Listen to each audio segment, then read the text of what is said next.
Actor Murphy obtained a character system. He was attracted to criminals from Buddha, learned the human body structure from the Ripper, learned how to talk to cats from the detective, and learned magic hand speed from the thief. And all this seemed so weird in the eyes of others. Would a normal actor have a murderous aura? Would a normal actor be so proficient in the anatomy of the human body? Would a normal actor feel like going home when returning to the police station? While the entire crew was shrouded in the shadow of Murphy, the Shadow himself was concentrating on eating when the audience questioned Murphy, who played the villain. The person being questioned was arm in arm with the police officer. When the police officer became suspicious of the murderous Murphy, Murphy turned around and boosted the police station's performance. Although he doesn't look like a good person, how can this not be considered a good citizen? There is no CP, neither male nor female CP, they are all friends to the protagonist. Chapter 1: The Root of All Evil. On a sunny day, the young police officer who had just taken office started his day's work. Ordinary police officers in ordinary cities generally do not encounter serious cases. After all, domestic security is not something to be underestimated. There have been some exceptions in recent days. The young police officer looked at the familiar young man in front of him and couldn't help but ask, "You again?" The young man nodded heavily. What a coincidence. The young police officer was silent for a moment. This is the police station. It's not a coincidence that you see me here. I've only been on this job for a month, and I've seen you, the officer counted on his fingers, 4 or 5 times. Are you planning on paying a monthly subscription? Does the monthly package include meals? The young man asked sincerely. Is it expensive? Is that the point? The young police officer sighed. Murphy, you're a good person. You always do good things. But how come you get into so much trouble? Murphy said innocently, I don't know. Actually, he knows. Ever since I got a role-playing system 6 days ago, there's been a lot of activity. At first he thought he had finally awakened the golden finger, but when he came to think of it, he realized that this golden finger might not be made of pure gold. It may be a copper chromium alloy with a little tungsten, the kind that won't grow if you touch it too much. The system is very simple. You draw cards to gain skills. If you survive 7 days with the card, you can permanently obtain one of the skills. It sounds great. How difficult would it be to survive for 7 days in such a law-based society? Besides, it's always good to have many skills, so who would complain about not learning enough? But the fact is that free things are the most expensive. This copper chromium alloy finger hit Murphy hard with the first card at the beginning. Identity, Buddhist active, master the Dharma. How can a Buddhist not know the Dharma? After learning, one will be familiar with all Buddhist scriptures, be able to discuss the Dharma and pray for the salvation of the dead. Compassion, as a Buddhist, when you see sentient beings suffering and injustice, you must help them. Wrathfulite Vajra, Buddha has Wrathfulite Vajra, please use it to physically liberate those who should be reborn. Passive, all beings are equal, I am not targeting anyone, everyone here is garbage. Kind eyes, with the aura of a great monk, people around you will have a better impression of you, like a moth to a flame. Good people attract bad things, and the probability of bad things happening around them increases. The others looked ordinary, but when mercy and moth to the flame were combined, if you encounter bad things when you go out, you must take care of them. What the hell is this stupid ID card?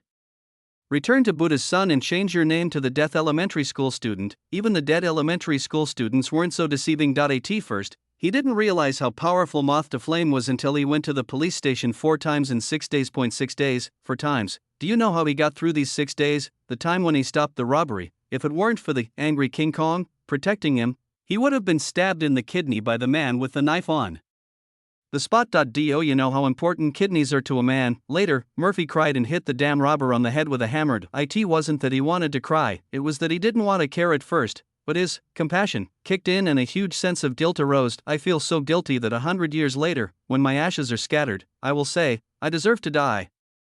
Murphy, a handsome guy, was so guilty that he cried on the spot. When someone hits someone while crying, the person hitting him looks more aggrieved than the person being hit. This video can now be found online. Many people are wondering what kind of situation would make a handsome guy cry and beat another person. Many people are guessing that it is an emotional problem.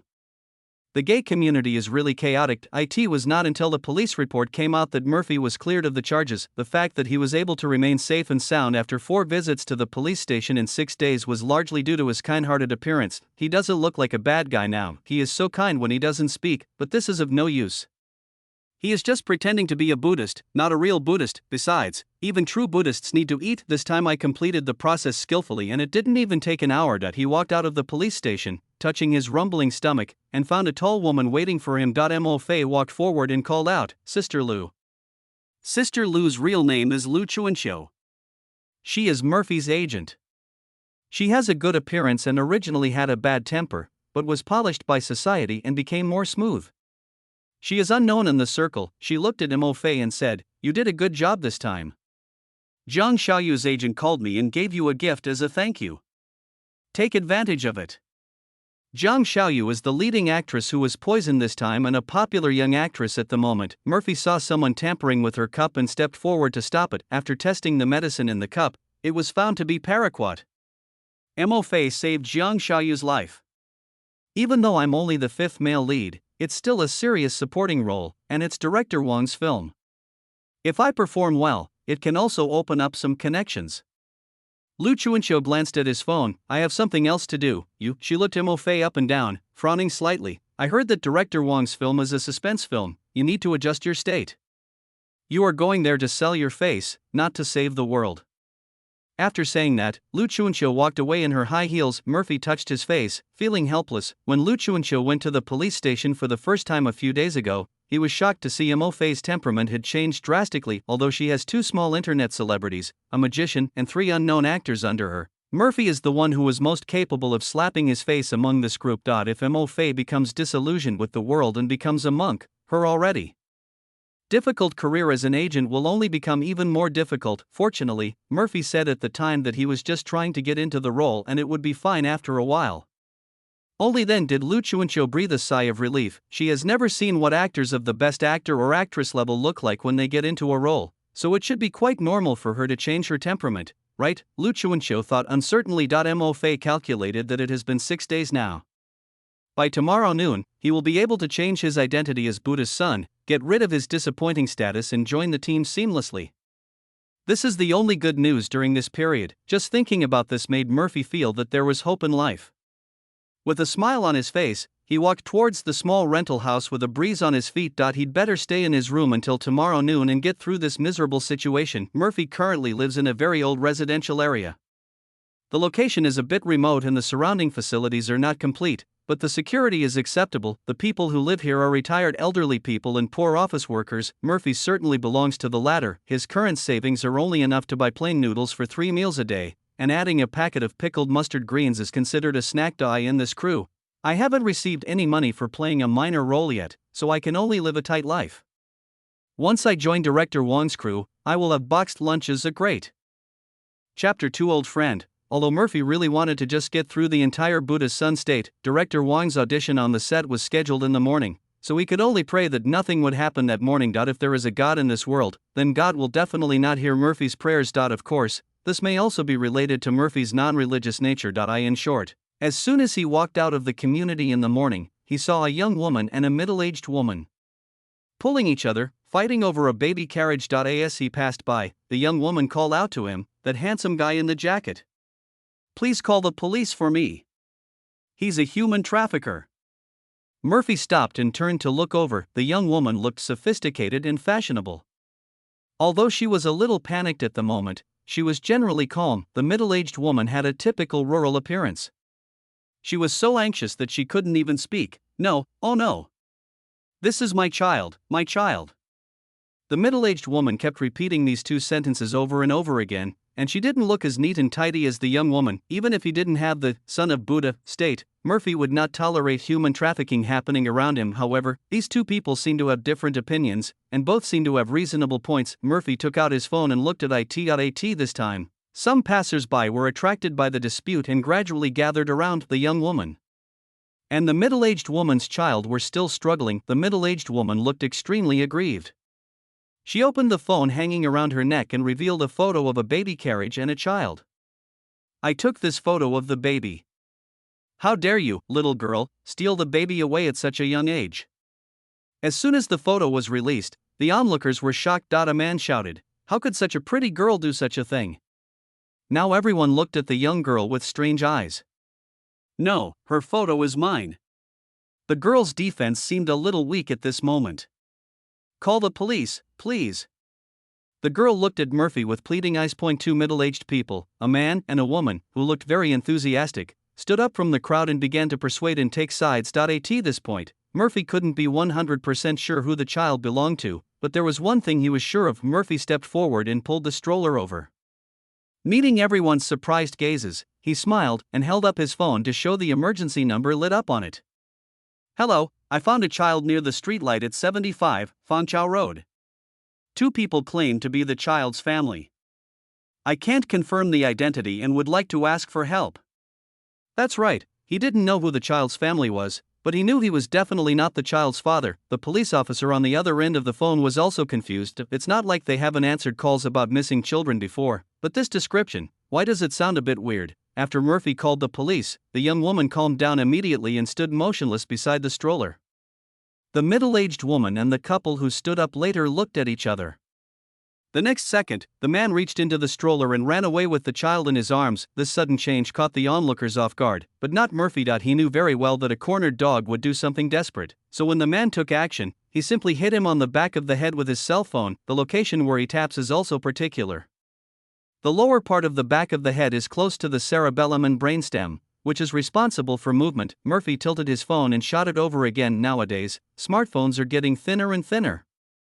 Although Murphy's phone is an old model from a few years ago, it is no thicker than a finger. With the help of the skill of Angry King Kong, the man who was hit by the mobile phone fell forward. Murphy used some strength in this slap, otherwise the man would have been killed by him. As the man fell, Murphy stepped forward and took the child from him. The child looked to be only a little over 1 year old. With his eyes open and a confused look on his face, the other two women ran away when they saw the situation was not good. At this moment, the other onlookers also realized that these three people were all human traffickers, and they immediately grabbed them and prevented them from escaping. When the young woman saw the man who tried to steal the child being beaten, she finally couldn't hold back her tears and started crying.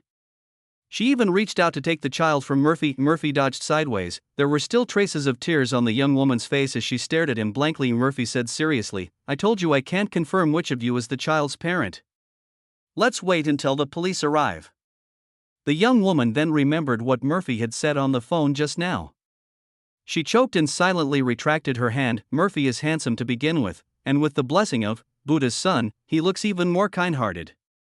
You can tell at first glance that he is a good person. The child clapped his hands and laughed in his hands, not nervous at all. After all, the police will be here soon. When they get their ID cards and make a phone call, the truth will be revealed to the world. The enthusiastic crowd did not leave and everyone waited together until the police car arrived. It didn't take long for the police car to arrive at the scene. Murphy took a look and saw that the person coming was an acquaintance. Two policemen got out of the police car, one older and one younger. The young policeman was the one who took Murphy's statement yesterday when he got out of the car and saw Murphy. He was also happy. "Good job, you didn't go in today, and you called me out." Murphy could only smile awkwardly but politely. "If you want to blame someone, blame moths to flame and the damn human traffickers." The enthusiastic people around explained the situation to the police, and the two police officers also understood what had happened. But in this case, the nature of this matter is different from what Murphy said when he reported the case. They drove a police car to accommodate the three human traffickers, but they also needed Murphy and the child's mother to return to the police station to cooperate in taking a statement. Murphy said it was no problem, but he still needed to go to the set for an interview, so he might have to make other arrangements for the time. The older police officer also understood. After all, the whole thing was clear at a glance, and there were so many witnesses. It didn't matter if Murphy went a little later. The young police officer took out his phone and said to Murphy with a smile, "Add me as your contact. At this rate, it will probably be faster if you contact me directly next time." Murphy, who are you implying? After 12 o'clock today, once his disappointing state is over, he will be a good man again. But no matter what he thought, Murphy still honestly took out his mobile phone to scan the code. He was stunned for a moment when he unlocked the screen. "I didn't have anything else on hand, so I had to use my phone to take pictures of people in a hurry." The already aging mobile phone has suffered even more serious damage. The cracks took up half of the screen. Murphy's eyes suddenly turned red. Chapter 3. Joining the group. This phone has accompanied Murphy through countless times, big and small. The most important thing is the browser's browsing history. Be sure to destroy it before changing your phone. Murphy was heartbroken, but fortunately, even though his friend was badly injured, he could still use it. Only half of the screen was broken, which was no big deal. Wow, Murphy tried it and luckily there was no problem adding friends. The young police officer's surname was Sue, so Murphy labeled him Officer Sue. Officer Sue was a little surprised when he saw Mofei's phone was broken into pieces. How can it still be used after being in such a state? Murphy touched his old friend with pity. You don't understand. My relationship with it started from humble beginnings and has been through many ups and downs. How could I abandon it just because it got disfigured? Officer Xiao Su, he clearly didn't have money to buy a new phone, yet he still spoke so refreshingly. If he hadn't learned about Murphy's situation when he went to the police station a few days ago, he would have believed his lies anyway. After adding friends, and with the young woman's profuse thanks, Murphy still hurried to the set. This time he took a taxi generously. Although he is poor, there are some money that cannot be saved. For example, if he didn't take a taxi to the set after being delayed on the road for a while, he would be late. The taxi driver was a middle-aged man who looked very honest. He glanced at Murphy through the rearview mirror. It's not even noon yet, and Murphy still looks like he's radiating the glory of the Holy Father. It's as if they can be forgiven no matter what they did. The taxi driver had a bad idea and the meter started ticking at 1.5 times the speed. Mofei glanced at him dimly, poked his phone vigorously, opened the friend chat of Officer Sue he had just added, and sent him a voice message. Officer Sue, when I go to your place to take your statement this afternoon, can I also report the illegal charges? The taxi driver's eyelids twitched. Not long after, Officer Xiaosu sent a voice message back, his tone clearly smiling. Of course, you've almost completed our quarterly target this week. If you want to go to the Industry and Commerce Bureau to develop business, I'll be the first to lead the way. After the voice message was finished, Murphy watched the meter's ticking speed drop to 0.8. It seems that the master has calmed down. Murphy was very satisfied. As for what Officer Sue said about expanding business, the young police officer's words were funny. These annoying things would not happen after 12 o'clock. Thinking of this, Murphy was in a good mood. Around noon, he arrived at Director Wang's crew. Director Wang is a chubby middle-aged man who made his way through the chaos in his early years by making commercial films. The films he makes may not necessarily be critically acclaimed, but they will definitely be box office hits. Being able to appear in his film is no less than a step to heaven for Murphy now. Director Wang is shooting a suspenseful battle royale movie this time, which tells the story of a group of young people exploring a deserted village but encountering a perverted killer. After all the people were killed, only the female protagonist was left. She discovered that the killer was the male protagonist, and then the two of them died together. The story is not complicated. According to director Wang's filming style, this is a standard fast food movie that ends after you have watched it and enjoyed it. Murphy assessed that if this movie were released online, it would be able to get box office revenue, but the ratings would probably not be very high. This is almost becoming director Wang's usual style. The most important thing in this film is the male protagonist. He is so gentle and reliable in the early stage, but when his true identity as a murderer is revealed later, the contrast is so crazy. Jiang Xiaoyu promised Mo Fei the position of male number 5, a character who doesn't talk much and doesn't have many scenes in the main character team. According to the script, he is the most handsome and cool male god in the team. It's not very important, but it has scenes and lines, and the character setting is okay. It's a very suitable pie for returning a favor. After Murphy arrived at the crew, he went to pay his respects to the leader. As soon as director Wang saw his face, he said that there was no problem for him to join the crew and there was no need for an audition. This role was just a vase to sell his looks, and Murphy just had to stand there and do nothing. A cool and aloof male god, even if he has no expression and can't speak any lines, as long as he has a good face, it's fine. It's you. Director Wang was a little confused about how to describe it. Your temperament, could you please not be so compassionate? If you don't know, you might think there's a monk with long hair joining the cast of protagonists. Murphy glanced at the time and saw that he had to change his card in an hour and a half. He made an okay gesture and said, "Don't worry, director, we will definitely be able to adjust it when we start shooting." With his guarantee, director Wang let this matter go. His crew has always had a fast shooting pace, and commercial films are all about speed. It's fast to shoot, fast to edit, fast to go online, fast to get a return on investment, and finally fast to be forgotten. Director Wang's crew had completed their preparations for the morning. Murphy grabbed a box lunch from the crew, and after getting the script, he waited in the corner for the filming to begin in the afternoon. While eating the overly greasy stir-fried pork and green peppers in his lunchbox, he was looking for his lines in the script and preparing to memorize them. Yeah. No way. Run. It's you? That's all. And Murphy put down his lunchbox, his eyes empty. No wonder director Wang said there was no need for an interview. The total number of lines spoken by this character in the entire film was not as many as a single line from the heroine. It would be fine to replace him with a mute actor and do the dubbing in post-production. He sighed, threw the disposable lunchbox into the trash can, and waited quietly for noon. As time passed, Murphy watched the Buddha's Son card gradually fade until it disappeared. Before he could even smile, a dark light gathered. Ripper.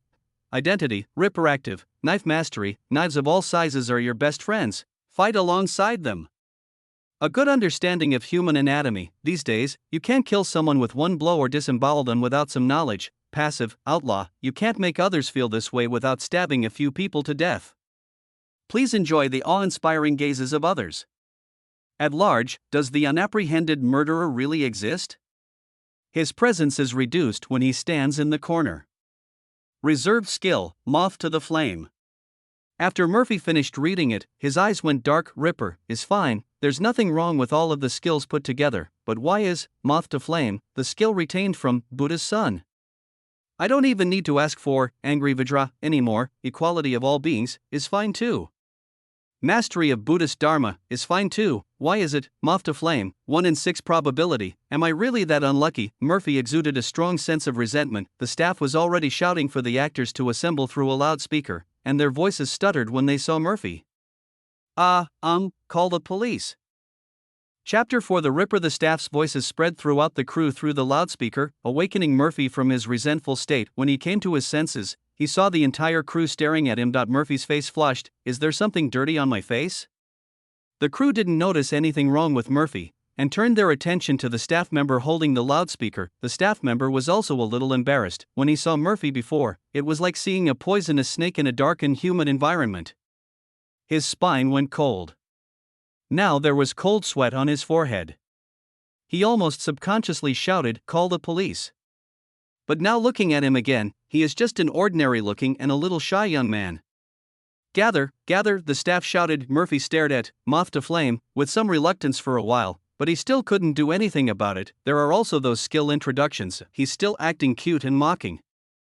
Believe it or not, he's going to go find a dump truck and kill himself and die together with it. Murphy tried to intimidate the card viciously, but nothing happened. It seems that intimidation is useless, so forget it. It is better to live a miserable life than to die. Live one day at a time. Director Wang used to make mostly fast food movies and was not very particular about his work. Gather everyone in the morning, and light some incense on the table in the afternoon is the opening ceremony. Murphy was still struggling with the Ripper's additional skills. This card doesn't look like a good person. The appearance of Son of Buddha is like the Buddha's light shining everywhere. The appearance of Ripper will not lead to his arrest as a fugitive, right? This week, Lu Chuanqiu has been rescuing people frequently enough.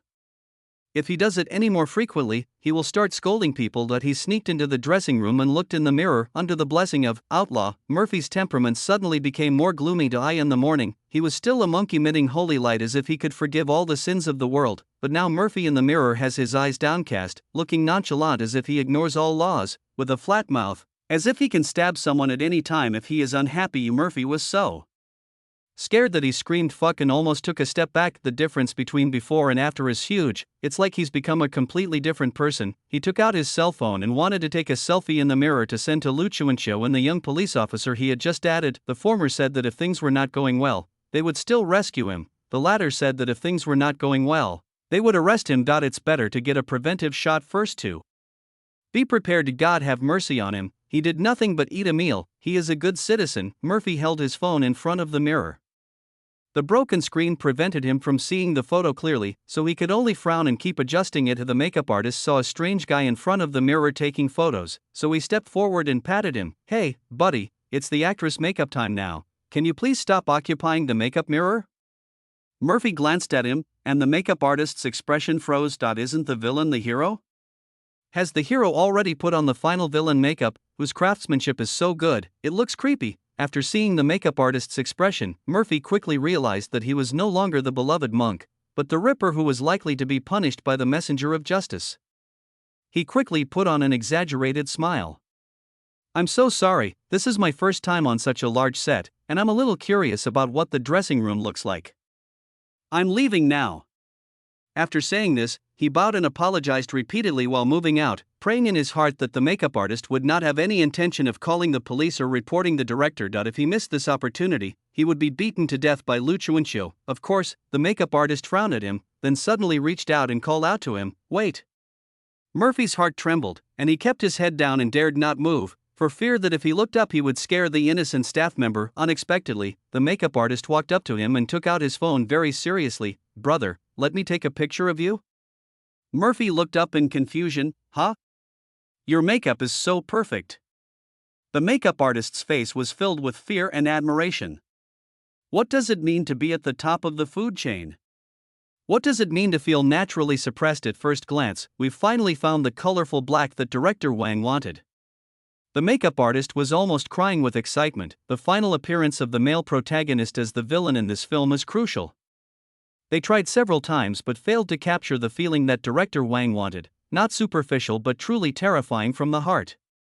To be honest, the makeup artist wanted the male lead to actually kill a few people to see if he could achieve the effect that director Wang required. This is something a human could come up with. Now seeing Murphy the Ripper, the makeup artist feels like he's doing fine again. Colorful black, dazzling white. "Director, I have completed the task you assigned to me." Although Murphy didn't know why the makeup artist was so excited, he was glad that she was not afraid. As for cooperating with taking photos, it's a piece of cake. While filming, the makeup artist did not forget to pull the person in front of director Wang to introduce the feeling. This feeling is so rare. It's that kind of indescribable visual impact. The makeup artist firmly believes that the feeling conveyed by the camera is discounted and can only be truly experienced by seeing it with one's own eyes. "You sit here, I'll go call someone." The makeup artist pressed Mo Fei down on the chair and shouted outside excitedly, "Director! Director Wang!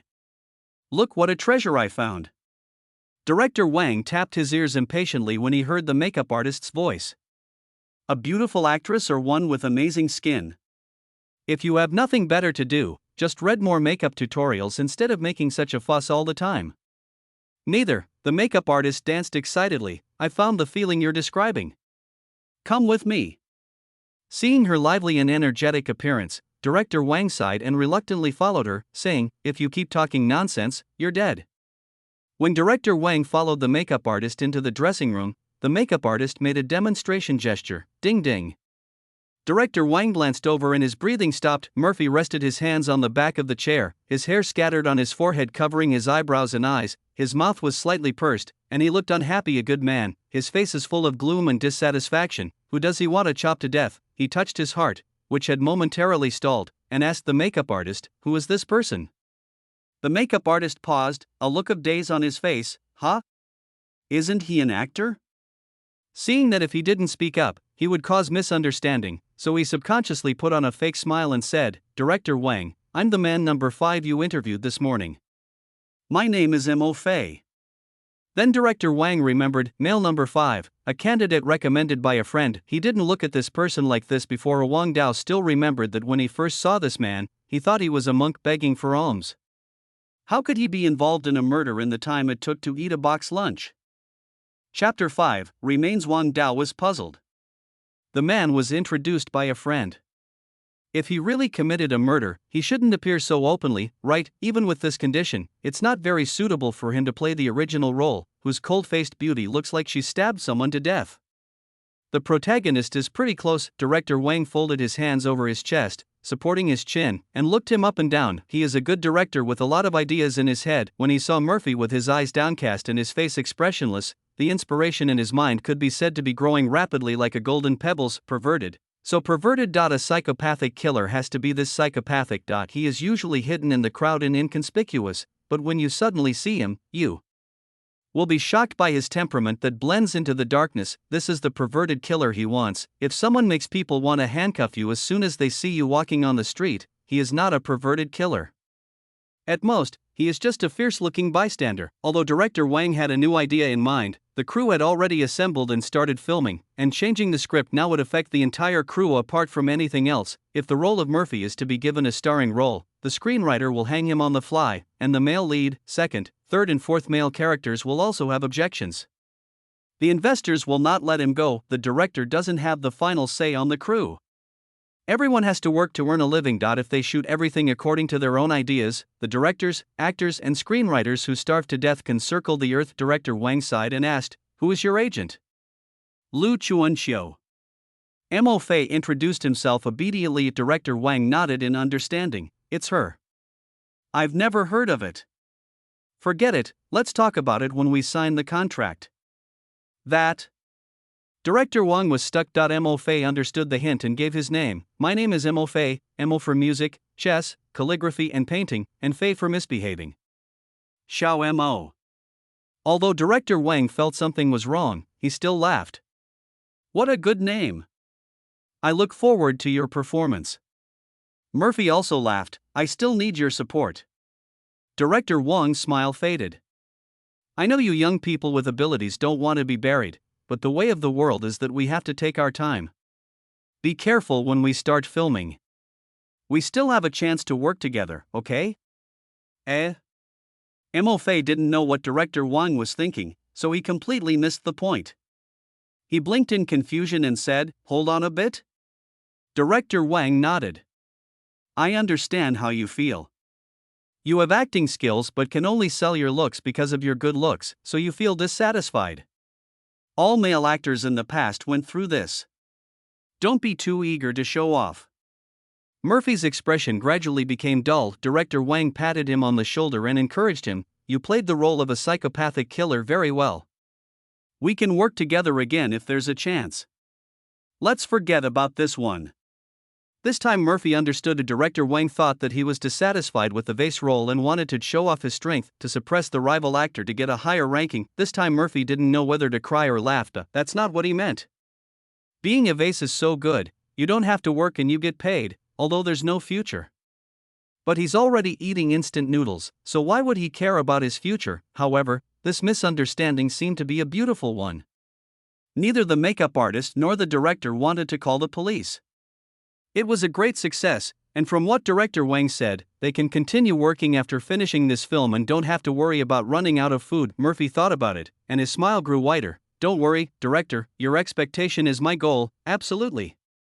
When Director Wang saw Murphy's attitude, his expression improved a lot. If this person is arrogant because of his talent, then he really needs to consider whether to use him or not. There are so many talented people out there, there's no need to find someone with a high head and make things difficult for yourself. Now it seems that if this person performs well, he can be used in the next film. These days, finding an actor who has the right attitude, acting skills, and looks, and is cheap, is much harder than finding a partner. Murphy hid in the corner again and reflected on himself, mainly reflecting on that disappointing skill. Passive skills are completely uncontrollable. While the filming hasn't started yet, Murphy took out a small portable mirror and started looking at himself, trying to adjust his facial expression so that he wouldn't look so gloomy. An adult man was in a corner where no one was paying attention, looking at a mirror and constantly changing his expression, sometimes grinning, sometimes sneering. Male number 3, who accidentally saw this scene, moved his feet tremblingly, trying to tell the director to check Murphy's medical records and criminal records. No matter how you look at it,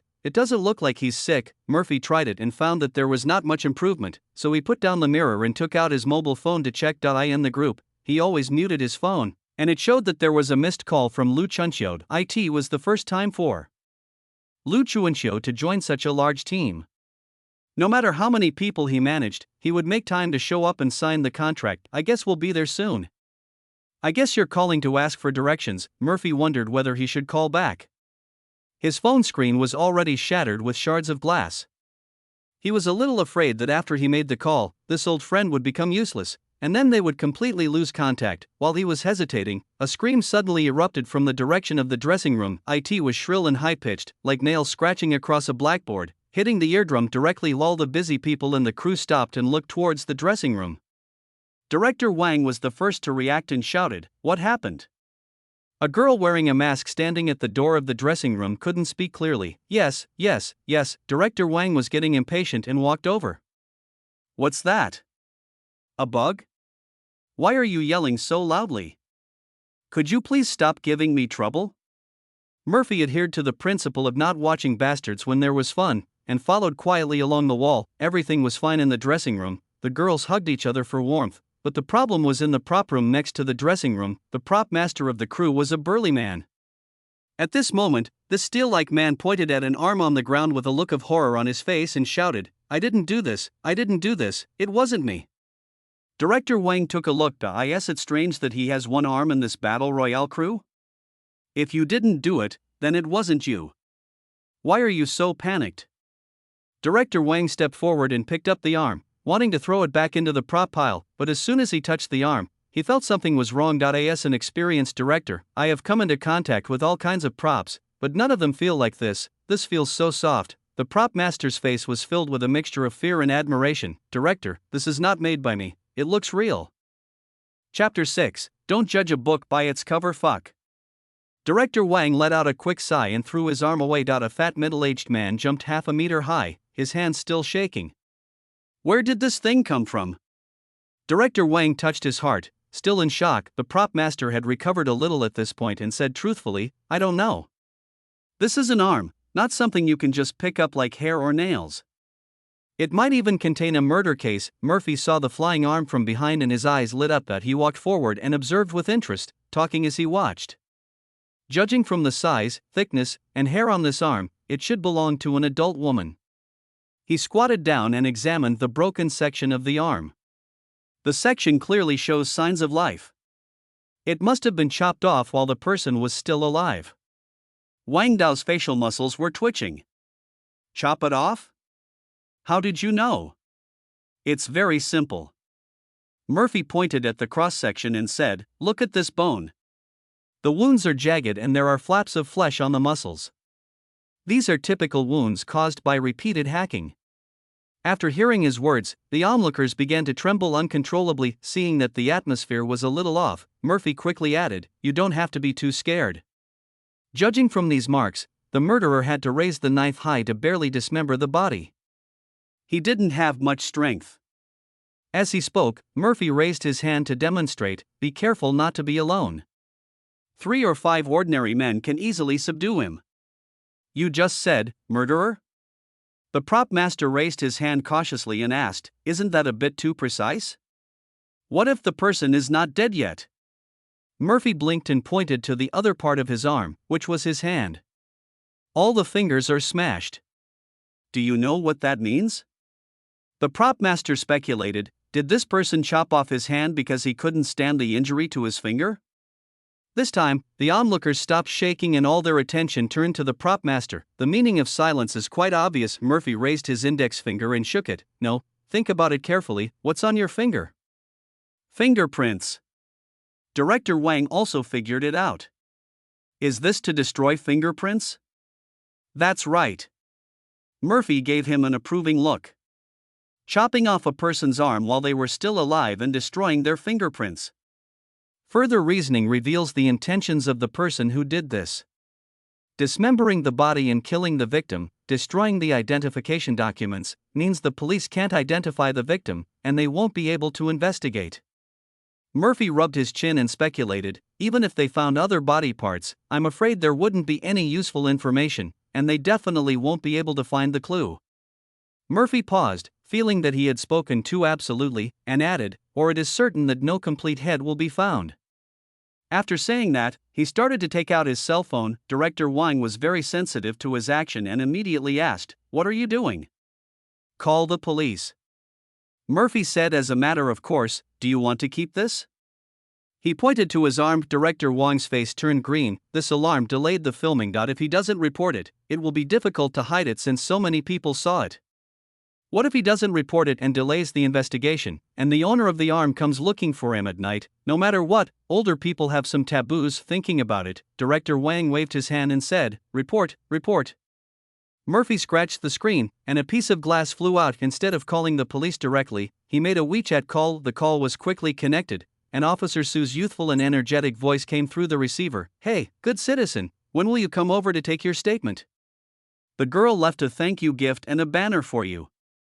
The people around changed their expressions when they heard about the record taking, and they wished they could catch the suspected criminal on the spot, but after hearing the second half of the sentence about the thank you gift and the banner, they all calmed down.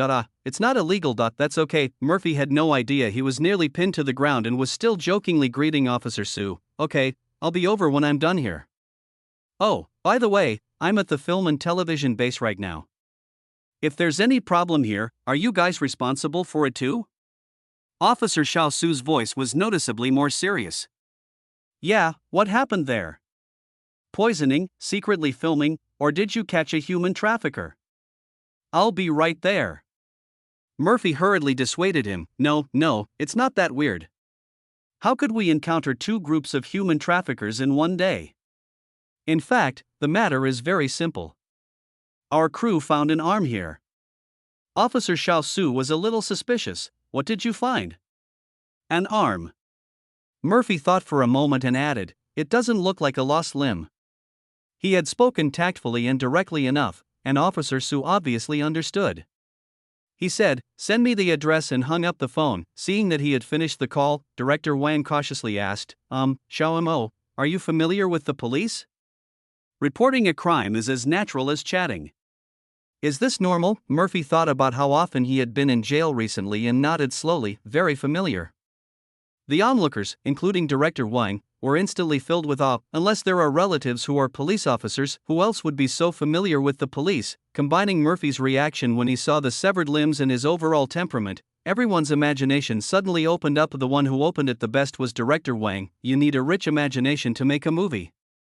Although it is exciting, the inspiration it brings also comes in waves. At least now Director Wang is no longer afraid, and even wants to find his own screenwriter partner to write the script. While waiting for the police to arrive, Director Wang, at Murphy's suggestion, asked everyone to leave the props area and protect the scene. In fact, the scene had been almost completely destroyed.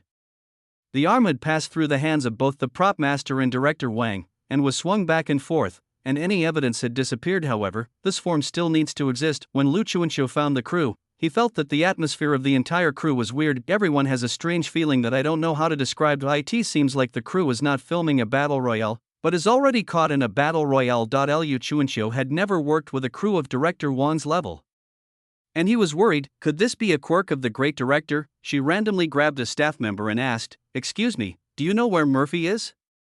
We're interviewing male number 5 today. The staff member who was pulled over was a little unhappy at first, but after hearing what Lu Chuanxiu said, his expression turned into awe. Are you talking about Murphy? Lu Chuanxiu didn't quite understand what the other person's expression meant, and nodded hesitantly. The staff member pointed in a direction, over there, with Director Wang. Thanks. After thanking him, Lu Chuanxiu walked in that direction. He could vaguely hear the staff muttering something in his ear. You really can't judge a book by its cover. Chapter 7. Signing the contract. That atmosphere on the set was so weird that Lu Chuanxiu had a lot of guesses in his mind. This includes but is not limited to scenes where the director takes a liking to his little cutie and wants to negotiate with him about hidden rules, his poor little one being bullied by the crew because he's too handsome, and being repeatedly slapped in the face because he has no background. Thinking of this, Lu Chuanxiu was mentally prepared to see a miserable Murphy. When she had mentally rehearsed what tone to use to express her spirit of resistance against power, what she saw was Murphy sitting with Director Wang, chatting and laughing while holding a teacup. Lu Chuanxiu's brain was overloaded for a moment. What kind of scene is this? Where are her poor little cutie? It looks normal, and this person doesn't know what fear is, right? He didn't seem to be uneasy at the police station. Now the person sitting opposite him is a veteran director like Director Wang, who can ban them with just a word, and he is just chatting there. Lu Chuanxiu didn't quite understand. At first, she didn't realize that Murphy was a social butterfly. He's clearly an autistic otaku. When she was doubting her life, Mo Fei saw her and the smile on his face instantly brightened. Sister Lu, you are here. Director Wang followed Murphy's gaze. Well, I have never seen this young agent. Lu Chuanxiu knew that now was not the time to be in a daze, so he walked up and greeted Wang Dao. Director Wang, I've admired you for a long time. My Xiaofei is sorry to have caused you trouble. Director Wang waved his hand and said, what's the trouble? I should say that Xiao Mo gave me a lot of surprises. We haven't signed the contract yet, right? Director Wang turned and yelled at the stage manager, give me a contract for the 5th male lead. Jiang Xiaoyu introduced Mo Fei, and now that Director Wang is satisfied, it has finally been decided. When he heard about signing a contract, the smile on Murphy's face became more sincere. Will I get paid after signing the contract? Lu Chuanxiu nudged him with his elbow. How can you talk like that? Director Wang rubbed his belly and laughed cheerfully. Yes, of course. I'm not some evil capitalist who's withholding wages. It's just that the filming will be a bit rushed later, so I need some free time. Just finish the shoot quickly. It's only the first day and the arm has been discovered. If we delay it any further, we might find a shattered head someday. How unlucky. I'm free now. Murphy's muttering was interrupted by Lu Chuanqiu's knife-like glance. The most important thing in this line of work is face. Even if you don't have a schedule, you can't just say it directly. Wang Dao has lived for so many years and is already a veteran. He understands these underlying rules, but he doesn't care much about them. He took out his phone from his bag and said, "Well, let's add WeChat first. We might have a chance to work together in the future." Lu Chuanqiu was almost stunned by this surprise. With director Wang's status in her, it would be a huge success. Lu Chuanqiu took out his cell phone in a daze, added director Wang in a daze, and at the end he did not forget to put 3 A's in front of it and pinned the dialog box. Murphy ignored them and flipped through the contract that the script supervisor had just printed out. I was quite satisfied when I saw the salary column. Although it can't be compared with the top first-tier stars, it earns much more than working. You can say goodbye to instant noodles. Mo Fei's joy was beyond words. Seeing his embarrassed look, Lu Chuanqiu tapped his toes. "I'm sorry, Director Wang. This is my little Fei's first time in the big group. I might be too happy." "It's okay." Director Wang looked at Murphy, his eyes full of admiration. "Making money is not shameful. Who doesn't like money? I like it too." Lu Chuanqiu's tone immediately changed. "That's right, Xiaofei, you have to study hard with Director Wang." Murphy, still debating whether to repair his phone or just get a new one, nodded politely. After the contract was signed, a police car also drove into the film and television base. It had only been 6 or 7 minutes since Mo Fei called the police, which showed that Officer Su and his team responded quite quickly. The other groups were gossiping when they heard the sirens. Which group is in trouble again? Cut the wire rope or the flying leaf? He's coming here with a flute. Are there any stalkers who are following us and stabbing the actors who are acting opposite the main actors? The directors of other groups were also furious and cursed directly. What are you looking at? Have you never seen a police officer?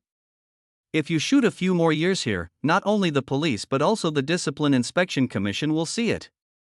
Go back to filming. Running the equipment costs money, don't you know? It is human nature to enjoy a few. In order to keep the crew quiet, Director Wang immediately issued a gag order. Otherwise, the paparazzi would have blocked the place and even the police cars might not be able to get in. The people who arrived at the scene were Officer Su and the older officer whom I had met in the morning, as well as a middle-aged man carrying a box. This time they were very serious. The older police officer came up and asked where the arm was, who was the first to discover it, and how it was discovered. Officer Su pointed his camera at the props and started taking pictures. The man carrying the box put on gloves and carefully put his arm into the box. The box was still emitting white steam. An inopportune thought popped up in Murphy's mind. Besides cooling arms, this thing should also be good for cooling sour plum soup. Lu Chuanqiu has been going to the police station frequently to rescue Murphy these days. Now he can remain calm when he sees the police. He even pulled Murphy to ask what's going on, but now is obviously not the time for gossip. The older police officer asked the prop master first. The arms were mixed in with a pile of arms and legs from the props team. How could the Battle Royale crew be without these? The prop master thought that the filming was about to start, so he had to check the situation and thought that he would take out those things and sort them out. I was flipping through the pages and found that, unless there are special requirements, the limbs made of props are generally made of wood or plastic, and the better ones are silicone. Anyway, the close-ups in the later stage are usually of fingers, and there are not so many requirements for the arms covered with cloth and plasma. The situation with that arm was exactly the opposite. The arm was intact, but the fingers were smashed. The prop girl saw this and thought it was rotten, so she was going to take it out and throw it away. As a result, as soon as I touched it, I was shocked by the soft and heavy feel of the stump. How can the prop maker not know whether it is real or fake? There was a scream immediately, alarming the whole group. Even the props team leader was shocked. In the past, they would drink and chat and joke with each other, saying that they were doing these things all day long and were afraid that a real person would sneak in. Who would have thought that the jokes we said before would come true? Officer Xiaosu walked around a few times. The prop room of this group has just started filming and it is still a mess. It is not surprising that people who don't know the situation would think it is a garbage house at first glance. In addition, there were so many people coming and going that there were basically no traces, so we could only go back and check the surveillance footage. Director Wang basically accepted the fact, but lamented that it was unlucky to encounter such a thing on the first day of filming. Chapter 8: The Taste of a Criminal. The first day of startup was a failure. Although the arm that appeared out of thin air was scary, there was something even scarier. If you don't work, you won't have money. Your arms are not your own, so if you have no money, you will be the one who starves to death. Director Wang understood this better than anyone else. He made a lot of bad movies during the most depressed period and his reputation was ruined, but he managed to support a team with these bad movies. So he never thought there was anything wrong with loving money. In this business, without money you are nothing, and with money you are not necessarily anything either. There's nothing else to do after the arm is picked up.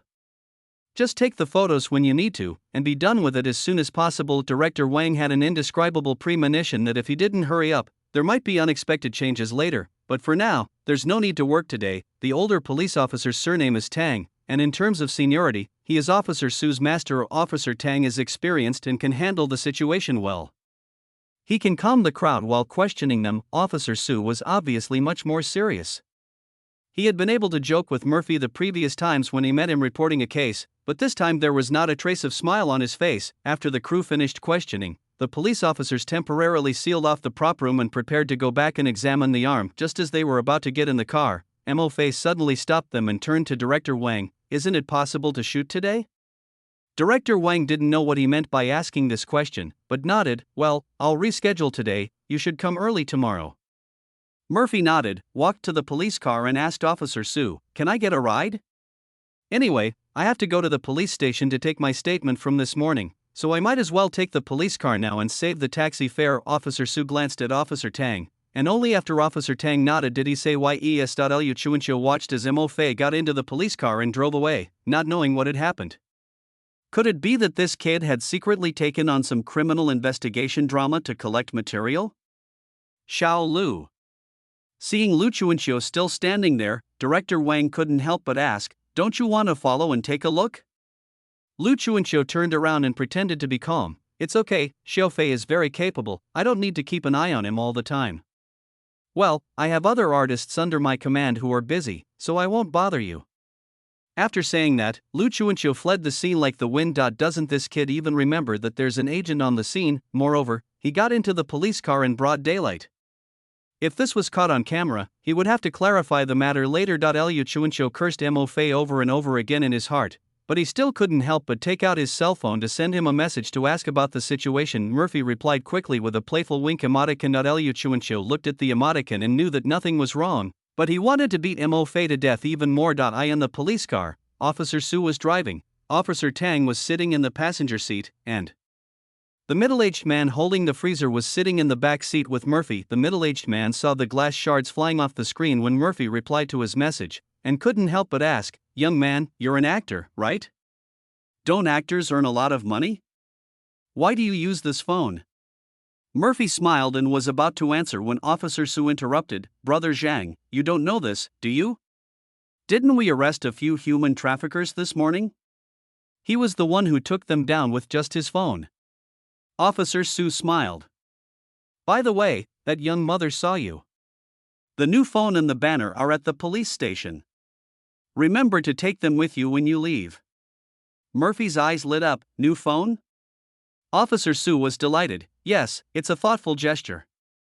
Because of Murphy's courageous deeds, Officer Su has a good impression of him, but Murphy noticed that Officer Tang in the passenger seat remained silent and glanced at him from time to time in the rearview mirror. The look didn't seem like they were looking at ordinary citizens, but more like they were evaluating some hazardous substances. After arriving at the police station, Murphy poured himself a glass of water without being greeted, took a piece of candy from Officer Su's seat, and then found the place where he was going to record his statement and sat down. Not if there wasn't a recording process required, Murphy could have written his own confession. Another female police officer on duty saw this scene and couldn't help but sigh, this guy, does he think we are his mother's home?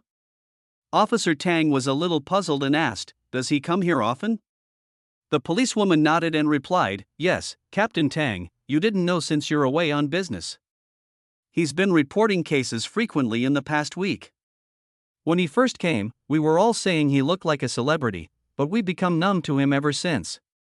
A thoughtful look appeared in Officer Tang's eyes. The human trafficker incident in the morning was very clear, and Murphy quickly went to the reception room to look at the new phone. Officer Su waved the banner and said, that mother posted photos of her baby on social media this morning, and they happened to be seen by those human traffickers scouting the area.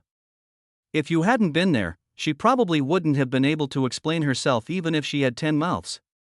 He handed the banner to Murphy and said, "Take a picture for publicity."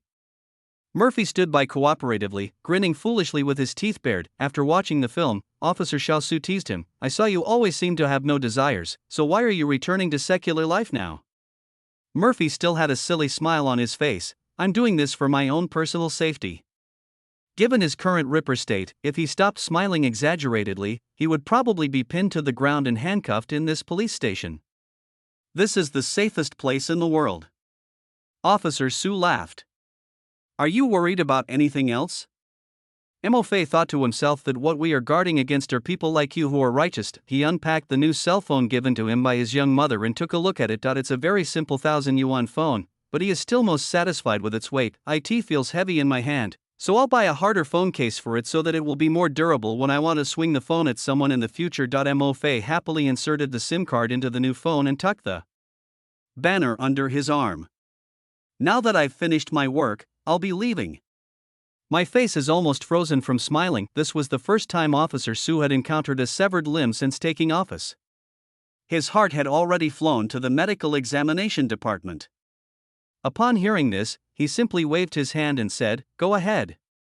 After Murphy walked out of the police station door, he was stopped by Officer Tang, who was waiting on the side. "Mr. Mo, please stay."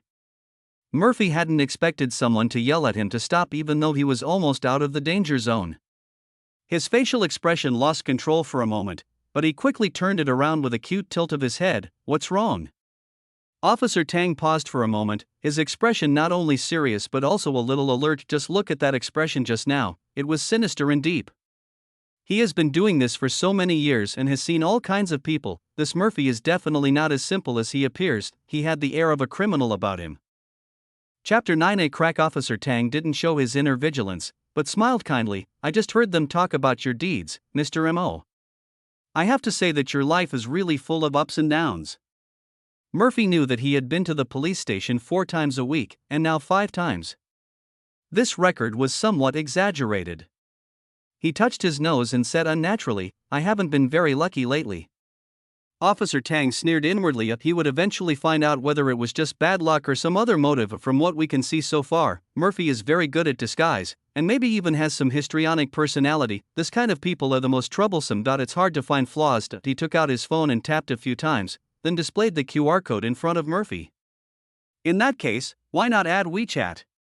If you run into any trouble, you can ask me." Murphy was surprised and said, I have already added Comrade Xiaosu." Officer Tang extended his phone forward, his tone teasing. "You never have too many friends, right? Or do you think I'm no match for that guy?" Having said that, Murphy could only silently take out his phone and add the other party. While he was operating, Officer Tang seemed to stick his head out and take a look unintentionally. "Everything is clean on the new phone and there are no issues to be seen." Officer Tang didn't expect to see the problem at first glance. After adding the people, Murphy pointed to the road and said, "Then I'll be leaving first? Take care." Officer Tang smiled and waved, looking quite kind. "Watch out for cars." Murphy trotted out of the police station. Officer Tang's expression instantly turned cold after he lost sight of Murphy. Master. Brother Zhang wants you to come over and hear the results." Officer Su trotted over to Officer Tang and, seeing his expression, couldn't help but click his tongue. "What's with that face? Did you meet your future son-in-law?" Officer Tang glared at him angrily. "Are you familiar with that Murphy?" "It's okay." Officer Su recalled, "He's an actor, a bit unlucky, but he's a good person." He keenly noticed something unusual in Officer Tang's questioning and leaned forward to ask, "What's wrong? Do you think there's something wrong with him?" "It's just a feeling. Maybe I'm wrong." Officer Tang had no intention of making it public. It was just his guess, so he would talk about other things after he got more clues. "The report has been submitted? What did Lao Zhang say?" Officer Xiaosu mentioned the serious matter, his expression serious. "This is really a big deal. Someone from higher up is coming." Officer Tang's expression turned serious. "Let's go." On the other side, Murphy breathed a sigh of relief after leaving the police station. Maybe it was because of the influence of the Ripper, but he felt uncomfortable as soon as he entered the police station. It's as uncomfortable as a devil entering a church or an angel going to hell, but this trip was not without gain. Murphy touched the new phone in his pocket and couldn't help but smile. Doing good things will be rewarded. Old friends can be laid off, and the banner can be used as a free wall decoration. Now that the contract is signed and the salary is paid, we can go eat malatang. You can also add 2 more eggs. Life really will get better and better. Murphy hummed a little tune and prepared to walk back to his old neighborhood.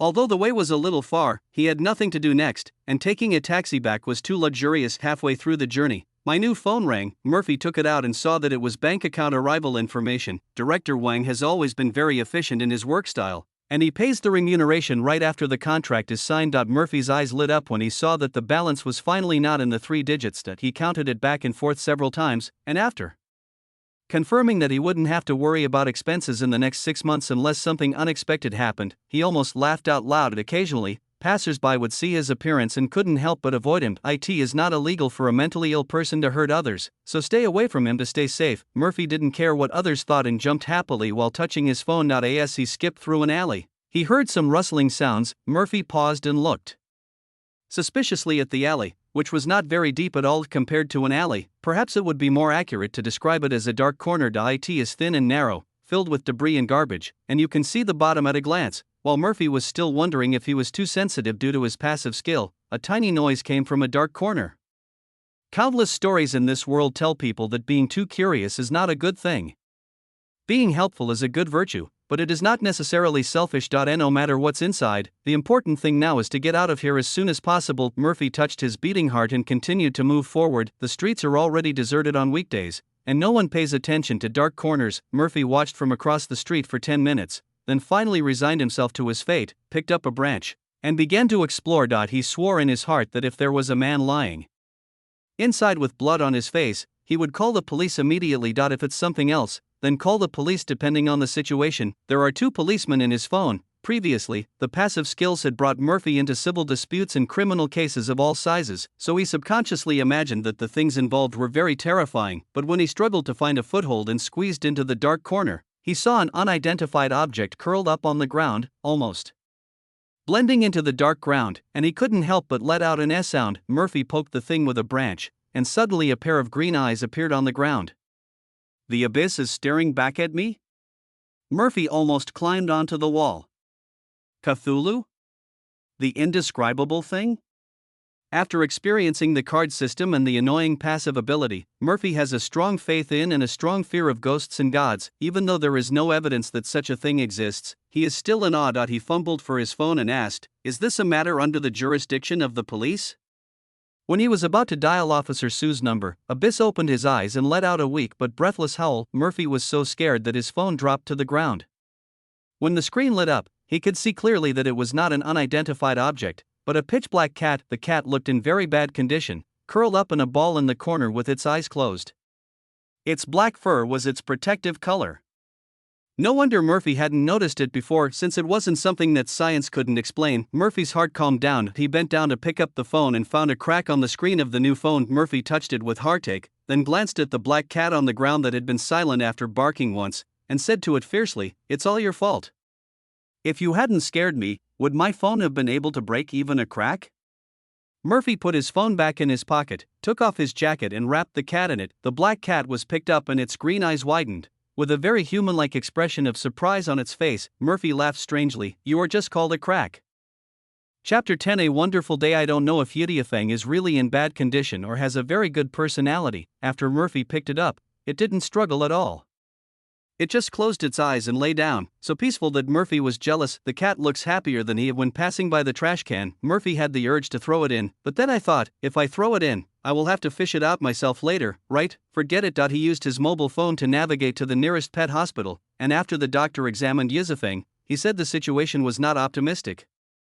Murphy touched his phone with a painful look on his face. He also knew it was not optimistic. Those inspections cost money, almost as much as his 2 months' rent. This cat should stop meowing for a while. Let it meow for 2 months. Judging from the situation, it will continue to grow in the next 2 months. The veterinarian looked at Murphy's posture and couldn't help swallowing. Murphy seemed to be shrouded in dark energy at this moment.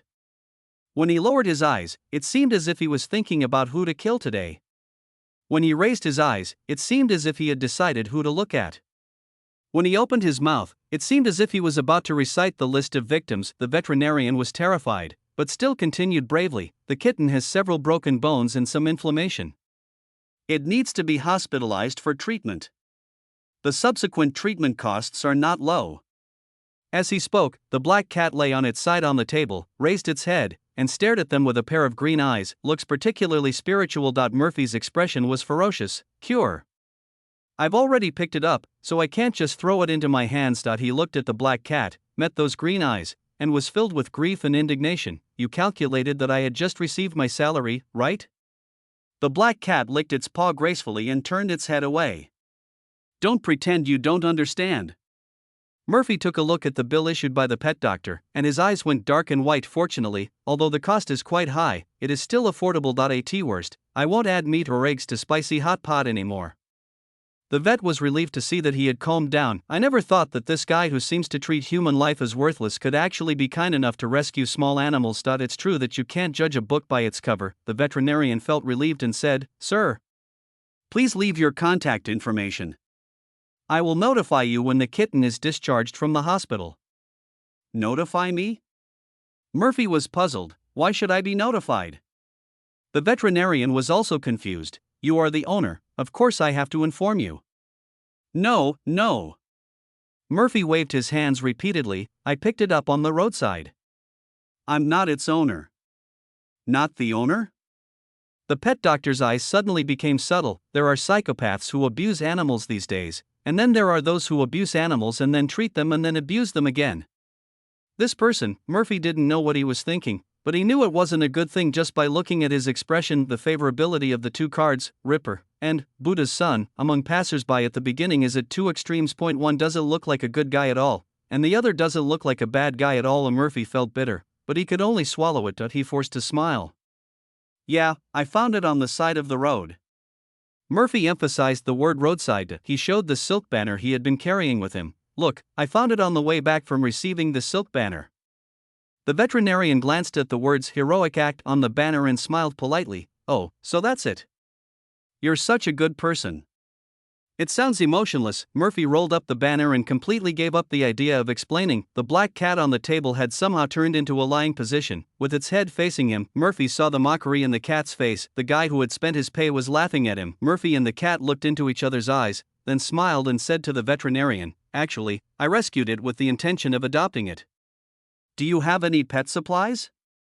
The black cat's pupils stood up. Murphy was happy when he was standing at the door of the pet hospital holding cat food and cat litter. He still hadn't reacted. As a human being, he was actually provoked by a cat and adopted it in a fit of anger, and he even spent nearly $10,000 on the cat's medical treatment and cat food. Murphy felt a dull pain in his heart. The conscience no longer hurts, but greed does. He dragged his heavy feet towards home, cursing himself in his heart. He is so arrogant just by getting a little salary, and he can't predict life or death in the corner. But then again, if he hadn't been paid, he wouldn't have been in the mood to see what was in the corner. Now that things have come to this, he could only comfort himself in his heart that the black cat was definitely a sign of wealth. As the old saying goes, cats bring wealth and dogs bring prosperity. Woo woo. Little money. Mo Fei was immersed in Qian Fei Fei's pain. When he returned to the vicinity of the old neighborhood, it was already dark. This time, most people go home to eat, and there are no people outside. Murphy was dragging two packages towards the residential complex when a van just brushed past him. Murphy was so scared that he had no time to feel sad. The van was driving quite aggressively, almost hitting someone in a densely populated residential area without any intention of slowing down. A lot has happened today, and Murphy is planning to go back and release some electronic fish to accumulate merit, and he doesn't want to cause any trouble, but now I'm being bullied at my doorstep. How can I tolerate this? The cat taunted him, and the car taunted him too. Murphy threw away the two large bags of cat food and cat litter in his hands, as well as the silk banner, and started chasing after him. While chasing, he even picked up a broken brick from the green belt on the side of the road. It is unlikely that he could catch up with a car with two legs, but he could make the car stop by itself. Murphy took a quick aim and swung the broken brick with great force, hitting the rear windshield of the van. The rear windshield was directly broken. The van slowed down a bit, and Murphy was waiting to argue with the other party, but he didn't expect that the van only slowed down a bit and then stepped On the accelerator and drove away. Murphy stood there breathing in the exhaust fumes, feeling a little silly. He took out his phone and sent a voice message to Officer Sue. "I think I'm in trouble again." Officer Sue replied almost immediately, "Tell me about it." "I just smashed the rear windshield of a car and the driver ran away without even stopping." Murphy finished speaking and added, "He slowed down. He must have known he was being hit. I suspect he was driving under the influence of alcohol or drugs, otherwise he wouldn't be so guilty." These days, those without quality are all bosses. How can a person who doesn't slow down even when he almost hits someone be a good person who admits his mistakes and corrects them? It's impossible to extort 88,000 yuan from a guy like this if his car is smashed without beating him up. Running away with a foot on the accelerator only means that the other party is guilty. Officer Xiao Su obviously felt the same way and sent a message, "License plate number, location, I'll ask the traffic department." To check it, when Murphy saw the news, he smiled with satisfaction, a smile typical of the Chaoyang masses. Then Officer Su's second message arrived, "If the other party is fine, you have to pay compensation." Murphy's smile fell, he put his phone back in his pocket, and turned back angrily to pick up the cat food, cat litter, and banner. Chapter 11 Serial Killings. When Murphy returned home exhausted, he was too lazy to even cook some noodles. He struggled mentally for a long time while looking at the takeaway interface on his phone, which he was using for the first time. Finally, he shamelessly took the empty bowl at home and knocked on the door of the grandmother downstairs. Grandma Zhang downstairs is an empty nest elderly person who usually stays at home alone. Murphy occasionally helps her turn on a light bulb or move a box. Sometimes when Mo-Fei ran out of food, he would shamelessly come to her house to ask for food, and Grandma Zhang was always very welcoming, just like this time. Although Murphy didn't greet him in advance, the old lady still greeted him happily and even fried 2 side dishes to feed the pigs. Seeing Murphy eating heartily, Grandma Zhang was very happy. "Eat more, Xiaofei. Good kids are getting thinner because of hunger." Grandma Zhang liked Mo-Fei very much. He was handsome and polite. She looked at him with a loving face. "Eat more, eat more. You're better like this. A few days ago, I thought you were going to become a monk." Murphy choked on his food and could only smile awkwardly. In fact, he doesn't feel any better now as a criminal. Grandma Zhang pushed the plate in motion for Murphy to continue. Murphy finished his dinner in no time and helped Grandma Zhang wash the dishes before returning to his room. Lying in bed, he couldn't help but think about it again. "Today I changed my card, reported in, picked up a cat, and also took the opportunity to do something brave and do some police-civilian cooperation in Chaoyang. What a colorful day." Murphy silently prayed in his heart that what happened next would not be so exciting. This isn't a movie. People will die if they get too tired and night falls over the entire city. Some people fall into a deep sleep after get off work, while others work overtime with the lights on. This time, the police station also welcomed a group of tired guests. Officers Tang and Xiao Su received news that the task force was coming in the afternoon, and they arrived as soon as it got dark. A black SUV drove into the yard of the police station. 5 people, 4 men and 1 woman, got out of the car. Everyone looked a little tired. When Officer Tang saw the car lights, he knew someone was coming, so he went out to meet them with Officer Su. The 5 people who came were obviously led by a middle-aged man. When the man saw Officer Tang, a hint of surprise flashed across his eyes. "Tang Xin?" Officer Tang was also stunned for a moment. "Senior Li?" He quickly reacted and introduced, "Senior, this is Su Tianshine. He just graduated 2 years ago." "Xiao Su, this is Senior Li Sangyu, who used to lead me in criminal investigation." Li Sangyu waved his hand. "Don't call me senior, we are all comrades. Where are the remains you found? Take me there." The special task force that Li Sangyu brought this time was specifically targeting the remaining limbs. "Recently, we received reports from the public that dismembered bodies were found in multiple locations. At first, the body was unrecognizable, and later it developed into dismembered body, which was extremely bad, and judging from the location where the body was found, the murderer was obviously not fixed in one place, but committed crimes on the move. Li Sangyu was handling a case in Lin City. After receiving the news here, he immediately realized that something was wrong and rushed over. The biggest characteristic of this murderer's crimes is that he would erase the victim's identity information. Fingerprints, appearance, and personal identification are the most direct and convenient means of confirming the identity of the victim. At a time when genetic monitoring is not yet widely used, it is extremely difficult to confirm the information of these victims. Moreover, judging from the identities of some of the victims that have been confirmed, this murderer committed crimes without any rules, hitting people here and there.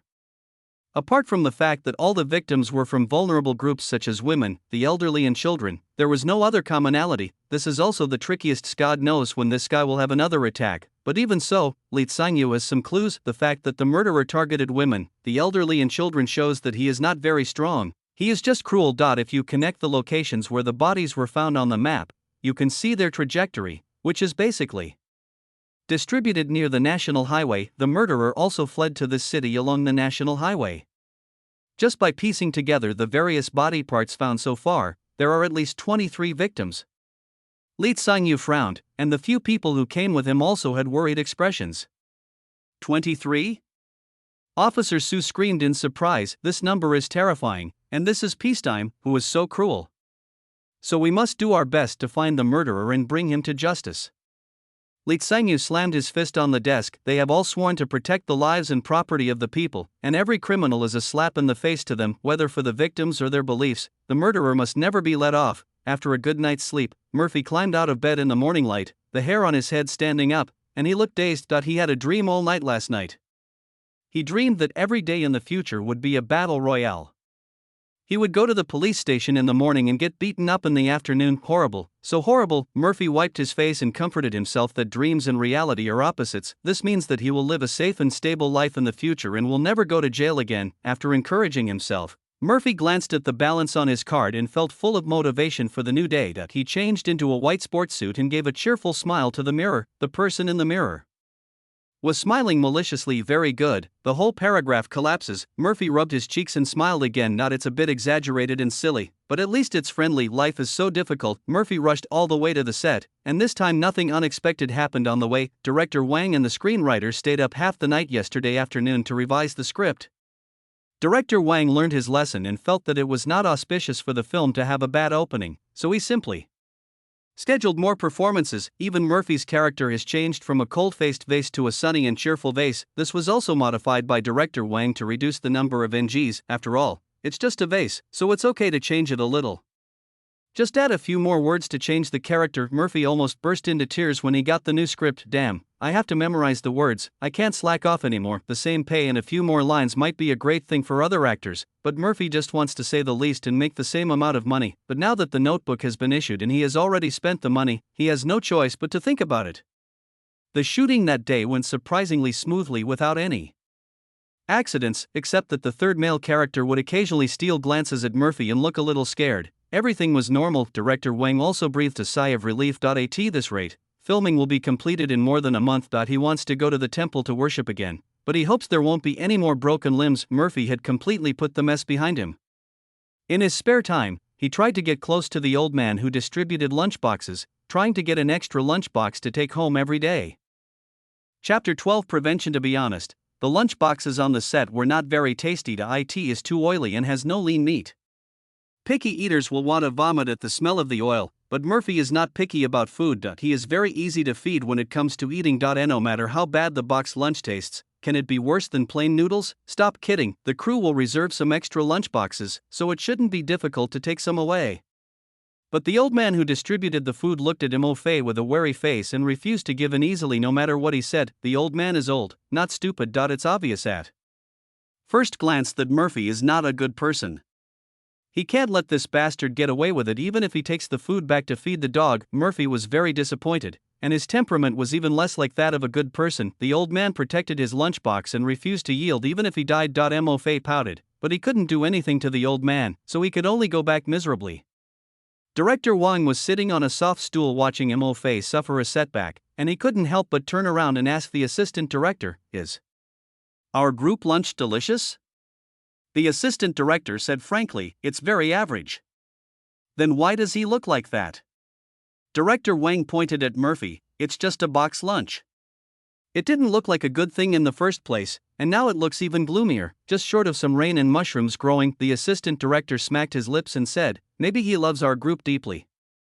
As for being so poor that you have to pack up your lunch, impossible. The pay was just paid yesterday." They could never have imagined that there would be someone so stingy as to ask for free lunchboxes from the crew even though he had money. After all, this thing really doesn't taste good. The stingy Murphy gets discouraged quickly and cheers up quickly. He is now the most promising young man under Lu Chuanxiu, and Lu Chuanxiu has agreed to come to the set to pick him up after get off work every Day.at the same time, he also wanted to make himself familiar to Director Wang. Last time we agreed that we could work together if we have the chance, so please don't just let it go.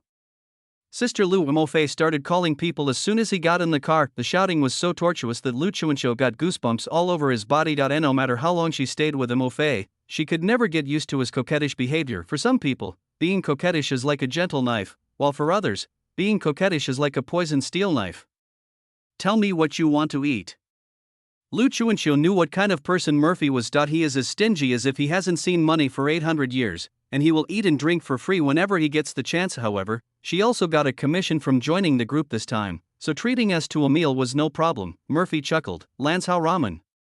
Lu Chuanqiu started the car and scolded with a smile. You are so useless. Although Murphy likes to get away with things, he also knows his limits. The food is cheap and filling, and we never overcharge people. Relationships, though, need to be maintained well. The portion of noodles in Lanzhou ramen is always generous. Murphy finished 2 plates before rubbing his belly with satisfaction. Lu Chuanqiu's eyes twitched as he watched. If you gain a little weight, just wait for the diet. Murphy didn't care. He eats a lot, but he often doesn't feel full. Poverty does not cause obesity, and neither does stinginess. After dinner, Lu Chuanqiu ignored him, let him walk back, under the pretext of helping him digest his food and lose weight. After all, Murphy really relies on his appearance to make a living. At the moment when I got off work, the sky was pitch black, and after dinner, the sky was full of stars. Murphy felt a bit artistic while walking on the road. As long as nothing goes wrong. Next, today will be a perfect day. As soon as this thought flashed through Murphy's mind, he slapped himself. You can't think about this kind of thing. The more you think about it, the more it happens.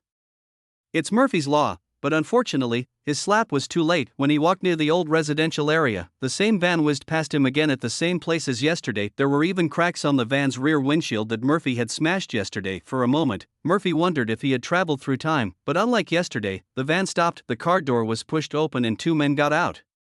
Both of them were dressed very simply like migrant workers, but Murphy could tell at a glance that there was ferocity in their eyes. I keep seeing something in the mirror these past 2 days, and it's really hard not to see it. Murphy reached into his pocket and began to feel around blindly, trying to open WeChat to contact Officer Xiao Su or Officer Tang. For ordinary people, this operation may be difficult, but Murphy's phone had nothing on it except the necessary software, and there was a crack on the screen from yesterday's fall, which allowed him to successfully open WeChat, but it is unlikely to call the police accurately. The 2 migrant workers came towards him aggressively with wooden sticks in their hands. It looks like he's going to beat him up. A disdainful smile appeared on Murphy's face. The smile made the 2 men slow down their pace, wondering if he had any other tricks up his sleeve. When Murphy saw that they slowed down, he ran towards the old neighborhood. You 2 idiots. You got out of the car and beat up someone who was looking for trouble.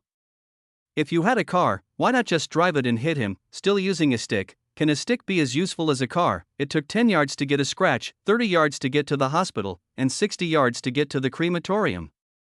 Even if the stick was broken, it was still faster than lightly stepping on the accelerator, but as a good citizen, he certainly wouldn't be so kind as to teach those bad people how to do things. Sooner or later, they will all be sent to the police station to help Officer Su boost his performance, Murphy complained in his heart while screaming at the top of his lungs. Although the 2 men wanted to beat him up, they seemed to have some reservations and did not chase him. Instead, they got into the van and left. Someone in the old building was annoyed by Mofei's noise. They opened the window and cursed, shout, shout, shout, shout.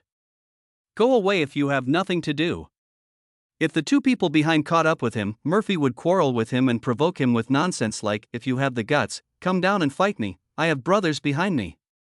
But now that no one caught up with him, Murphy shrank his head, shut up and went home. But there are still some problems with this matter. Murphy sat on the bed and opened WeChat to send a message to Officer Xiao Su. The van from yesterday showed up again today and wants to beat people up again. He is a good citizen, and he almost got beaten. This time, Officer Su did not reply immediately. After working tirelessly yesterday, they conducted another round of inspections today, looking for other body parts and verifying the information of missing persons. In short, I am so busy that I wish I could break 1 minute into 120 seconds. Murphy waited for a while and felt that it was not a good time to bother others with such a small matter, but this also gave him a wake-up call. With that annoying passive skill, moth to a flame, this kind of trouble will probably become commonplace in the future. We have to be on guard. Murphy looked around the house. Kitchen knife?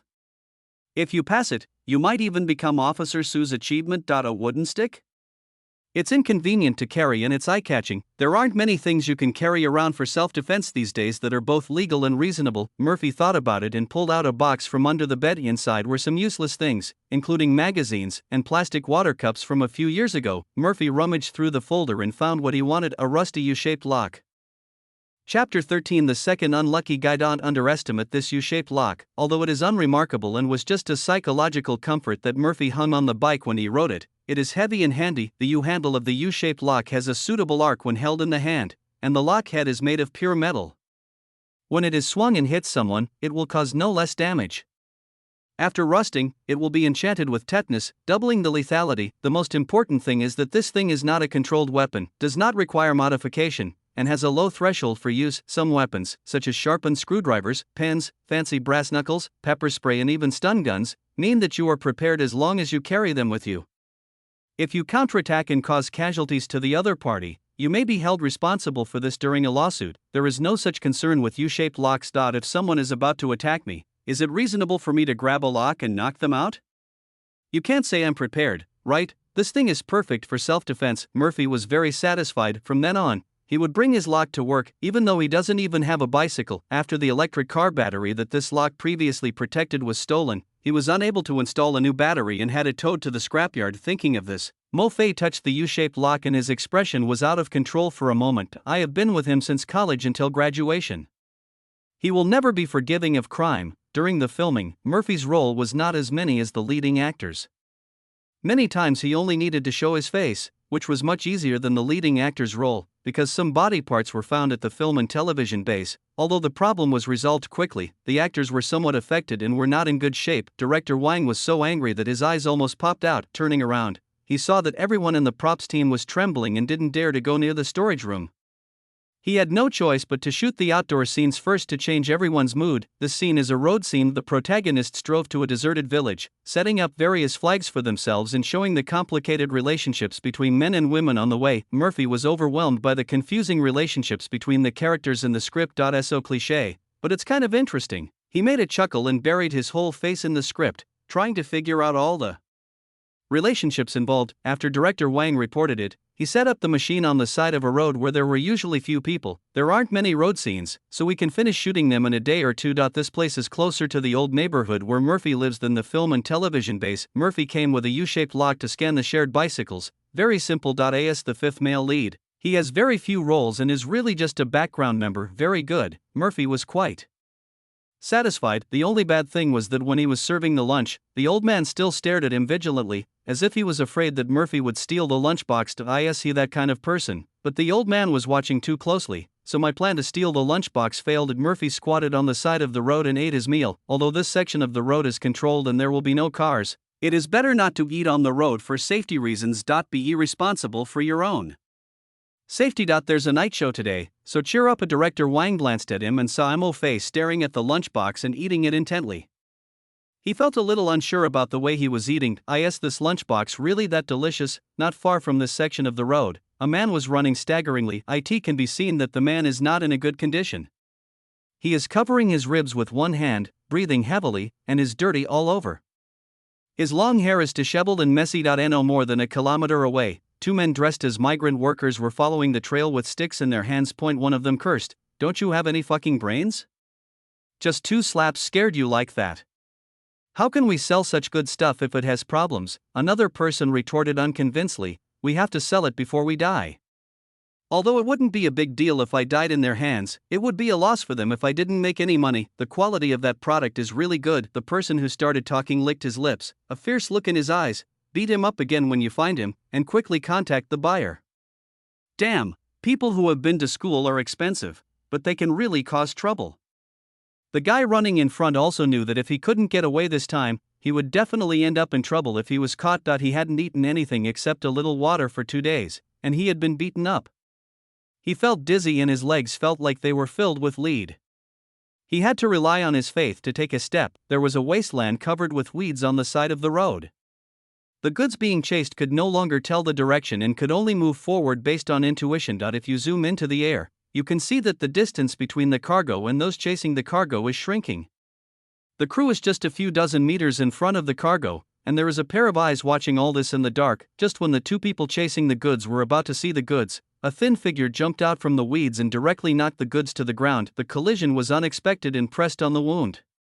The guy felt so much pain that his eyes went dark and he groaned out. A pair of rough hands rubbed the goods roughly several times, and then there was a curse in Chinese: "Fuck, man? Why do men have long hair? Fuck you, you sissy pervert."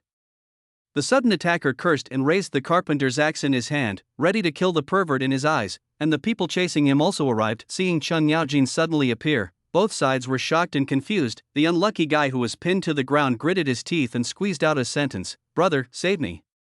This sound ignited a spark. The two people chasing him thought the man holding the axe was his brother, and the man holding the axe thought the two people holding the sticks were his brothers. The atmosphere changed suddenly. Although the man holding the axe was thin, he was full of fierceness and blood. Without saying a word, he raised the axe and chopped at the two men. Although those two men usually fought, quarreled, and trafficked people, they had never seen anyone try to kill someone like that. He dodged and swung his stick in an attempt to subdue him. The man holding the axe was obviously a desperado. He held the axe in one hand and grabbed a stick in the other.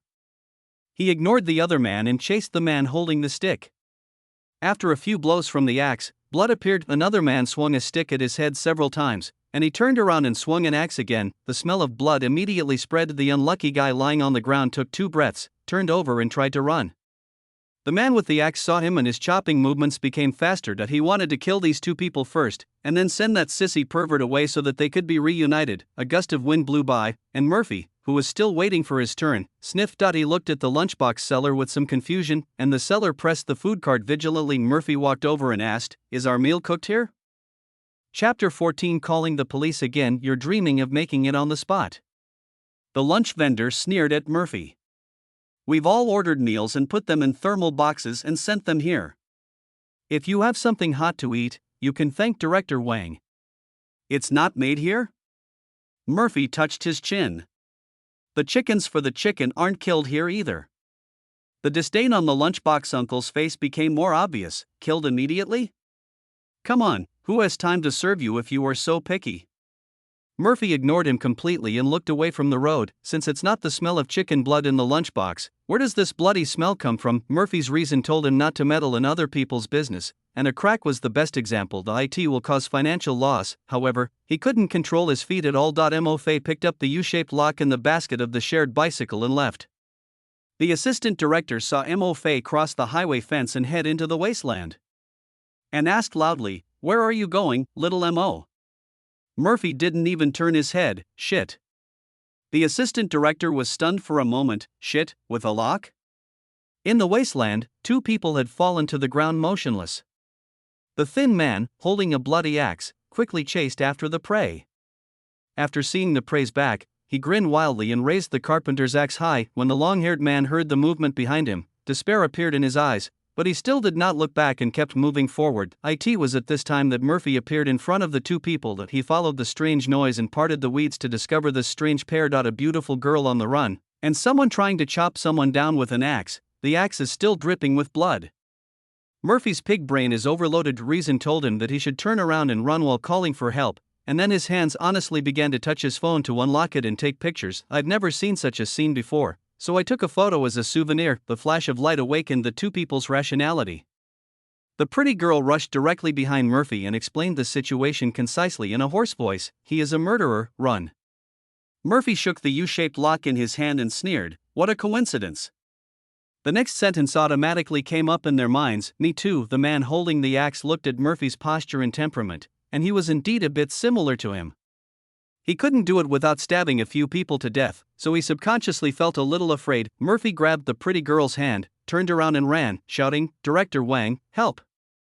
There's a snake! Everyone, come quickly!" The beautiful girl had no time to react and was dragged more than 10 meters away. The man holding the axe almost had a question mark written on his face. What the fuck is going on? Wang Dao and others were frightened by this shout and were not only confused but also irritable. The special code is not over yet, right? There were broken limbs at the film and television base, and snakes on the highway? The crew members all focused their attention on Director Wang. Director Wang waved his hand and said, "Go and take care of it." Several strong men who were not afraid of snakes nodded, picked up some handy tools and walked towards Murphy. By the time the man with the axe reacted and wanted to chase him, Murphy was about to meet up with the crew. He wanted to kill these people directly, but his physical strength was a problem. He could only glare at Murphy hatefully, then disappeared into the wasteland in the opposite direction. The men who were holding various wooden boxes and folding stools and preparing to kill the snake were also stunned when they saw Murphy pulling a girl with long flowing hair out of the wasteland. What's going on? You shouted there was a snake, and you were holding a girl. Is this girl by Susan? Murphy saw the crowd and felt that there was strength in numbers. He stood still and was about to speak when the girl next to him suddenly became limp and fainted. Murphy took it subconsciously, and the moment he started to use it, he felt something was wrong with the muscles. Looking again, there is a Adam's apple, mailed out a very handsome man. Murphy's brain was overloaded again. Seeing that he didn't respond, the staff member holding the tools urged, Teacher M.O., what's going on? Murphy opened his mouth and found that he didn't know the answer to this question. The only person who knew the situation had fainted. He could only truthfully describe what he saw. Just now, someone was holding an axe and trying to chop him, and I ran into him. Then you poor guy, shouted, help! There's a snake! The staff member's eyes changed. Although there is nothing wrong with this operation, and asking for help definitely takes effect first, they are still a little unhappy. If it wasn't inconvenient now, those wooden box folding stools would probably have fallen on Murphy's head. Murphy felt a chill on his back and felt a little uncomfortable, but standing there wasn't a good idea, so he carried the unconscious person up and suggested, how about we call the police first? Call the police again? Director Wang really felt that this play was poisonous. They called the police on the first day of production, and now they are calling the police again after moving to a new location. Looking at the person who had passed out on the camp bed, he pinched his nose and accepted it. Report, report, report. It was just an actor running into someone attempting murder, which is better than finding a dead body. Murphy nodded and called Officer Su without hesitation. Officer Su was used to receiving calls and said he would arrive as soon as possible. After hanging up the phone, Murphy called for emergency medical help. After all, there is still a wounded person. While waiting, Murphy stood up again and walked towards the wasteland. Director Wang hurriedly asked, where are you going? I'll go check out the situation. Murphy pointed in the direction of the wasteland. Although a person was picked up, the source of the bloody smell has not been found yet. Curiosity is driving me crazy. That crazy guy with the axe is still nearby. Do you want to live? Director Wang felt like his brain was about to explode. After this happened, everyone was worried about their own safety and huddled together for warmth. They even held back their desire to go to the toilet for fear of running into the guy who Murphy mentioned as a slasher. He is so foolish and bold that he dares to go out by himself. Do you know that people who are left alone in the movie don't have a good ending? Director Wang was so angry that he wanted to knock open Murphy's head to see if it was empty, and Murphy smiled. Oh, so we can go together. If we go together, he won't be able to do anything to us. Otherwise, why do the characters in the movie always act separately? Director Wang was choked up and nodded with a forced smile. Okay, very good. Anyone willing to go with him, please raise your hand. Everything is quiet. A gust of wind blew by, adding a bit of desolation. Murphy hugged his U-lock and sat obediently on the wooden box. If a group of people go out, they will catch people, but if one person goes out, that may not be the case. He can tell the difference. The road was in a remote area, so the police car and ambulance arrived one after the other. The policemen who came were old acquaintances, Officer Su and Officer Tang, but there were two new faces that Murphy didn't recognize. Officer Tang glanced at the unconscious man, waved his hand, and told Officer Su to follow the ambulance. He then stood in front of Mo Fei and asked, hello again, Mr. Mo. Murphy smiled implicitly, I don't want to either. Chapter 15. Wanted and bounty. Logically speaking, who would want to call the police when they are living a good life? If there is a way to get rid of this crappy passive skill, Murphy would spend any money to do it. Officer Tang smiled at Murphy's words and didn't comment. I heard it was you who discovered the person this time? Murphy nodded. There's another guy who wants to kill people in the wasteland next to him.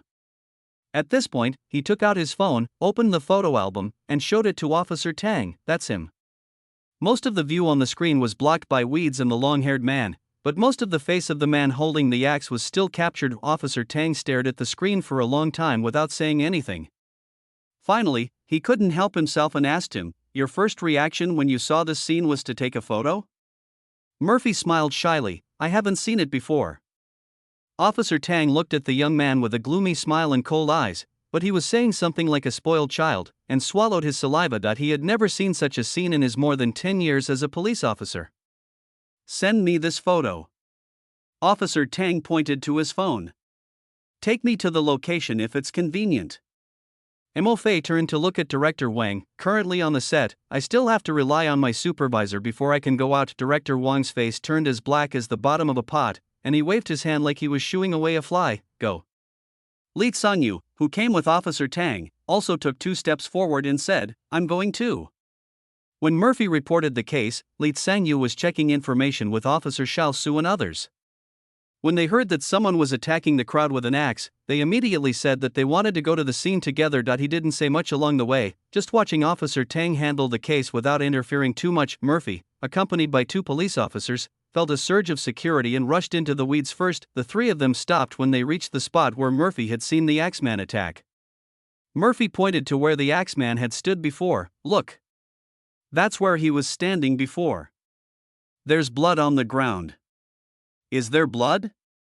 Officer Tang frowned. Li Sanyu then walked past him and squatted beside the bloodstain. After observing it for a while, he spoke. "The bloodstains are very fresh." "Is that person injured?" The latter question was directed to Murphy, who shook his head. "It dripped from his axe." Li Sanyu's face changed immediately. After saying "stand still," he walked in the direction where the weeds were flattened. Murphy's curiosity about the smell of blood had already passed its peak. What he wanted to know more was, "Officer Tang, is this your leader?" Murphy approached Officer Tang and asked in a low voice. When ordinary people talk like this, it is whispering, but when Murphy approached Officer Tang like this, Officer Tang's anti-violence radar went off. He suppressed the urge to handcuff Murphy, put on a polite smile, and imitated Murphy's behavior, leaning close to his ear and said loudly, "You can ask freely." Murphy rubbed his ears with a distorted expression, his head buzzing. Officer Tang exhaled and then said, "This is my senior." "Oh." Murphy nodded hurriedly. "No wonder he looks so awesome, great." He gave a genuine thumbs up. Praising his senior obviously made him happier than praising Officer Tang himself, but when he saw that Murphy didn't look like he had never committed a crime, Officer Tang's raised mouth corners turned into a forced smile. This time, the person being flattered also walked out from the weeds with a serious look on his face. "Report to the brigade, there are 2 bodies here." The smile on Officer Tang's face completely disappeared. The case escalated completely at this point. Director Wang's face also became darker. Although the case did not occur within the crew, it was only a few hundred meters away from the crew. In addition, there was no one else nearby, so the entire crew was the nearest crowd and was inevitably questioned. Others who were unaware of the situation did not understand the specific circumstances and thought that the police were only questioning the man who had injured someone with an axe.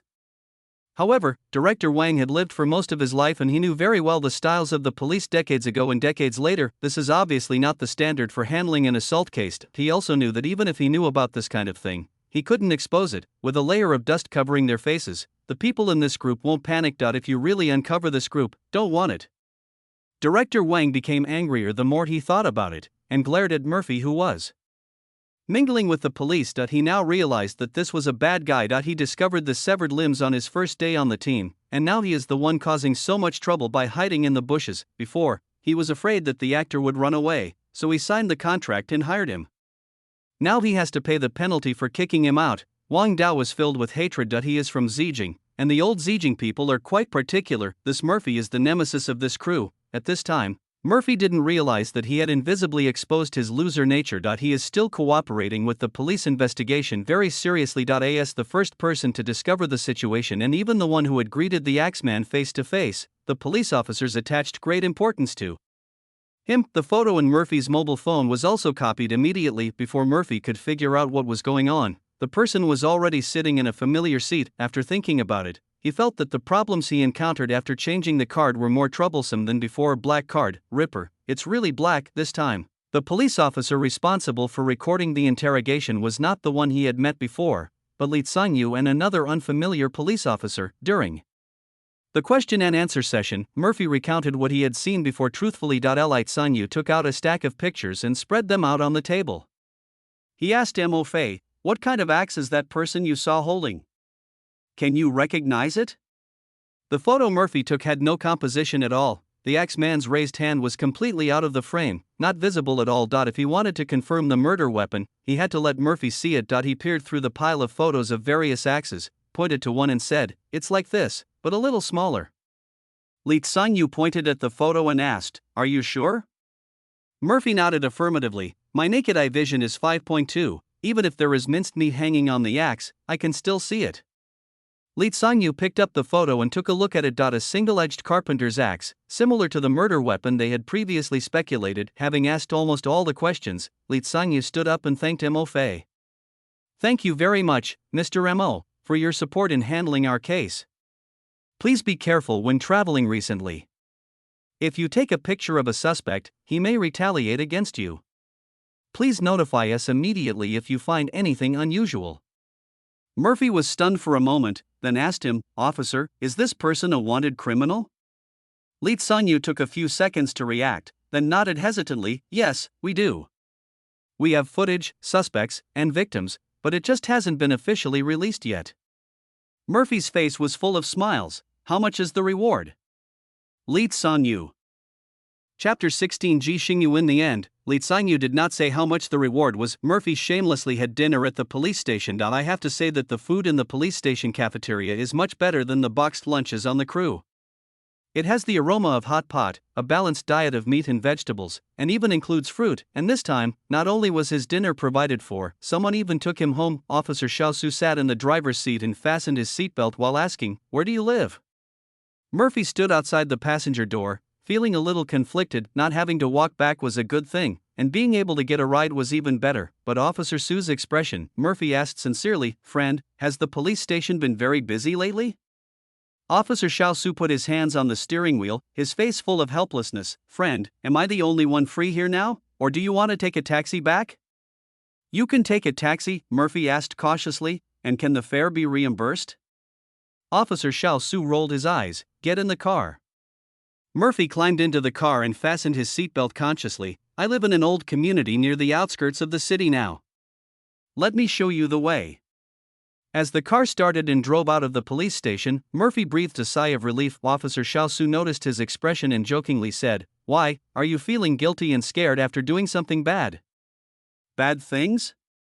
Murphy thought for a moment. "I haven't done anything yet, and bad things always come to me. I can't hide from them." Officer Su nodded in agreement. "Although I've only been here a short time, it's rare to see a familiar face like yours. It's really rare to see someone coming to our house at this rate, and you're neither a staff member nor a criminal suspect." Murphy pondered his words and couldn't tell whether the other party was expressing emotion or sarcasm.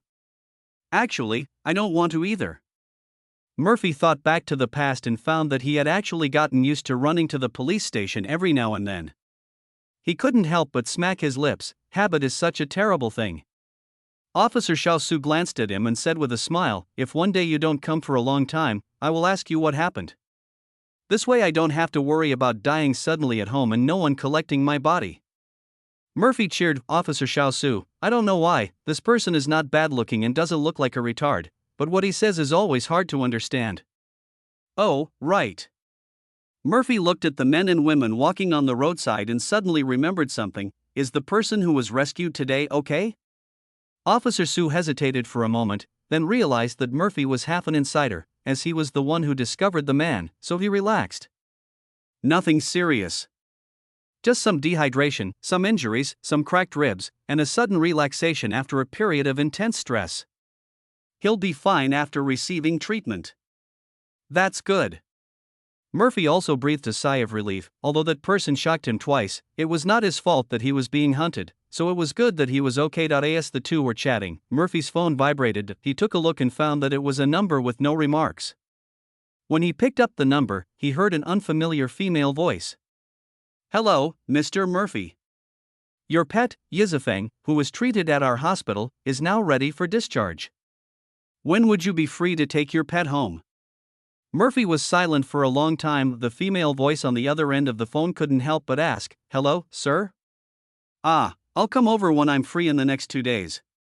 Murphy responded a few times and hung up the phone. He almost forgot that there was an uninvited guest who gave him a chance and was in the hospital under the name of a house cat. The space inside the car was so small that Officer Su also heard the conversation and teased him, I didn't realize you had a pet. A crack? What an interesting name. Murphy gave a wistful smile. It's more than just a crack, there's also 2 months' rent to pay. When Officer Xiaosu successfully escorted Murphy to the gate of the residential complex, he looked at the streetlights and remembered the message Murphy had sent him earlier. He stopped Murphy as he entered the complex and said, "By the way, I had my colleagues from the traffic department check the car you mentioned earlier. They didn't stop it at the intersection, and it was a fake license plate car." Are cloned cars still so arrogant? Murphy didn't understand. Is breaking the law something to be proud of now? Officer Xiaosu smiled helplessly. As for people. Anyway, please be careful and stay safe. If you need anything, come to me. Murphy nodded solemnly. He values his life more than anyone else. While Murphy went home to rest, a room in the hospital's inpatient department was still bustling with activity. Officer Tang and Li Tsingyu sat beside the bed where a long-haired young man who had just woken up late. The man had just woken up not long ago, and they rushed over immediately after receiving the news. The police officers were relatively kind when dealing with the victims, so Officer Tang looked at him and slowed down his tone. "What's your name?" The long-haired young man didn't say anything. Officer Tang smiled and said, "Let me introduce myself. My last name is Tang Xin, and I'm from the police station. This is Officer Li from our criminal investigation team.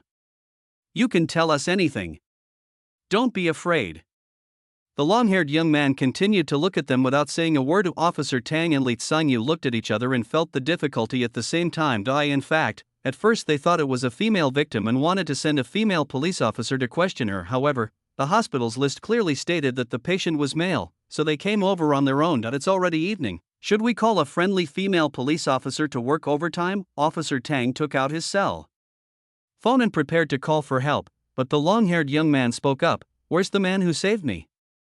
Officer Tang reacted quickly and replied, "He has already gone back after taking the statement." After hearing this answer, the long-haired young man lowered his eyes again. To be fair, the young man with long hair has a very outstanding appearance, with a kind of beauty that appeals to both men and women.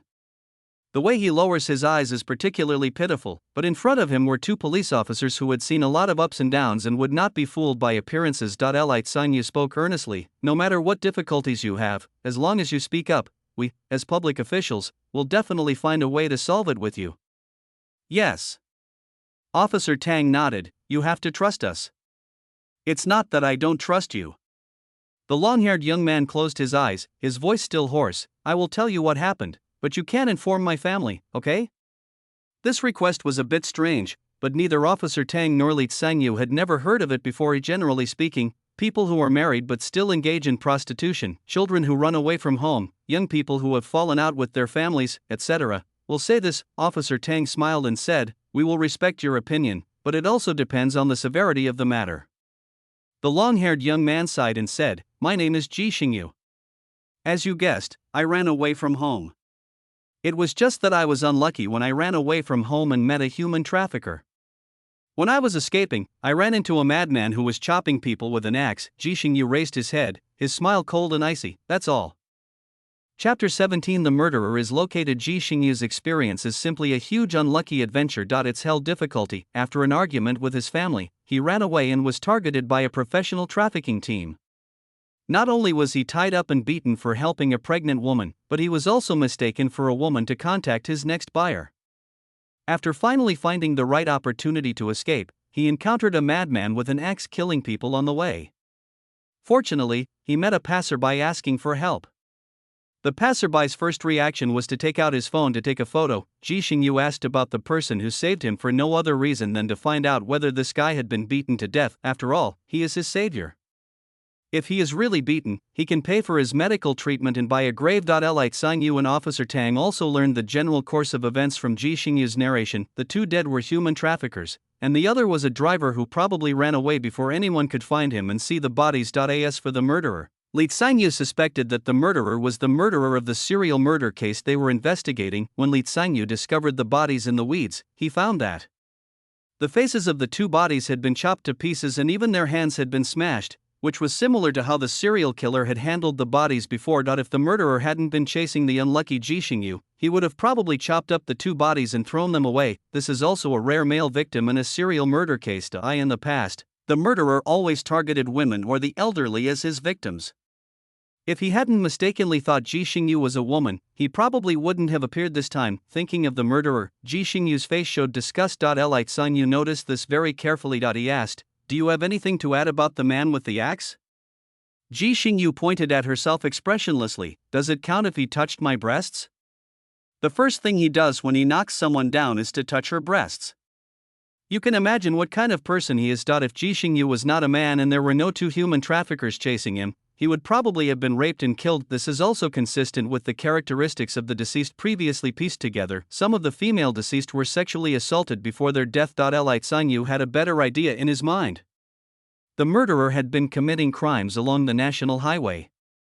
After fleeing to the city, he hid near a road with less traffic, waiting for an opportunity to commit crimes, until he met Ji Xingyu. What needs to be done now is a comprehensive investigation. They had a photo taken by Murphy, and it was the only photo, without any information about his name, hometown, age or occupation. The investigation was difficult, but the murderer's face was revealed, which was a blessing from heaven. This time he encountered two adult men and hacked them to death together. It can be seen that he was so bloodthirsty that he had lost his mind. It would be a shame to wear the police uniform if such a person was not quickly caught and shot. With this determination, the entire system was put into operation to find the person in the photo. The morning light of a new day shines through the translucent curtains onto Murphy's face. He closed his eyes and frowned, his face showing an unconcealable anger. The light was so bright that it was impossible to sleep. Murphy sat up and scratched his hair. After being sent home by Officer Xiao Su yesterday, Lu Chuanqiu made a special phone call to say hello to him. The greetings lasted for more than half an hour. It is true that Mo Fei is the most promising and potential person under her, but this guy is too prone to trouble. Although there is nothing wrong with saving someone on the road morally, and you can even get a banner in the end, but many times the world does not run on morality. Every day the crew works means every day they spend money. What's the point of making a movie? To make money, or to do charity? Now that this has happened, if director Wang had been tougher, Mo Fei would have just packed up and gone home. If people hold grudges any longer, Murphy will just tell them to go back and grow their own sweet potatoes. Lu Chuanqiu greeted him for a long time, and finally only let Mo Fei take 2 days off, and she would go to talk to the crew. Mo Fei has been working under Lu Chuanqiu since he entered the industry, and he knows her personality and temper. Say hello to him on the phone, and after hanging up the phone, the person you are greeting is probably the Axeman's ancestors for 18 generations. Just like before, they begged and pleaded with the crew, and when they left the crew, they cursed and cursed, saying that they were inhuman, had no acting skills, had no shame, and were just occupying the toilet without doing anything. This is the kind of personality Lu Chuanqiu has. He is angry but also protective of his son, and he has his own reasons. No matter how you look at it, Murphy did a good job in this matter. Apart from his unworldly sincerity, he made no mistakes, but in the eyes of some people, being ignorant of the ways of the world seems to be a sin. After calling Murphy, he started cursing those money-minded and money-laundering parasites, and then he started writing a short essay to Director Wang. It's just that Director Wang is just an employee working for the investor, and his authority is just a little bit greater. Besides, to be honest, although Director Wang was indeed frightened by the scene at first, he felt fine after he went back and had a good sleep. In the early years, many people who filmed movies in Zhejiang City were disrupted by others. Sometimes, people would break into the set halfway through filming and point knives and guns at the heads of the actors and director. I have to say that this film brought back the feeling of the past for him. It's full of twists and turns and there's no peace. It's exciting, really fucking exciting. Murphy, this poor guy, was unlucky, but he didn't do anything bad after all. That he's a fool. He doesn't look like a good person, but he does good things. Director Wang sighed and decided to delete some of Mo Fei's scenes instead of kicking him out. Having scenes deleted is a big deal for other actors, but it really doesn't matter to Murphy. His goal is to live, to be born, and to survive. It doesn't matter whether there are lines or not, it doesn't matter whether there are shots or not, it all depends on fate. With this disappointing passive attitude, Murphy's biggest feeling in his life is that he is fortunately not a public official. He sits in a national office with the buff of trouble all around him. It's really his buff that has let him down. He has let down the country. Director Wang deleted Murphy's scenes, his salary remained unchanged, and Murphy also got 2 days of vacation. No matter how you look at it, Murphy has no reason to be angry. What made him grumpy when he woke up was the dream he had last night. In his dream, he acted like a hero saving a beautiful girl. When he was about to flirt with the girl holding her soft and fragrant hand, the girl just said in a northeast manly way, "Thank you, brother." Murphy was frightened at once. It's not that he discriminates against cross-dressing men, it's just that he has never seen such a thing before and was a little scared. If the other person has no problem with his character, he can still understand a little quirk. Murphy sat there for a while with a dull look in his eyes. After his brain started working, he got up, washed up, and 8.2 days of vacation is just the right time to fill a gap.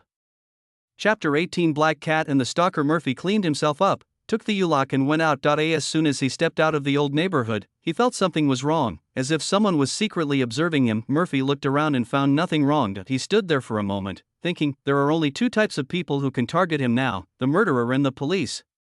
Judging from the appearance of the murderer we saw yesterday, he had a plain face and a thin build, and did not look like he was organized or premeditated. An individual should not have the power to find out where this brave man who dared to take pictures of people with his mobile phone lives in one day. Then there is only the second possibility, the police are protecting him secretly. How should I put it? It's a bit unexpected but also reasonable, and now he and the long-haired guy are the only two people who have seen the murderer, so it is reasonable for the murderer to want to attack them. We can keep an eye on them and wait for them to get tired. We only need to send one person to follow them, which is very cost-effective. After figuring it out, Murphy no longer cared about the feeling of being watched. Although it is not very comfortable to be stared at, it won't hurt you, so you can just cooperate with the police. The good citizen adjusted his mentality, scanned a shared bicycle and headed towards the pet hospital. Those who were watching in the dark also hurried to catch up. After a few days of treatment, the condition of the crack was obviously much better. When Murphy arrived, it was still licking its fur leisurely. The pet doctor also greeted Murphy with a smile. Yidiafeng recovered well, and he has a good personality and is very brave. Generally speaking, animals that have been abused will not be very close to people. The pet doctor felt that the crack was probably the stray cat that Murphy had rescued. You really can't tell that this devil-like man has a heart as shining as gold. Murphy couldn't bear the veterinarian's friendly look. Perhaps it was the influence of the dream. He always felt that the veterinarian's eyes were too friendly, as if he wanted to be gay with him. Seeing the aloof Slit, Murphy immediately hugged the cat, looking very loving towards it. So Slit should be alright, right? The cat litter and cat food are all ready at home. Can I take it home? Sure. The veterinarian nodded with a smile. Little black cat, you're so lucky. Murphy tilted his head in confusion. Little black cat? Yes. The veterinarian pointed to a crack. I only discovered it the next day. It looks like a black cat, but if you hold it up to the light you can see its fur is actually red. Upon hearing this, Murphy raised a crack. Under the light, the originally black cat had a red halo. It's true, Murphy murmured, and then his eyes lit up. The black cat wards off evil spirits. The veterinarian was stunned for a moment, then nodded. That's what I said. Murphy, no longer minding the fact that a crack scared him, and that it cost so much money, caressed the cat affectionately and said, "Oh, from now on you are my cat. I will teach you a lot and protect the house."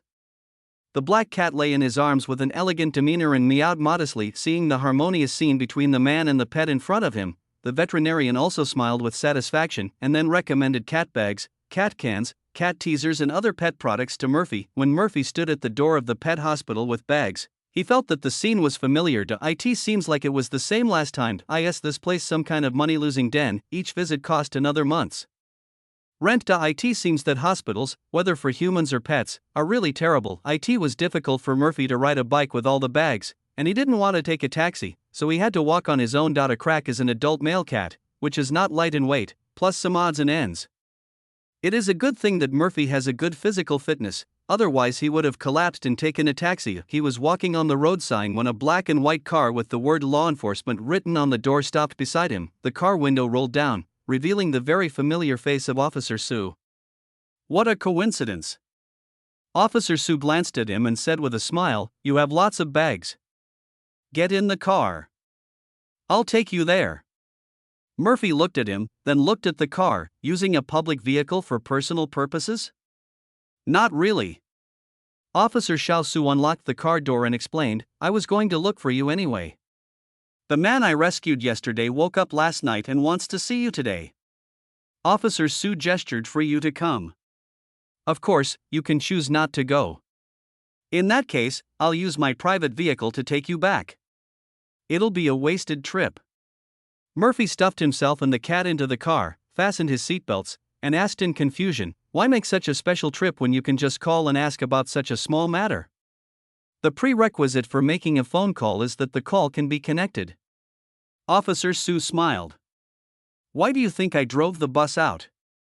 When he couldn't get through to Murphy's phone, he wondered if the murderer had come to take revenge, but Officer Tang analyzed that even if he did, it wouldn't be so quick, so he asked him to come and take a look at the situation first. Murphy took out his phone and looked at it, then smiled apologetically. It's muted, sorry. This is what happens when your phone is on silent all year round. It is easy to ignore various messages. Officer Xiaosu shook his head, indicating that he didn't care. Then do you want to go and see that person? Go ahead. Murphy nodded. There's nothing else important to do anyway. Officer Sue simply drove onto another road, still chatting with him. Do you have a cat? Yeah, I picked up a black cat to ward off evil and change your luck, hee hee. Murphy looked through the crack in the cat bag and could only let out a silly laugh. Officer Sue certainly didn't believe in any feudal superstitions, but he had no other opinion on this kind of thing that was just for the sake of a good omen. Many of the police officers are just amulets that their families ask for, which is just a little psychological comfort. But when Murphy looked at the cat's green eyes, his mind suddenly reacted as if it had been electrified. Wait a minute, didn't your police force send anyone to watch me? If the police force had sent someone to protect him, Officer Sue wouldn't have come here just because he couldn't get through to him on the phone. Officer Xiaosu was a little surprised why he said that. No, if we were to take such action, we would definitely discuss it with you in advance. He also realized something and his expression became serious. Is someone following you? Murphy thought of the feeling of being watched when he left the house and nodded solemnly. If he wasn't a policeman, could he really be the murderer? But that person doesn't look like he has such strong abilities, Murphy murmured. If it really is the murderer, Officer Xiaosu slowly exhaled. I will tell Master about this matter, you don't have to be afraid. His eyes were firm. We are now in a society ruled by law, and we are here. Murphy also nodded slowly. Have you figured out the bounty? Officer Xiaosu, Chapter 19 God of Wealth. Although Officer Sue had a good impression of Murphy, it was obviously inappropriate for Murphy to ask about the bounty when he was doing his job. He is a strict law enforcer. He may laugh and joke at ordinary times, but he must have a serious attitude when doing serious work. He is a heartless criminal who will kill people, not your neighbor's uncle who will give you candies. Be serious, Officer Sue scolded Murphy for a long time with a stern face, and only stopped after he made him promise that he would never underestimate his opponent or act rashly. But the appearance of an unknown stalker at this critical juncture is indeed worrying. After arriving at the hospital, Officer Sue took Mo Fei to the door of Ji Xingyu's ward, knocked on the door and announced Mo Fei's identity. He then stood at the door and sent a message to the bureau to inform them that someone was following Mo Fei. Murphy walked into the ward and saw Ji Xingyu wearing a hospital gown with long hair hanging down on the side of her face and a serene expression. The first thought that flashed through his mind was that it was no wonder that he was mistaken for a woman. In history, Zhang Liang, a strategist of the Western Han dynasty, was once praised for his looks like a beautiful woman. This shows that men can sometimes look beyond their gender. When Mo Fei looked at Ji Xingyu was also looking at him. Although they had met once before in the weeds, Ji Xingyu was not in good condition at that time and had no idea what Mo Fei looked like. Now he looks like a decent person, not a good one, but he was his savior after all. So Ji Xingyu still greeted him politely and thanked him. Murphy saved the man just by chance, and he just happened to see him, so he did a good deed. I don't even know your identity or occupation yet. Ji Xingyu smiled gently. I'll have to find a chance to repay you someday. Repay me? Murphy shook his head. You look like you can't even protect yourself. You'll be lucky if you can stay alive from now on. After saying that, he took out his phone and checked the time. Anything else? If not, I'll be back. It's a great vacation, it would be a shame not to go back to sleep. Ji Xingyu's eyes flashed with confusion. No need to repay? No need.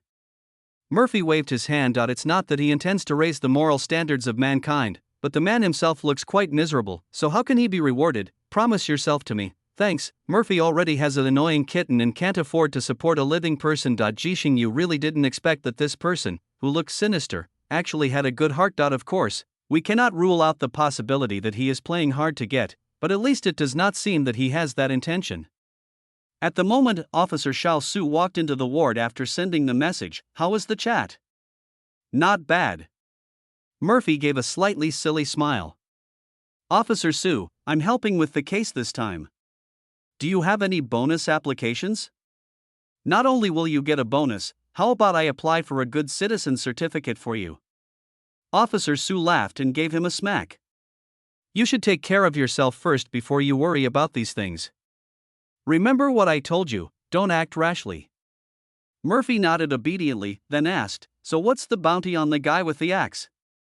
Did you find out? Officer Xiao Su, did everything I said before fall on deaf ears? Are you short of money?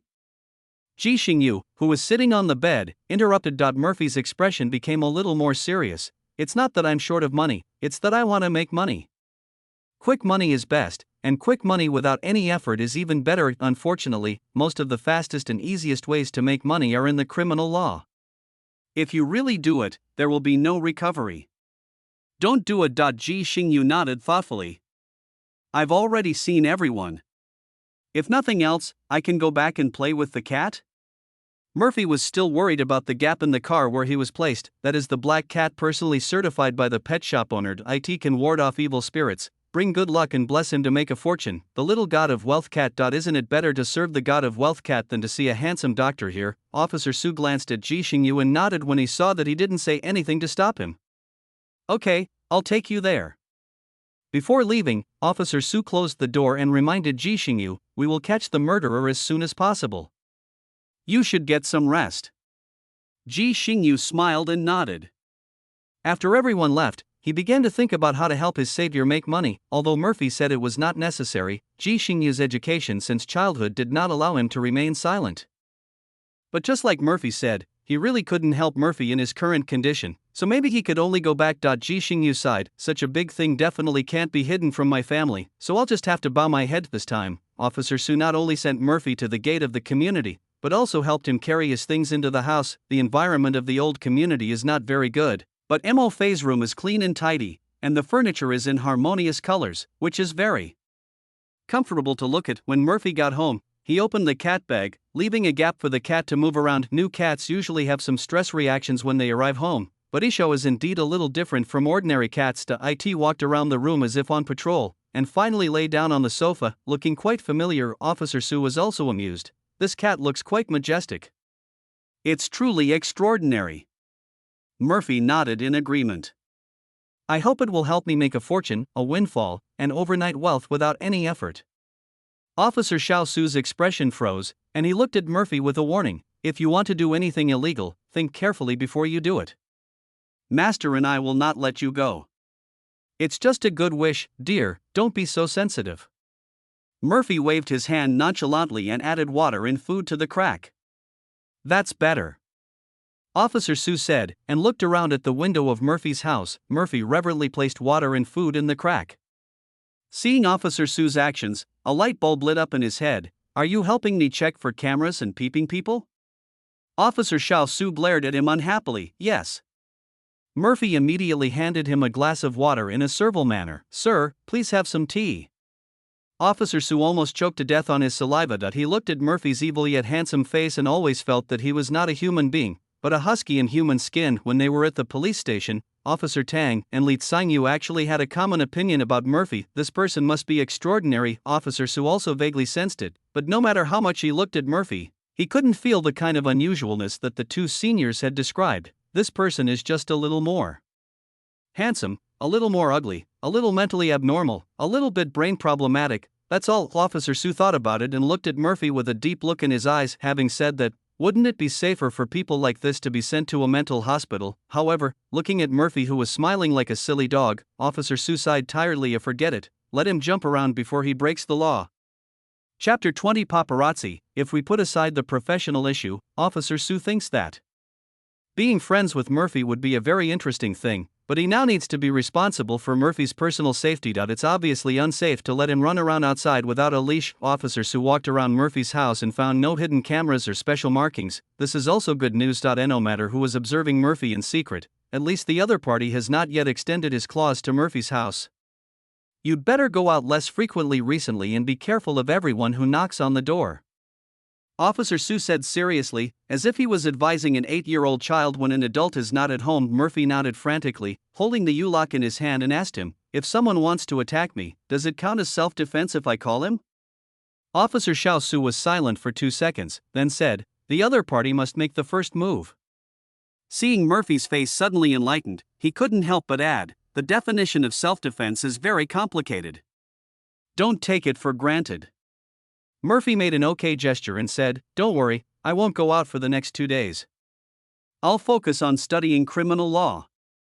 First, cultivate the entry-level skills, which is the foundation for venturing into the world." For some reason, Officer Sue felt completely uneasy seeing him like this. Even if he was worried, there were still things to do at the bureau, so he could only leave the old community in anxiety. Murphy also did what he said and calmed down to study criminal law. He hadn't read a book so seriously for a long time, and after reading it this way, he felt it was pretty good. Xiao yawned with his mouth wide open, turned around the room, jumped onto the back of the sofa, and lay down with his front paws tucked in, staring at Murphy with a pair of green eyes and his tail swinging intermittently. Outside the old residential complex, a man watched the cars driving out of the complex. After confirming that Officer Sue was the only one driving, he took out his cell phone and sent a message. After a while, a new message came on my phone, with just 3 simple words: "Keep an eye on him." The man put away his phone and continued to watch. 2 days passed in a flash. Murphy really stayed at home during these 2 days. When he was hungry, he cooked noodles, and when he was bored, he chewed some cat food with cracks. Fortunately, Yidiafeng has a good personality and temper. Not only does he not mind at all, he will go to the bathroom to use the squat toilet by himself. Even when the food bowl is empty, he will not cry out, but just lie quietly in the corner. There is a kind of temperament that it doesn't matter whether you live or die. Murphy felt that Ichong should be the owner of the first, Buddha's son, card. A cat, so Buddhist. It's really Amitba. After 2 days of rest, Director Wang started to have a headache again when he looked at the schedule. Before giving Murphy a holiday, he was not sure whether Murphy was his nemesis, but the crew was calm during the 2 days that Murphy was on holiday, and he couldn't help but believe it. If Murphy causes another accident when he returns to work this time, it will be irrefutable evidence. Even if Director Wang admires the other party, there will be no next collaboration. It's true that I can't stand this kind of stimulation at my age. Murphy was not very happy when he started working after 2 days of rest. The more you rest, the less you want to work, but if he doesn't work, Lu Chuanqiu will definitely kill him. Murphy left a day's worth of food for Yifeng and went out. Liu Chuanqiu came specifically to pick him up for work and begged this little ancestor to stop causing trouble, otherwise they would all be killed if he caused any more trouble. Once we get to the set, apologize and thank Director Wang sincerely. Do you understand how to be polite? Lu Chuanqiu looked at Mo Fei, who was obediently eating a bun in the passenger seat, feeling exhausted. If you don't live up to your expectations and were banned from the industry, Lu Chuanqiu smiled sinisterly, believe it or not, I will perish with you? Murphy felt a chill on his back, swallowed the bun in his mouth, and smiled flatteringly, I will definitely work hard, definitely. Murphy arrived on set and received his new script. A little thinner than before. In fact, he was not the only one. Regardless of whether Murphy was a bad luck ghost or not, Director Wang felt that the film was unlucky and that unlucky things should end as soon as possible. All the actors' scenes were cut to varying degrees. Murphy deleted the most and most harshly. If there wasn't an investor behind him, Director Wang would have wanted to just give up filming. Murphy's filming schedule for today was very full, and he had to do it all day. Anyone could see that he was asked to finish the filming quickly and get out. Murphy's eyes also turned dark. He just wanted to take a break. There's no need to retaliate so violently, right? However, despite the large number of scenes, the role of Murphy is originally just a vase, without much technical content, so it is no problem for him to just be a good supporting actor. In order to avoid the situation where the third male lead would be scared to tears on the first day of filming, Director Wang specifically told Mo Fei to smile brightly and not to cause any trouble. Murphy made an okay gesture, facing Murphy, who was laughing foolishly. Although he still didn't look like a good person, the other actors managed to calm down. The filming went unexpectedly smoothly. Director Wang was wondering if he was a little too sensitive and excited. What if the mutilated limbs and the rescue were really just a coincidence? In a corner far away from the crew, a person was peeking around stealthily. This is a great place, I can see them filming. A man in a vest and a baseball cap squeezed in next to the man with a camera. Ignoring the man's strange look, he raised the camera and adjusted it. Wow, this location is amazing. After seeing the photo results, the man in the baseball cap turned to the other man and greeted him in a familiar manner. Brother, you are also a paparazzi, why don't you bring a Canon, but just a telescope to work? The other man glanced at the high-powered telescope in his hand and said nothing. No money? No equipment?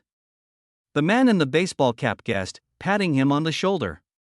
Oh, it's okay. We all get through this. But don't blame me for not teaching you.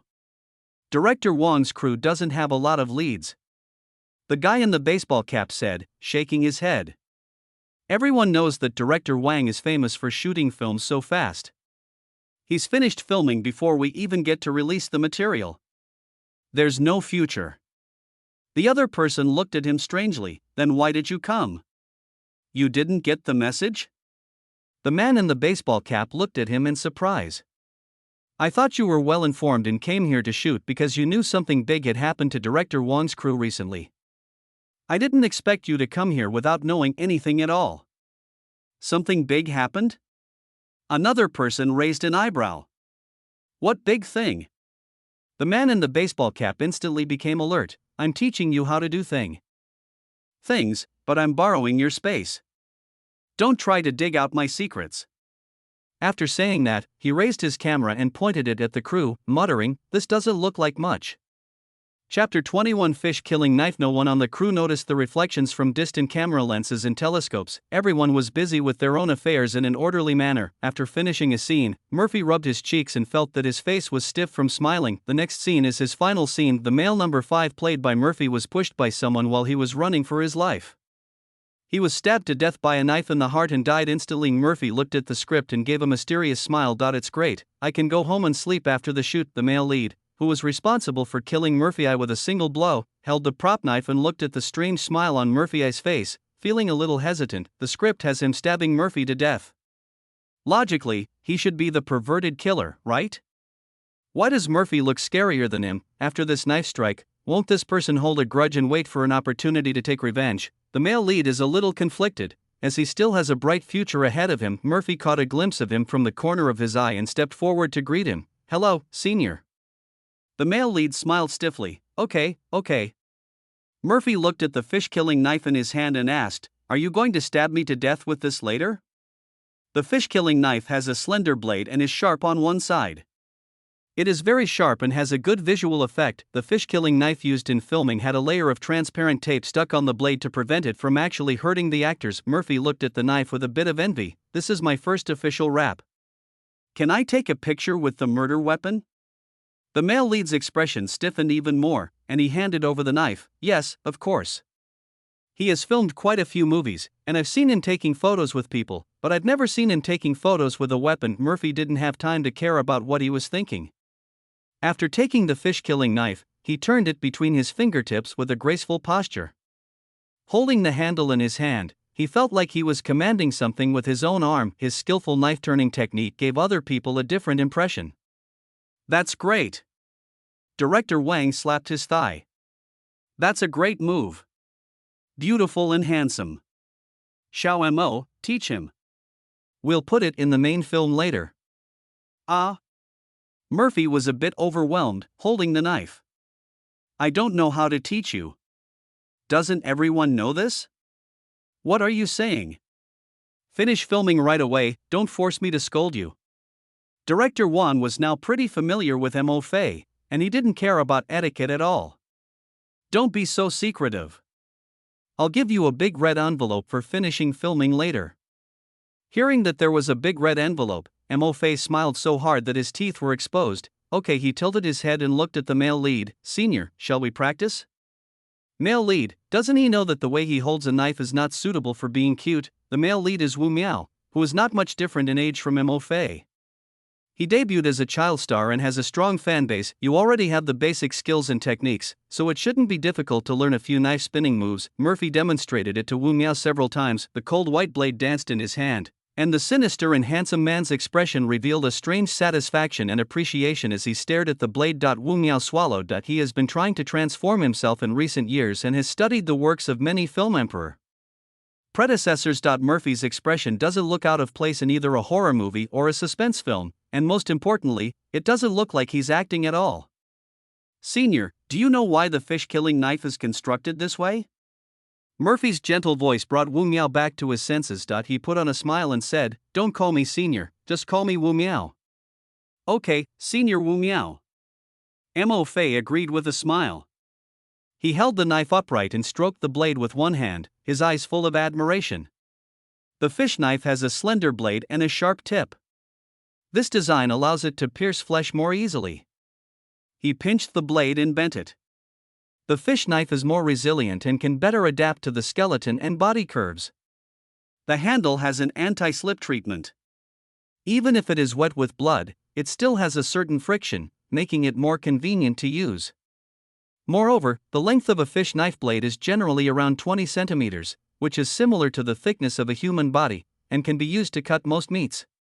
The knife in Murphy's hand reflected a cold light that hit half of his face. He smiled slightly. "So, do you know more about your friend who was the murder weapon?" Wu Miao maintained a smile on his face and silently took 2 steps back. "Benefited a lot, learning is a lifelong journey." Murphy handed the knife to him, "Then practice." Wu Miao looked at the fish knife in his hand and felt that it was not a fish knife, but a hot potato. Help. Doesn't Director Wang check if the actors have criminal records when he's looking for them? Could it be that he was the one who caused the severed limbs found at the props counter some time ago? The paparazzi who were hiding in the distance and secretly observing the entire crew were excitedly pressing the shutter button frantically. "Ha, there's news. The national younger brother is giving the newcomer the cold shoulder," the paparazzi said excitedly. "Even though it's not big news, these photos can still sell for a few hundred or even 1,000. The man holding the telescope was puzzled. "Can this be sold? A newcomer is a newcomer. If it's not some big news, releasing it would be a hassle. Spending a small amount of money to buy it out is a good deal." The paparazzi held the camera with a satisfied look on his face. It's not always possible to capture something as big as cheating or having affairs. "Our main source of income comes from these little things, you know?" The man looked educated, took out his phone and started sending messages. "What are you doing?" The paparazzi had a bad feeling when he saw his action. "Send a message to my boss." The man typed a long string of text and sent it out before looking up at him. "Don't worry, my target is the one across from that national brother you photographed. We won't clash." The paparazzi opened his mouth, but this time he didn't understand. "The guy opposite Wu Miao is not famous, you were staring at him." The paparazzi shut up halfway through his words. He suddenly thought of some people in the circle who liked to play tricks. Besides wanting to kill someone, they could also try to find someone's weakness, rob him, or the boss might just be a pervert. Although he was not familiar with the newcomer, he looked good in the photo, so it was not surprising that he met a perverted boss. Paparazzi have no sense of justice when they encounter such things. We are all gangsters. To put it bluntly, we are all in the gray area. Those who can live a good life will not do anything illegal. Those who do such things don't care about running over a paparazzi. In short, the less they know about such things, the safer they are. The paparazzi shut up and started taking pictures with their cameras again. Seeing that he didn't say anything, the man lowered his head and looked at his phone again. After following him for so long, he finally understood why his boss asked him to look after this person. Judging from the performance of the guy playing with the knife just now, he is definitely not a good person. His phone vibrated. It was a message from his boss. The content is still simple. "Bring him to see me." The man put away his phone and couldn't help but sigh. Before, he thought his boss was just staring at others out of boredom, but now it seems that he is very far-sighted. Chapter 22. Investment. In a long-abandoned village, under a gloomy sky, a group of young men and women were running in panic on the dirt road. Behind them, a man wearing black clothes, a black hat and a black mask was chasing them relentlessly, holding a sharp knife that was still dripping with blood. A boy in the team suddenly tilted his body and fell to the ground. The others wanted to turn back and pull him back, but the man in black had already caught up with them, so they could only run away. As the man in black approached step by step, the boy lying on the ground looked despaired. A sharp knife pierced his chest. The boy fell to the ground and gradually lost his breath. Click. Director Wang shouted. Wu Miao reached out to Mo Fei, who was lying on the ground, and pulled him up, saying with a smile, "Sorry to kill you once." Murphy, with the prop dagger still stuck in his chest, waved his hand casually. "The sooner you die, the sooner you will be reborn." He is still waiting for the red envelope from Director Wang for the completion of the filming. Director Wang was sitting in front of the monitor watching the images inside and couldn't help but fall into deep thought. Based on his previous style of making quick films, this one was sufficient, but there was still something wrong. The scene where Murphy falls and gets stabbed at the end is definitely not something to laugh at. This way, his gloomy temperament cannot be completely suppressed, and he doesn't look like someone who will die easily. Director Wang himself wanted to add a new setting for him, and it would be very reasonable to make him the male protagonist's accomplice. This thought was like a wildfire that was difficult to extinguish. Director Wang called the screenwriter over and shared his thoughts. Actually, we don't need to do a lot of reshoots. Just a few close-ups and a shot where both of them appear in front of the heroine at the same time. That'll create the accomplice. The screenwriter also thought it was feasible. Murphy just had to work one more day, but he still had to thank them. The screenwriter began to rush the pages. Director Wang told Murphy about the changes in their roles while they were eagerly waiting. This time Murphy's character was fake dead, so he didn't get any bonus for the finale, and he also had an extra day of work out of thin air. The smile on Murphy's face gradually disappeared. Wu Miao congratulated him cheerfully. Looks like we can be colleagues for one more day. Ha! His laughter grew smaller and smaller under Murphy's emotionless gaze. Although Wu Miao is the most famous actor in the crew, he is just an ordinary person who was afraid. Besides, even if the best actor came, he would be scared when he saw such a person with black energy all over his body. Director Wang was quite happy to see Mo Fei's expression. Not bad, Xiao Mo. You got into the States so quickly. You did well today, keep working hard tomorrow. Nothing happened on the set today. There were no broken bodies or arms, and no police. Everything was back on track, and Director Wang was very satisfied. Murphy calculated not only did he have extra workload today, but he also didn't receive a bonus envelope for completing the filming. It's a huge loss. The complete opposite of him is Lu Chuanxiu, knowing that his child was not unemployed and probably would not be unemployed in the future. Lu Chuanxiu was very happy. He waved his hand and said that he would take him to a seafood buffet. Wu Miao looked at the man who had a dark aura on his head just now and suddenly became sunny after hearing about the seafood buffet. He couldn't help but sigh in his heart that the speed of his expression changing was really worthy of an actor. When Lu Chuanxiu and Mo Fei said hello and walked out of the filming site, a strange man blocked their way. Hello, Mr. Mo, our boss wants to meet with you. Murphy and Lu Chuanxiu looked at each other. I saw the same confusion in the other person's eyes. Who is your boss? Lu Chuanxiu asked cautiously. The man paused, keeping a polite smile on his face. You'll know when you get there. The boss didn't say whether I could tell him about his identity, so I'd rather do less than do more. It's not bad to do nothing. I don't even know who your boss is, why would I want to meet him? Murphy was dissatisfied. No. After saying that, he pulled Lu Chuanxiu around the man and continued to walk out, still muttering, Who are you? Isn't this delaying my meal? The man stood there and thought about it, then decided to call his boss. A calm male voice came from the other end of the phone. How is it? They refused to go, the man said truthfully. The boss sounded a little unhappy. If he doesn't come, just pull him over. Do I need to teach you this? That's illegal, boss, the man reminded. Besides, that guy knows how to use a knife. I'm afraid he might stab me. The boss was silent for a moment, then said, Just tell him I want to talk about work and bring him directly to the restaurant. Can I tell him who you are? The man asked. Even 8-year-olds know not to leave with strangers. Can. The boss said 2 words and hung up the phone. Having a boss like this who seems to have a Chinibya syndrome makes men feel a little tired, but when he thought that this was the person who paid him, he felt okay again. The man caught up with Murphy and the others again, his smile widening a little. You too. Our boss wants to discuss some business dealings with you. Please do me a favor. Lu Chuanxiu has always been in charge of work matters. She looked at the man suspiciously. Who is your boss? Ji Xingjian, the man said sincerely. You can look up his information online. Lu Chuanxiu opened the Baidu search with doubt, and sure enough, there was Ji Xingjian's personal information. An entrepreneur in his early 40s who owns several well-known clothing brands. But I don't even know him. Why would he want to cooperate with us? Lu Chuanxiu was puzzled and turned to look at Mo Fei. Do you know him? Murphy shook his head blankly. He only knew that he seemed to be working again. I don't want to start working because I haven't used up all my savings. This. The man didn't know how to explain for a moment. You'll know after you meet. The boss has already booked a table at the restaurant and is waiting for you. But we don't know your boss. It would be too rude to invite us over suddenly.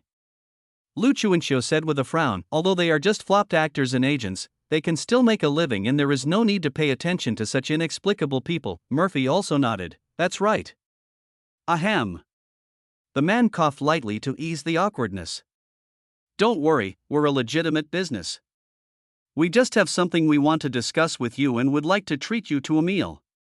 In other words, the boss is suffering from a bit of a middle school syndrome and refuses to post directly, otherwise there wouldn't be so much trouble. Liu Chuanqiu frowned and thought for a while, then asked Mo Fei, what about you?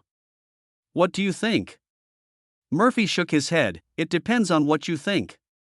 If you don't want to go, then don't go. If you want to go, I'll go with you. He raised the U-shaped lock in his hand and said, if that person is here to discuss business, everyone will be happy. But if he has any ill intentions, I'll lock him and let you run away first. Lu Chuanqiu was touched but also a little afraid to move. Where did you learn that, kid? Okay. Lu Chuanqiu could only nod in agreement. If they were just discussing work as this person said, then there was no reason for them not to go. If it's an unspoken rule, then let Murphy use the lock to cripple him. Chapter 23, A Good Banquet. Xiaoyu, when that person arrives, should I face the door with my left or right face? Inside the restaurant's private room, a man in a suit and tie paced back and forth in front of a round table, sitting down on the left, then on the right, occasionally adopting a pensive expression. How's that expression? Is it intimidating enough? I guarantee I'll scare that little star into submission. Ji Xingyu sighed and smiled tiredly, you don't have to pretend. Just keep this state and it will be scary enough later. That won't work. We still have to pretend, Ji Xingjian disagreed. What if this person is greedy and looking for a favor, or trying to curry favor with someone powerful? I've heard there are a lot of people like this among celebrities. Their consciences are all rotten. No. Ji Xingyu's face was full of helplessness. He is a good man. Before, I said I wanted to repay him, but he said it was not necessary. Ji Xingjian jumped up as if his butt was poked. Do you know if he's sincere or just lying? He's an actor. What if he's just acting like this to hook naive people like you? Brother, please be more careful. If Ji Xingyu wasn't still injured, Ji Xingjian would have wanted to grab his brother and shake him hard. It would have been best if he could wake him up. You're good looking, good at drawing, have a good personality, and are innocent. Those scammers out there love to cheat little fools like you. Ji Xingjian tried to persuade him earnestly, why don't you come and help me? You studied painting, so you can work in the design department. Our unity is stronger than anything else. Ji Xingyu held his forehead and sighed silently. Why did he run away from home? This care is really too heavy. Brother. Ji Xingyu looked at him seriously, I'm 23 years old, not 13. I have my own judgment in life. You don't need to worry about me. If you could really take care of yourself, you wouldn't be in such a mess this time. Ji Xingjian shook his head helplessly and reached out to poke Ji Xingyu's ribs. Ji Xingyu covered the wound and took a breath. Well. Ji Xingjian continued to shake his head, I asked you to learn some self-defense skills but you didn't learn them, and I asked you to bring bodyguards but you didn't bring them. It's fun to fall down when you do. This time, Ji Xingyu knew that he was in the wrong, so he curled his lips and said nothing. At this moment, there was a knock on the box door. Boss, the guests have arrived. After the man finished speaking, he opened the door for Lu Chuanqiu and Mo Fei, and after the two of them went in, he closed the door and left. When Murphy saw Ji Xingyu's familiar face in the box, he exclaimed, It's you? When Lu Chuanqiu saw the beautiful person, his eyes lit up. He lowered his voice and asked Mo Fei, Why, do you know her? I know him. Murphy smiled shyly, I saved him the day before I was given leave. Now Lu Chuanqiu also understood, this is really not a hongmen banquet, it's probably just someone coming to repay a favor. Thinking of this, Lu Chuanqiu straightened his back, this time they are in the right and there is no way they will suffer any loss. Ji Xingjian's expression became indifferent in front of outsiders. He stood up and greeted them, this must be brother Mo Fei, thank you for saving my brother. Ji Xingyu also stood up and smiled at Mo Fei, I didn't introduce myself last time. My last name is Ji Xingyu. This is my brother, Ji Xingjian. I know who he is. Mo Fei looked at Ji Xingjian and smiled. I've been here for a long time. You look better in person than in the photo. Although the two brothers of the Ji family have a big age gap, They still look somewhat similar, however. Ji Xingjian has more traces of the accumulation of more than 10 years of life than Ji Xingyu, and looks more mature and stable. Please take a seat. Ji Xingjian gestured for them to sit down before officially speaking. I invited you two here to personally thank Mr. Mo for saving my brother's life. Lu Chuanqiu opened his mouth, but before he could even begin to say anything polite, he heard the unimpressive thing beside him burst into laughter. It was just a coincidence, ha ha ha, it's no big deal, you even treated us to a meal? Can you serve the food? Ji Xingyu looked at Ji Xingjian with a smile on his face, as if to say, I told you he was a good person.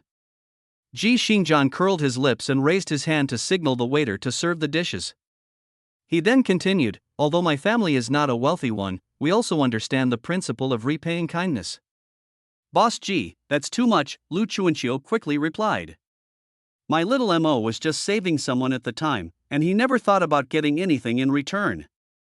Murphy nodded on the side, yes, it's enough to treat us to a meal. How can this be enough? Ji Xingjian said with a faint smile, his tone brooking no refusal. Could it be that you two look down on me? Lu Chuanqiu and Mo Fei looked at each other, neither knowing what he meant. Ji Xingyu called out softly, brother. As a younger brother, he still understands his elder brother better. Ji Xingjian had lived through a hard time in the past, and he knew very well that it was easy to repay a debt of money but difficult to repay a debt of favor. Murphy saved Ji Xingyu, which was a great favor. It would be even better if he could spend some money to buy him out. Ji Xingjian glanced at Ji Xingyu with a warning in his eyes. His younger brother is soft-hearted and easily deceived. It is not that easy to be a good person these days. Unless this good person has strong power and background, he will be wiped out without a trace if he is not careful. Since his younger brother wants to be a good person, Ji Xingjian can only become strong enough to protect Ji Xingyu. Lu Chuanqiu looked at Ji Xingjian's expression and asked carefully, so what do you want? Ji Xingjian fell into deep thought. In fact, he hadn't figured out how to deal with it at first. He wanted to just give her $1 million and get rid of her, but Ji Xingyu insisted that this little star had noble sentiments and told him not to throw money at people, which was not polite at all. Then Ji Xingjian could only find other ways to repay the favor, for example, sending him to make a movie or giving him an endorsement. Ji Xingjian was still thinking about what suitable opportunity he could give Mo Fei. But Mo Fei stared at the dishes brought by the waiter without moving his eyes. The restaurant that Ji Xingjian booked focused on mid to high-end cuisine, with prices so high that Murphy wouldn't even glance at it, but the price of this dish is directly proportional to its appearance. 3 pounds of squirrel fish are sliced into even pieces and fried until golden brown. A thick sauce is poured over the fried fish meat and dotted with white sesame seeds. It looks so appetizing, Murphy felt his cheeks starting to drool as another roast goose was served on the table. The skin of the whole roast goose was a glossy brown, and the light shining on the goose skin reflected an attractive luster. The chef in charge of slicing the goose used a knife to pass through the goose, making a crisp clanging sound. Murphy swallowed. He couldn't even imagine how delicious this thing would be. Will it glow golden if you eat it? Chapter 24 New job. Murphy's eyes were almost glued to the roast goose. The chef in charge of slicing the goose, standing on the side, felt under great pressure when he saw the look in his eyes. Ji Xingjian also noticed his expression, smiled and waved his hand. Let's eat and talk. Lu Chuanqiu felt that he had lost all face. If someone didn't know, they would think she was abusing Murphy. After receiving the customer's instructions, the chef began to slice the goose. The master was skilled and his movements were not slow. Murphy stared at his movements and kept showing off the fish with his mouth. Squirrel fish is sweet and sour, with tender meat that melts in your mouth, and you don't have to spit out the bones. Murphy just started eating like crazy. The braised lion's head has a rich sauce, a light interior, and the fat and lean parts are just right. The garnish of chopped green onions also enhances the visual effect. Murphy buried his head in eating. The 3 fresh fishball soup has a clear broth that relieves greasiness, the fishballs are chewy, and the bean curd skin has absorbed the soup. It is so delicious that it makes your teeth fall apart. Murphy filled a bowl of rice and ate it attentively. Ji Xingjian was still talking to Lu Chuanqiu. I was thinking of paying him a gift directly, but Xingyu felt it was inappropriate. I also have a friend who's a director of a web series who could sponsor Mr. Mo to join the crew. What do you think, Miss Lu? Lu Chuanqiu's eyes lit up. Male number 1? Even though it's just a web drama, he's the male lead. Ji Xingjian curled the corners of his lips. Of course. Boss, you're so generous. Lu Chuanqiu raised his glass and wanted to toast, but then he realized there was nothing else on the table except soup. He had no choice but to continue. I'll have soup instead of wine. Cheers. After saying that, she tilted her head back and drank the soup in the bowl. Ji Xingjian was very satisfied with the outcome of the negotiation. He turned around and wanted to give his brother a smug look to take credit for it, but he found that Ji Xingyu was not looking at him at all, but was staring at Mo Fei without blinking. Ji Xingjian frowned, not understanding what was so good about that person. He followed Ji Xingyu's gaze and looked at Murphy for a while, and suddenly felt a little hungry. Murphy was eating with all his heart. The happiness on his face was overflowing, as if he was eating some rare delicacy. Brother. Ji Xingyu pulled Ji Xingjian and said softly, I'm hungry. Ji Xingjian quietly touched his belly. Him too. Logically speaking, after discussing this serious business, the next step is to chat, compliment, brag and gossip, but now the Ji brothers were hungry and started to eat, with no intention of talking. Lu Chuanxia was not a person without understanding. Besides, the food here is really delicious. For a moment, there was no sound of talking in the box, only the guests who were concentrating on eating. This is also the quietest table of guests that Chef Pianyi has ever seen. Their attitude towards food is every chef's dream. When the whole roast goose was disassembled and served on the table, Murphy picked up the goose leg that he had been staring at for a long time. The rule at the table is that the legs of chicken, duck or goose belong to the children. There are 4 people at the table, and 2 of them are over 30. He can get one anyway, right? Before Lu Chuanxiu could even look at him, Mo Fei had already taken the goose leg into his mouth. The goose skin is sweet and crispy, the goose meat is juicy, cooked to perfection, and very tasty. Murphy's eyes narrowed. Ji Xingyu kept looking at Mo Fei while he was eating, and he couldn't help swallowing his saliva when he saw his expression. He has a very light taste and likes vegetarian sweets. Roast goose looks very greasy. Is it really that delicious? Ji Xingyu hesitated and picked up a piece and put it in his mouth. The taste is not that good, but not that bad either. It's acceptable. The meal was a great success for both the host and the guests. When the meal was over, Ji Xingyu held up his phone and wanted to get Mo Fei's contact information. Ji Xingjian watched the 2 people talking, frowning slightly. To be honest, although Murphy hardly opened his mouth during the meal, he still didn't like this little star. Occupational discrimination is one thing, and it is also true that you feel uncomfortable after meeting people. In addition, his subordinates said that he was very good at handling knives, so Ji Xingjian believed that Mo Fei had at least been in the business before. How can such a person be friends with my kind brother? You will lead your brother astray. Even though he was unhappy, Ji Xingjian knew that now was not the time to interfere with his brother's friendships. After the 2 groups separated, Ji Xingjian tried to say something bad about Mo Fei. This little star is quite rude. He just keeps eating and doesn't say anything.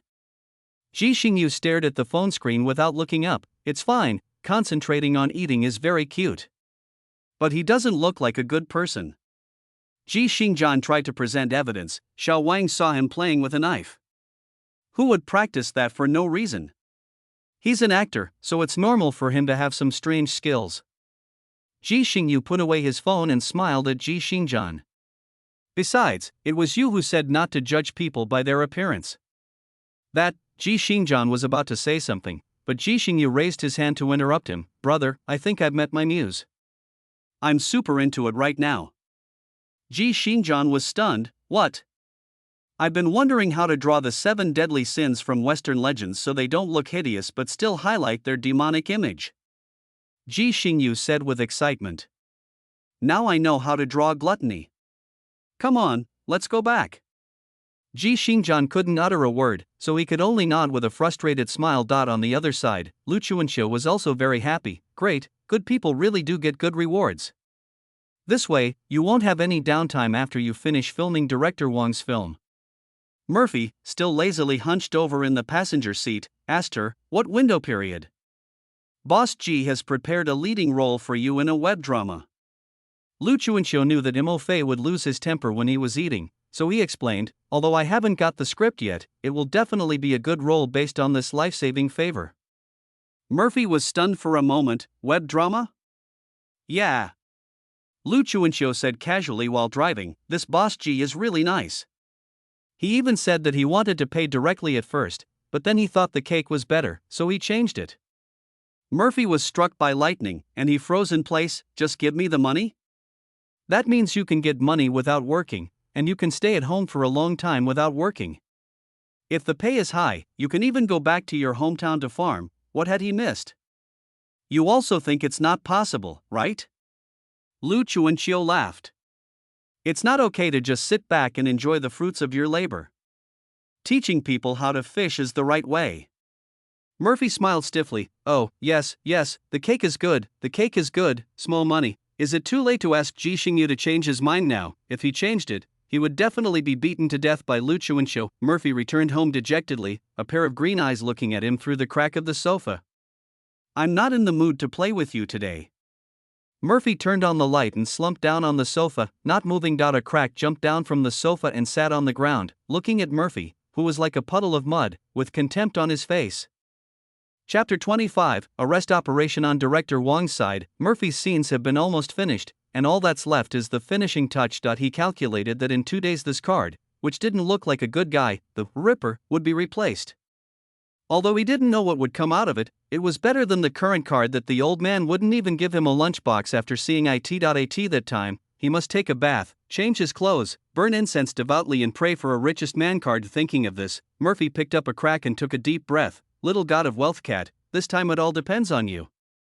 The crack was as soft as if it had no bones, its cat eyes were narrowed, and there was no sign of struggle. Humans, especially those with convulsions, are all too common. Murphy's final scene was also shot on location. Director Wang specifically found a deserted building that was said to be haunted for the filming. Not only is the location remote and the environment poor, even birds passing by may not poop. If the crew members hadn't been busy around, Mo Fei would have thought that Director Wang was planning to kill him to vent his anger. Wu Miao, wearing a blood-stained jacket and holding a sharp knife, wore a youthful grin. If this place were used to develop an escape room, the effect would be explosive.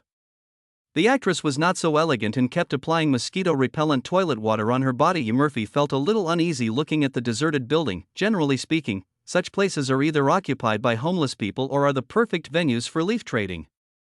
Given his current bad luck, what if he encounters a bag of white powdery substance between two groups of people as soon as he goes there? When the time comes, will he fight or not? After the fight, you have to call the police. Officer Xiao Su is almost becoming his top contact. He is the first person to be blackmailed by a scammer after stealing his account, and I heard the police station has been very busy lately, so he's just adding more workload to them out of thin air. Also, by the way, he is working overtime to shoot the film. That's okay. Officer Su is his friend, so it shouldn't be a big deal for him and Officer Su to work overtime together. Besides, it is everyone's responsibility to crack down on gangsters and eliminate evil.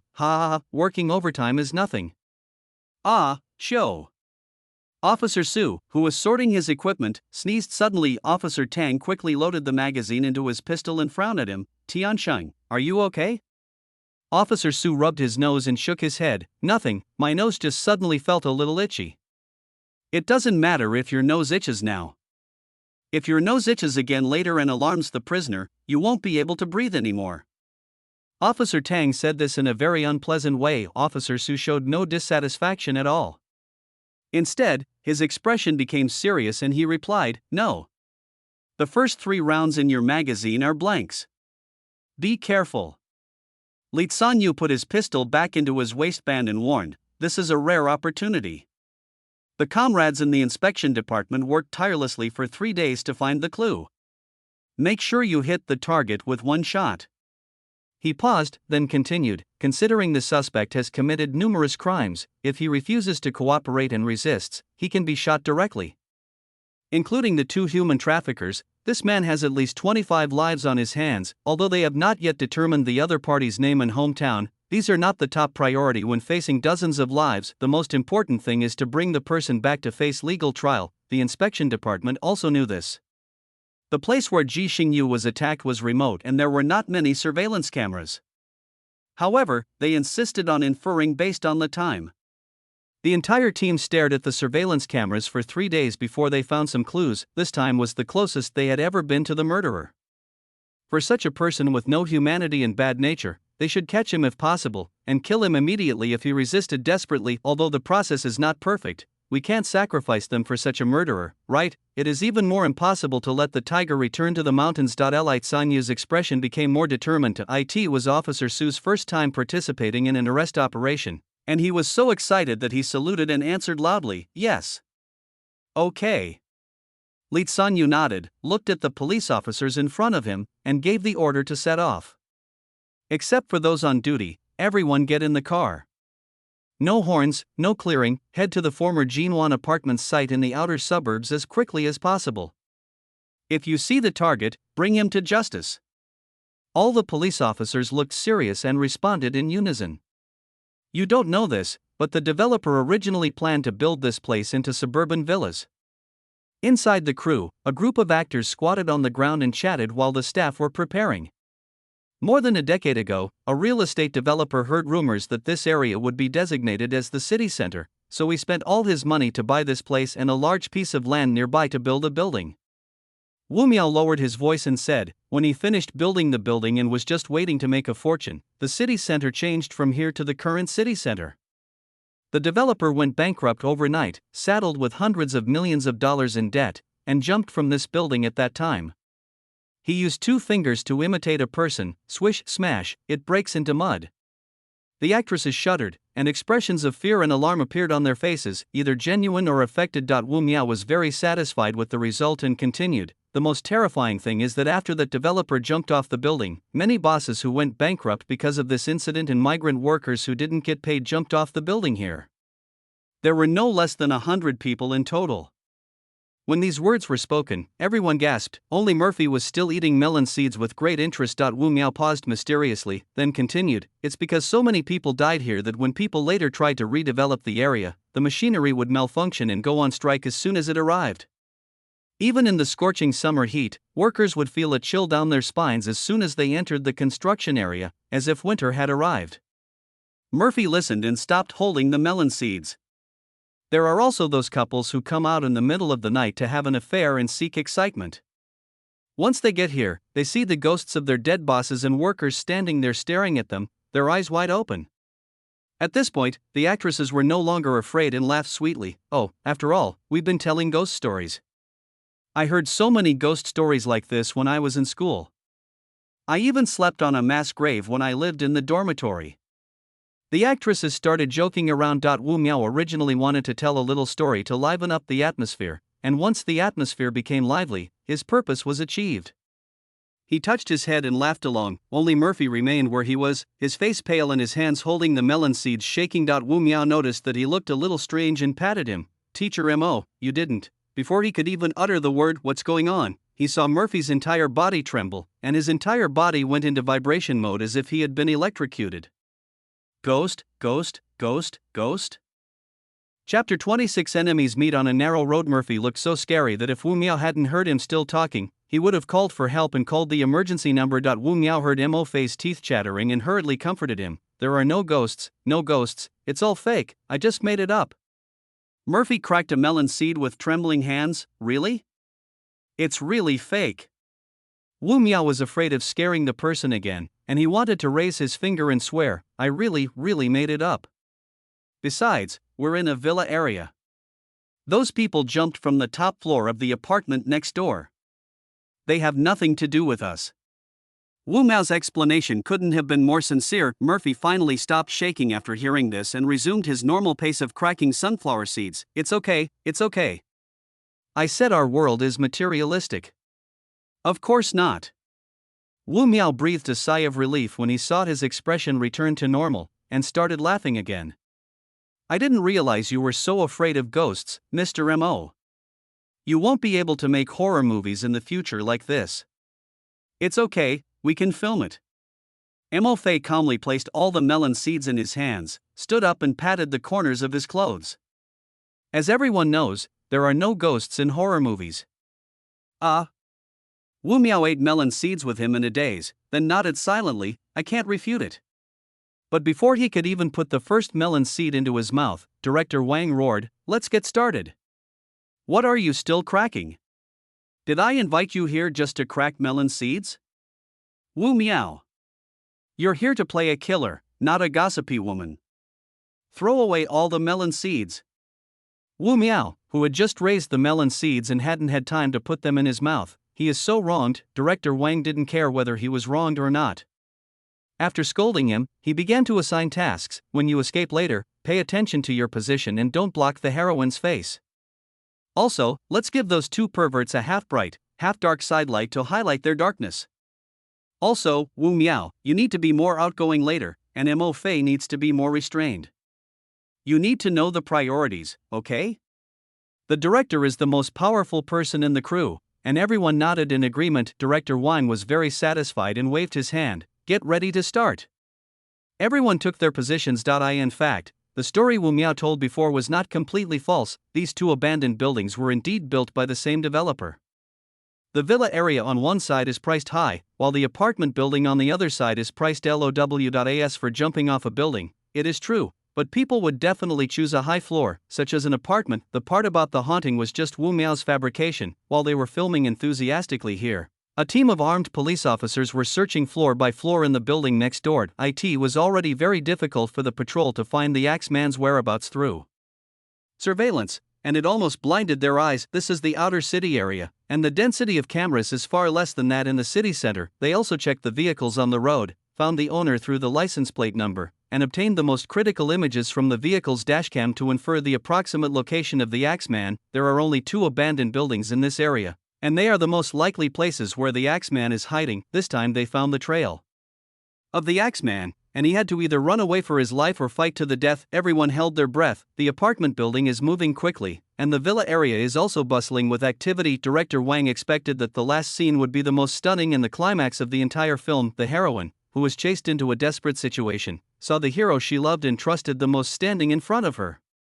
When she wanted to go forward to seek help, she found that the other party was holding a bloody fish knife in his hand. When she realized something was wrong and stepped back in fear, trying to escape, she found that the man in black behind her had taken off his hood, revealing the face of his companion who should have been dead long ago. At this point, even if the heroine was a fool, she would understand that these two people had teamed up to cause big trouble. In front of her was her most trusted boyfriend, and behind her were the young girls in her former school who were all attracted to her. Now they were all pointing their knives at her. If this scene is shot well, even if the film is a fast food, at least there will be a clip that can live longer and can be taken out and chewed over in the future. Therefore, every aspect of this scene must be in place: lighting, set, actors, camera. They tried several times, but director Wang always felt that something was not right. Murphy and Wu Miao were wearing the same outfit, and under the same lighting arrangement. Murphy's murderous aura was obviously stronger than Wu Miao's. This becomes even more obvious when the camera shifts from Wu Miao to Mo Fei, as does the heroine's reaction. Let's go to the first floor to shoot. Director Wang watched for a while and said, the heroine fled to the deserted building in panic. When she tried to escape the men in black and went upstairs, her companion who was supposed to be dead appeared at the end of the stairs with a sharp knife. When she turned around in panic, she found that it was her boyfriend who was chasing her. After saying that, Director Wang nodded. This way, the focus of the scene will be on the male and female protagonists, and that pervert upstairs will not attract so much attention. Pervert Murphy: hey, it was you who said you had to work overtime to change your role. If Director Wang hadn't had a sudden inspiration, he would have been at home, soaking his feet and playing games with the lucky cat in his arms. But as I said, the director is the boss on the set. Everyone dragged the machine to the first floor of the villa and started looking for the angle.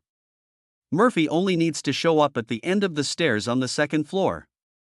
The camera will not capture the second floor itself, so no staff will go upstairs. However, out of caution, Murphy went up to take a look first. If a wild cat or dog appears during the filming later, they will be the ones who will be in trouble if Director Wang gets angry. What's more, Murphy really wanted to finish work and go home as soon as possible. He went upstairs playing with the fish knife he used for filming, and caught a glimpse of a black mark on the cement steps, which didn't look like paint. When Murphy lowered his head to check, he heard a whistling sound of wind behind his head. He looked up and saw a very familiar axe just swung past his head. If he hadn't lowered his head, he would have been killed by an axe on the head. Murphy's eyes fixed. The thin man holding the axe had red eyes and a ferocious face.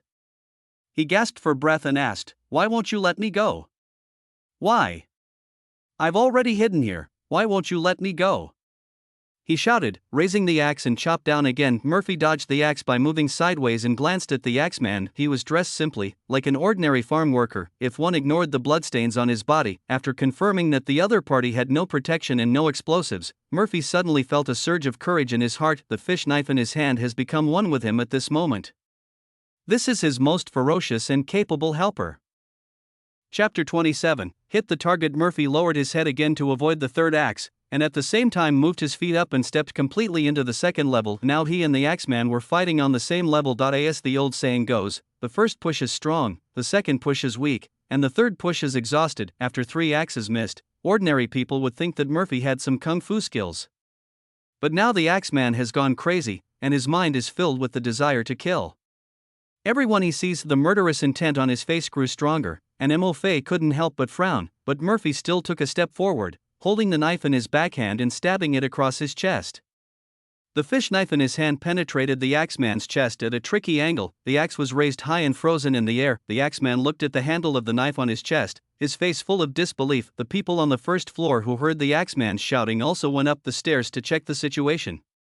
Seeing this scene, whether they were petite girls or strong men, they all screamed at the same time. "Oh my God, what the hell is going on?" Director Wang yelled impatiently. "Did Mofe fall down during rehearsal? If you didn't hit your face, stop screaming so horribly, okay?" "No, that's not it, Director Wang." The staff on the stairs were shaking. "Murphy killed someone." Murphy, who was almost hacked to death. "No, tell me who killed someone." Hearing the staff's calls, others also gathered at the stairs to check the situation. According to the eyewitness's later description, Murphy was wearing a black windbreaker, his face and body were covered in blood, his expression was gloomy and his eyes were murderous, and in front of him lay a middle-aged man with a knife in the chest. From the costumes and props to the scenes and plot, how does it not resemble a crime scene?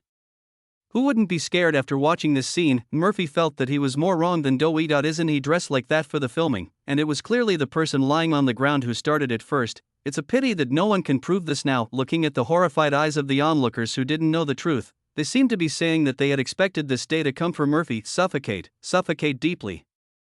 Director Wang felt even more suffocated when he saw this scene.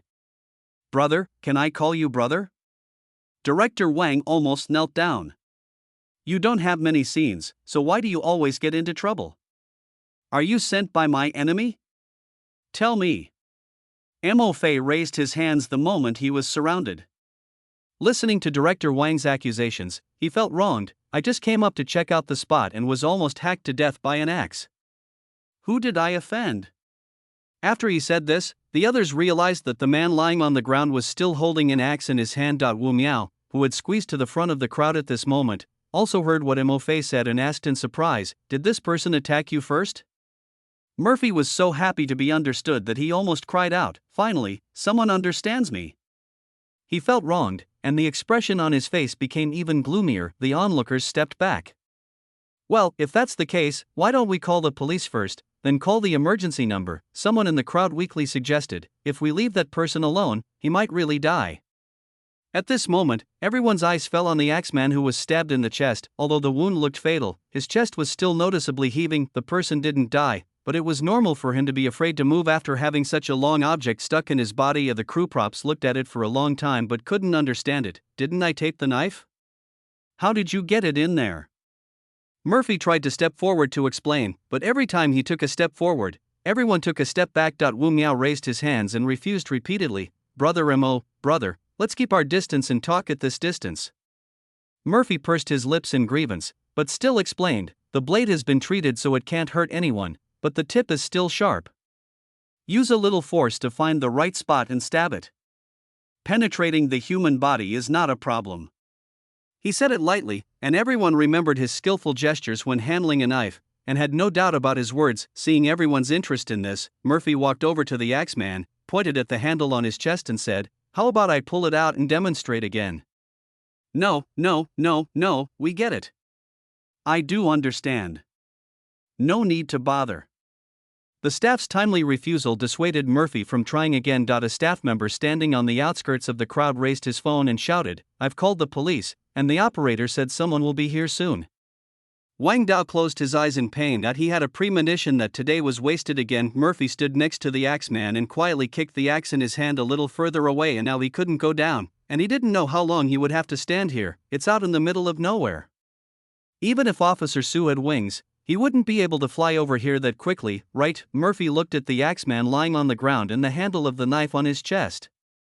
He had the urge to grab the handle and cut open his chest. This has nothing to do with a person's goodness or evil. It's simply a thought that arises automatically in the mind. It's like a person standing on a high place wants to jump down. Murphy's hands were itching, and the more he watched, the more he wanted to give the Axeman a knife. Anyway, Officer Su hasn't arrived yet, so it shouldn't be a big deal if he moves a little, right? As he thought about this, he bent his knees slightly, but Before he could squat down, he heard a chaotic sound of footsteps coming from outside the abandoned villa. There were quite a few people listening to the noise. The crew members downstairs saw the large group of people running over earlier than Murphy. Some of the policemen were in plain clothes, some in blue shirts, but all of them were armed. The leader was Lee Sanyu. He walked up and asked, "Were you the ones who called the police?"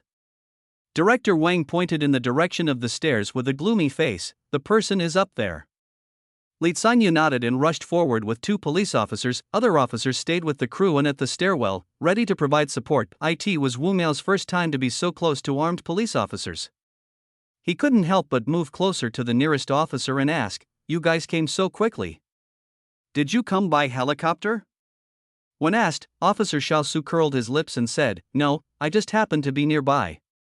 God knows how they felt when they were searching for the criminal next door and received a message from the main station saying that someone next door had been attacked. He thought they were a step behind again. One moment is heaven, the next moment is hell. As Li Sanyu was walking up the stairs, armed with a pistol, he saw Mo Fei, dressed in all black and looking gloomy and bloodied, standing next to a man lying on the ground. He immediately shouted, "Police, don't move! Put your hands up!" If it weren't for his years of experience as a criminal police officer that had tempered his nerves, a new recruit with poor psychological quality would probably have fired the gun subconsciously. Chapter 28: Arrest and Justice. This roar was full of deterrence. Murphy not only raised his hand, which he had just put down, but raised it even higher. "Comrade police officer, I'm a good citizen." Murphy immediately revealed his identity. "I'm one of us." The police officer who followed Li Sanyu upstairs did not hesitate. He took out handcuffs and handcuffed Mo Fei's hands behind his back. If Murphy hadn't given in quickly, they wouldn't have minded pinning him to the ground and handcuffing him. Seeing that the suspect was handcuffed, Li Sanyu stepped forward to check the victim. As soon as he saw the victim's face, Li Sanyu's brain short-circuited. "The middle-aged man on the ground seems to be the suspect we planned to catch. Why is the person lying down?" This was the first time in Murphy's life that he enjoyed the treatment of a rose gold bracelet.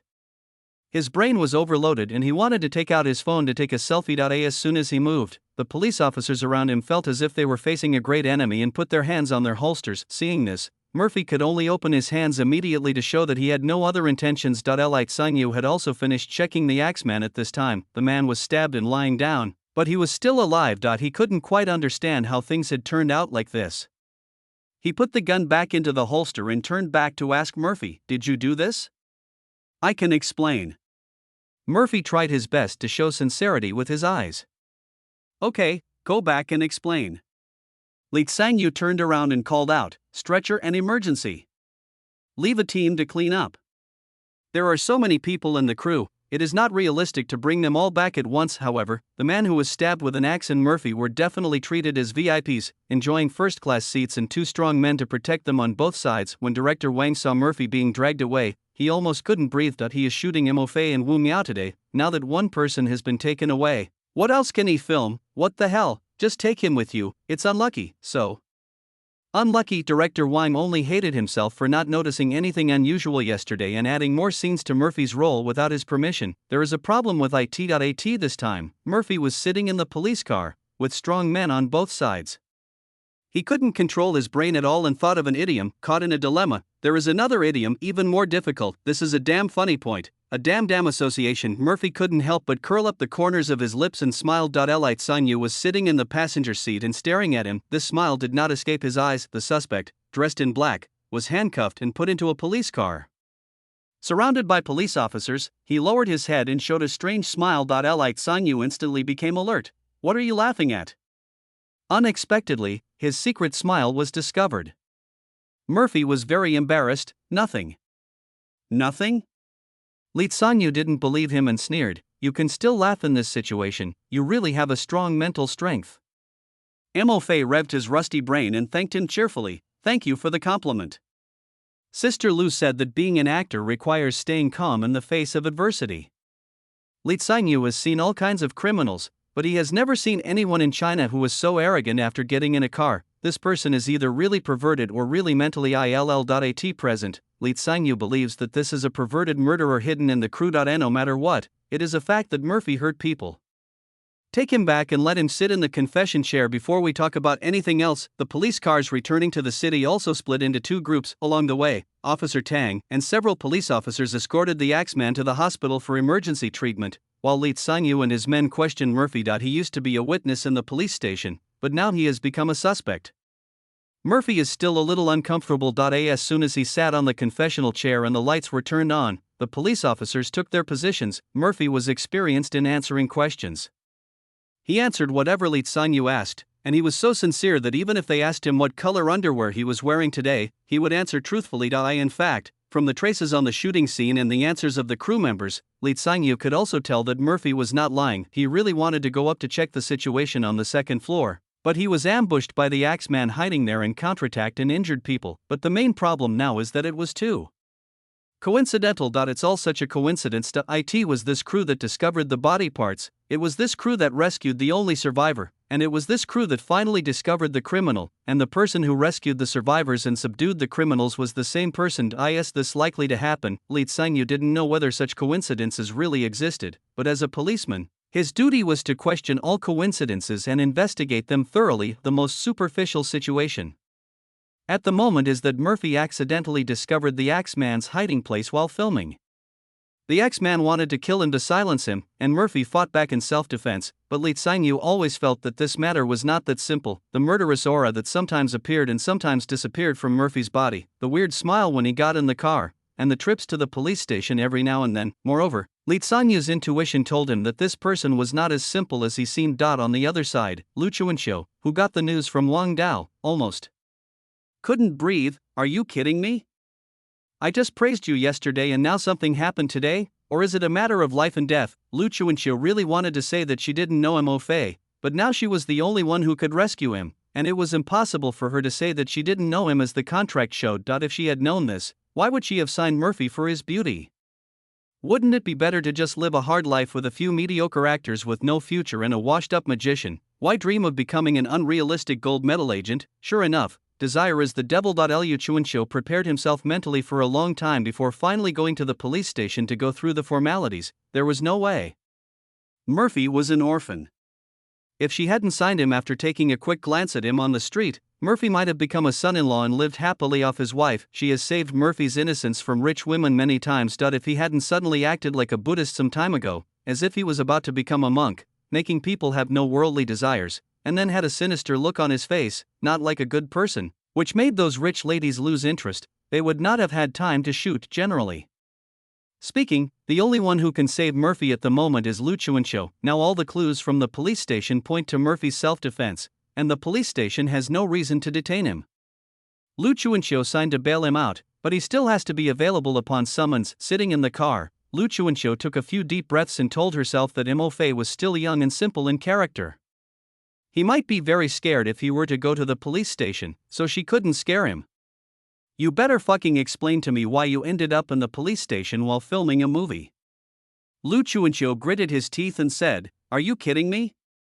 Murphy, still wearing his crew uniform, looked innocent. I was acting in self-defense, really.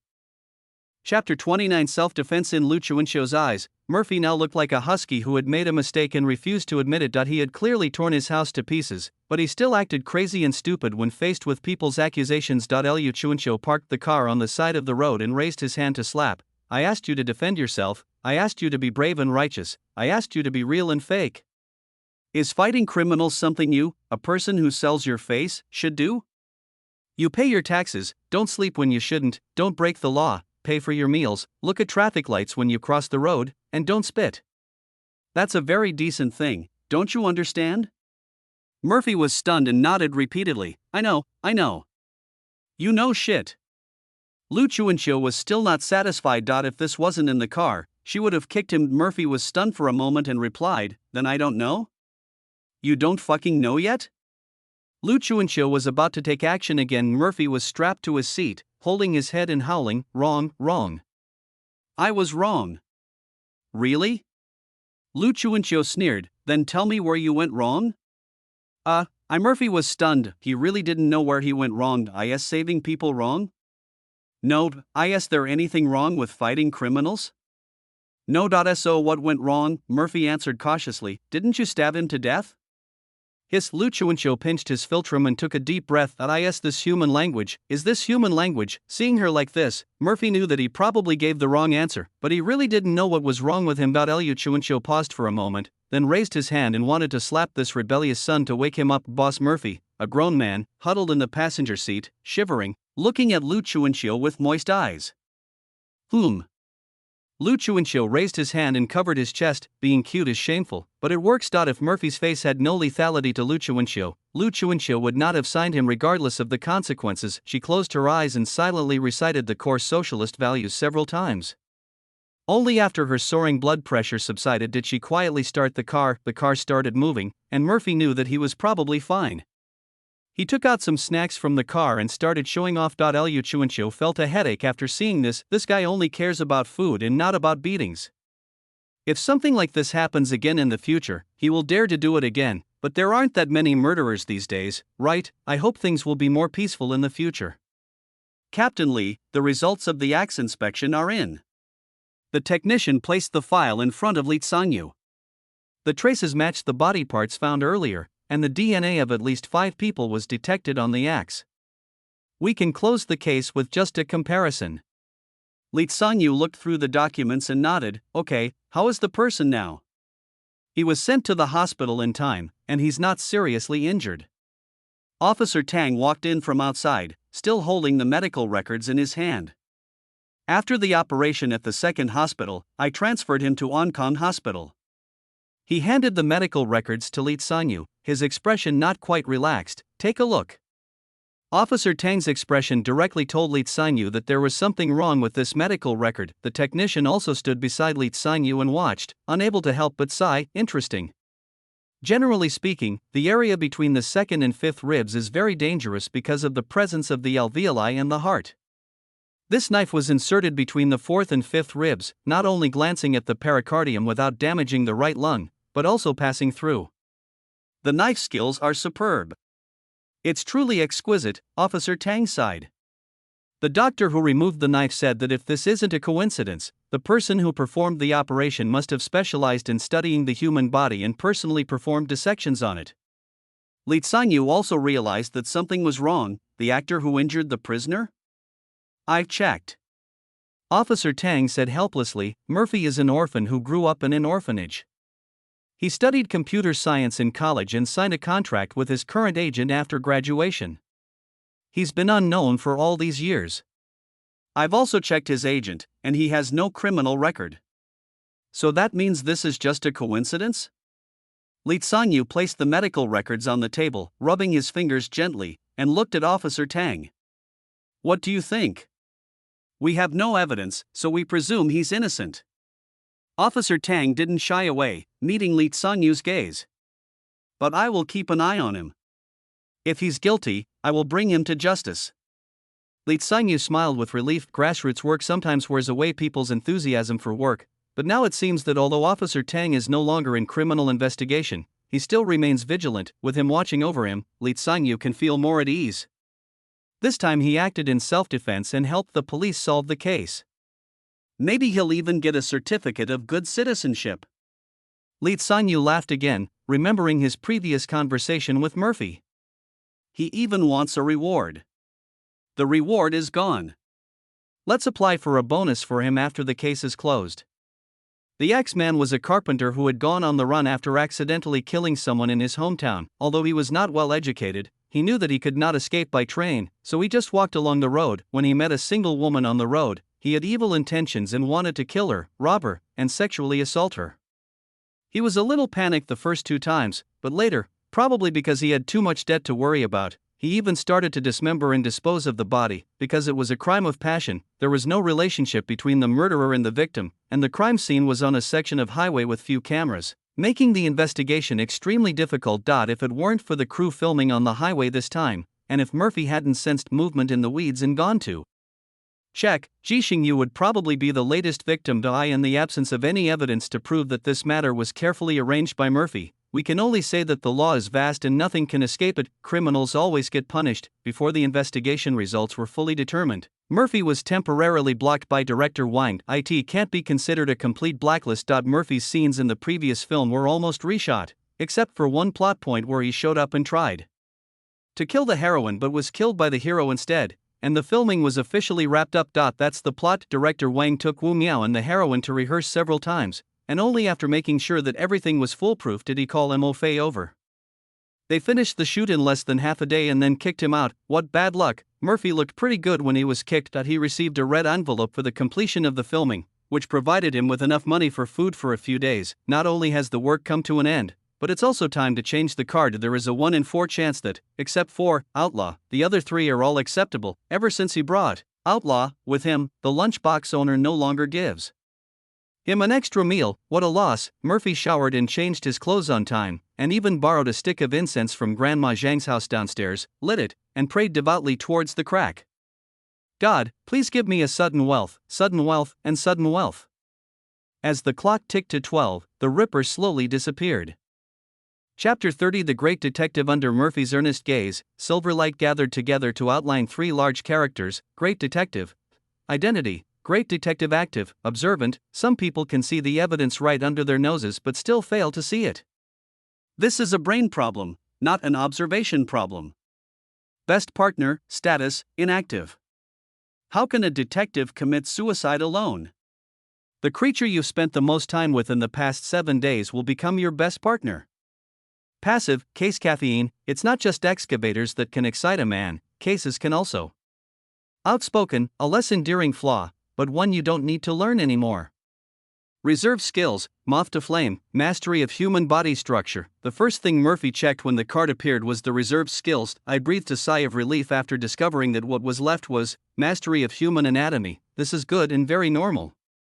As long as he doesn't show off, others won't know how much he knows about the human body, which helps him disguise himself as a normal person. Phew, he's a normal guy. What the hell is this stupid human doing? A strange boy's voice suddenly sounded. Murphy was startled and turned his head to look around. What are you looking at? Have you ever seen a cat? Why are you burning that pungent dog incense? It's going to kill the cat. This time he heard the voice, right beside him, but he only had a cat. Murphy looked at the crack. The black cat stretched lazily, its green eyes erect, looking at Murphy. Look, keep looking, you ignorant human, have you never seen such a handsome cat? These few short sentences were full of the air of asking for a beating. Murphy really couldn't believe that these were the words of a crack. If there's something wrong, it must be the card. Murphy quickly checked the skills of Great Detective. Carefully he found that the second skill had really changed. Best Partner, status, activated. Puppies are man's best friend, and cats are probably the same, right? Of course, why isn't your partner a human? Why isn't my partner a human? Good question. Not if the card hadn't been physical, Murphy would have flipped it over right now. It was just short of smearing Murphy's face with the words, "Don't you have any friends?"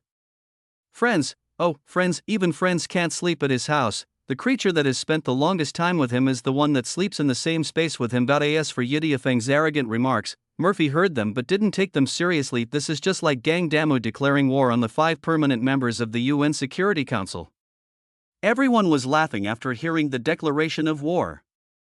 How many people were seriously prepared for battle? They are not of the same order of magnitude. There are so many small animals that don't like people, and there are so many cats that turn against people after being rescued with great effort. We can't expect stupid wild cats to think like humans and know what it means to repay kindness, right? If you keep nitpicking, you will be exhausted sooner or later. If it really doesn't like it, just neuter it and release it. It's no big deal. He wouldn't go so far as to fight a cat to death. Skills are secondary, cards are primary, so don't let them down. Murphy studied the card carefully. This card looks pretty good. Nothing bad about it, apart from the last one, outspoken, which seems to be slandering him. There is nothing else wrong. Not be. By the way, a cat with a lot of inner drama was also found out. Mo Fei looked at the crack with a sinister look on his face. I'll take you to Gaddon when the time comes. A crack jumped onto the sofa and moved away from him, a mocking look on the cat's face. You silly boy, don't you know the origin of your cat, master? I won't be in heat. You have a history? Mo Fei raised his eyebrows, his expression more mocking than a cat's. If you had a history, how could I have picked you up? Isn't it natural that you don't go into heat? The most natural cat, TSK. Yidiafeng swung his tail and said, "Who was so scared when he first saw me?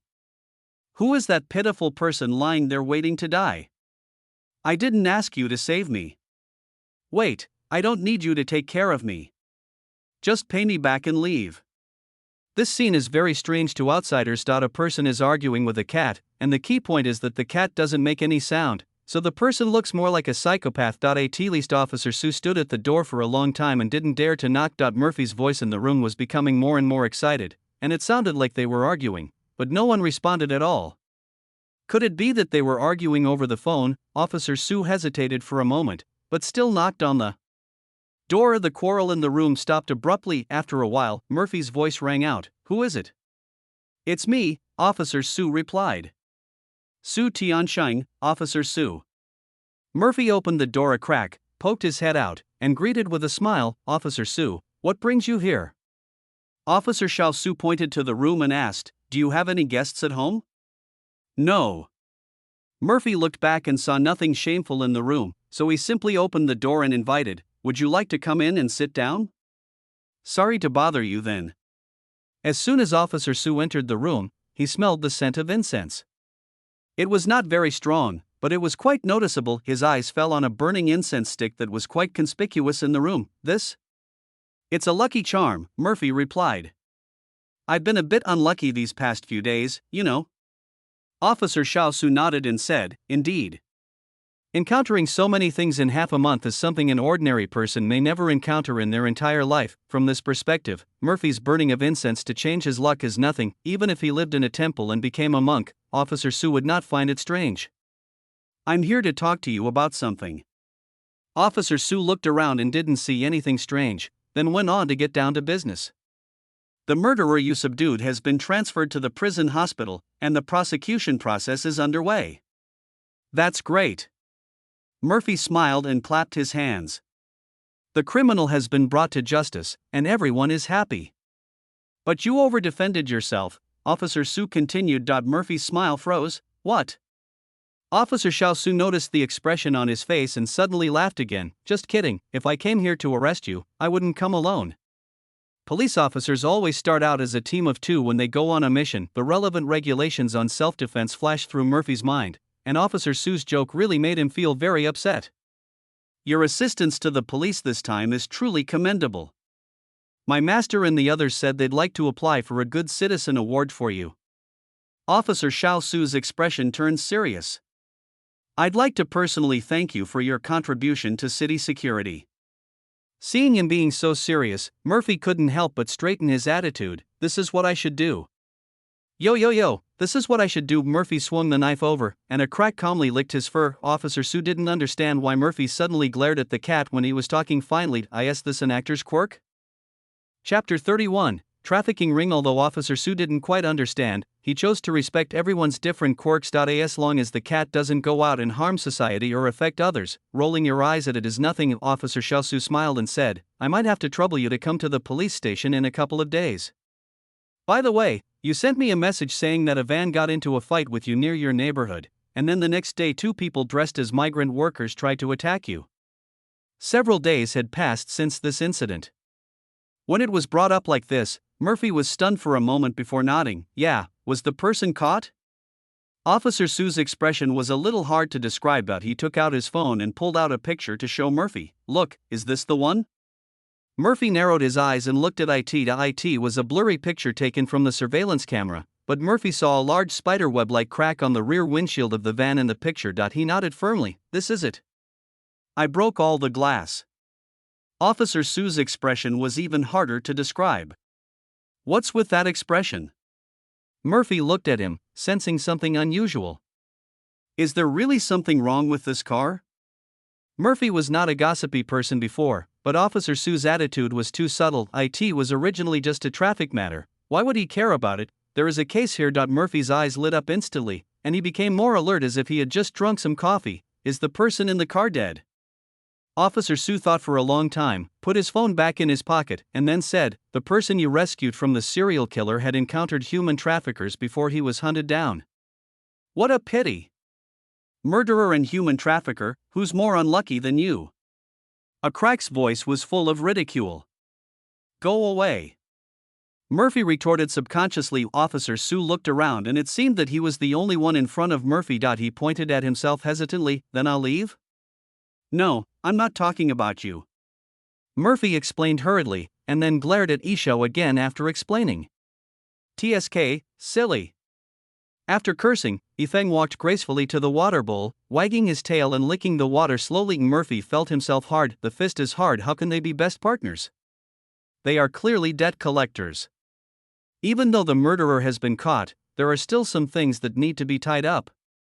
Officer Sue ignored Murphy's odd behavior and patted his arm. Human traffickers have been rampant here lately, so be careful when you go out. Fuck, you're worrying too much, buddy. Even if you get 5 of us together, you can't even get one worth the brains. Who would be interested in that? This time, Murphy ignored the crack and nodded solemnly. Okay. Officer Sue smiled and said, the bureau is still busy. I'll be leaving first. Goodbye, I won't see you off. After sending Officer Sue away, Murphy turned around with a sinister smile and skillfully picked up a crack and rubbed it hard. Fight me, can you beat me? Murphy tore at his enemy's body and spirit. You're just a little kitten. How can you beat a human who occasionally stands at the top of the food chain? Even if I'm not at the top of the human race yet, it's still easy for me to control a little kitty like you. Murphy showed no mercy, but his eyes were full of thought. Officer Sue brought a lot of information when he visited us this time. The matter came to an end after the murderer was caught, but he asked Murphy to identify the van and talked about the human traffickers. Murphy frowned, recalling the words in the corner of the surveillance image that Officer Sue had just shown him. He took out his phone and searched the map, and found that the road section shown in the surveillance image was less than 5 kilometers away from the section where they were filming the highway scene, and the time was very close, just over an hour before he discovered Jixingyu. Officer Sue wouldn't give him a photo to identify for no reason.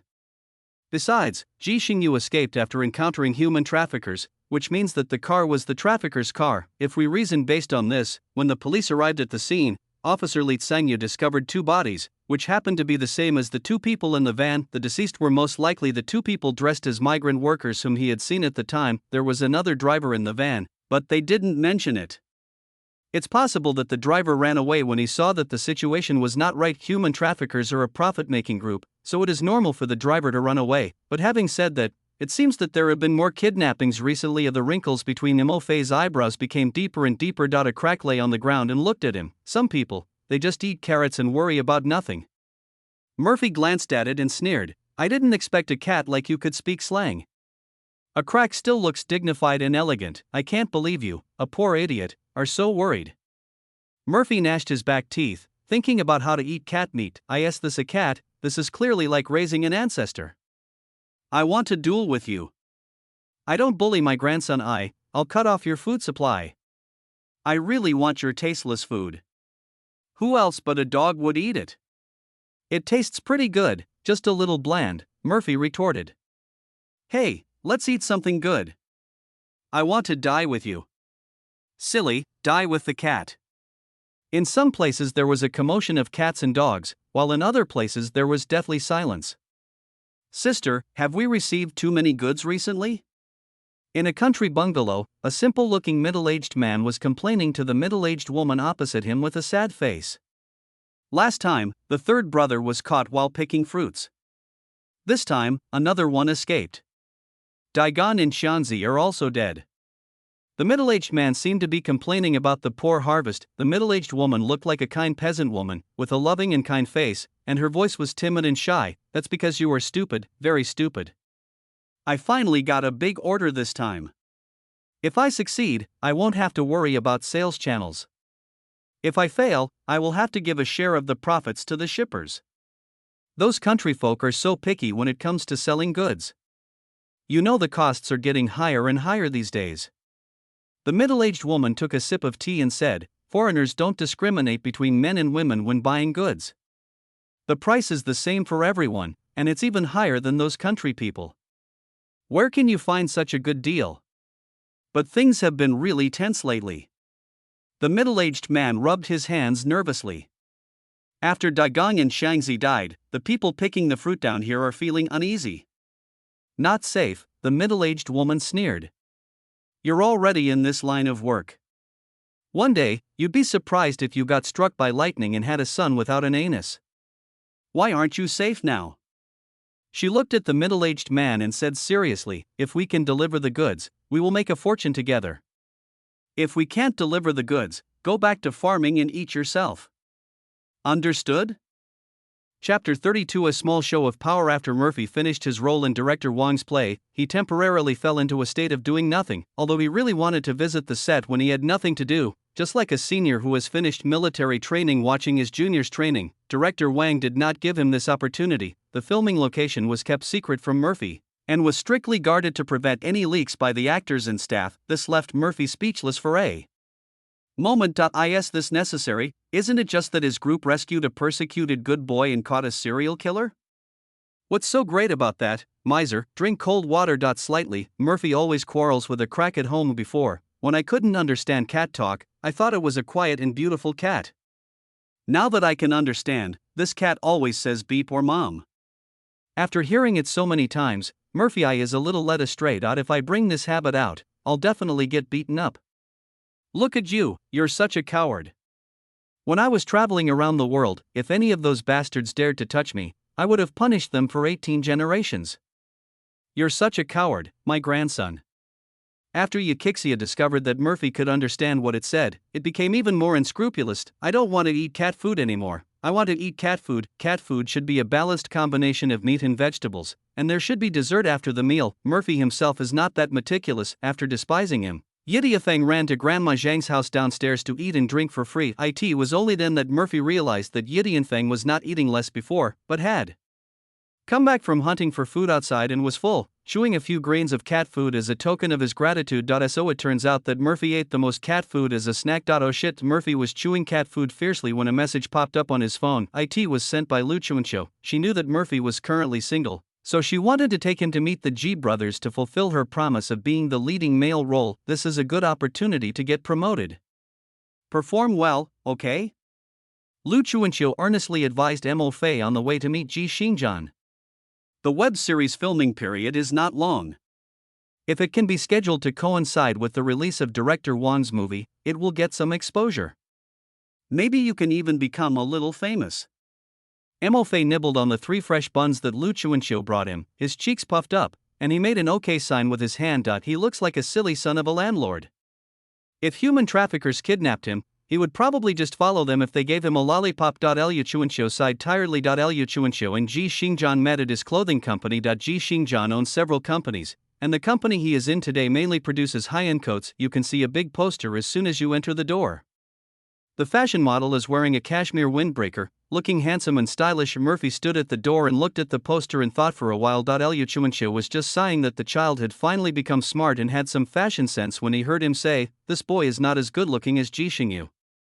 Lu Chuanqiu, you came to this conclusion after just a short while? Of course not. Murphy put his hands in his pockets and answered confidently, I dress better than him. Lu Chuanqiu clenched his fists, but thinking that it was not convenient to hit the child outside, he held back. Clothing models, especially those used by high-end brands, are all mixed-race foreigners or foreigners directly, but they are basically all Caucasian, and their races are different.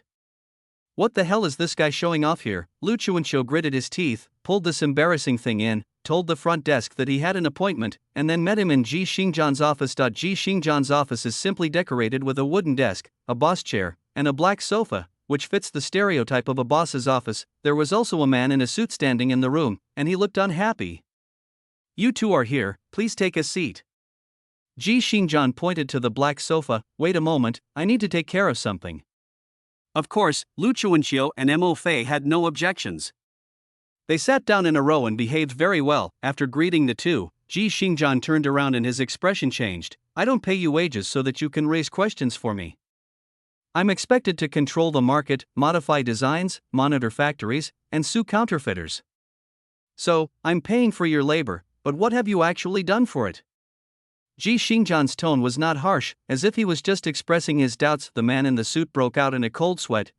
President Ji, we are just slacking off at work, being late and leaving early, nepotism, taking kickbacks, suppressing newcomers, and plagiarism? Ji Xingjian said this calmly, then issued an ultimatum, get out.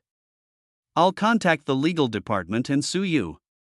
The man in the suit suddenly raised his head, his pupils dilated, and he became emotional. Boss G, please give me a chance. This is all slander by others. He walked forward as he spoke. Mo Fei tilted his head and stood up to block Ji Xingjian. Impulse is the devil, calm down and don't hit anyone. The man in the suit would never listen to an outsider.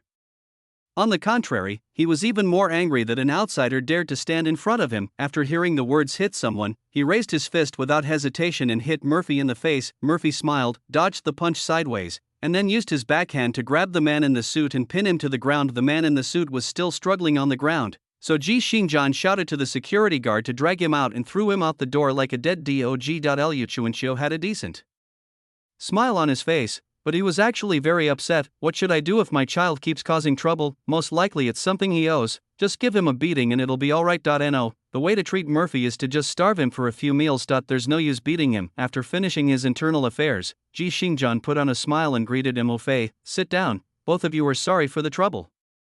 Even if it was embarrassing, one couldn't directly talk about other people's company matters.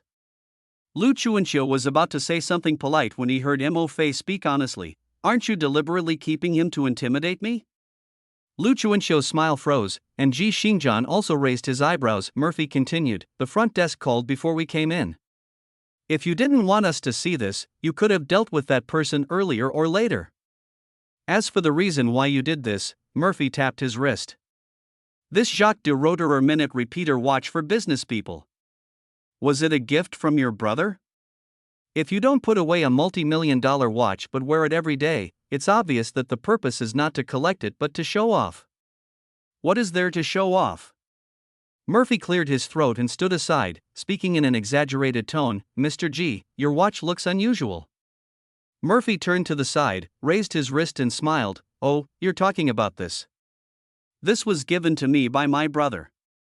Kids these days are really something. He told me not to buy such an expensive watch and bought it for me. But I earn money for him, too. After finishing his performance, he looked at the silent Ji Xingjian and said, actually, you don't have to worry about my intentions towards Ji Xingyu. You can just give me 500,000 yuan and I promise to disappear from your lives immediately. Chapter 33. No script yet. Lu Chuanqiu's heart was already cold. The pie in my mouth is about to fly away. Ha, I will go back and take Murphy with me to die. Your offer is quite cheap. Ji Xingjian looked at Mo Fei, but isn't it too cheap? My brother is only worth 500,000?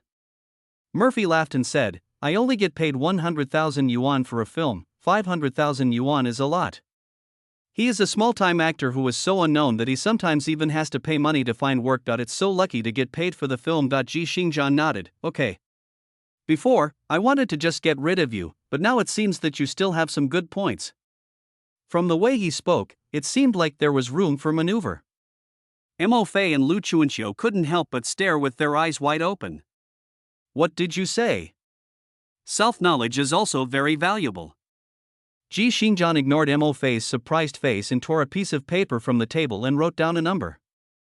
This is the number of the director of the web drama. You can contact him directly later. Lu Chuanqiu was quick this time and got the number before Murphy, his face almost broken with smile. Okay, thank you, President G. Murphy was not happy. You are a big boss. He howled and jumped up on one foot, holding his legs. Liu Chuanqiu smiled and took back the small leather shoes that were stepping on Mo Fei's toes. Thank you for your trouble, Boss G. We won't bother you anymore. Goodbye.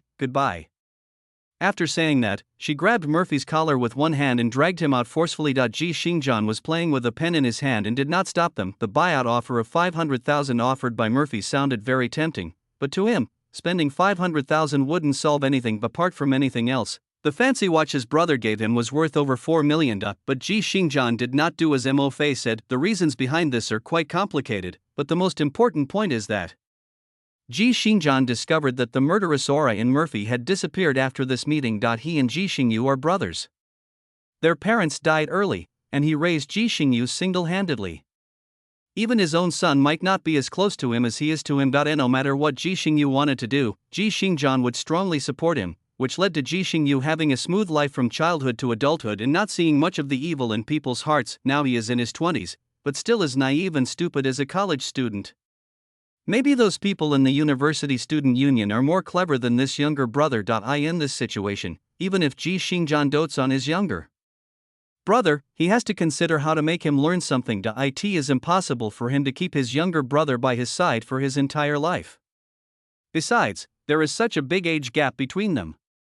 If nothing unexpected happens, he will definitely die earlier than his younger brother. Once he died, it would be strange if Ji Xingyu wasn't eaten to the bone given his character. As for the person to teach Ji Xingyu a lesson, Ji Xingjian had never considered Murphy before. People who carry murderous aura are too dangerous and deadly, and now Murphy has no murderous aura, has some skills, is easy to deal with if he is short of money, and he is also smart. Ji Xingjian has been doing business for so many years and has met all kinds of people. In his eyes, people like Murphy are simply too useful. If you are short of money, just spend money. Smart people know their limits and have a bottom line, so you don't have to worry about them doing something immoral and getting yourself into trouble. The best person to use is someone who can handle both a big stick and a sweet treat. Of course, Ji Xingjian would never be stingy with the benefits that should be given. If you want the horse to run, you have to feed it more grass. He is a businessman after all. The person who asks others to do things without giving them any benefits is called a slave owner. What good end can a slave owner have? Thinking of this, Ji Xingjian started calling his younger brother to ask him if he had eaten on time. But it's just that Ji Xingjian was happy, but Mo-Fei was not in such a good mood. After being stepped on by a pair of small leather shoes, he limped out of the clothing company and was forced into Lu Chuanxiu's car. He looked as listless as an animal that had been drenched in the rain. Liu Chuanxiu got the director's call and was too lazy to argue with Mo-Fei about his rudeness. Anyway, this prodigal has done bad things more than once or twice. If it weren't for her cleverness, they would have starved to death long ago. As soon as he got in the car, Lu Chuanxiu called the number. A young man answered the phone and sighed softly after hearing the purpose of Lu Chuanxiu's call. There's a little problem with this matter. It might take a while. Murphy's ears suddenly stood up. It would be great if there were any problems. It would be even better if Ji Xingjian compensated directly in cash after this matter failed. It would be even better if we could get the money without having to start work. Liu Chuanxiu was also a little nervous. Recalling his past experiences of being rejected by various directors, big and small, he couldn't help but ask, is it because of lack of funds? Logically speaking, since Ji Xingjian recommended it, he would be able to resolve this issue. Otherwise, who can eat this hollow pie? The young man sighed again. No, the funds are sufficient, but there are some other minor problems. Money can solve 80% of the problems in this world.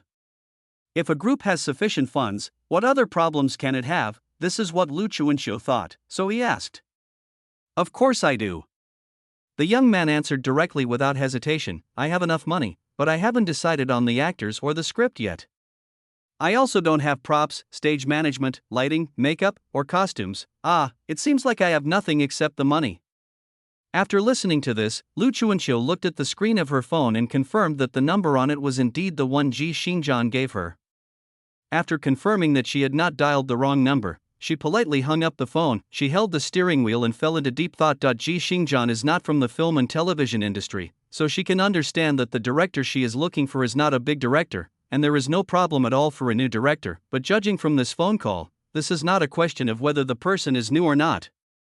Is the IQ of the person on the other end of the phone okay? Murphy's mood turned from cloudy to sunny, and he took out some snacks and started to show off. The director has not prepared anything, so at least he can still have some free time for a while. Although you may not be able to avoid the fate of starting work, it is not bad to be able to hide for a while. Liu Chuanxiu listened to the sound of Mo-Fei eating and had no time to punish him for the time being. She thought about life for a while in the driver's seat, and suddenly an idea popped into her mind. Liu Chuanxiu called back. The young man over there remained calm, showing no impatience at all for being disturbed twice in such a short period of time. Director, it's like this. I have not only Murphy as an actor, but also several other artists. Would you like to take a look? There are too many people and too little resources in the film and television industry nowadays. It is rare to meet such a weirdo. How can Lu Chuanxiu not push his own people? The young man hesitated this time. Well, I have to see the male lead first. The big boss chose the role even before there was a leading male character in the script, and everything he did thereafter had to revolve around the leading male character. If you decide on a few actors who can't blend in with the male lead, then there's no point in filming. Chapter 34. The Devil Wears Prada. The director's request was reasonable. After asking for the other party's address, Lu Chuanqiu decided to set off immediately and went to meet the other party with Mo Fei, who still had cookie crumbs on the corners of his mouth. If this thing can be accomplished, those useless people under her will have work to do. After driving for nearly an hour from the east to the west of the city, the two finally found the studio the director mentioned in an area with relatively cheap rent. Before getting off the car, Lu Chuanqiu specifically told Mo Fei not to speak or do anything unnecessary. If he ruined this opportunity, Lu Chuanqiu would really kill him as a sacrifice to the gods. Murphy threw a candy into his mouth and made an OK sign. After entering the studio, Lu Chuanqiu wondered for a moment whether he had come to the wrong place. The studio was very empty and had almost no decoration, but the space was very compact, filled with all sorts of things that neither of them could quite understand. A foam sculpture that's half human, half dragon, a Tyrannosaurus Rex as tall as a man made of wool felt, a meditative figure with a poopy hairstyle, and a corpse slumped on a recliner. No, the last one was not a corpse, but a living person. The young man on the recliner looked like he had been drained of his energy. He had a messy mess of hair, wore black framed glasses, and had an unshaved stubble on his face. Lu Chuanqiu called out tentatively, "Director?" After several seconds, the young man slowly got up, opened his eyes through his messy hair and glasses, and said in a naturally lazy voice, "Director? Oh, you are the one who called me just now." He ruffled his hair, looked around, and slowly dug out a low cabinet and a strange-looking stool from a pile of messy things. "Please sit down." When he saw him, Lu Chuanqiu already suspected that there was something wrong with this person. However, the other party's behavior of insisting on finding stools for them to sit on despite his physical disability and weak spirit was surprisingly polite. Mo Fei sat obediently on the low cabinet, and Lu Chuanqiu could only sit on the stool that didn't look like a stool at first glance. She didn't dare sit down firmly, for fear of crushing the little thing. Director, this is the leading male role designated by President Xi. Take a look." Lu Chuanqiu introduced Murphy to the young man. Murphy gave a standard 8-tooth smile. The young man narrowed his eyes and said, "Don't call me director, just call me Xiao Qian. His appearance is fine, but I haven't decided on the script yet." Xiao Qian casually grabbed a fabric dog head and held it in his arms. "As you can see, I'm actually a sculpture major. I'm just doing this for the sake of getting by." Lu Chuanqiu looked around. It was art, but he really couldn't see what the connection was between these things and sculptures. The young man looked unreliable, so Lu Chuanqiu asked, "What about Director Qian, you and President Xi?" "He's my classmate's older brother." Xiao Qian's eyelids drooped, looking half asleep. "When he heard I was going to make a movie, he introduced me to a leading actor." Lu Chuanqiu couldn't help but glance at Murphy. Murphy still smiled with all 8 teeth. Now that he was here, Lu Chuanqiu could only bite the bullet and ask, "So, after seeing our Xiao Fei, what do you think?" Xiao Qian was silent for a moment, then asked Murphy seriously, "Are you gay?" Cough, cough, cough. Lu Chuanqiu couldn't control his violent coughing. Xiao Qian and Murphy waited quietly for her to finish coughing. Lu Chuanqiu covered his chest and took a deep breath. "No, our Xiao Fei won't sell herself." Xiao Qian blinked and said slowly, "I mean the movie. A love scene between a man and a woman is too cliché. If I submit it, it won't pass. I thought about it and decided to use 2 men. If the scenes are shot with more emotion and the lines are written with more pain, it should pass." Xiao Qian said, then looked at Mo Fei and asked, "Can you act?" Murphy continued to smile and said nothing. Xiao Qian turned around and asked Lu Chuanqiu, "Is he mute?" Without waiting for Lu Chuanqiu to explain, he nodded again. "It's more artistic when healthy people and disabled people fall in love." "No, no." Before the misunderstanding deepened, Lu Chuanqiu quickly explained, "Xiao Fei can talk." She glared at Murphy and said, "Speak." Murphy chewed the candy in his mouth, an innocent look in his eyes. "You told me not to speak." Lu Chuanqiu took a deep breath and forced a smile. "I was wrong. I forgive you." Murphy nodded modestly before Lu Chuanqiu lost his mind and beat him up. Mo Fei said to Xiao Qian again, "Friend, since you don't have a direction yet, how about I give you some suggestions?" Xiao Qian nodded slowly. "Art films aren't popular right now, and the genre you mentioned might even be banned, so it's not cost-effective," Murphy said. "What kind of films do the market love?" "Action-packed, grassroots comebacks, science fiction, fantasy, big-budget productions with big stars and big directors." "We don't have any of that," Xiao Qian added quietly. "We only have money, and I don't care whether it airs or not." "But we care." Lu Chuanxiu said anxiously. If the film cannot be broadcast, it would be better to just take the money in the first place. Why bother with that? Xiao Qian thought about it and nodded. I should consider the actor's expectations. You continue. Actually, I can provide you with a script. Murphy showed a confident expression on his face. The Devil Wears Prada. The story goes like this. A freshman intern interviews for the position of assistant to the most famous fashion icon at a prestigious fashion house. Despite everyone's disapproval, he lands the job.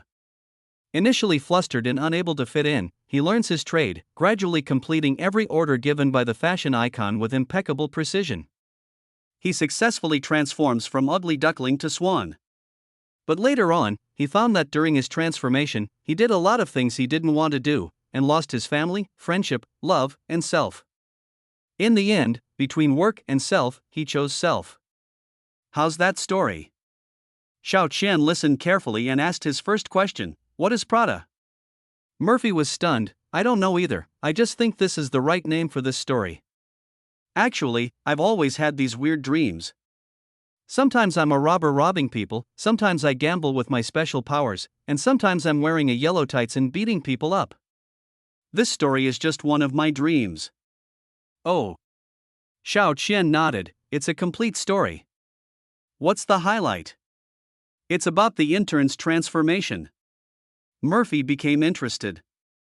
Didn't you say you have the most money? So, when shooting the fashion segment, make it extravagant and extravagant. The intern's outfits should be more rustic in the beginning, and then they'll have a gorgeous transformation in the end.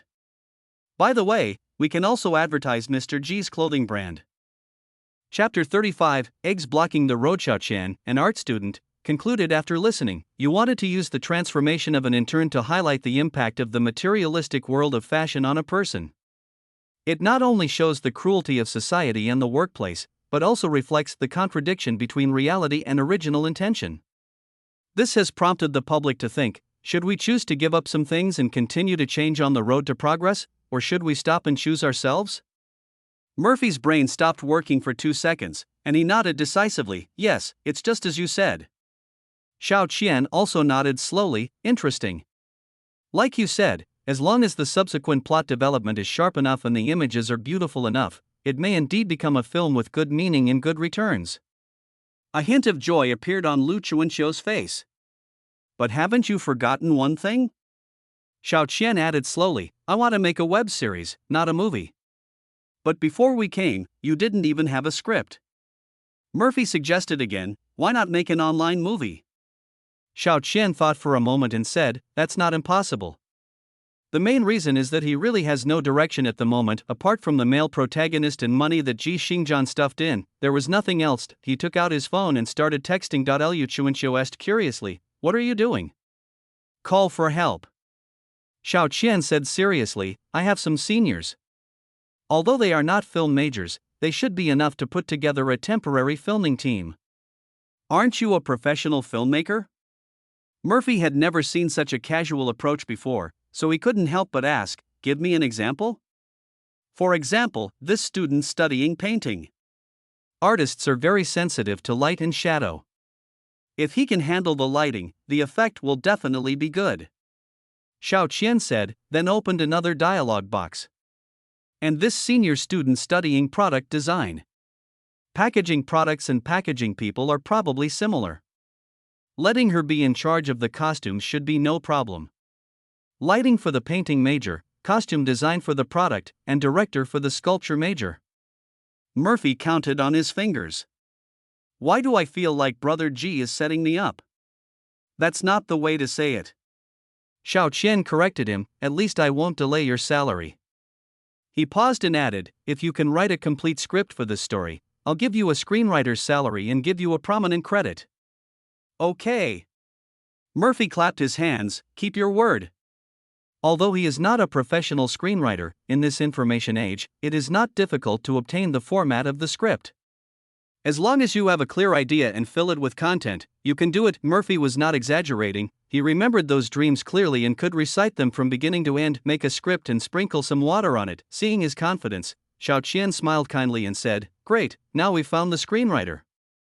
Lu Chuanqiu has been in the industry for several years and claims to have seen many crews, but he has never seen anything this horrible. From the director to the actors, it feels like there is no normal person. This some new kind of performance art. Until he walked out of this advanced space, Lu Chuanqiu still couldn't understand how the two people's brain circuits matched. Do freaks have freak ways of communicating? She couldn't understand, and Murphy didn't want to explain. He got in the car and started chewing on the teething stick happily. That was the cereal chew bar that Lu Chuanqiu bought specifically for him. It was usually bought by people who were losing weight to satisfy their appetite. One bar could take half an hour to chew, and it was quite effective in controlling Murphy's snack intake. Xiaofei, how many actors does your script need? Lu Chuanqiu asked while driving. Murphy, holding a teething stick in his mouth, replied vaguely, "It'll take quite a lot of extras, maybe 7 or 8 key personnel." Then what do you think of the other men under my command? Lu Chuanqiu has not given up the idea that if one person succeeds, the whole family will benefit. Murphy thought about the appearances of her other young actors, internet celebrities, and the magician, and replied politely, "Small supporting roles are fine, but not the main roles. After all, this is a fashion film, so if you don't look good, it will have a big impact." Lu Chuanqiu felt that his own gaze and the young actors under him were insulted, so he shut his mouth and stopped talking. This guy can really make people angry when he opens his mouth. When the car was driving on a small road, a woman carrying a basket appeared on the side of the road. There were pedestrians on the roadside, so Lu Chuanqiu subconsciously slowed down the car. When the car drove up to the woman and was about to overtake her, the woman suddenly raised her hand and threw a few eggs at the car. The egg hit the front windshield, and the yolk, egg white, and eggshell splashed everywhere, blocking part of the view. The steering wheel in Lu Chuanqiu's hand almost flew off, and he cursed, "Is this guy okay?" After scolding, she turned on the wipers to clean the windshield and Murphy almost jumped out of his seat when he saw it. "Don't!" But it was too late for him to stop him. As Lu Chuanqiu had already started the windshield wipers, the egg white quickly spreads and turns white under the friction of the wiper, and the egg yolk becomes a sticky mass. The front windshield, which originally only slightly blocked the view, now completely blocked the road. Lu Chuanqiu lost his vision and stepped on the brakes in panic. The powerful inertia pulled Murphy forward, and the seatbelt pressed him tightly against the seat. When the car stopped, Murphy covered his chest with his hands and blood flowed from the corner of his mouth. Lu Chuanqiu held the steering wheel for a few seconds before reacting and putting the car in parking gear and pulling the handbrake. Then he comforted Mo Fei, "Are you okay?" Murphy tore off a piece of paper and spat out the half-bitten molar and blood in his mouth, then smiled and said, "It bit my mouth." As he spoke, he vomited blood. Judging from the amount of bleeding, it was obvious that the bite was not light. Lu Chuanqiu pointed at his hand covering his chest and said, "What about here?" Murphy leaned back in his seat, tilted his head back, and unbuckled his seatbelt. "Thank you for driving slowly. If I had done something like this on the highway, my ribs would have been broken." His Adam's apple rolled, and he swallowed a mouthful of blood. When he looked at Lu Chuanqiu again, his face was expressionless. "You sit here, and call the police first." "Call the police?" Lu Chuanqiu repeated blankly. Then she saw Murphy take out a familiar U-shaped lock from under the seat, open the car door and walk out. Lu Chuanqiu subconsciously unbuckled his seatbelt and wanted to follow, but he saw several strong men jumping out from both sides of the road. They didn't look like they wanted to talk properly at all. She paused, then immediately understood what Murphy meant, and quickly took out her cell phone to call the police. That if she got out of the car at this time, she would be hindering Murphy, so calling the police would be the biggest help. After getting out of the car, Murphy spat out a mouthful of blood and looked at the men who were coming at him aggressively with a cold expression. Chapter 36. The scene was chaotic. Judging from the momentum alone, Murphy is no weaker than the people in front of him. The four strong men exchanged glances and slowly surrounded Murphy. Murphy's chest was still aching from the seatbelt, and his anger was rising to the top of his head. His eyes quickly swept over the four men's throats, temples, crotches and eyeballs. As long as the force is appropriate, hitting these parts can make a person lose resistance quickly without causing death. The most important thing is to use the right amount of force. If it is more serious, it can kill people. Murphy tightened his grip on the U-shaped lock and took a few steps forward. Don't smash Lu Chuanqiu's car when the fight breaks out. It will be troublesome to repair. The strong men did not expect that the pretty boy who got off the car alone would dare to come forward. They felt provoked and rushed forward with clenched fists. Murphy looked at the fist that was getting closer and closer to him, and swung the U-lock in his hand to collide with it. How can flesh and bones compare to steel? The sound made when the U-lock head collided with the strong man's fist was muffled, and the strong man's scream was shrill. A 1.80 meter tall, muscular man covered with flesh was howling like a slaughtered pig while holding his right hand. The other three people were distracted for a moment. Murphy seized the opportunity and kicked the man who was the second closest to him in the crotch. He felt that the tip of his shoe had hit a piece of soft tissue, which must have been broken by the force. The second man's face turned pale instantly and he instinctively clamped his legs together. Murphy jumped up, kicked his opponent's chin straight with his instep, and kicked him in the jaw. The man was kicked and his head was thrown back, and he fell straight to the ground. Murphy landed lightly on the ground. In just a few seconds, two people on the opposite side were killed, and the remaining two people looked at Murphy with fear in their eyes. Murphy glanced at the U-shaped lock on his hand. There was also a little blood on the corner of the lock. He shook it off nonchalantly, and when he looked at the remaining two people, he had the same cold expression, but the effect was completely different. The two men each pulled out a machete from behind and rushed forward to chop without saying a word. Damn it, no moral ethics. Murphy turned around and ran away. It's not fun to say that a weapon is only an inch longer and an inch stronger. The machete is much longer than the U-lock.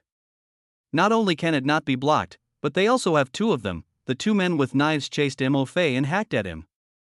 The first strong man whose fist was injured also recovered a little. With a cold sweat, he gritted his teeth and went forward to avenge the lock. He hadn't taken 2 steps when he suddenly heard the sound of a car starting. The sturdy man turned around and saw a car with its entire windshield covered with eggs roaring. A woman leaned half of her body out of the driver's seat window, one hand on the steering wheel and the other on the car door. The moment his eyes met the burly man's, Lu Chuanqiu shouted and stepped on the accelerator. The car immediately accelerated and crashed into the burly man. The strong man looked terrified. The car started and hit him at a speed of 30 miles per hour, but did not knock him away. The burly man was lying on the hood, his expression distorted, probably because he touched the wound on his hand. Lu Chuanqiu gritted his teeth and stepped on the accelerator. She might not have been so brave before, but now Mo Fei was being chased and hacked by someone with 2 machetes. How could he win with just a small broken lock? The car speed gradually increased, and the strong man could no longer hold onto the hood and was gradually rolled under the car. The wheels rolled over him, causing a jolt. Lu Chuanqiu sat back in the car, still in shock, and stepped on the brakes, his hands still shaking. It was the first time she hit someone with her car. 2 different thoughts. I've broken the law and this is what it feels like to hit someone, played in my mind on a loop. Lu Chuanqiu took a deep breath, leaned forward again, gripped the steering wheel, adjusted the angle, and was about to crash into the 2 people who were chasing Mo Fei, but at this moment, a pair of rough hands grabbed her shoulders and a strong force tried to pull her out of the driver's seat. Lu Chuanqiu turned around and saw that it was the woman who had thrown eggs at their car at the beginning. The woman's face was ferocious, and while pulling him, she kept pinching the soft flesh on Lu Chuanqiu's body. Although Lu Chuanqiu looks like a white-collar worker, she helped Mo Fei stop a rich woman in her early years and also broke 2 dirty hands for herself. The woman's grip was very strong.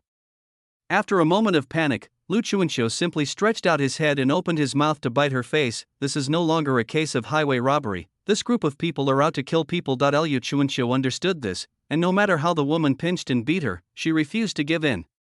She even tasted blood in her mouth. While the two were fighting, Lu Chuanqiu loosened her foot on the brake a little, and half of her body was still in the car, being moved forward by the car. The woman, whose face was bitten by Lu Chuanqiu, had no choice but to follow the car unless Lu Chuanqiu let go. The strong man who had been rolled under the car was lying behind the front wheel. When the car moved, the rear wheel ran over him. The car bumped and Lu Chuanqiu was also bumped. The woman's face was pulled and she screamed even louder. In the midst of being chased, Murphy took the time to look back and saw that the 2 strong men holding weapons were doing the same thing as him. The condition of Lu Chuanqiu and the woman was obviously beyond their expectations. Murphy saw that the 2 of them turned their heads, and suddenly swung his sword back, hitting one of them directly on the back of the head. He controlled the strength in his hands, not enough to kill the person instantly, but enough to make a crack in his head. After knocking one person down, the other one reacted and started slashing with a knife. Murphy's hand holding the lock was cut, and blood gushed out and soaked his sleeve. Murphy's Adam's apple rolled, and suddenly he sprayed a mouthful of pink saliva at the man like a spray bottle. The man subconsciously raised his hand to block it. Murphy attacked from the top with 3 attacks and from the bottom with 3 attacks from his feet. He sent a crotch kick and then swept a U-lock across, hitting the cheekbone. Another strongman fell to the ground. The strongman who had just been knocked down was trying to stand up staggeringly. Murphy wiped his mouth with his sleeve and slowly walked to his side. Seeing that the other party had obviously not recovered yet, Murphy showed a kind smile and delivered another blow neatly. At this point, all 4 strongmen fell to the ground. Murphy did not relax or delay, and walked quickly towards Lu Chuanqiu. Sister Lu, let go. Lu Chuanqiu was so overwhelmed by adrenaline that he couldn't calm down. He couldn't hear what Mo Fei said at all and just kept holding on to it. Murphy followed the speed of the car and put his hand on the woman's shoulder. The next second, there was a crisp sound of bones dislocating. The woman wailed and her whole arm drooped limply. Dislocation is very simple as long as the force is placed in the right place. Chapter 37 Post-war processing. Mo Fei followed suit, and after removing both of the woman's arms, he no longer cared about her life or death. Instead, he gently persuaded Lu Chuanqiu, Sister Lu, it's okay. I'm Xiao Fei. You can relax now. Let's stop the car first, otherwise it will really turn into a dog walk. Lu Chuanqiu's face was flushed with blood. He slowly opened his mouth after hearing the second half of the sentence, revealing a smile that was uglier than crying. You insulted the dog. The lower half of her face was covered in the woman's blood, and she looked like she had just eaten a human. Coupled with her ugly smile, if she were to be pulled out, it would scare an adult to tears. Murphy was not afraid of this situation and even joked, I'm talking about me.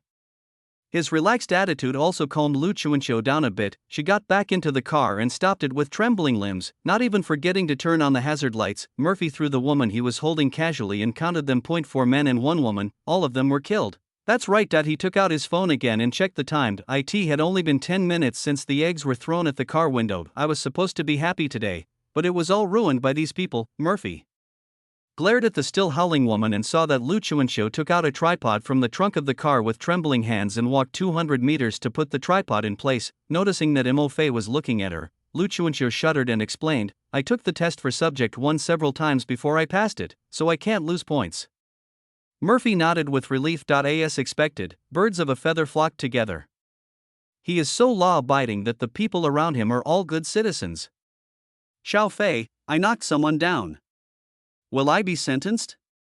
Lu Chuanqiu tugged at the corner of his clothes, his face turning red and white. Probably not. Murphy explained the law to her. Article 20 of the criminal law stipulates that if an act is taken to stop an ongoing unlawful infringement in order to protect the state, public interests, or the personal, property, or other rights of oneself or others from such infringement, and if it causes harm to the offender, it is considered legitimate self-defense and the offender shall not bear criminal liability. But I crushed him like that, he was almost crippled. This was the first time Lu Chuanqiu had encountered such a thrilling situation, and he was about to cry. Won't there be some kind of humanitarian penalty? Murphy looked at her in surprise. You don't even know the definition of self-defense, and you can still talk about humanitarian punishment? But I can't blame you. The criminal law is so thick, not everyone can concentrate on reading it. Murphy puffed his cheeks, feeling the bleeding from the wound in his mouth stop a little, and continued to comfort her in a slurred voice, you misunderstood. Humanitarian punishment means leniency for serious crimes, not aggravated suspicion of guilt. Furthermore, the law stipulates that if a person takes defensive action against an ongoing violent crime involving assault, robbery, rape, or other serious threats to personal safety, and causes injury or death to the unlawful attacker, it does not constitute excessive self-defense and the person will not be held criminally liable. Don't worry. Murphy thought for a moment and added, but this special defense is also conditional. Lu Chuanqiu urged him, hurry up and tell me. The first is a violent crime involving an unlawful attack on another person that seriously endangers personal safety. Murphy glanced at the group of burly men. These bastards even pulled out machetes. They definitely meet the criteria. What about the second one? The first is the prerequisite, and the second is the time. Murphy carefully observed the surrounding environment. A serious violent crime is in progress. This is the time frame. To put it simply, the other party has to strike first, and we can't finish him off after we've knocked him down. Lu Chuanqiu imitated him and looked around, then asked in confusion, what are you looking at? Camera. Murphy sighed. I just fought with them. There's a chance it could be considered a case of mutual assault. It's really hard for me to explain this situation. But they dared to attack here, they must have scouted the area and knew there were no cameras. Murphy added, even if there are no cameras, judging by the evidence at the scene, we think it's legitimate defense, don't worry. Lu Chun was silent for 2 seconds, then suddenly ran to the side of the car, took out a memory card from the rearview mirror inside the car, threw it on the ground and stomped on it several times. After stepping on it, she still felt it was not enough, so she rubbed it on the ground several times, and finally threw the memory card far away on the side of the road. A memory card as big as a fingernail was thrown out in such a mess. Not to mention whether it can be found. Even if it is found, it will just be waste plastic. Murphy covered his arm and watched her operate, silently giving her a thumbs up. Liu Chuanxiu pouted and said, "It used to be installed to prevent fraud."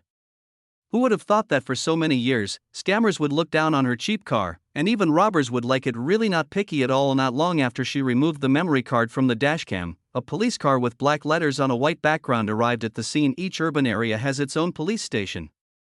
The police officers who responded this time were not Officer Su, whom Mo Fei was familiar with, but two unfamiliar officers. The two unfamiliar police officers were also shocked when they saw the scene. People were lying all over the ground. A middle-aged woman had a large piece of flesh hanging from her face, her arms twisted into an unnatural state, and was still wailing.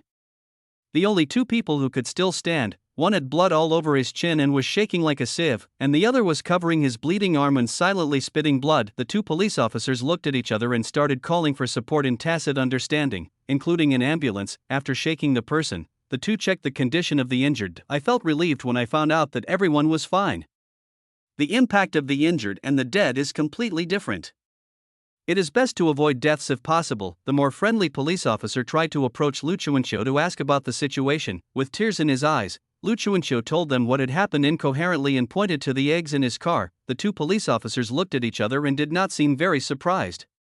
They just kept comforting Lu Chuanxiu, praising her for remembering to set up the tripod and turn on the hazard lights, and said that she must have learned well in the driving school. With a police officer standing next to Lu Chuanxiu, his sense of security gradually increased, and only then did he realize that he was in pain. When the ambulance arrived, the doctor on board was shocked by the scale of the casualties. Just one car, and 5 people lying in it. How can this effect be achieved? Getting hit while queuing to cross the road. However, when they were carrying the person and saw the machete next to the strong man, their eyes changed again and their whole movements became cautious. This time the record was made in the hospital. Murphy had 4 stitches on his arm, but fortunately the arteries and tendons were not injured, so there will be no other sequelae except scars. Liu Chuanxiu's arms, chest, and back were all covered with bruises caused by the woman's twisting. It looked scary, but they would probably go away in a few days. Chapter 38 Human Traffickers. Open your mouth. The doctor held a small flashlight in his hand and motioned Murphy to open his mouth. Murphy did as he was told. The doctor took a look at the inside of his mouth and casually asked, "What happened? Why is it so badly bitten?" "I fought bravely against the criminals."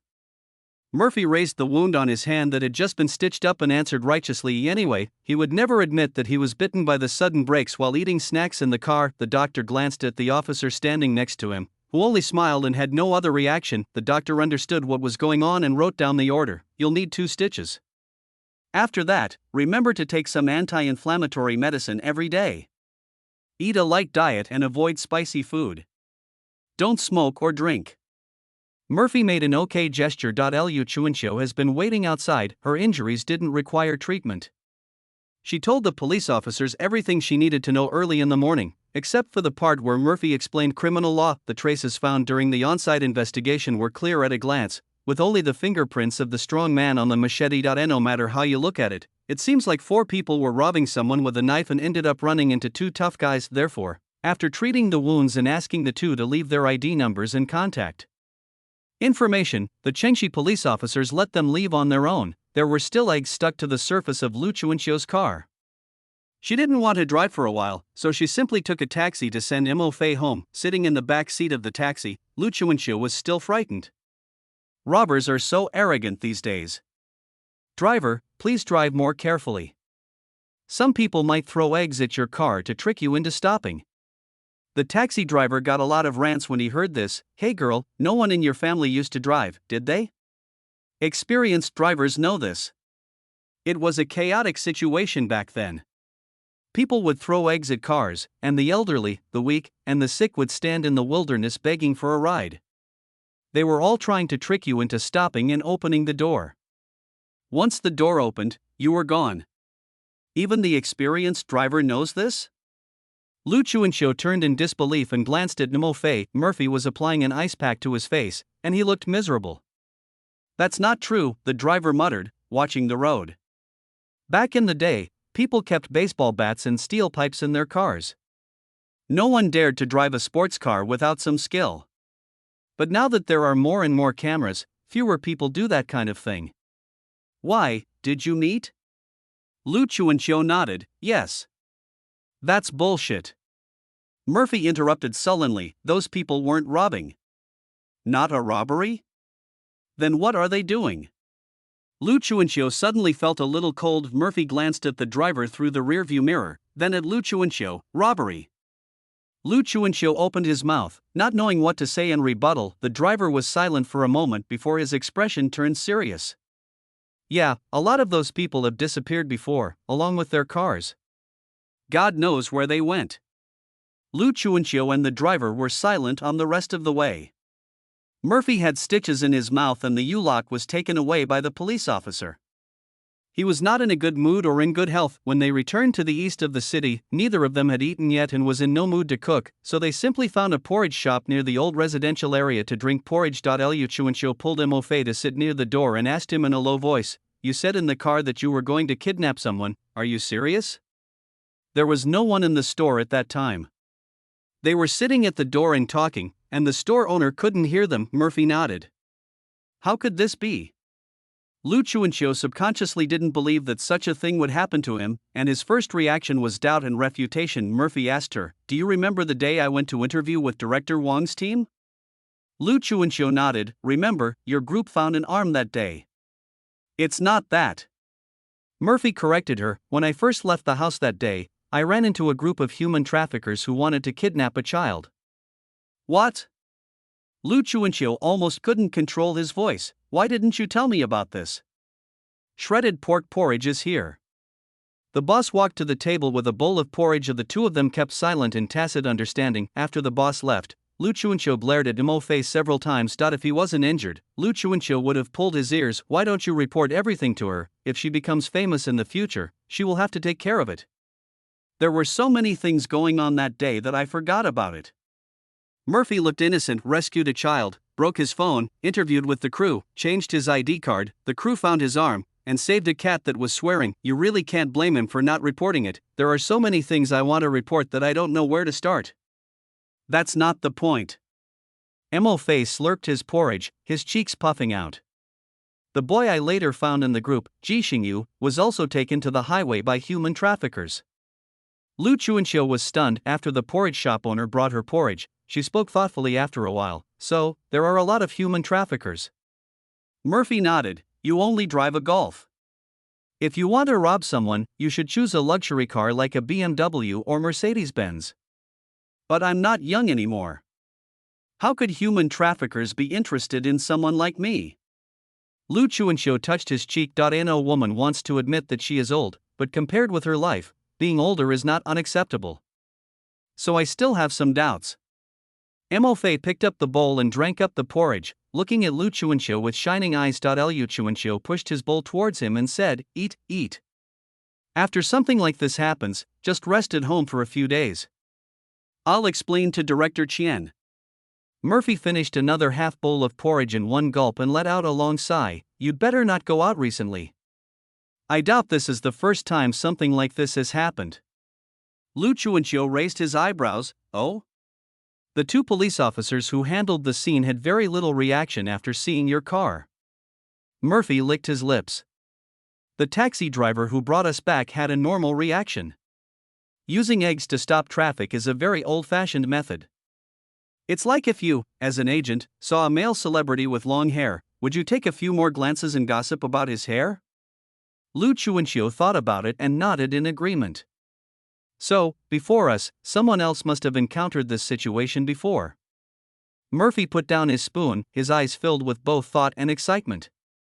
"The people who called the police a few times before probably didn't confront those people head-on, otherwise they wouldn't have used the same trick again. The person who called the police knew they didn't need to stop the car or use the windshield wipers, so they just walked away and called the police. The police have a record of this method, so it wasn't a surprise." "Sister Lu, do you know under what circumstances human traffickers would target adults? Trafficking in women?" Lu Chuanxiu gave an answer that is commonly known to the public. But I was in the car too, they could see me. Murphy narrowed his eyes and smiled. Under what circumstances would human traffickers prey on both men and women? Chapter 39 Organ Trade. Can you please stop playing dumb? Lu Chuanxiu tapped the table lightly. I just got scared and you're telling me ghost stories again? It's not a ghost story. Murphy said righteously, there are no ghosts in this world. Lu Chuanxiu was impressed by his ability to grasp the key points and raised his hands in surrender. Okay, then tell me, why is it? The value of adults lies in their fertility and beauty for women, and their ability to work for men. Of course, the beauty of good-looking men is not excluded. Murphy couldn't help touching his face after he finished speaking. Lu Chuanxiu, sometimes it feels really helpless to have someone like this under your command. But Murphy raised his voice a little and approached Lu Chuanxiu mysteriously. Do you know what the common value of men and women is? Lu Chuanxiu replied dryly, beauty? Murphy shook his head, his lips curled slightly, and whispered as if to deceive people, it's an organ. Lu Chuanxiu swallowed instinctively, and his heart skipped a beat. A chill ran down my spine. You mean, someone's arresting people to sell their organs? Lu Chuanxiu lowered his voice and said in disbelief, but we live in a society ruled by law now. Look at what you're saying. Murphy shook his head. Even with the rule of law, it can't stop some people from going astray. That's true. Lu Chuanxiu nodded, but he felt a little uneasy. Then how can no one control them when they are so arrogant? Murphy was calm. Of course, someone will take care of it, but how long it will take to do so is a question. Generally speaking, matters involving organs and populations are not confined to one region, most involve international or even intercontinental issues. He tilted his head and thought for a moment. For something on this scale, if things don't go smoothly, we usually have to crack down on it while investigating it. It's not impossible that it will take a generation to survive. The corners of Lu Chuanxiu's mouth twitched twice, although she was reluctant to admit it. She had to say that things would probably develop as Murphy said. I just feel sorry for those who are targeted. There will be no good life if you are arrested. Then I'd better be on guard at all times in the future. Lu Chuanxiu said to himself, he's so rampant, what's going on? Murphy had no other solution for this matter. He is just a small-time nobody. At most he is a little good-looking and a little unlucky, but he always believed in the law and public officials. All he has to do is stay alert and positive. After this incident, Murphy's name became well known in the police stations in the east and west of the city. Each police station also has its own small group for communication. The arrest of 5 people in the west of the city can be said to be a rare event. Officer Su looked at the messages flashing on his phone, pointed at the dialogue box, and joked with Officer Tang, Master, do you think the person they're describing looks like Murphy? What do you mean by similar? Officer Tang tilted his head back, squinting his eyes as he read the news. A man and a woman, 2 people subdued 5 knife-wielding thugs? His eyes widened in surprise. Awesome. That's not all. Officer Su scrolled down and clicked on a picture. The comrades over there said that when they arrived at the scene, all 5 of the other men had been knocked down. It was quite a shocking scene. Look, this is the lock that the brave man used. 1 man, 1 lock, 1 miracle. Officer Tang took a few glances, then took Officer Su's phone and enlarged the picture. This lock looks familiar. Officer Xiao Su took the phone back and said nothing surprised. U-shaped locks all over the world look like this. No, that's not right. I have indeed seen this lock, this one. Officer Tang frowned and recalled for a moment, then asked him, do you remember the last time Senior Sangyu and I went on a police call to the crew? The time we called the police on the highway. Officer Xiao Su thought for a moment and said, well, I remember it. It was Murphy's group, right? Officer Tang nodded. At that time, I saw Murphy had a U-shaped lock like this in his hand. Officer Su's mind raced for a moment, and he understood what his master meant. You're not saying that the 2 brave men Comrade Xingxi encountered, who were fighting 2 against 5, were Murphy? Why don't you just make a phone call and ask? Officer Tang pointed at the phone. That's unnecessary. Officer Su was unconcerned. Even if it really was him, what can we do? Why can't we just let him roam around the city? Besides, with his bad luck, I'm not surprised that he encountered something like this. As he spoke, seeing his master's unhappy expression, he couldn't help but advise, "Master, I also know that you are a veteran criminal police officer, so it's normal to have doubts. But Nemo Fei and I have checked it several times, haven't we?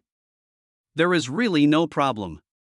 As he spoke, he looked at the new messages in the group and blurted out with emotion, "Oh my god. 5 people, 2 had their balls removed, 1 suffered a severe concussion, and 1 had a comminuted fracture in his hand and multiple crush injuries all over his body." Officer Su's eyes widened. The least injured was the woman. Both of her arms were dislocated, and a large piece of flesh was bitten off her face. Officer Xiao Su and Officer Tang looked at each other and felt a chill in their crotch at the same time. After a while, Officer Su smiled awkwardly and said, "But I heard from the comrades over there that the group of people we arrested were all human traffickers, so they weren't wrong." Officer Tang frowned. "Human traffickers?" The two looked at each other, seeing the surprise in each other's eyes, and said in unison, "The human traffickers caught a week ago? We failed again and 5 people were arrested. Are you losers?" The middle-aged woman still looked simple and harmless, but her words were very heartbreaking. The burly man standing in front of her lowered his head as he was scolded, and explained in a low voice, "Aunt May, we've run into a tough guy this time." Aunt May smiled. "All 5 of them were arrested. What tough guys are they?" "Huh?" She slammed the table, her face filled with anger. "Did you guys get on the plainclothes police?" The strong man lowered his head, completely angry but not daring to say anything. If she wasn't in a hurry and her kidnapping efficiency couldn't keep up with the number she wanted, they wouldn't have taken such a risk to do such a kidnapping.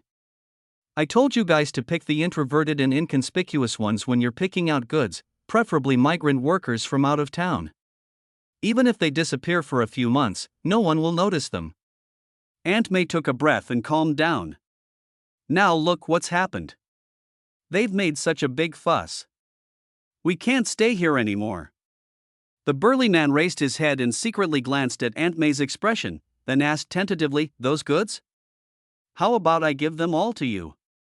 Aunt May looked at him expressionlessly. The strong man shuddered and waved his hands repeatedly. "No, I'm not that capable. Those who can take action should take action, and those who can't take away should leave behind." Aunt May's eyes flashed with cruelty. "No one can survive." The strong man quickly responded, "Yes." Chapter 40, Merged Cases. Murphy was gloriously wounded and recuperated at home for 2 days. When he got home, Ishio looked at him and taunted him, "You were so stupid that you picked a fight with someone and lost? You got beaten up badly. Tell it out, kneel down and beg Grandpa Cat, and Grandpa Cat will avenge you." Murphy had stitches in his mouth and was too lazy to argue with it, so he just threw himself on the bed, closed his eyes and fell asleep. After a while, he heard a rapid knock on the door, and Grandma Zhang's voice downstairs called out, Xiao Fei, are you home? Are you okay, Xiao Fei?" Murphy got up and calmed down for a while. After adjusting his damn bad mood, he opened the door. A crack in the door skillfully made its way into the house. Grandma Zhang was relieved to see him. "Xiao Fei, you're home, I'm glad you're okay. Is it swollen?" Murphy asked her vaguely. Grandma Zhang was stunned for a moment and asked, "What's wrong with you?" Murphy pointed to his mouth and waved his hand to indicate that he couldn't speak. After the initial anesthetic effect wore off, it was followed by a sharp and intense pain. Opening his mouth would involve the flesh in his mouth. Maybe it would get better in a couple of days, but now he really didn't want to talk. Grandma Zhang suddenly realized, "My wisdom tooth is inflamed." Murphy, although it is okay to say that. He nodded decisively. "Then you should eat lighter meals these days." Grandma Zhang looked at him worriedly. "Toothache is very severe. How about I make you some porridge and you can come to my place to eat it?" Murphy showed a deeply moved expression and opened his arms to hug Grandma Zhang. His behavior made Grandma Zhang laugh and cry. Okay, neighbors upstairs and downstairs should help each other." She pointed to a crack that led into the room and said, "If Xiao Hei hadn't refused to eat when he came to my place, I wouldn't have known that it was inconvenient for you to eat." Murphy looked back. Yituo gave him a noble and cold look. "Fool, don't be too moved."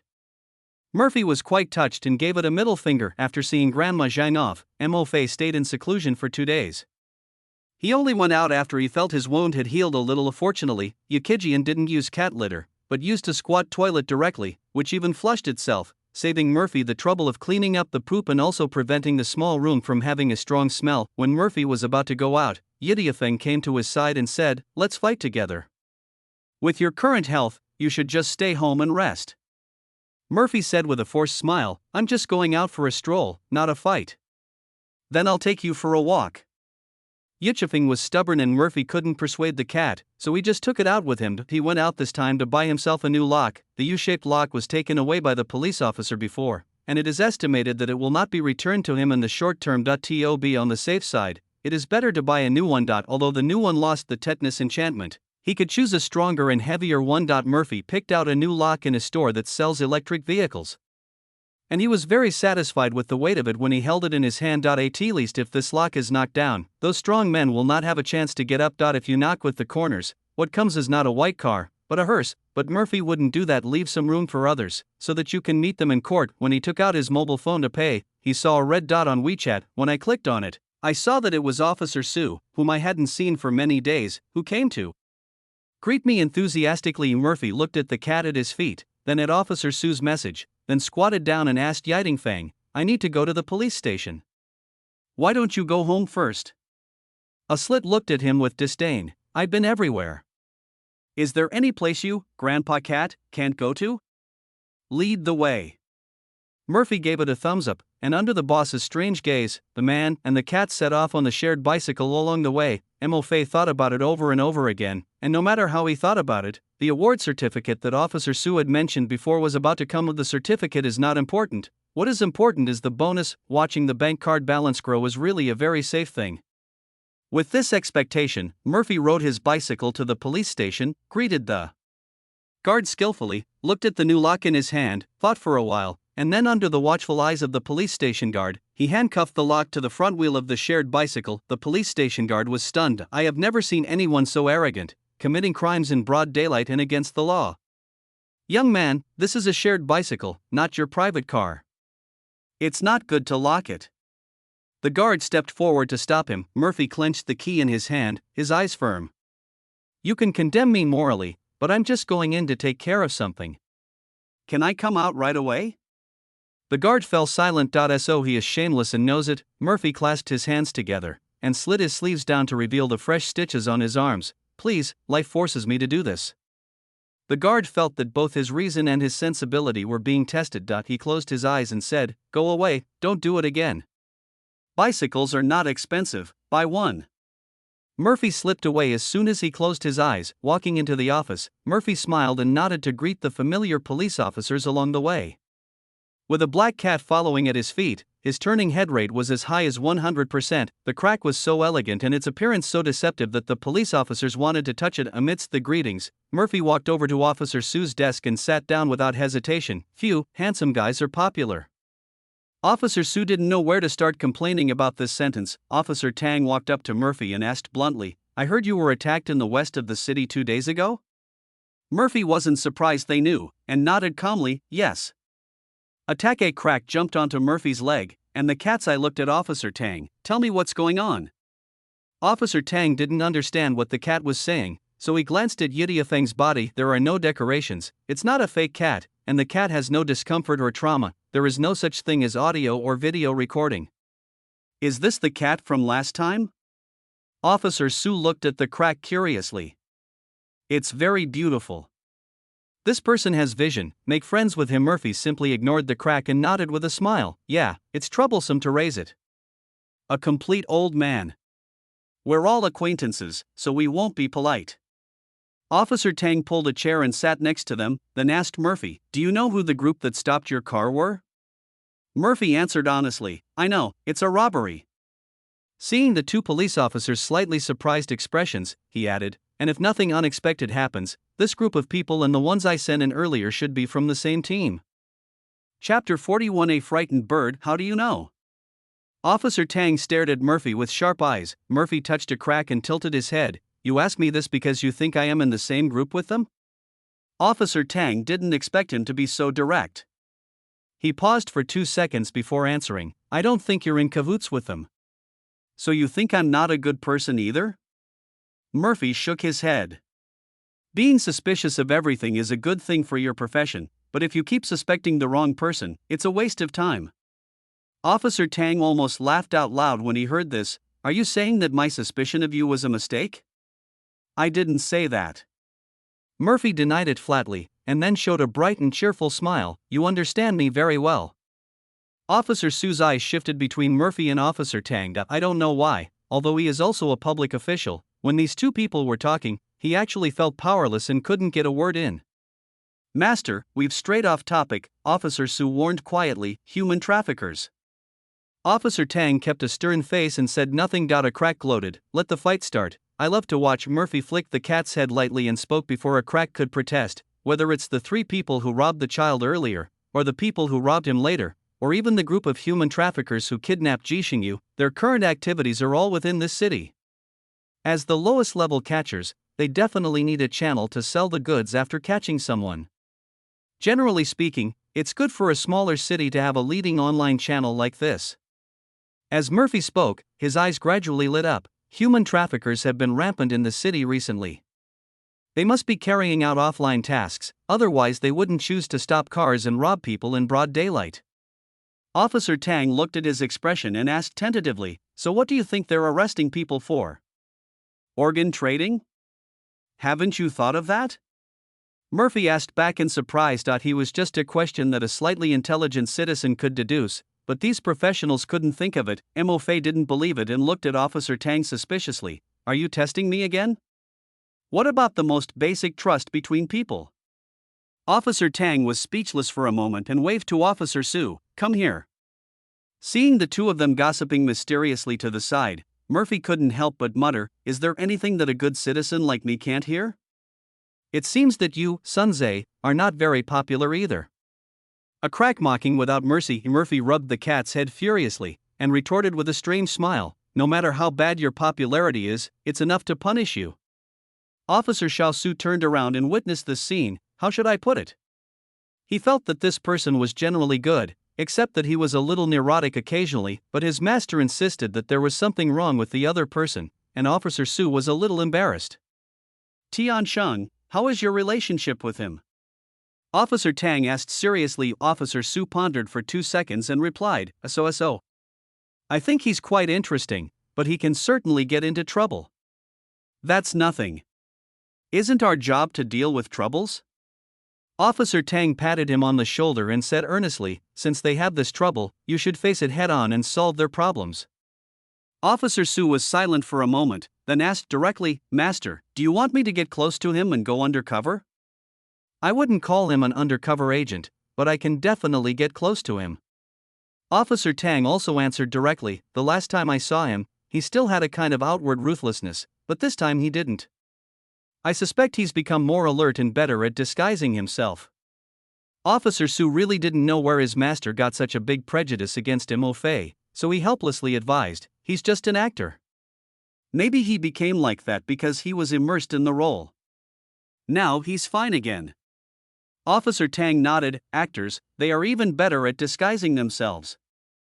"Well, I didn't listen at all." Officer Xiao Su shut up. Officer Tang understood what Officer Su meant and simply shook his head. "You're still young. There are many highly intelligent criminals who don't even look like criminals. They even have a good reputation and social standing. If a criminal with high IQ also has some personality defects, they tend to disregard moral laws and do everything for the sake of excitement. For example, make friends with a police officer and then play him around. Or, before a crime is committed, make friends with a police officer for fun and take care of some criminals you don't like." Officer Tang said this, a thoughtful look in his eyes. "Speaking of which, if this Mo Fei is still at this stage, maybe Tian Sheng, if you make friends with him, you can lead him onto the right path." Officer Xiao Su pointed at himself with a look of disbelief on his face. "Me?" Officer Tang smiled and said, "You young people agreed to go together." "It's settled then." Officer Tang looked back and saw Murphy already gnawing on the cat's head. "I just can't understand what's going on in this person's head. I'll leave him to you." Officer Tang patted Officer Su on the shoulder and gave him a look that showed he had a long way to go. "Get more information out of him and lead him to do good. It's up to you." After saying that, Officer Tang left in a dashing manner. Officer Su also didn't understand how this thing that was madly gnawing on cat heads could possibly have the potential to be evil. After thinking about it, he still felt that his master had read too many novels and his brain had been poisoned. You should read less online novels. After shouting at Officer Tang's back, Officer Su knew that it would probably be of no use, so he turned around and sat down at his workstation. Murphy no longer gnawed the cat's head. He sat quietly in his seat, holding the cat with an expression of peace and tranquility. Officer Su's train of thought was disrupted, and he didn't know where to start for a long time. Seeing him struggling with how to start, Murphy kindly reminded him, "We were just talking about organ trafficking." Officer Xiao Su nodded repeatedly. Yes, organ trafficking. Regardless of the human trafficker's motives, our primary goal is to rescue the victims. But we have interrogated those traffickers, and they refuse to confess anything. Murphy wasn't surprised. The boss is so desperate for people, and he's been able to expand his business so much. He must have some tricks up his sleeve. But you really should speed up your actions. Murphy shook his head slightly. If you're a step late, those people will have no chance of survival. Officer Su's expression suddenly turned serious. Do you have any clues? It's not really a clue, but you know better than me how an animal would react if it was startled. Chapter 42. Hiding place. Animals whose nests are disturbed will abandon them. Those who have a lot of property and don't want others to take advantage of them would rather destroy their property than let others pick it up. Officer Su obviously also realized the seriousness of the problem, Murphy said, and sighed. Come to think of it, this matter is also my fault.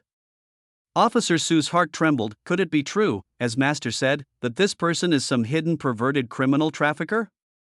They arrested 5 people at once this time, which must have alerted the enemy, Murphy continued. I'm afraid this has already put the human trafficker's online agent on the alert. Officer Xiao Su was speechless for a moment, and helplessly comforted him. You were trying to protect yourself and your friend's personal safety. If you want to blame someone, you can only blame the criminals, not the victims. That is, Yidiafeng flicked his tail and said, your bones are so brittle that even picking your teeth with them is too brittle. You're lucky to be able to come back standing.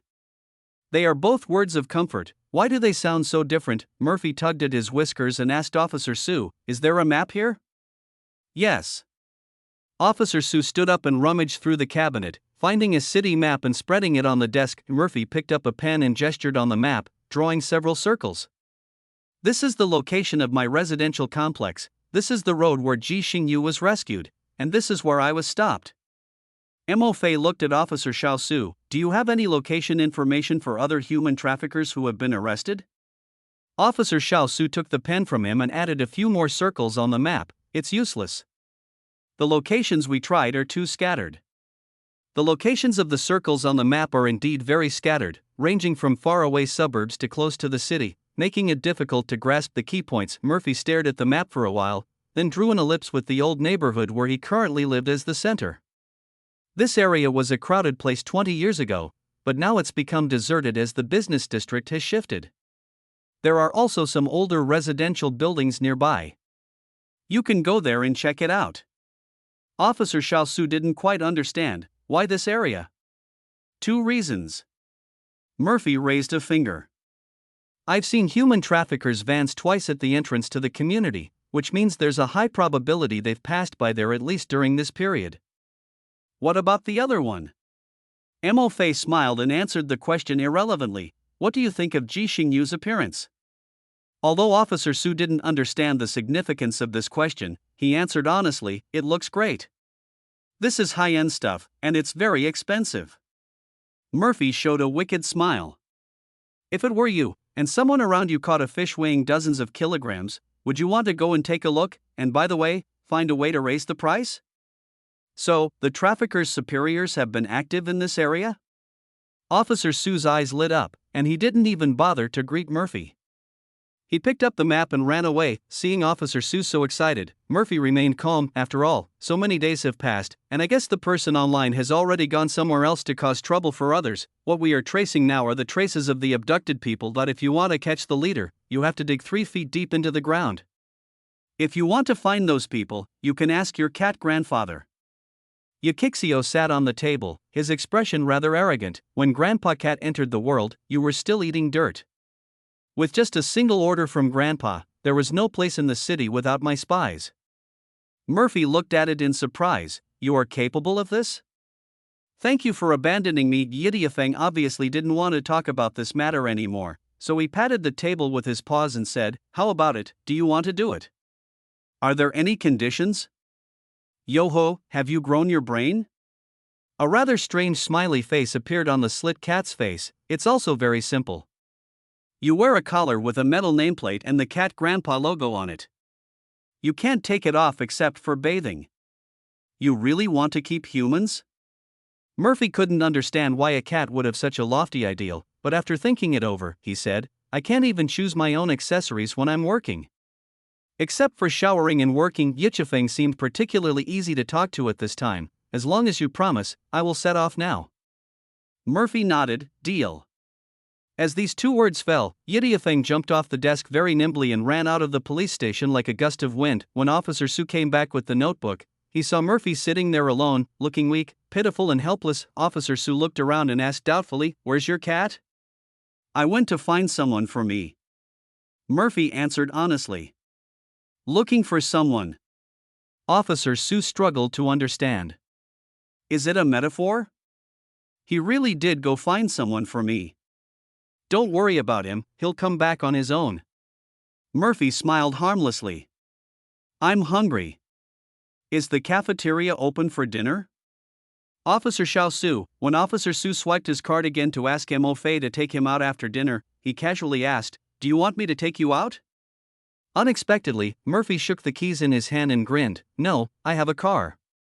Officer Su raised his eyebrows in surprise. He remembered that Murphy's agent had a car, but Murphy himself didn't. When Officer Su saw Murphy use the key in his hand to open a U-shaped lock on a shared bicycle under the resentful gaze of the police station guard, he felt speechless. It's becoming increasingly difficult to understand this person. I really don't think he can be a threat to society. At most, he just scares the children. Watching Murphy staggering home on the shared bike, Officer Su returned to the police station, shaking his head. On this day, caring people who often feed stray animals, as well as people who take their pets out for a walk at home, noticed that the animal's behavior was particularly abnormal. Everyone is quite puzzled.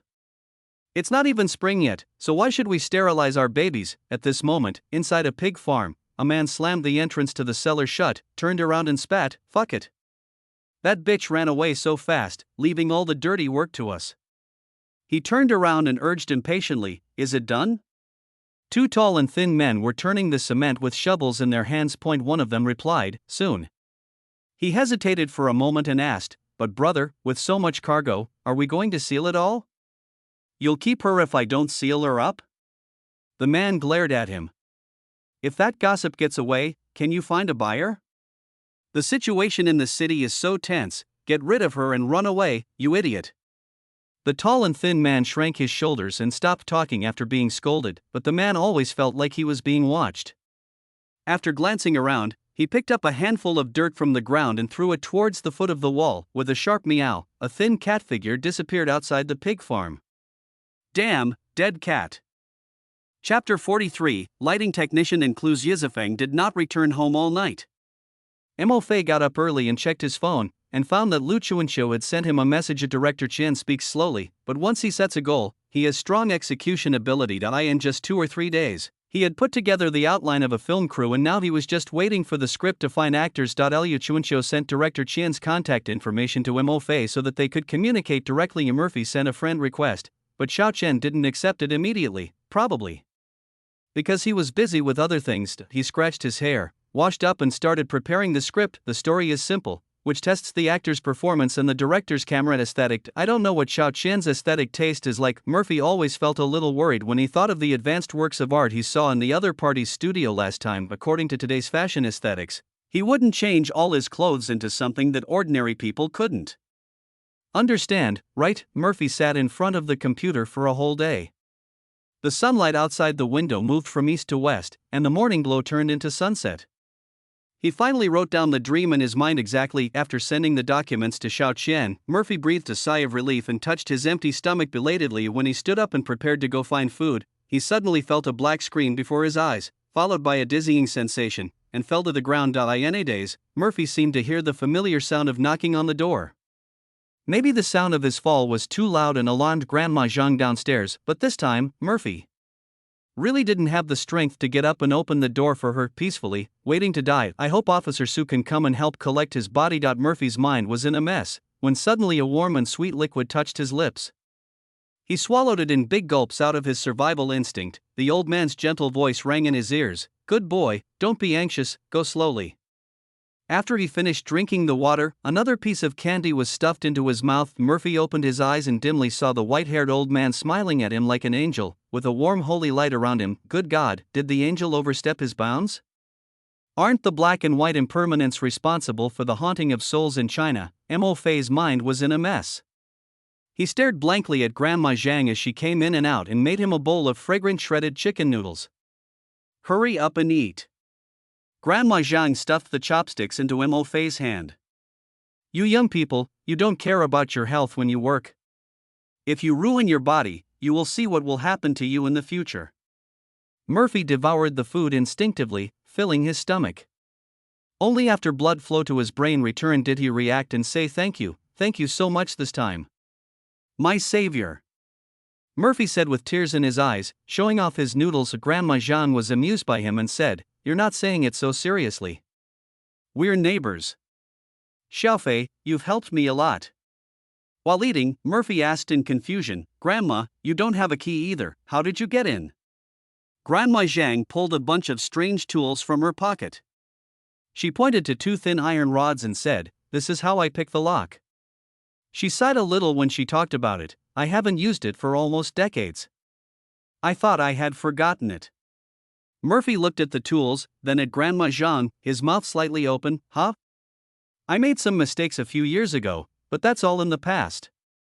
If I hadn't heard the strange noises you made, I wouldn't have wanted to use it." Grandma Zhang calmly put the tools back into her pocket. "Don't worry, your lock is not broken. It will work fine in the future." Murphy gave her a thumbs up. "You are chivalrous and loyal." Grandma Zhang was so amused that she kept laughing. Just then, there was a knock on the door. "You sit down, I'll go open the door." Grandma Zhang's legs and feet were so nimble that she didn't look like an old woman at all. As soon as she opened the door and saw the person outside, she couldn't help but look at him and exclaimed, "What a handsome young man, who are you looking for?" Ji Xingyu blushed slightly at the compliment and said politely, "Hello, Grandma. Does Murphy live here?" Because of his outstanding appearance, Ji Xingyu actually doesn't like others praising him, especially when meeting someone for the first time. 9 out of 10 people will mistake their gender, but Grandma Zhang obviously saw his gender, which was more gratifying for Ji Xingyu than any praise. "Looking for Xiaofei." Grandma Zhang suddenly realized and turned to call Mo Fei. "Xiaofei, your friend is here to see you." "Friends? I have friends who can come to my house." Mo Fei was surprised and walked to the door with the bowl in his hand. When he saw Ji Xingyu, he emptied the noodles in his bowl with a slurp and smiled harmlessly. "My beauty, is there anything wrong?" Ji Xingyu looked at the way he ate and couldn't help but touch his stomach. Grandma Zhang was sharp-eyed and greeted enthusiastically, "Child, you haven't eaten yet, why don't you have a bite here?" Ji Xingyu waved his hands hurriedly. No, I came to talk to Mo Fei about some work." "Let's talk about work after we're full." Grandma Zhang pulled them into the house forcefully. "The noodles are in the pot. It's just a matter of serving a bowl. Come sit down." Ji Xingyu had no experience in dealing with elders, and seemed a little at a loss about the old man's enthusiasm. Murphy raised his hand high. "Grandma, another bowl." Grandma Zhang laughed and scolded, "Go away, you can't eat that much when you're hungry for a day."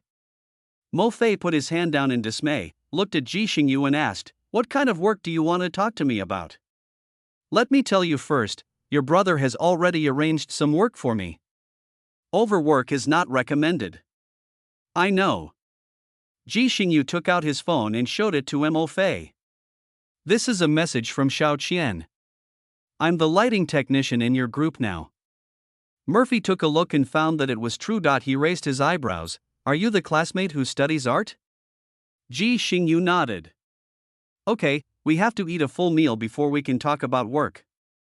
Grandma Zhang brought a bowl that was a circle smaller than Murphy's rice bowl and placed it in front of Ji Xingyu. "Thank you, Grandma." Looking at Ji Xingyu, who thanked her politely, Grandma Zhang smiled and said, "What a wonderful young man. He's much better than my old man."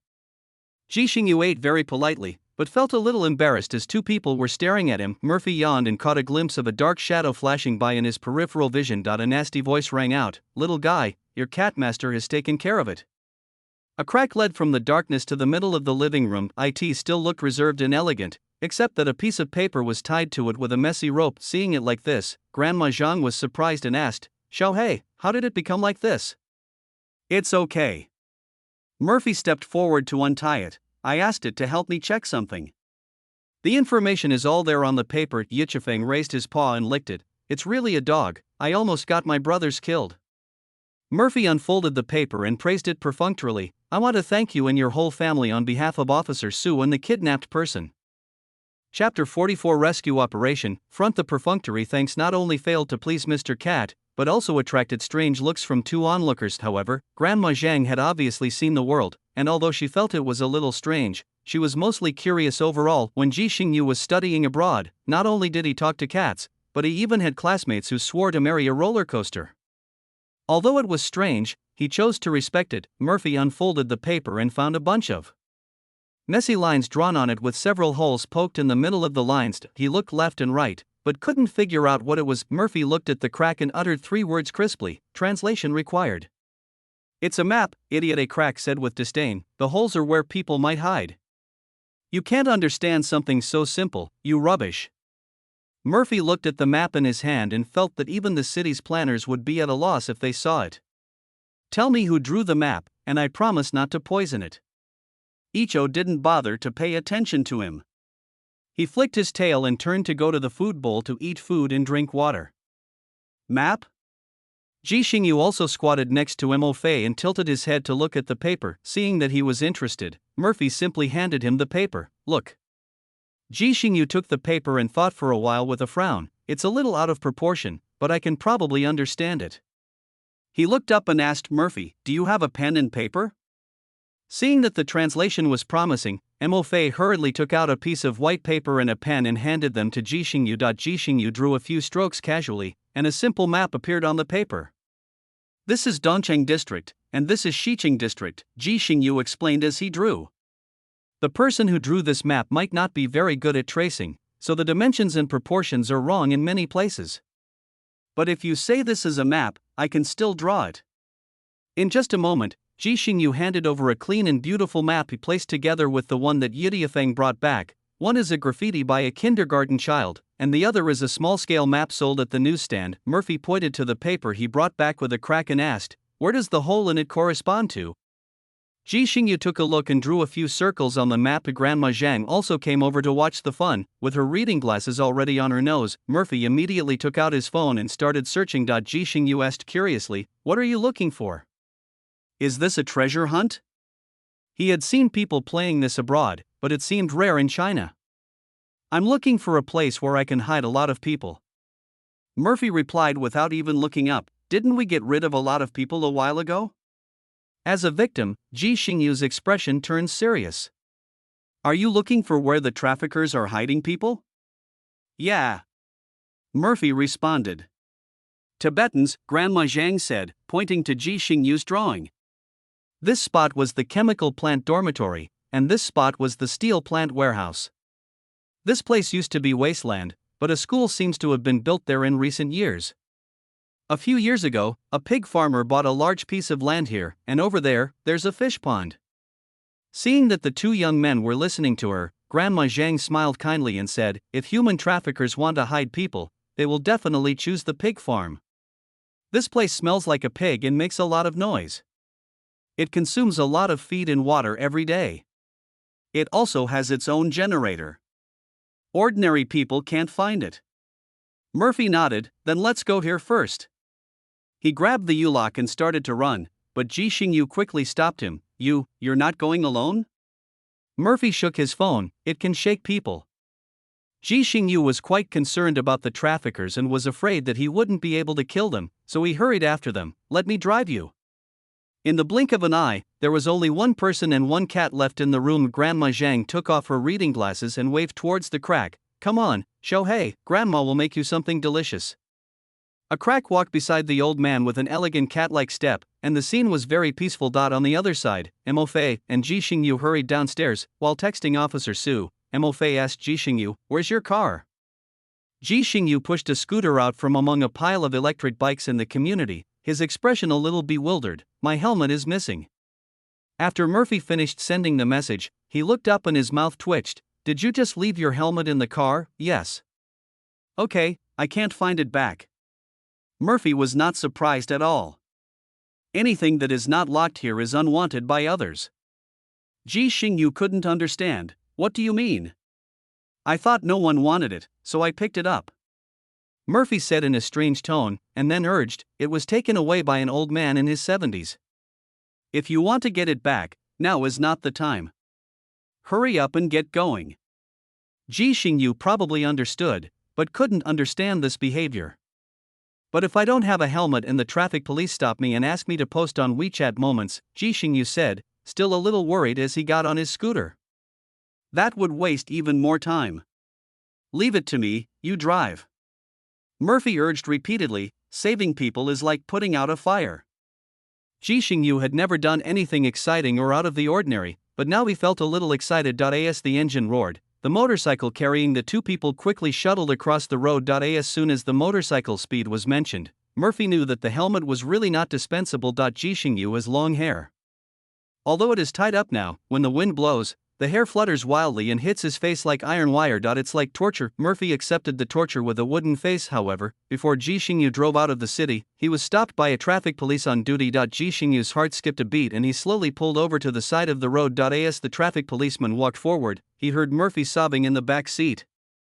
Comrade, my father is critically ill." Murphy took a few breaths and continued, "I want to go back and see him for the last time."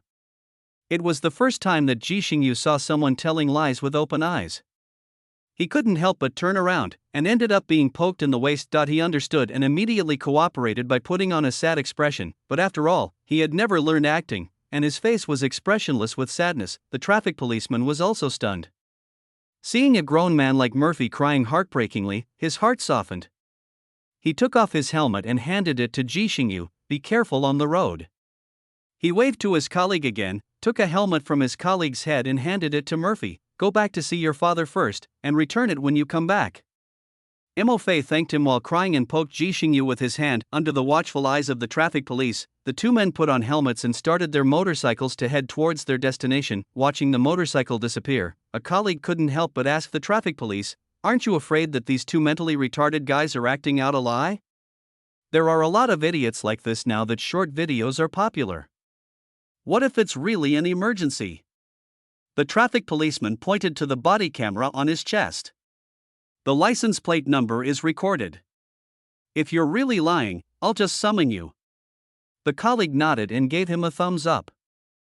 Chapter 45 Rescue Operation. Ji Xingyu looks like a quiet and handsome man, and he rides his motorcycle at a speed that is completely above the maximum speed limit. Because motorcycles are more maneuverable than cars, Ji Xingyu goes wherever there is a road. There were several times when Murphy doubted whether the road could be passed, but Ji Xingyu managed to find his way out from the corners. The two arrived at the pig farm within half an hour, and Murphy was still a little dazed. "Brother, where did you get your driver's license?" He almost fainted. Ji Xingyu took off his helmet, his face slightly red. "Mountain City.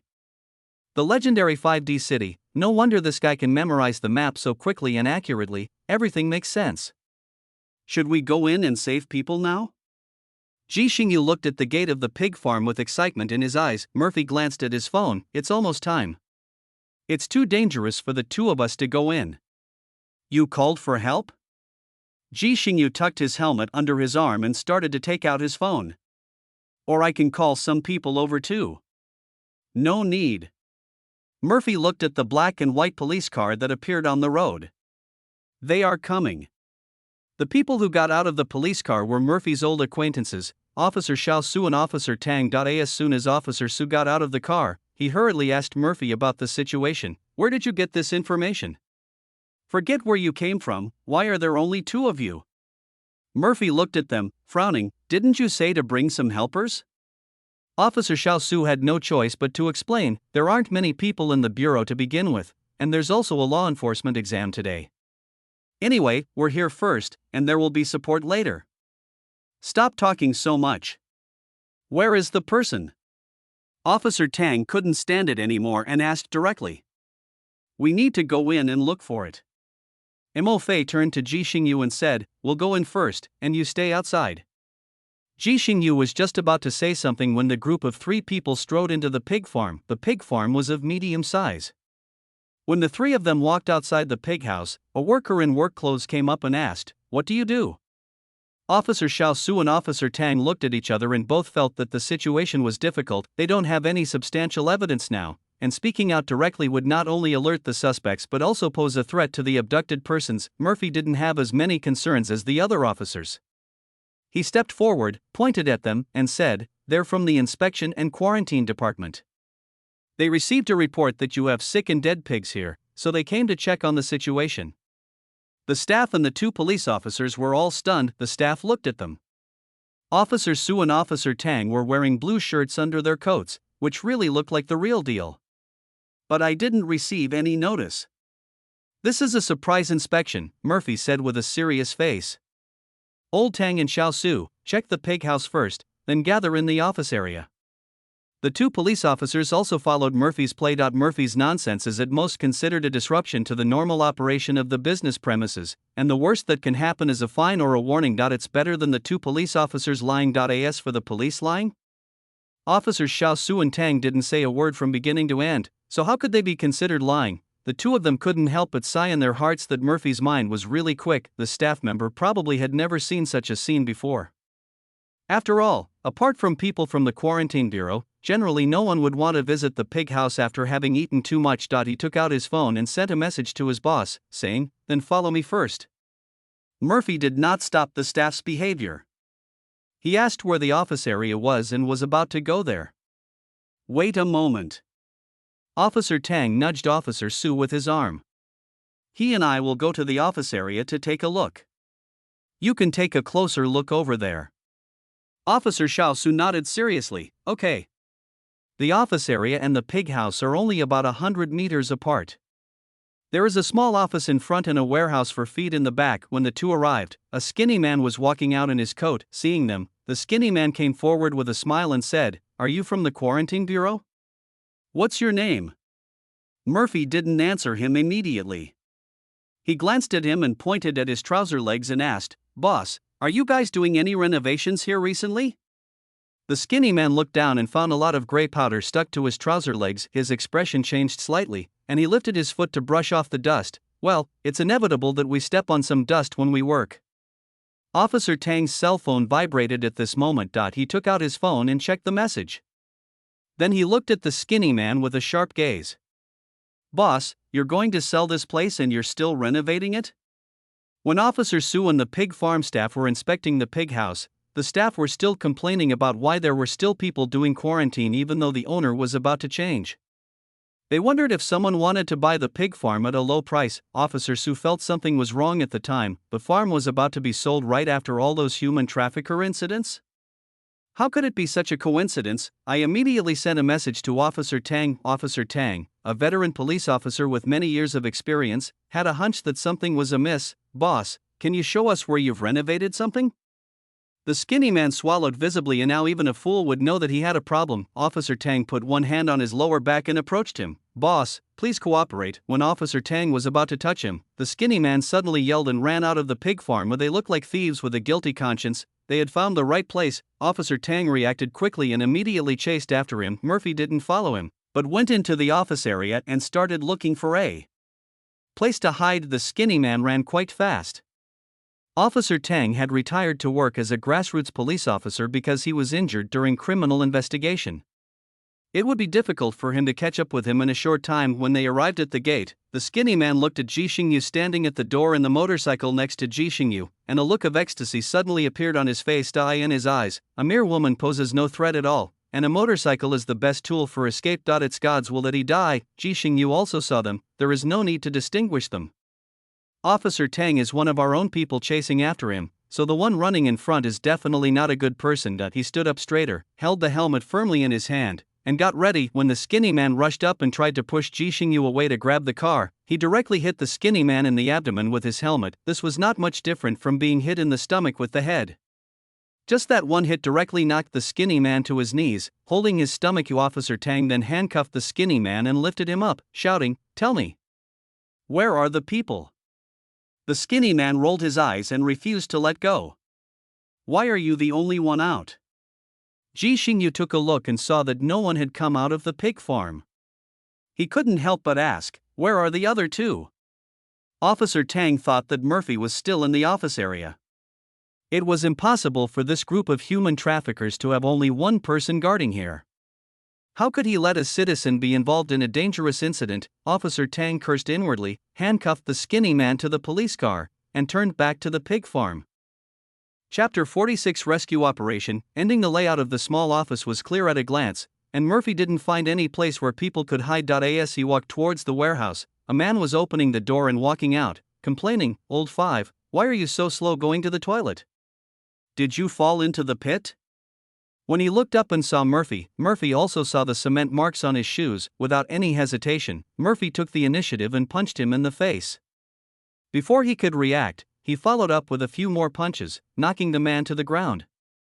Fuck! Another tall and strong man in the warehouse chopped at Murphy with a shovel. Murphy swung the U-lock to block the attack, slid across the ground to the tall and strong man and locked it on his knee. The tall and strong man lost his balance and knelt on one knee. Murphy took advantage of the situation and headbutted him on the chin. The blow caused the tall and strong man to fall to the ground and cry out in pain. This time, the man who was punched several times by Murphy by the door also recovered. He hooked Murphy's neck from behind with one hand and tightened it. A less than standard rear naked choke. Murphy suddenly found it difficult to breathe. He grabbed the U-shaped lock and smashed it behind him, but failed to hit the man after several attempts. He kicked the ground with his feet and fell backwards. Bang! A gunshot paused the chaotic fight. Officer Tang stood at the door with a gun in hand, pointing the gun at the man who was strangling Murphy. "Let go, raise your hands and surrender."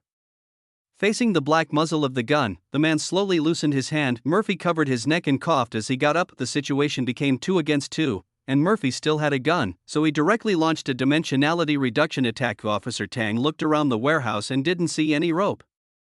When he was about to ask Murphy to find something to tie up the two men, he saw Murphy holding a U-shaped lock and hitting it on the back of the two men's necks. His technique was very professional and he could knock someone out in one go, but it was against the rules, and Officer Tang was obviously not happy to see it. "You? Me?" Murphy waved his hand. "Don't thank me too much. I know you're not handcuffed anymore." In an emergency, Officer Tang knew that now was not the time to dwell on this, so he put the gun back on his waist and began to search the warehouse. In a few minutes, Officer Su also came running over. He heard Officer Tang fire a warning shot and came over immediately, knowing something was happening. The staff followed him, their faces filled with confusion and horror. Murphy rubbed his neck and walked forward to ask the staff, "Is there any dark room or cellar in your warehouse?" The staff member pointed inside the warehouse and said, "There's a basement entrance at the very edge. The boss said it was sealed a long time ago." Officer Xiao Su got the message, glanced at the two people on the ground, took out the handcuffs from his pocket and handed them to Mo Fei. "Cuff them and watch them. I'll go in to help master." Murphy raised his hand and made an OK gesture, then dragged the two men and handcuffed their right hands. If they were brave enough, they could wake up and hold hands and run. After doing all this, Murphy leaned against the wall to catch his breath. Feeling that his recent exercise volume had exceeded the limit, the staff member stood outside the door, not daring to go in, and asked in a low voice, "What happened?" "Robbery of pig feed." Murphy said angrily, "Do you believe it?" The staff shook their heads frantically. Who would bring a gun to rob pig feed? The two stood at the door, and soon they heard the sound of things being smashed coming from inside the warehouse. Murphy quietly kicked the two men a few times and cursed, "You conscienceless people." There was basically no room for Mo Fei to use his skills. And what happened next? The police backup arrived very quickly, and people came outside almost as soon as the smashing started inside. After receiving the exact information here, the Bureau sent more support and ambulances. Thanks to everyone's efforts, more than 30 adult men and women hiding in the basement were rescued. Later, when Officer Su mentioned this incident, his eyes turned red. He and his colleagues violently broke open the basement door that had been sealed with cement, and the moment they opened it, they smelled a suffocating stench. The basement was very small, and more than 30 adults were crammed in there. No one could lie down flat. They had to eat and defecate in the same space, so you can imagine the smell. Most of these 30-odd people were adult men, there were no children, and the number of women was only in single digits. When they were rescued, most of them had already suffocated and were in shock, with their lips turning blue and purple. Fortunately, they found them in time and everyone was out of danger. After first aid, this incident alarmed the higher-ups, who personally took charge of the matter and began to crack down on human traffickers across the country. But there is still one question that remains unanswered within the police force. How did Murphy know where the traffickers were hiding? They asked Murphy and Ji Xingyu, and they both said the same thing, that the map was brought back by the cat. Cats help catch human traffickers. The police officers felt that their intelligence and worldviews had been trampled upon. I heard that criminals like these have a dark web specifically for exchanging information. Officer Tang worked on his report until late at night. He let out a breath and began to analyze.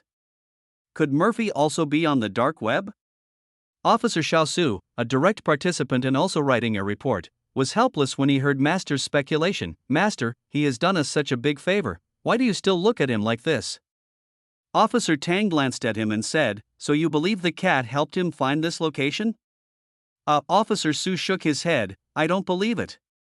Officer Tang snorted coldly, doing good and doing bad are not mutually exclusive.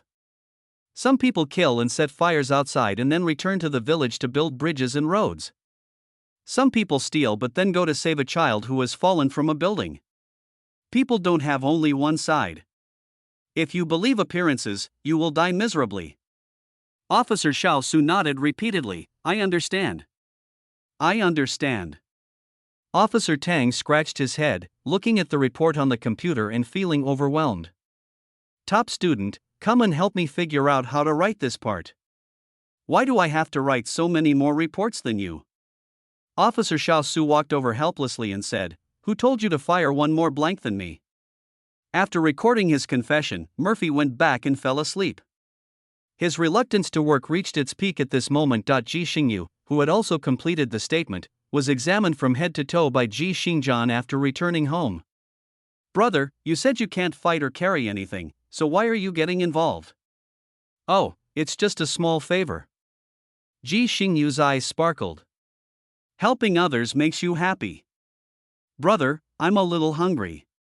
Ji Xingjian really had no idea what to do with his younger brother, so he put on an apron and went to cook noodles for him. Ji Xingyu rolled happily on the sofa. It's exciting. Today is very exciting and novel for him. It seems like I forgot something. Forget it, let's talk about it tomorrow. Chapter 47, A Helmet-Induced Entanglement. The next day, when Ji Xingyu was about to go to MOFA to discuss the script, he found 2 traffic police helmets in his car, and his head buzzed. Why hasn't this thing been returned yet? No, how should I return this thing? Go directly to the traffic police brigade. But how is he going to explain the nonsense Murphy said yesterday? Ji Xingyu's brain froze for a few seconds, but he decided to go find Murphy first and discuss it slowly. Whoever commits evil will have to pay for it. When he rode his motorcycle to Murphy's house, he heard screaming from inside through a door. Ji Xingyu knocked on the door and the screaming in the room stopped. After a while, Murphy opened the door with a coat of cat hair. It's you again. Mo-Fei spat out a mouthful of cat hair when he saw Ji Xingyu. What's the matter? Ji Xingyu silently looked at his white t-shirt, which was covered with black cat hair, and found it hard to imagine what this person was doing at home. Talk to cats. Seeing that Ji Xingyu was still silent, Mo-Fei asked, what's wrong? Ji Xingyu thought about the priorities in his mind and said, I want you to come with me to return the helmet. When he said this, Murphy also remembered, but he glanced at Ji Xingyu's empty hands, his expression becoming subtle. Did you put those 2 helmets in the car again? I just took it easy. Ji Xingyu didn't dare to believe it. You don't mean to say that it was taken away again in just a short while? Murphy shook his head and shouted into the house, I'm going out and will be back in the evening. After saying that, he walked outside and closed the door. Okay, let's go. Ji Xingyu followed him and asked cautiously, are you talking to your family or your cat? Murphy paused, turned around and gave a sinister smile. You know too much. Ji Xingyu took a step back and became alert. Just kidding. Murphy yawned lazily. The little cutie has grown up a little bit. After saying that, he didn't even look at Ji Xingyu's dumbfounded expression and walked downstairs. Ji Xingyu's motorcycle was very cool and eye-catching, and they arrived on time. When Murphy found the motorcycle, an old lady was reaching for the white helmet on the motorcycle. Murphy cleared his throat, took deep breath and shouted, hey! The old lady's hands trembled, and when she turned around and saw Murphy, she rolled her eyes. What are you doing? Can you afford to compensate me for scaring me? That car. Murphy pointed at the motorcycle and said with a smile, it's my friend's. That helmet. Murphy pointed to a white helmet that the old lady was holding. It belongs to the traffic police. We'll go to the traffic control department and return it to them later. Old lady, if you like, why don't you come with us? The old lady frowned when she heard this and slammed the helmet on the motorcycle. What are you talking about? I just saw these things lying there and thought no one wanted them, so I picked them up. You're saying this as if I'm stealing. Ji Xingyu had never seen such a scene before, and he didn't know what to say standing next to Mo Fei. When the old lady saw him, she was like an actor meeting an audience. She started to sing at the top of her voice, "Little girl, please judge for me. I was just picking up trash, and look at what he said. Oh, this is going to drive an old lady to death." The old lady howled and slapped her thighs, but didn't shed a single tear. Old lady, your acting skills are better than mine. You should be an actress. Murphy gave her a thumbs up. This is not the little girl you mentioned. She is the owner of this car. You took that helmet yesterday, too, right? Mo Fei turned to ask Ji Xingyu, how much did you pay for that helmet yesterday? About 20,000 or 30,000 yuan. It was a gift from my brother when I bought the car. Ji Xingyu was not too sure. Mo Fei thought about Ji Xingjian's protectiveness and nodded, that's 200,000 or 300,000. Maybe it even has GPS tracking. This is a huge amount, and he could definitely be sentenced. The old lady refused to listen at that moment and sat on the ground and started to throw a tantrum. Murphy took out his cell phone and called Officer Su directly. Turning on the loudspeaker, Officer Xiao Su answered the phone with a sleepy voice. Hello, what's going on? Will you take the theft case? Murphy said without further ado, getting straight to the point. It's the kind with a huge amount of money, and the lost property has a location, so it's easy to find. Officer Su perked up. Address. Before he could finish, the old lady rushed over and tried to snatch Mo Fei's phone. What nonsense are you talking about? I found it. Mo Fei didn't even let her touch him. He moved around Ji Xingyu and said perfunctorily, Okay, you found it. Now you know who the owner is. If you don't return it, it will constitute illegal occupation. Officer Su on the other end of the line was caught off guard by the old lady's yelling. He held the phone away, still wondering, you really have studied criminal law. I mean what I say. Murphy said politely, and then he stretched out his hand to block the old lady. Hey, men and women shouldn't touch each other. I'm still a virgin, and you're being a hooligan. You. The old lady pointed at Murphy with shaking fingers in anger. Officer Su, I'll be over to your place later. I'm hanging up now. Mo Fei said hello and hung up the phone first. Then he looked at the old lady with a casual smile on his face. You have to think carefully. Even if you are old and involved in a lawsuit worth hundreds of thousands of dollars, you will still have a criminal record. It will be difficult for your relatives to get a civil service exam in the future. If you figured it out, just hand it over to the police. There's no need to look for us. Mo Fei gently nudged Ji Xingyu, signaling him to push the cart. He turned around with that natural yet provocative smile. We have something else to do, so we'll leave you alone. You're a good man who returns lost property. After saying that, he put on a white helmet, got on the back of the motorcycle and left in a dashing manner. Being a good and polite boy, he even remembered to wave goodbye to the old lady. The old lady stood there stamping her feet in anger. This time they were not in a hurry, so Ji Xingyu did not speed up and arrived at the traffic police brigade quietly. When he parked the car, he looked at Murphy with admiration. You are amazing. You can make her speechless in one go. Although he was not very worldly wise, he knew that among the people in society who should not be offended, old ladies were one of them. In his eyes, Murphy, who is good at debating with old ladies and beating up human traffickers, is like a warrior. This is the light of righteousness. Keep a low profile. Murphy waved his hand modestly. A traffic policeman wearing a reflective vest walked up to them with a smile on his face. Don't be so low-key. Are you two the writers who tricked our colleagues into giving them 2 helmets yesterday because their father was critically ill? Mo Fei, Ji Xingyu, oh no, I've been found out. Murphy gave a flattering smile. Uncle Traffic Police, do you think this counts as surrendering ourselves to the police? Chapter 48. Don't forget your job. Seeing the 2 young men looking so timid, the traffic policeman chuckled. It's not like you're turning yourself in, and don't call me uncle, I'm not that old. We've heard about what happened yesterday. It's indeed a special case, so we won't hold you responsible. Just return the helmet. It's government property, so we can't give it away. Seeing that he really had no intention of pursuing the matter, Mo Fei and Ji Xingyu both looked happy at the two handed over the helmets and said repeatedly, "Thank you, traffic police uncle, thank you, traffic police uncle."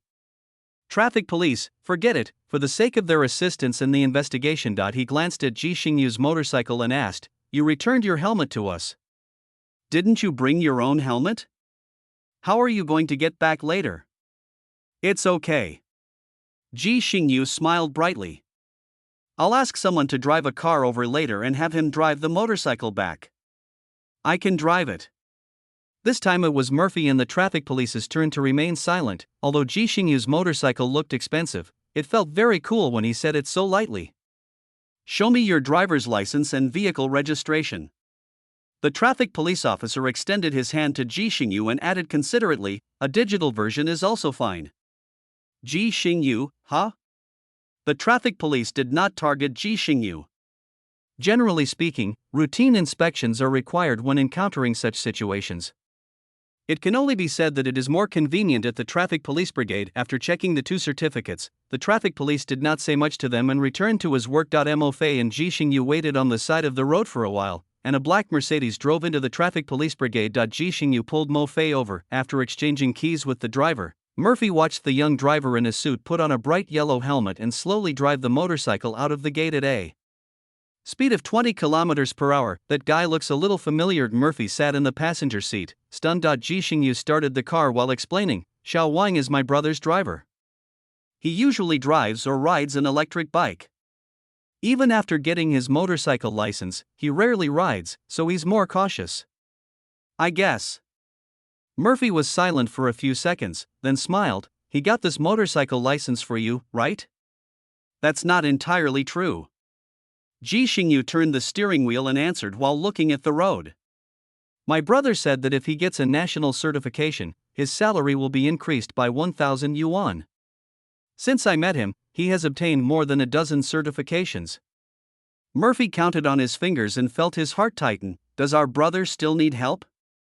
"I can do it. I can do anything." Ji Xingyu gave a polite smile and did not answer. Murphy really felt heartbroken. Their salary is stable, they are willing to work like a slave for the boss. "Then let's go to the police station now." Murphy waved his hand, indicating that he was not in the mood to answer, and told her to go wherever she wanted. Ji Xingyu verbally advised him, Actually you are not bad either. You are good at both literature and martial arts, and you are not bad looking either. It's only a matter of time before you become famous. Then you won't have to worry about making money." "You don't understand." Murphy gritted his teeth and said, "Being an actor means you never know when you'll make a living. It's so hard to have stability. Once it becomes popular, it will be stable." Ji Xingyu said, and suddenly remembered why he had come to find Mo Fei in the first place. "Oh, right, I came to see you yesterday to ask about the lighting, but I forgot about it because I was busy. Where can we buy the lights for the crew? How much do they cost?" Murphy stared at his profile and said resentfully, "You come here to be a lighting technician, and there are no lights?" "I only have a few fill lights for painting at home, I guess they're not enough." Ji Xingyu said innocently. "Xiao Qian said that suddenly, and I have no experience. You're the only one I know who works in filming, so I had no choice but to ask you." Murphy covered his face and wailed, "What a sin! If you hadn't reminded me, I would have forgotten that I'm an actor. Thank you." After that, he took out his cell phone and started sending messages. Ji Xingyu caught a glimpse of it and asked, "Are you searching on site?" "I also searched at home, but my brother said there are a lot of scams advertising online, so it would be better to ask someone I know." "Did your brother say that?" Murphy looked up at him. Ji Xingyu nodded, not understanding why. "Yes." Mo Fei's hand that was poking the screen suddenly gained strength. How could Ji Xingjian, a brother-obsessed man, not know the circle of his younger brother's friends? The only person Ji Xingyu knew on the set, the lighting crew, was him. This bastard actually dumped his younger brother to him. "The key is that you don't have to pay extra." Murphy gnashed his back teeth, and his already unhappy mood suddenly became even worse. He looked at Ji Xingyu, and the anger on his face suddenly disappeared. He smiled brightly and said, "In that case, please take good care of me during the next filming. I will teach you how to survive in this troubled world." Ji Xingyu's eyes sparkled, and he smiled innocently and happily. "Really? Thank you, Xiaofei." After saying that, he added, "Can I call you that?" "Of course." Murphy smiled gently. "Xiaoyu." "Ah." Ji Xingyu looked a little embarrassed. "You should just call me Xingyu. Xiaoyu sounds like a girl, which is weird." "Okay, Xiaoji."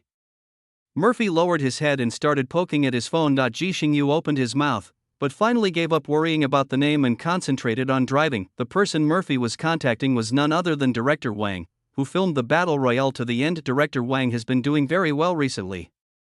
Ever since Murphy I left the crew, it still depends on the actors' performances as to what scenes to shoot, but at least there are no troublemakers. No mutilated bodies, no murderers, no bodies, and no cops. Marvelous. Back to the familiar rhythm, Director Wang was in a good mood and even gained 2 kilograms in weight. So when Director Wang received Murphy's message at this time, he rejected it from the bottom of his heart, but he was also a little curious. This poor guy has finished filming for a few days. What message can I send him? Looking for a film contract? Looking for connections? Or maybe alone? Director Wang has made up his mind that no matter who it is, he will not go back to Murphy unless his film is officially completed. When he opened the dialogue box, he was shocked to see a line of polite yet cold text sent by Murphy. Hello, Director Wang. I wonder if you could share the contact information of the crew's lighting technician. Thank you very much. Director Wang didn't quite understand why do actors need to contact the lighting technician after filming is finished. Can the lighting technician give him a role or resources? Director Wang didn't understand, but this matter was really not a big deal. After informing the lighting technician, he pushed the other party's business card over. Then Murphy immediately replied with a "Thank you, boss emoticon of a spinning man, nothing more." Is he really here to find the lighting technician? Isn't this playing hard to get? Does he still remember that he is an actor and I am a director? Is there any subjective initiative among the actors? Chapter 49. Faith above all. When Ji Xingyu and Mo Fei arrived at the police station, the guard saw the unfamiliar license plate and wanted to step forward to ask questions, but stopped when he saw Mo Fei sitting in the passenger seat. It's an acquaintance. It's okay. Murphy goes to the police station more often than he goes to work. You're here again. The guard greeted Murphy and gave him a thumbs up. I heard about what happened yesterday. Awesome. Murphy also smiled and waved at him. It's just a so-so, it benefits both others and myself. Human traffickers are definitely one of the most hateful criminals in the world. Ji Xingyu looked at him and felt a little admiration for how he could talk to everyone in the police station with ease. Being able to make friends with everyone is a very strong skill. Officer Su was looking through some documents at his workstation. When he saw Murphy coming, he didn't even bother to greet him. He pointed to a seat next to him and said, "Sit down. I got back in a hurry yesterday, and I still have some details to clarify." Officer Su played a recording on his phone, showed it to Mo Fei, and put it aside. "As for how you found the human trafficker's den, do you still insist that the cat found it?" Murphy blinked and thought for a moment before answering seriously. "Actually, I was able to find that place because I had been secretly observing the traffickers. After unremitting efforts and the help of some friends, I finally found their hideout." Hearing the more reliable statement, Officer Su perked up. Just as he was about to ask further questions, Mo Fei anticipated and answered first. "My friends are relatively low-key, so they asked me to come forward. I just don't want to have any contact with you." Officer Su could only express his understanding. After all, what they did was not harmful to others. They just didn't want to show up. They then went through the process and asked a few more questions. Officer Su turned off the recording and breathed a sigh of relief. This is a completed task. Previously, Murphy's theory of cats saving people could not be included in the report, but now it is much more reliable. Murphy smiled slightly after going back and discussing with each one, who was unwilling to show up, for half a night to come up with an explanation. This is the case with many things. It is harmless to change the way you say it, but it is convenient for others, just a little artistic processing. "Oh, by the way, what happened when you called me just now?" asked Officer Su. "It's just a small matter." Mo Fei pointed at Ji Xingyu. "His helmet was stolen, and I'm arguing with someone." Officer Su looked at Ji Xingyu. He was deeply impressed by this man who looked better than the woman. He's also an unlucky old man. If an old lady comes to return the helmet later, please keep it for us. It's quite expensive. After Murphy finished speaking, Officer Su's face suddenly became strange. He raised his chin towards the police station entrance and asked, "Is that the expensive helmet you mentioned?" Murphy turned his head and looked over. A man with a crew cut walked into the police station. He had a big gold chain around his neck and a cigarette in his mouth. Not only did he have a third eye tattooed on his forehead, but he also held a black helmet in his hand that looked out of place. Ji Xingyu recognized it immediately. "It's my helmet." Although he saw the lost item, his expression did not look very happy. When a helmet is taken away by such a person, it always feels dirty. Murphy's gaze was focused on the third eye on the shaved man's forehead. What he was most curious about now was whether this person's third eye was real or just painted on. If this was really a tattoo, he would be curious about the mental state of the person when he asked about this. Murphy doesn't have any opinion on tattoos, mainly because he doesn't like the third eye thing. Officer Su was much more direct. He began searching his computer for photos of wanted fugitives. The crew-haired man walked into the police station and threw his helmet onto the counter. "My mom found this. I'm giving it to you." After saying that, he walked out while muttering something. Obviously he felt that this was an unlucky thing. Officer Xiaosu stood up and called out, "Li Chong?" The man with a crew cut turned his head subconsciously. Seeing this, Officer Su knew he had recognized the wrong person. He rushed over and grabbed the man. A month ago, he was listed as a fugitive for causing trouble at the barbecue restaurant. When Officer Su moved, there were already 2 or 3 police officers surrounding them.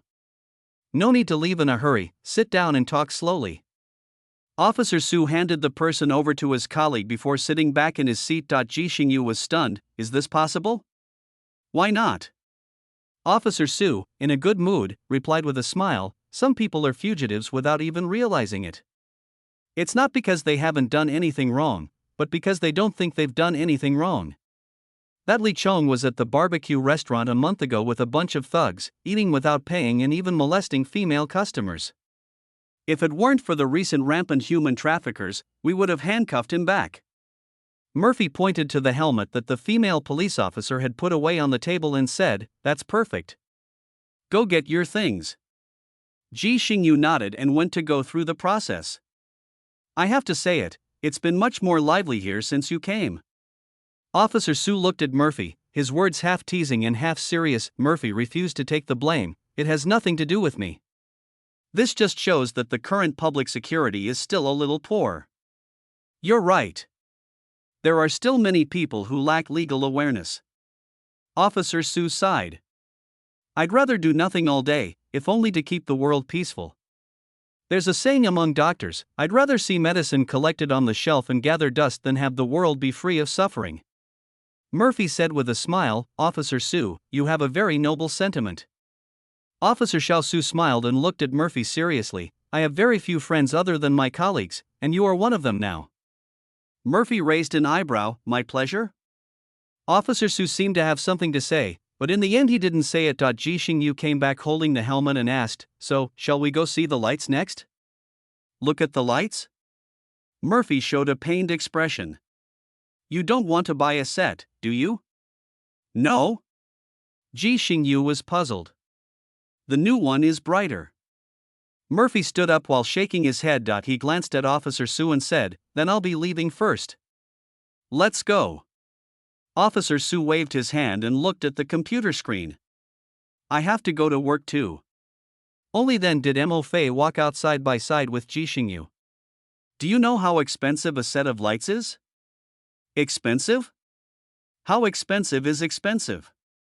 "Day." Through the glass, Officer Su watched the 2 people leave with a serious expression. He had to admit that Murphy had a peculiar charisma, but what his master said made sense. The job of a policeman is to doubt all coincidences in the world. No matter whether the things Murphy encountered were intentional or unintentional, as long as he did not break the law, they were all friends. But if one day he breaks the bottom line of the law, he will never show mercy. This is a belief that is above his life and everything. Chapter 50. In Humanity. The lighting technician in director Wang's team was very professional, and the equipment list that Mo Fei requested was sent to him very quickly. At the end, the lighting technician added, if you have a friend who wants to get into this industry, I would like to advise him to run away. Murphy stared at the running man for 2 seconds and decisively ignored him. For ordinary people, choosing a job is a big deal, but for Fu, it is about experiencing life. He searched for the prices of the lighting equipment recommended by the lighting engineer and read them to Ji Xingyu, who was driving. The price of the lights is not less than 4 figures, and there are all kinds of accessories and lampshades. Add up all the things together. Murphy sadly discovered that these lights, which were very expensive to him, might not be as good as the helmet that Ji Xingyu casually placed on the back seat.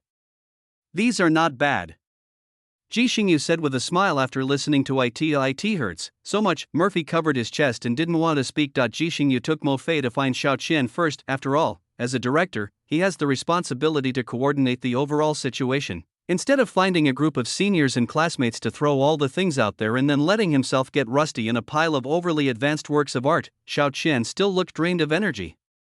Seeing Murphy, he even said a few more words of greeting. What happened last time was really unfortunate. I thought you wouldn't come again. Ji Xingyu asked curiously, what's the matter? After he returned from my place, he ran into some criminals and got injured. Xiao Qian sighed, so I said it's safest for him not to go out.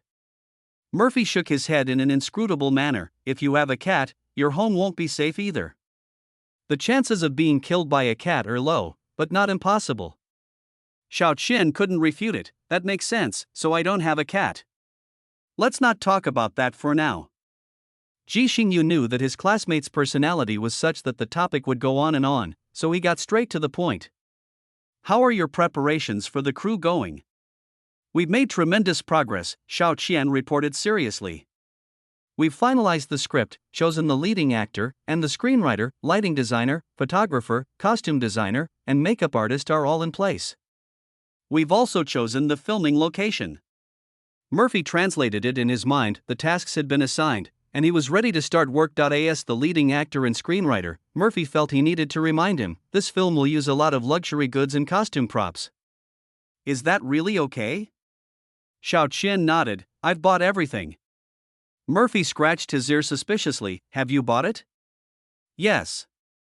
Xiao Qian nodded seriously. I bought some and took some from Brother Ji. They are all brand new. Brand new luxury clothing. There is also a lighting enthusiast who was looking to buy a new set of lights. Murphy's understanding of the wealth of this group was once again refreshed. The shooting location for the office part is set at the Twin Towers in the city center. Xiao Qian continued. Ji Xingyu nodded. Okay, I remember there is a floor that belongs to your family, it can be used. Murphy's face was wooden. One-story building in the city center. Ha, are there any poor people in this crew? Yes, it's him. I want to ask, Murphy raised his hand, how much are you going to pay me for this film? And for the screenwriting part? Xiao Qian thought for a moment and said, I checked the basic salary for the leading male actor nowadays. How about this number for you? He made the number 8. Murphy asked carefully, 80,000? If there were so many, he could order takeout every day. Xiao Qian and Ji Xingyu were both stunned. He probably meant Ji Xingyu also made an 8 with his hands, 800,000. Xiao Qian nodded in agreement. 800,000 yuan for the film salary and 200,000 yuan for the script, a total of 1 million yuan. If you think there's anything wrong, no problem, no problem. Mo Fei jumped up and shook Xiao Qian's hand up and down. Director Qian, Mr. Qian, Mr. Qian. If you need help filming in the future, please remember me, Xiao Mo. He only got 100,000 yuan for playing the fifth male lead in director Wang's drama, but here he gets 1 million yuan for one performance. His salary in previous years was not as high as this. Even if he added 1 yuan, Xiao Qian smiled and nodded. Okay, if there is a chance, I will definitely do it. Ji Xingyu looked a little puzzled. Murphy's attentiveness was too servile, which was somewhat inconsistent with his perception of the kind, witty and intelligent Murphy, but thinking that Murphy might just be happy because his work was improving, Ji Xingyu convinced himself again Murphy is simply happy because he wants to get rich. That's 1 million. He and Lu Chuanqiu together never had that much money in their accounts. If the pay is high, Murphy's soul will float away. Next, Xiao Qian and Ji Xingyu prepared various equipment, including lights costing tens of thousands, cameras and monitors costing tens of thousands, and they bought them without blinking an eye. After Murphy had calmed down from the excitement, he realized what was happening and asked Xiao Qian why they wanted to make the film. After all, judging from his attitude, he is not here for the money at all. Judging from his behavior of trying to pass the blame on everything, it is not for his ideals. So what is it for? Because my mom forced me to do that. Xiao Qian sighed sadly. My mom's biggest dream before she got married was to become a famous actress. Murphy felt something was wrong. If that's the case, she should have let you be an actor, right? Auntie's idea is that it is a bit difficult for her to become a famous actor, but she can let him become a famous director first and then film her, and she will become a famous actor in disguise.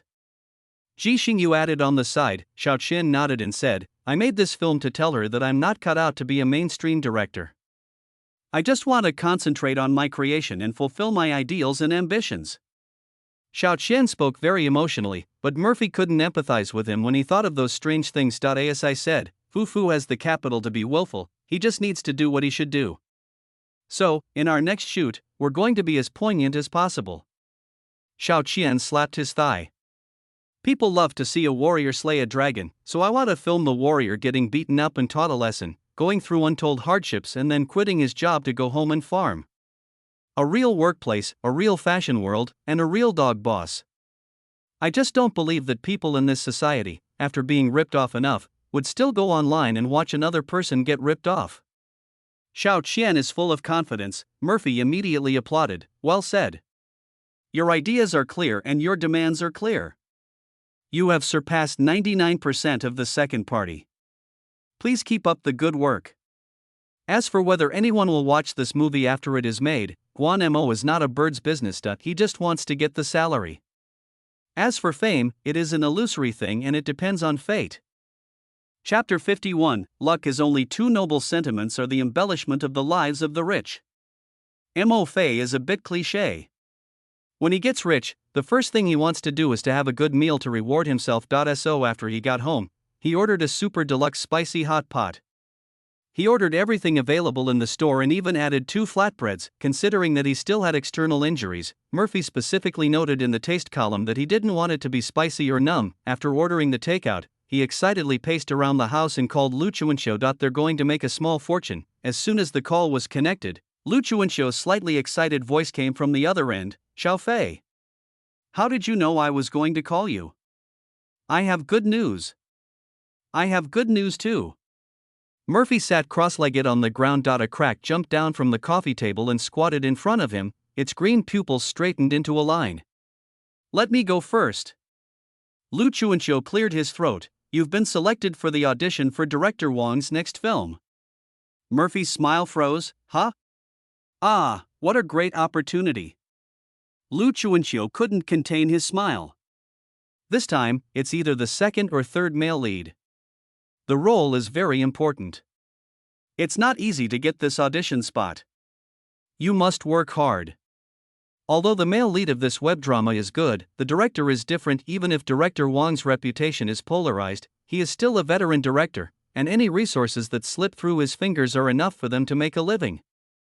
By the time you finish filming director Qian's lead role, director Wang will be wrapping up his current film and starting preparations for the next one. Lu Chuanxiu found it incredible. We actually managed to have no downtime.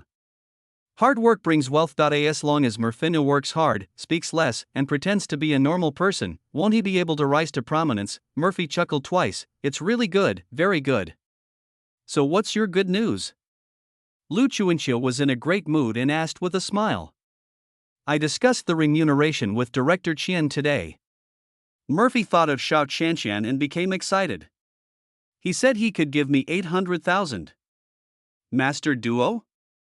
Lu Chuanxiu's surprised voice came from the receiver. You mean Duo Xiao?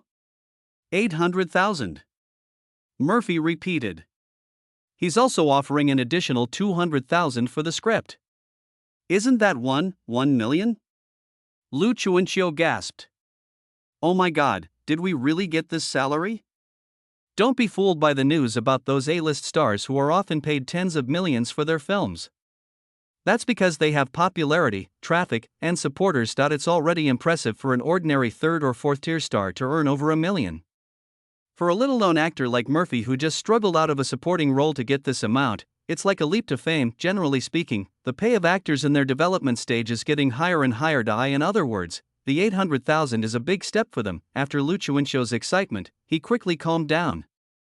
Xiao Fei, according to our contract, I have to take a cut of your salary.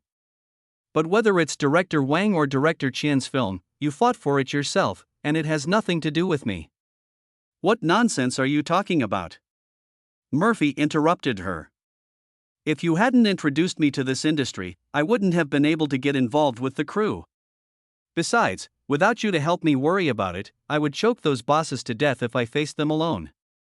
Murphy knew that he was a lazy bum, and if no one was watching him, he would turn into a pile of mud in a few minutes. Liu Chuanxiu also smiled with relief. In this industry, she has seen many agents and artists fall out over revenue sharing, and she doesn't want to have such an ugly fallout with Murphy in the future. Now it seems that this brat still has some idea of what he is talking about. Then we'll split the remuneration according to the contract. As for the script portion, you can keep it yourself. I won't take a cut. Lu Chuanxiu hung up the phone after he finished speaking, without giving Murphy a chance to talk trash. She is in a very good mood now. One of her children is finally going to make it. She can put on the most expensive facial mask and have a good sleep at night. Murphy looked at the black screen of his phone and couldn't help but grin. Look at your achievements. Liu Oshio looked at him with disdain. A little money makes you so happy. Murphy didn't get angry, he just picked up Yikigai and held it above his head. My little god of wealth, when I have money I'll buy you a big cat bed. How about a big cat climbing frame? The slitted cat eyes widened a little, and then became reserved. Another treadmill. Okay. Murphy agreed immediately. A fresh beef fish oil purchase. Looking at Murphy's silly and happy look as if he got whatever he wanted, he narrowed his eyes. Money is indeed a good thing. The poor have become nouveau riche. Murphy's high spirits lasted until he finished dinner, washed up and went to bed. Looking at the stitches on his arm, he suddenly remembered that tomorrow was the day to remove the stitches. A week has passed, there will be new cards tomorrow. Murphy glanced at the crack at the head of the bed and fell into deep thought. Great detective. This card is very useful, and can be said to be the most useful card among the 3 cards currently available, but I need to clear 3 skills when I change the card tomorrow, compared to the first 2 crappy cards. It doesn't matter which of the 4 skills of this card you keep, but only, best partner, can hear a crack talking. After a week of arguing with this stinky cat, I feel a little sad when I think that I may not hear it scolding me in the future. Observant is very useful, but arresting people is not his main job after all. Forget about the other 2. What case can be more difficult than an excavator? The other skill is simply slandering him. It would be nice if we could keep the title of best partner. Murphy thought so and pulled at the crack. I'm going to die. I just licked your fur. Have you washed your hands? Itao glared at him, walked to the other side and started licking his fur again. Mo Fei withdrew his hand angrily. Forget it, just keep whatever you want. You don't have to listen to what this stinky cat says. Have a good night. The next day, Murphy put on the U-lock and rode a shared bicycle to the hospital to remove the stitches. His wound is recovering well. The doctor said it will be healed in half a month at most. After a lot of trouble, Murphy found a restaurant nearby to sit down and eat. While waiting for the cards to refresh. As the great detective gradually faded, the silvery white light gathered together. Identity, phantom thief active, voice change, not transformation, but voice change. Bows are children's toys, so adults, of course, rely on themselves. Mastery of magic. When did magic become a requirement for becoming a thief? Passive, wall running, don't want to take the main road? Of course, you can't. Your good skills are for running away. Lifelong enemy, thieves are the lifelong enemies of the police. It is their mission to arrest you. Be careful not to get caught. Reserved skills, moth to flame, mastery of human anatomy, best partner. Chapter 52 Phantom Thief. Murphy stared at the cards for a long time. The first is to retain skills. It seems that the evil relationship with Yixiafeng will be difficult to cut off and sort out. However, judging from the last investigation into the human trafficking den, as long as this old man is in a good mood, it will be very effective. It's a good skill for now. Then there's this new card. The rest are understandable, they are all literal meanings. What does the last word enemy of life mean? Could it be that he doesn't look like a good person like the Ripper? Murphy finished his meal and paid the bill, puzzled that the customers and the owner of the store were all normal, and no one showed fear or anger, until he walked out of the store and rode his bike home. Along the way, I was stopped and questioned by 5 traffic police, 2 patrolmen, and a retired old man who was playing chess on the side of the road. Looking at the vigilant expressions of these police officers, Murphy understood the Ripper is obviously not a good person, and the Phantom Thief is not a good person in the eyes of all police officers regardless of their type. Even retired police officers are the same. How big is the sweeping range? Judging from the frequency with which he calls the police now, there will definitely be a day this week when Officer Tang or Officer Su will lose control and handcuff him, right? Miserable. Extremely miserable. He is obviously a good citizen, with a heavy heart. Murphy sent a group message to the two police officers in his address book. If I didn't do anything, will you arrest me? Officer Su responded quickly. Do you want to eat in our cafeteria? Officer Tang spoke more slowly and answered in a serious tone. If someone framed you, I will find out the truth. Two different answers, but Murphy was equally moved. Fortunately, today's police officers are very responsible. If it were Zijing in the 1970s and 1980s, he would be handcuffed and taken to the police station and tortured into confessing if he went out on the street like this, even if it's not for his own sake. And even if it doesn't add extra workload to the police officers, it's better for him to stay out on the streets. If we fight with pickpockets and robbers like this, we will probably be handcuffed together. Mo Fei felt sympathetic and returned home after many twists and turns. Xiao Qian is currently communicating with his tools to find actors, and it will take some time for the actual filming to begin. Taking advantage of this free time, Murphy plans to write down a few dreams. Maybe he can sell them in the future. Even if there is no such wealthy buyer as Xiao Qian, any profit is still some. Yidiafeng has been going out for walks frequently since the last time he went out to help find someone. In its words, it wants to communicate with its younger brother and conquer his territory. Murphy ignored it. This cat is very smart. If anything happens, it will come back to call people. After writing for 2 or 3 hours, he picked up his phone to see if there were any messages, apart from push ads that cannot be blocked. There are indeed some. Liu Chuanqiu sent him a message saying that director Wang's film had been completed and the post-production had begun, and he might be invited to participate in the event when it was officially released. Below her message was a message from director Wang, asking him to go to the wrap-up party together in the evening. Murphy felt a little complicated when he saw the news. It can be said that he never had a single day of leisure in director Wang's crew, but director Wang was willing to let him have dinner together. He is indeed a great director and very generous. Just for the other party's kindness, Murphy put on a baseball cap and a mask, walked out of the house and took a taxi. To be on the safe side, I decided not to ride a bicycle. It would be troublesome if I was stopped. The crew's wrap party was arranged at the edge of the film and television city. It seems that they returned to the studio after filming. The banquet had not started yet when Murphy arrived. The male lead Wu Miao is wearing a white sportswear and looks fresh and young. He sat among a group of actors, holding playing cards in his hand, and it was unknown what he was performing. When Murphy walked over, he heard him say, "Don't tell me which one you chose."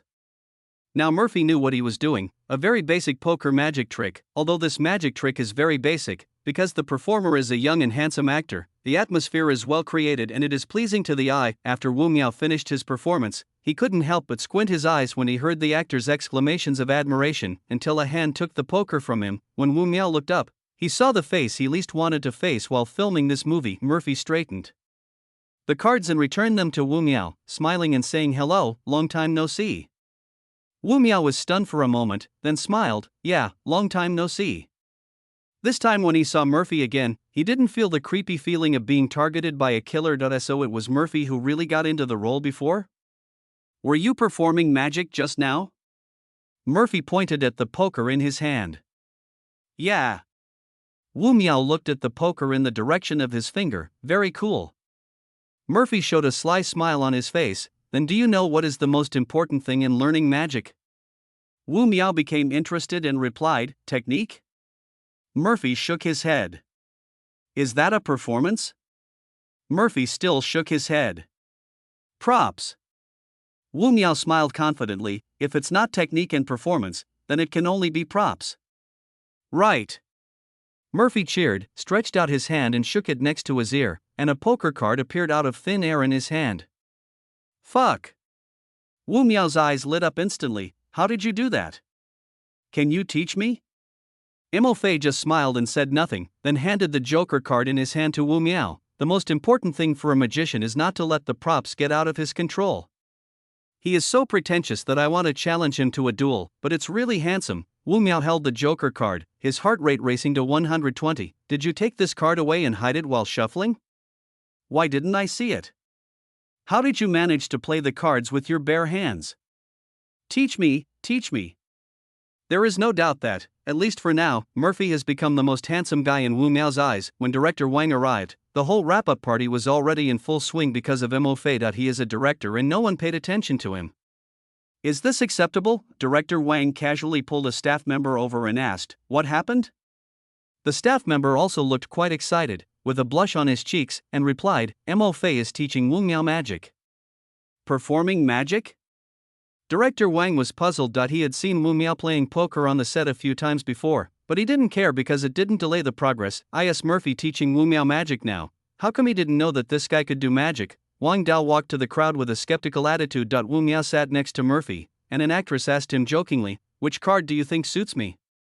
Murphy made a fancy cut with one hand, and with a flick of his thumb, a poker card flew directly into the actress's hand. Chapter 53 Vanity Fair Queen of Spades. The actress who got the playing card showed the card. "I know that." Wu Miao clapped his hands and said happily, "The Queen of Spades represents Athena, the goddess of wisdom and war in ancient Greek mythology." "Brother Mo, your way of praising people is really advanced." The onlookers immediately burst into laughter. For things like this that happen in public, everyone is polite to each other and just watches the fun for fun. Although Murphy occasionally gets off track, he would never embarrass a girl at such a time. "Then guess why I gave you a joker?" Murphy approached Wu Miao and asked him in a low voice. Wu Miao was stunned, and all he could think about was the clown. "In poker, the jokers represent the sun and the moon." Murphy squinted his eyes and patted his shoulder. "Stop thinking about clowns all the time." Wu Miao blushed and felt ashamed when her thoughts were guessed. Murphy's eyes swept through the crowd and accurately caught sight of director Wang, whose face was a little dark. He was suddenly startled. "Fuck, Director Wang is here." After saying that, he stood up and went to greet Director Wang. Sometimes the director in a crew is like the head teacher in a class, sometimes amiable, sometimes strict, but what remains unchanged is that students are naturally shrunk when they see the head teacher. Wu Miao sat there and thought about the word. Suddenly, he felt that if there was a card in this deck of cards, Murphy would probably play it to him, but it's quite fun. The young man did not bear a grudge and happily studied the techniques Murphy taught him. Mo Fei was naughty in front of Wu Miao, but was as quiet as a chicken in front of Director Wang, calling him Director Wang obediently. Xiao Mo was here. Director Wang looked Mo Fei up and down with a teasing smile. "Are you not killing people lately?" Thinking of what happened in Director Wang's group, Mo Fei blushed. "It's all a misunderstanding." "Thank you for your support." Murphy knew that based on what had happened to him and Director Wang's team, if a director with a worse personality determined that he had done something wrong, it would not be impossible for him to be banned, but Director Wang didn't do that. He even asked him to audition for the next play. It can be seen that Director Wang is really humane. "Hey, young man." Director Wang rubbed his belly cheerfully. "When someone held a gun to my head in my early years, your mother was just in elementary school. How could such a small incident scare me?" The main thing is that every time he goes back feeling frustrated, inspiration comes to him, just like when he was young. He hadn't experienced such an exciting feeling for a long time. At his age, he has enough money and his fame is just a so he has to have other pursuits, instead of making movies in a fast food style like we do now. As for Murphy, in his eyes, he is just a kid. He may be a little unlucky and have more troubles, but from his observation, he still has good character. Director Wang looked at Murphy with a smile. He just doesn't believe that could someone really be that unlucky and still grow up to this age. Murphy felt uncomfortable when Wang Dao looked at him. I always feel that his gaze is not friendly, but more like he is looking at some rare species. This time, the assistant director came over and greeted Director Wang. "Brother Wang, everyone is here. Can we serve the food?" Director Wang then let Murphy go and turned to greet others. Mo Fei breathed a sigh of relief, and Wu Miao pounced on him from behind. "Brother Mo, add me, let's learn magic together in the future." When asked to add a friend, Murphy instinctively wanted to refuse. More people in the friend list means more trouble. If it is not necessary, he would rather shut his brain and watch mushrooms, but when he thought about Lu Chuanxiu's injunction to add more contact information for people in the industry, Mo Fei didn't dare to refuse and replied with a dry laugh, "Okay." In the eyes of many people, the wrap-up party is not an occasion for eating and drinking. Everyone present is in the circle. At this time, the work at hand has just been completed, and any news or personal connections are best discussed at the dinner table. While the others were toasting each other, Murphy, like a young man who had left his parents' house to have a feast, quietly chose a corner to sit down and started showing off his food. I have to say, The food at the wrap party wasn't as delicious as the food cooked by the aunt in the police station cafeteria. Murphy was disgusted in his heart, but the speed of showing off his fans did not slow down at all. The director Wang and the assistant director saw how he ate, and they both confirmed one thing: this kid doesn't have a special liking for the boxed lunches of their crew. This kid just loves to eat. Very good. No wonder he is so tall. Director Wang raised his glass and began his concluding remarks. Everyone put down their chopsticks and looked at him in Murphy's eyes. This is the leaders. Let me say a few words, which usually involves looking back on the past, striving for the present, and looking forward to the future.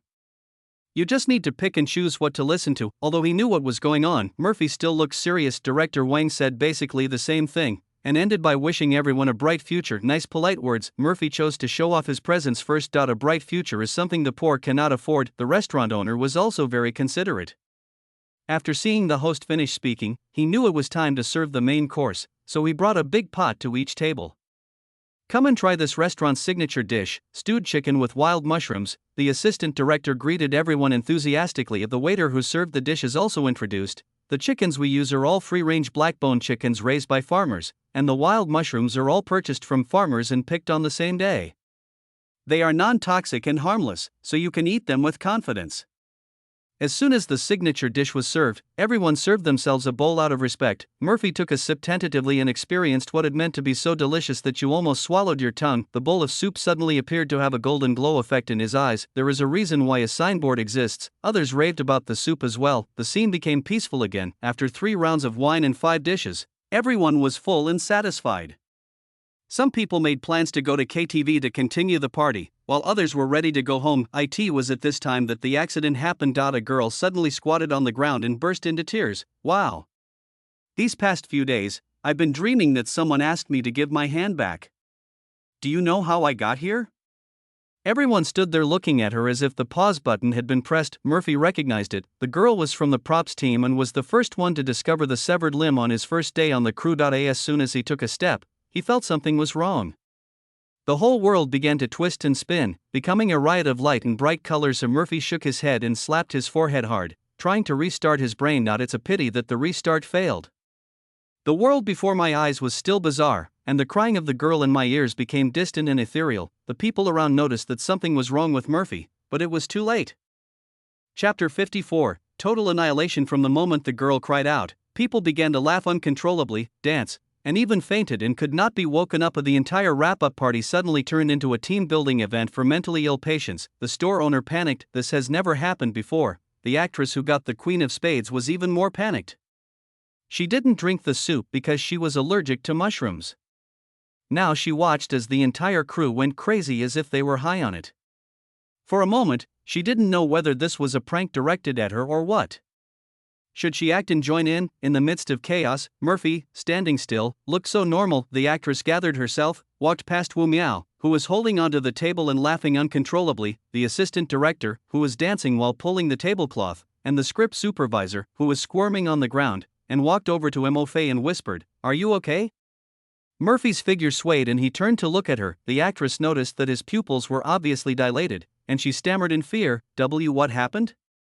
Murphy opened his mouth, but what came out was a woman's whimper. "Woo woo woo, actress, I saw a ghost. I was possessed by an evil spirit. I'm going to die." With trembling hands, she called her agent for help, only to be met with a roar from her agent, "Call the police and an ambulance right now." After being yelled at, she gradually regained her sanity and told the hospital and the police the address in a fairly coherent manner. A problem involving such a large number of people is obviously food poisoning. The actress was just scared, not stupid. Everyone had problems except her, so the problem could only be with the chicken stewed with wild mushrooms. While the store owner was directing the staff to help accommodate the crew members and intending to destroy the evidence on the table, she held up her mobile phone and recorded the video while protecting a pot of chicken soup. In case the store owner tries to turn the tables and accuse her of poisoning the entire crew, this is strong evidence to prove her innocence and must not be thrown away. Amidst the chaos, police cars with sirens blaring and ambulances with sirens blaring arrived at the scene at the same time. This scene was obviously something they had not expected. There were about 60 or 70 people present, including the entire crew, including actors and staff. This was because there were few extras and some staff members were absent. Otherwise, We would probably need a big truck to take them to the hospital. The doctor on board is already thinking of calling a truck, not to mention him in this situation. Even if all the ambulances in the hospital were brought over, they might not be enough. The people who got out of the police car were Officer Xiao Su and another colleague. It was rare for a group of people to go crazy, so they were a little at a loss as to where to start, thinking that this was a film crew. Officer Su's gaze swept across everyone and finally stopped on a person who was holding onto a pillar and refusing to let go. As he walked over, he heard a miserable cry. The voice sounded like both a man and a woman, like someone singing an opera. When he saw the man's face, it was no surprise that he was an acquaintance. Whenever there's a police report about the crew, it would be strange if this person wasn't in the group. Officer Su sighed and discussed the matter with the onboard doctor. The ambulance definitely can't hold so many people, so they have to send a bus or a public bus. The only sober actress in the crew brought a pot of chicken soup as evidence at this time. If nothing unexpected happens, the hotel manager will have to go to the police station with Officer Su, not to mention how much effort the police officers and doctors put in to transfer this group of people to the hospital. The emergency room was extremely busy that night. The elderly emergency room doctor took one look at the chicken soup photo the actress had taken and slapped his thigh. "Oh, this mushroom is inedible, it's dog urine moss." Compared with other poisonous mushrooms, dog urine moss grows very low-key, with gray and thin stems, which is why it is easy for people to eat it by mistake. The good news is that consuming a small amount of this mushroom is not fatal, but it may cause hallucinations, drowsiness, laughter, and dancing. Everyone breathed a sigh of relief after knowing that no one would be killed. It's time to give an 4 drip and do gastric lavage. Although it's busy, everything is orderly. The other poisoned people notified their friends or family to come to the hospital, but Officer Su knew Murphy's family situation. He had no relatives, and it was his agent who came to rescue him the previous times. Officer Su simply called Lu Chuanxiu and stayed in the hospital to look after the dozens of people there. When Lu Chuanxiu received the call and heard that Murphy was admitted to the hospital due to food poisoning, he almost suffered a cardiac arrest. He was relieved when he learned that his life was not in danger. That is to say, this kid was admitted to the hospital because of food poisoning, and there was really no suspicion that this was a scam call. Lu Chuanxiu, who was still watching another young artist's work, rushed straight to the hospital. It was already the middle of the night and she was still wearing a smart work outfit and exquisite makeup. It was obvious that she was really working hard. Among the group of people howling in the emergency department, Mo Fei, who was holding a chair and howling silently, was considered the easiest one. Wu Miao next to him was already laughing. Wu Miao's agent is also a woman. Every time Wu Miao tried to crawl over and grab Mo Fei, she would pull him back. Lu Chuanxiu felt that this way of getting along looked very familiar. If the time and place are not right, you should exchange professional experiences with the other party. Xiao Fei? Lu Chuanxiu squatted beside the chair and poked Mo Fei's arm. Murphy opened his eyes drowsily, still feeling dizzy, and couldn't help but hold the armrests of the chair even tighter. Wow! As soon as Murphy opened his mouth, Lu Chuanxiu accurately stuffed a teething stick into his mouth. He bit into the familiar taste, and although he was still dizzy, Murphy subconsciously started chewing it. The whole person became much quieter. Although his mouth is still injured and theoretically he cannot eat anything too hard, the situation is special now, so let him grind it. Lu Chuanxiu was very tired. If you don't keep an eye on one meal, something could go wrong. Or the whole crew had an accident together. Fortunately, it was not his fault. Otherwise, even if Director Wang was more touched and kind, he would have banned him this time. She is considering whether to terminate her contracts with other artists and focus on training Murphy. This kid puts in as much effort as 3 others. Hello. A polite female voice sounded from the side. Lu Chuanxiu looked over and found that it was Wu Miao's agent. The woman pointed at the teething stick in Murphy's mouth and asked sheepishly, "Do you have any more of that?" Wu Miao was laughing wildly before, and now his mouth never stopped, muttering trivial words that no one could understand. In order to prevent him from saying the wrong thing, it is better to cover his mouth. Yes. Lu Chuanxiu took out a new one from his bag and handed it to her. The woman did the same thing and blocked Wu Miao's mouth, but her method was a little rough, choking him so much that he rolled his eyes. Seeing this scene, Lu Chuanxiu couldn't help swallowing his saliva. Chapter 55. Poisoning sequelae. Lu Chuanxiu had heard before that Wu Miao's agent was an elder in his family and had always been very strict with him. Now it seemed that it was true. However, the feeding trick was quite effective. Wu Miao also became a little more obedient and started to chew on the teething stick in his seat. "Thank you." Wu Miao's agent breathed a sigh of relief and thanked Lu Chuanxiu. After she had the artist under control, she finally had time to chat with Lu Chuanxiu. "Are you his agent?" "Yeah." Lu Chuanxiu touched Mo Fei's forehead and felt a little cold. so he simply took off his suit jacket and covered him with it. The doctor just said that he ate the most poisonous mushrooms, so the aftereffects might be the greatest. The woman's eyes shone with pity. But fortunately, they're not life-threatening mushrooms, so he'll be fine after this. Lu Chuanqiu blinked and glanced at Mo Fei, wanting to pick the teething stick out of his mouth and tell him to stop eating it. All I do all day is eat, and now I'm fine, but food poisoning is also the first thing I suffer from. But she still couldn't understand the whole thing. The restaurant we booked for the wrap party is also an old one. How could something like this happen? The woman shook her head to indicate that she didn't know. It's just because it's an old shop. Officer Su sighed as he looked at the message he had just received. He walked over to the patients, holding out his phone and showing them to everyone. This is a mushroom my colleague just found in the kitchen of that shop. It's not even cooked yet. Experts have identified it. Its scientific name is Amanita phalloides, also known as the deadly little angel. He scrolled down and said, "This is a subsemiotic black mushroom, a common poisonous fungus that is accidentally ingested. The incidence rate of poisoning from accidental ingestion is 70%, and the mortality rate is 70%. The hotel owner said business has been good recently, and the mushrooms they've been collecting from farmers have become more plentiful and diverse. Luckily, they chose the long, thin mushrooms for their chicken stew, which look great in soup. The two types left in the kitchen before they're even cooked can be fatal if eaten by mistake. We are already working on notifying diners who dined at the same restaurant today to seek medical attention. If you know anyone who dined at this hotel recently, please inform each other. Food poisoning is no small matter." The family members and friends who were accompanying the patient were immediately furious. Some said they would sue the store owner, some asked for compensation, some couldn't stop saying they were scared, and some didn't hear clearly and asked others what the police officer said. In short, there was a big quarrel. Officer Su was surrounded by several people and asked how to deal with the matter. He could only patiently and gently comfort everyone. The most fortunate thing now is that the mushrooms they eat are not fatal. If someone dies, it will be a very bad ending. The store must be closed and compensation must be paid. Now it depends on the store owner's attitude of admitting the mistake and whether the victims will care about it. Liu Chuanqiu held his forehead and sighed deeply. This year has been a bad year, with so many things happening to me. Then I went to the temple to burn some incense, then to the Taoist temple to worship, and then to the church to worship. Take a multi-pronged approach and compete for jobs. See which one is effective and then increase your intensity and continue to worship. Lu Chuanqiu was thinking about the arrangements when Wu Miao beside him suddenly jumped up. Wow! Both Lu Chuanqiu and his agent were shocked. Wu Miao began to sway slowly, dancing wildly as if his limbs had not been tamed. His agent called a doctor directly, and it seemed that he was eager to give him an injection to calm him down. Liu Chuanqiu's eyes fell on Mo Fei, who was lying with his eyes closed, hugging the chair, and suddenly felt that this guy was not very difficult to deal with.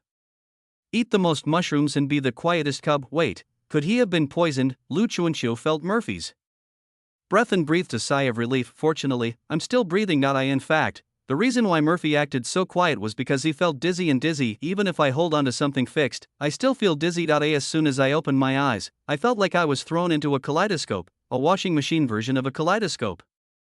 Murphy was afraid that he would not be able to help but vomit again. In order to make himself feel better, he could only close his eyes and hug something, pretending that he was a piece of psoriasis that would not move at all no matter how it was torn. Officer Xiaosu finally finished explaining all the issues concerning patient care. Some people whose poisoning is not serious do not need to induce vomiting and can go back to rest after the intravenous drip. Who would want to smell the smell of disinfectant in the hospital when you can sleep in a warm bed at home?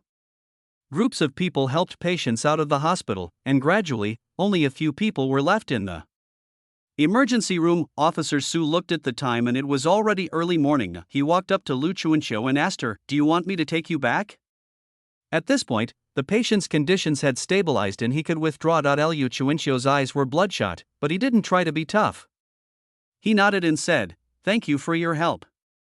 Officer Su reached out to help Murphy and pulled, but failed. He was a little confused, and he exerted force with his arms to lift up Murphy and the chair together. When you relax, the chair falls to the ground with a loud noise, which is refreshing for those who have been up all night. Lu Chuanqiu perked up and asked with wide eyes, "What's wrong?" Officer Xiaosu's expression was indescribably strange. "I don't know." He kept holding onto the chair and wouldn't let go, and for some reason, when he saw Murphy, he had an urge to handcuff him and take him back for investigation. I didn't notice it the night before because it was too chaotic, but now that things are over, I can't suppress the surge at all.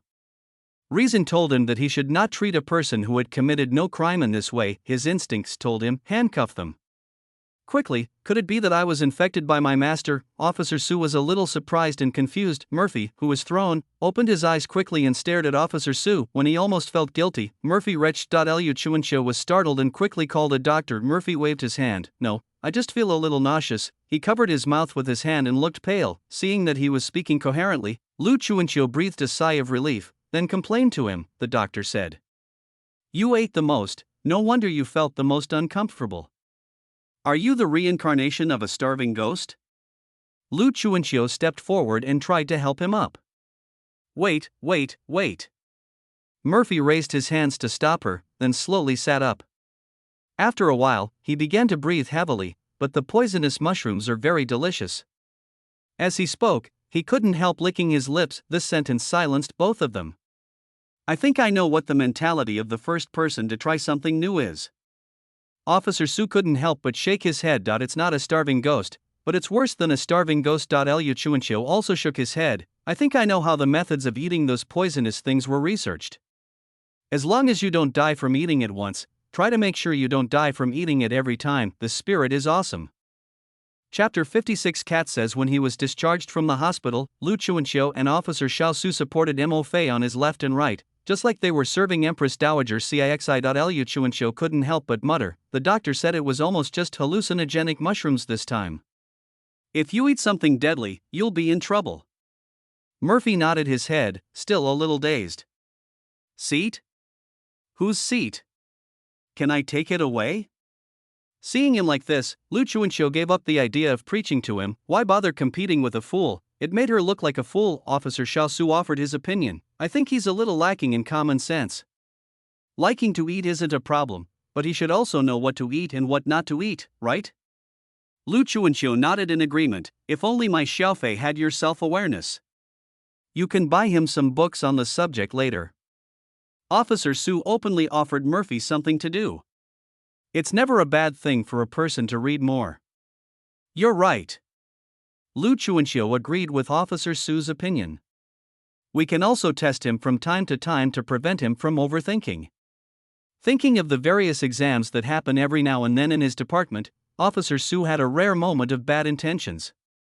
Fight him, and if he fails the test, restrict his snack intake.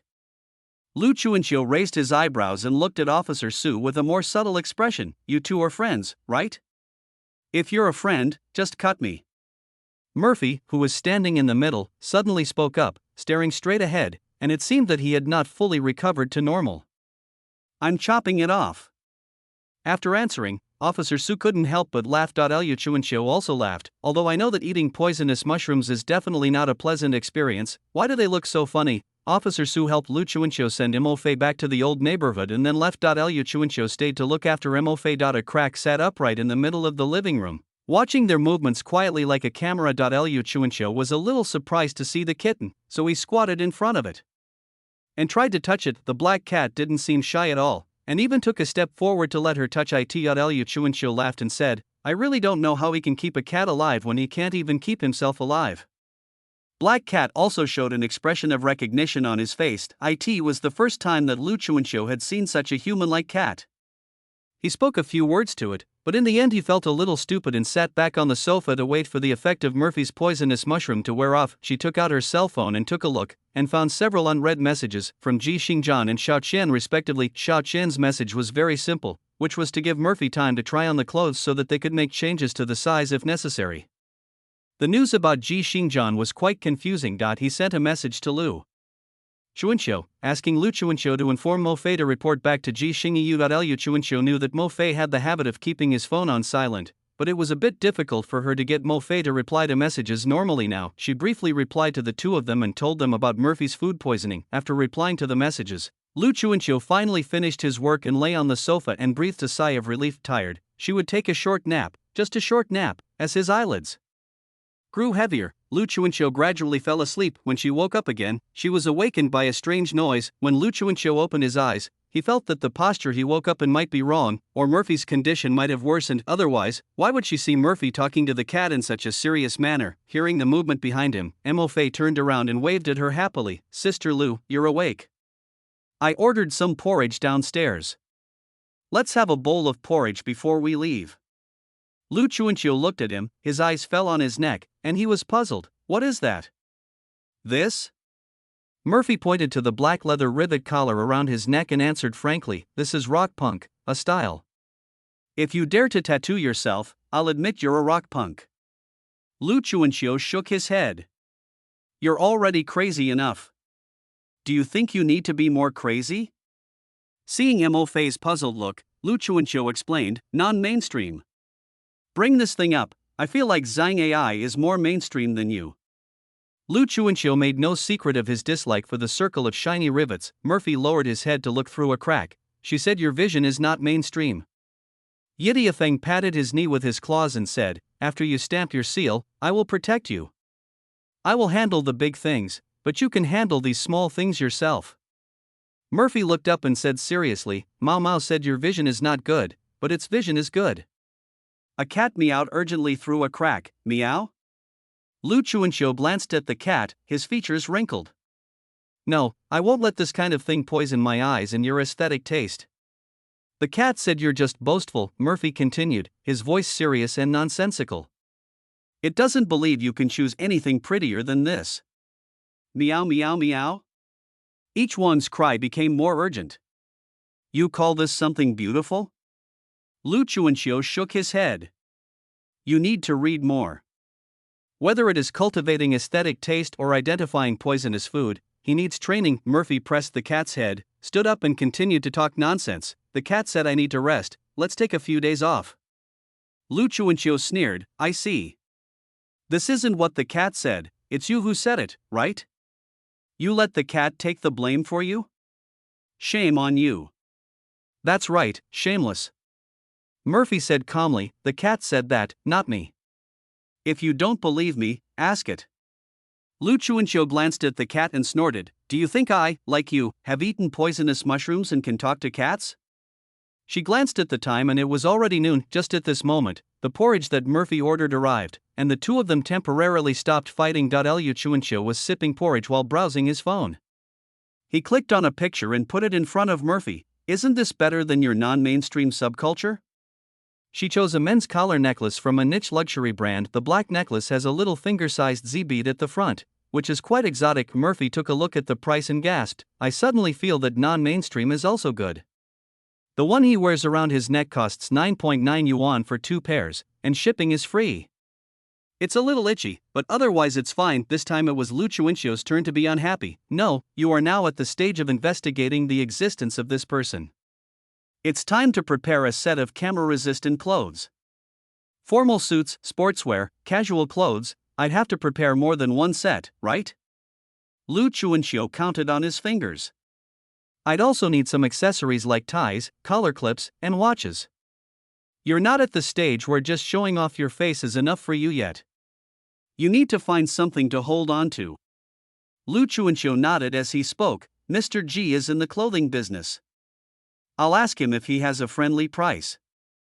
Chapter 57 Miracle Momo. Lu Chuanqiu was still a little worried about Mo-Fei, although he seemed to be coherent, eloquent, and without any sequelae. He was talking to a cat. What normal person would talk to a cat? She wondered whether she should take Mo-Fei to the hospital for another checkup. Don't tell me the mushrooms have poisoned your brain. Murphy scratched his neck and looked uncomfortable. Take this thing off. Lu Chuanqiu was annoyed at the sight of the rivets. I'll give you the one I just saw. Let me celebrate you getting your first leading man. Hearing about the gift, Murphy's ears perked up. Are you serious? Lu Chuanqiu was helpless, really? The next second Murphy pulled off the riveted collar and threw it aside. The skin on his neck was red, and there were marks where he had scratched it, which looked shocking. TSK. Lu Chuanqiu shook his head helplessly. Murphy took out his phone and poked it. I want to give him a bad review. I have to give him a bad review. It's cheap, but it's too much to prick your neck. As soon as he unlocked his phone, a call popped up on the screen.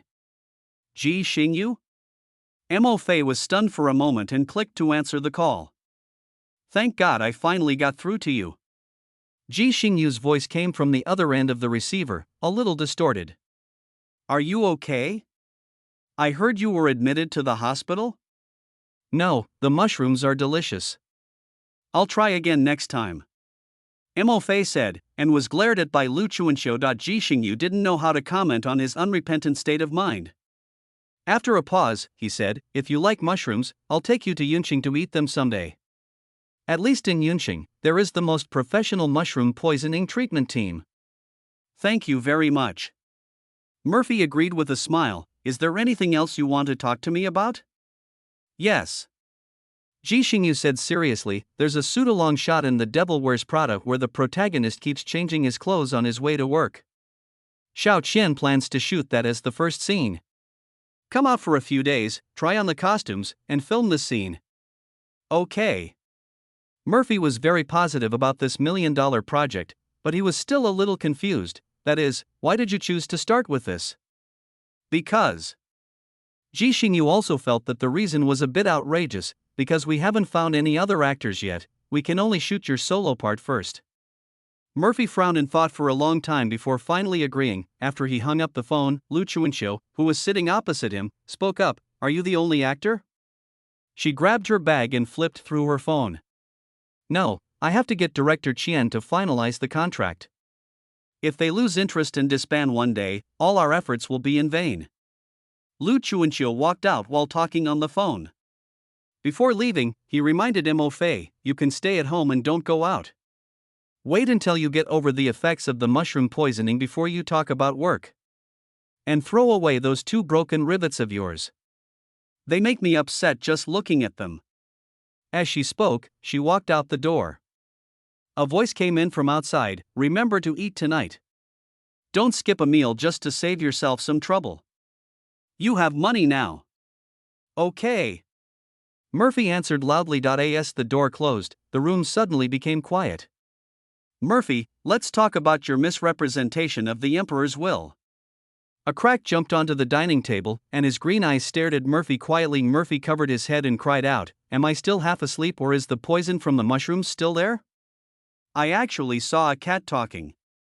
I'm dying, a crack, if you have no shame, you are invincible. The next day, Ji Xingyu drove to pick up Mo Fei to try on clothes. After getting in the car, Murphy first replied to Officer Su's message of condolence, indicating that he was willing to accept financial compensation, and then turned off his phone and prepared to devote himself to work. The pseudo-long shot is neither difficult nor easy to shoot. After all, it is a pseudo-long shot, and it certainly doesn't test the actors and directors as much as a real long shot, but there are no normal people in this group, so it is definitely not easy to say it is easy. For example, at the beginning, they got stuck. The 2 people who were tricked by Xiao Qian into helping with makeup were a boy with pigtails and glasses and a girl with short hair and tattoos. The boy was a product design student in charge of clothing, and the girl was an oil painting student in charge of makeup, and the 2 of them started arguing with each other. The boys chose Morandi-colored clothing to highlight a high-end texture, girls use bold and colorful colors in their makeup, and they are playing with avant-garde trends. The girl said that the clothes the boy chose were gray and not bright enough, and the boy said that the girl's makeup was not suitable for going out on the street and how could she appear on the commute. When these 2 people meet, neither of them gives in.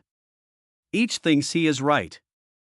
Director Xiao Qian happily watches them arguing, saying that this is a clash of ideas and that the argument might bring new inspiration. Murphy was dragged into this chaotic fight because the 2 of them unanimously decided to follow their own ideas and see the results first. Then Ji Xingyu was also dragged into the water. They wanted to see the appearance after lighting. Murphy felt like a doll that girls played with when they were little, changing clothes without any emotion and letting them paint strange things on their faces. They were arguing and taking photos crazily.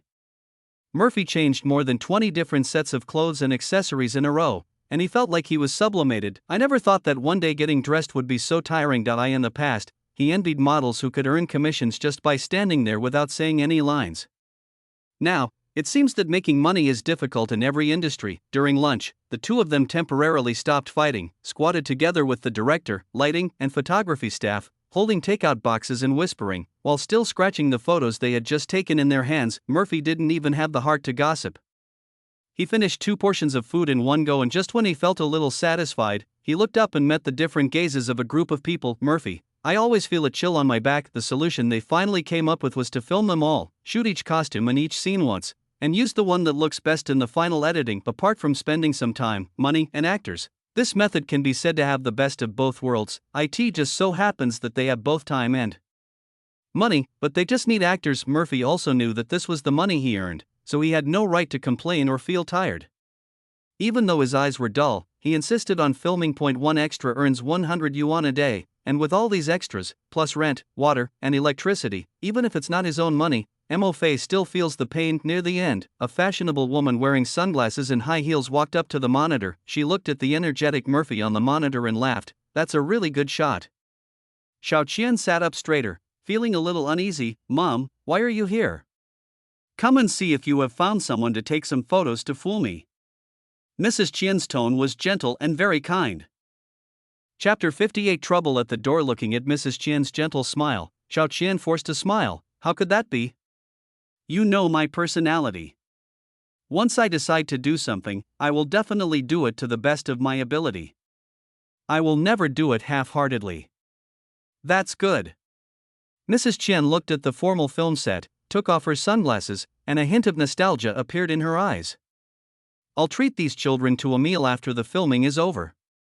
Xiao Qian glanced at Murphy, who was still filming on the field, and nodded helplessly. "Okay." Knowing that someone was treating them to a meal, everyone cheered. Mo Fei's eyes were green with hunger. When he heard Xiao Qian shout "Ka," he rushed out without any greeting.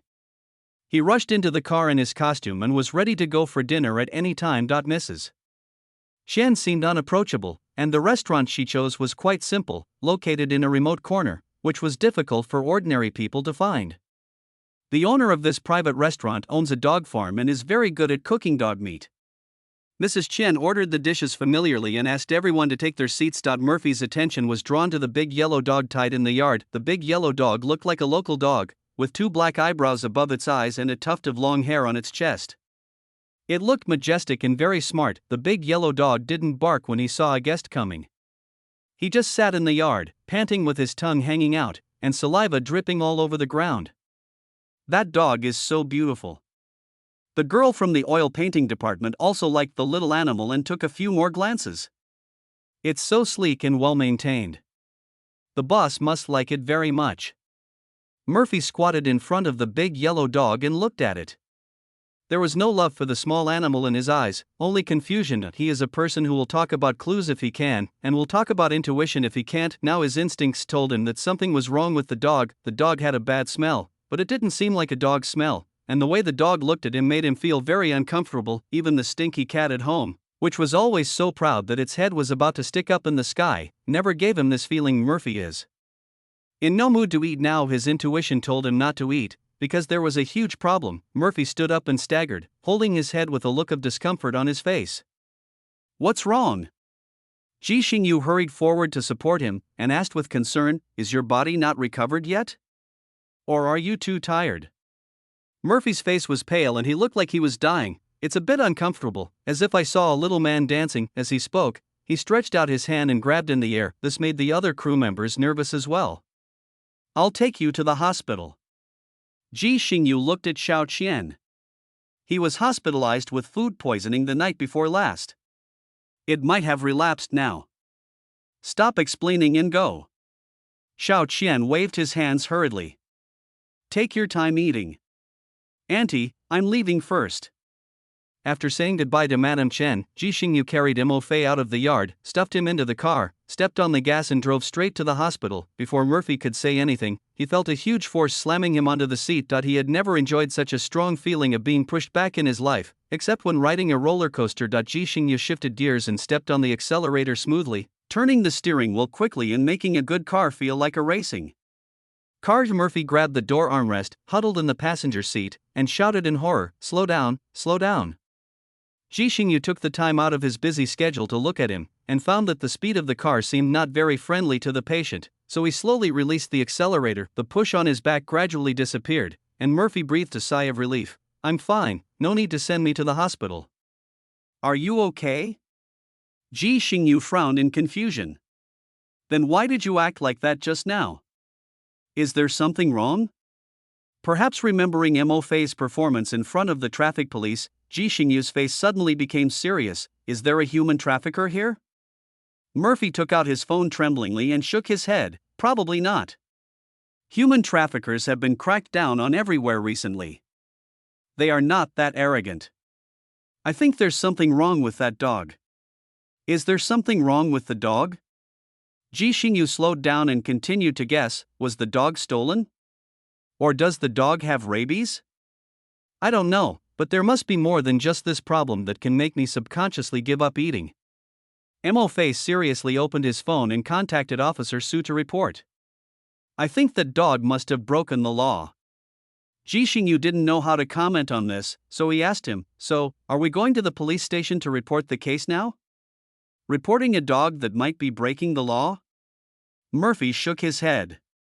The officers will think I haven't had enough toadstools. So what are you going to do? Let's find a place to eat something first. Murphy looked pale. I'm really hungry. Ji Xingyu was also helpless with him. He invited the old man to dinner but was afraid that he would collapse on the way due to mushroom poisoning, so he personally sent him back home, but when they arrived home, they were both stunned. The originally liver-colored security door was splashed with red paint and poured with sewage. Upon closer inspection, the keyhole was blocked by a pile of messy things. This door is useless. This posture was clearly someone's revenge. Ji Xingyu covered his nose and stepped back. Who did you offend? Murphy was even more confused than him. I am upright, who could I offend? Then he felt something was wrong and started counting the heads on his fingers. The one close by said it was a human trafficker, and the one further away said it was the thief, the sneak photographer, the robber, the poisoner who I caught and arrested. Damn, I have so many enemies? Murphy cursed. People's moral standards are too low these days. Why don't we call the police first? Ji Xingyu was also a little worried that it was a deliberate revenge by the human traffickers. They are a group of animals who don't take human lives seriously. No need to call the police. A dark shadow walked out from the darkness. Murphy took a look and found that there was no paint or dirt on it before he picked it up. Brother, do you know something? The pupil of the slit was oval, which made him look much wiser. It was done by an old woman. I saw her when I was scouting the area. She lives in this area. An old man living nearby? Murphy recalled the people he had offended and actually found one. The old man who stole the helmet before, his son was caught later, and now he is seeking revenge. Murphy couldn't understand, this old man has poor execution ability. Why not just make an appointment to fight face to face that night instead of using such dirty tricks? Throwing feces at the door is so disgusting. Ji Xingyu was no longer surprised when Murphy talked to cats.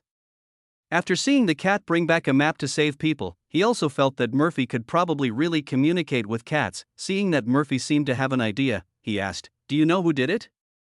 A boring person. Murphy thought about it and felt that he had to find an opportunity to resolve this matter once and for all. Old Deng is now over 70 and cannot be detained. If he keeps doing this every now and then, it will never end. Chapter 59 Moon Fairy and Ghost. Midnight of the same day, led by a crack, Murphy found the unit where the old woman lived. This place is on the 8th floor. Yidiafeng squatted on the ground and swung his tail. Do you want to kill her? We have to abide by the law. How could we possibly do something like that? Murphy slowly put on a pair of disposable rubber gloves and wrapped his shoes tightly with a layer of clean black cloth. I just wanted to give her a little shock of feudal superstition.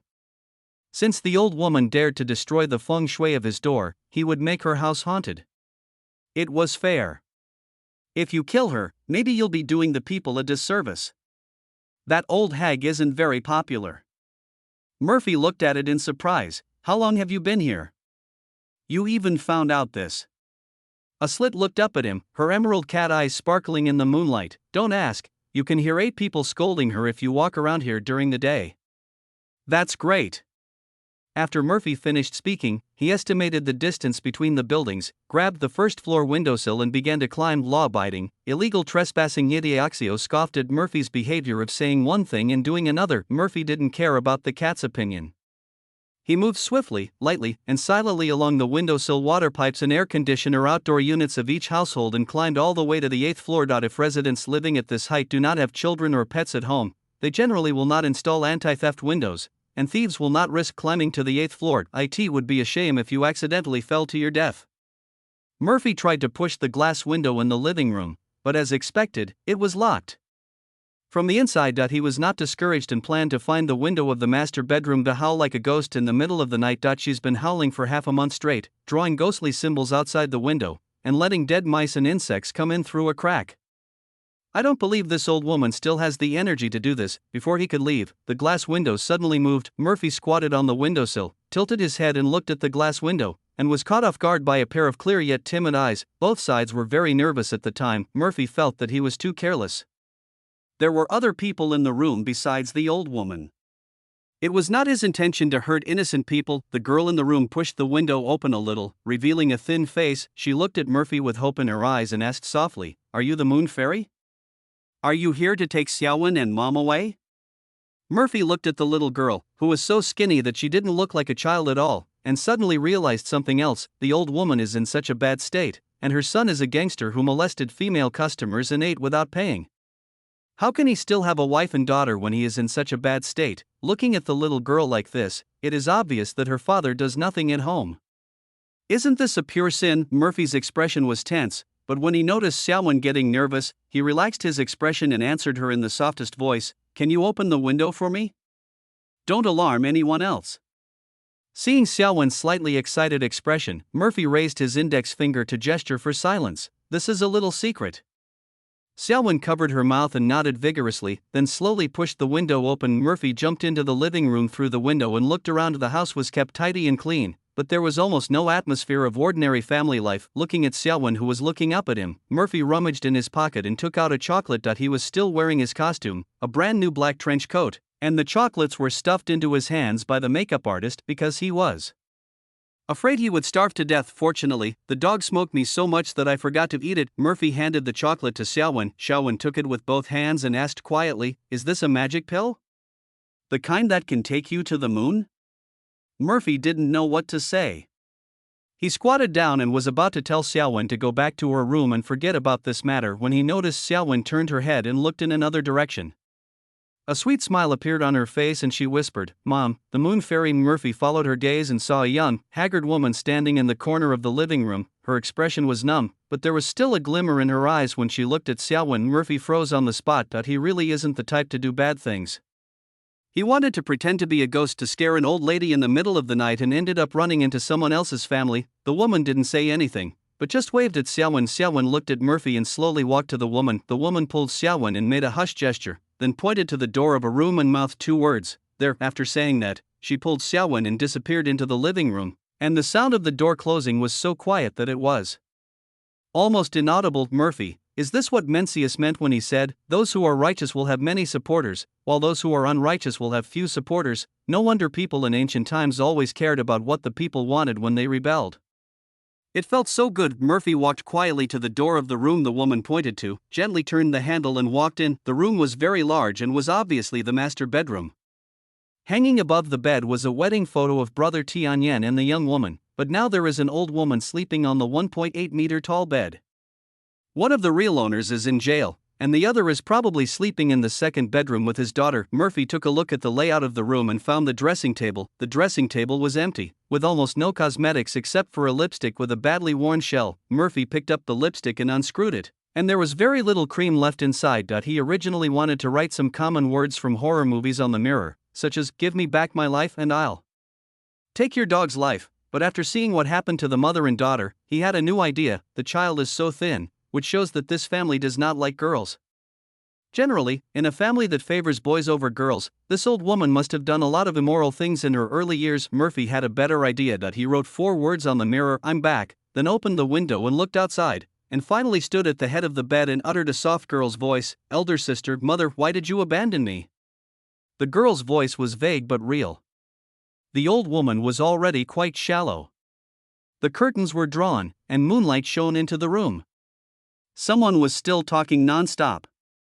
The old woman raised her hand and clapped it in frustration, muttering curses, "You money loser, you little bitch, what are you arguing about?" However, this scolding did not have the effect she expected. The sound did not stop, and continued with questions, becoming more and more shrill. The old woman opened her eyes angrily and found that the person standing at the head of the bed was not the woman of the family, but a man in a black windbreaker. The man made a little girl's voice and had a weird smile on his face. The old woman was like a rooster with its throat strangled.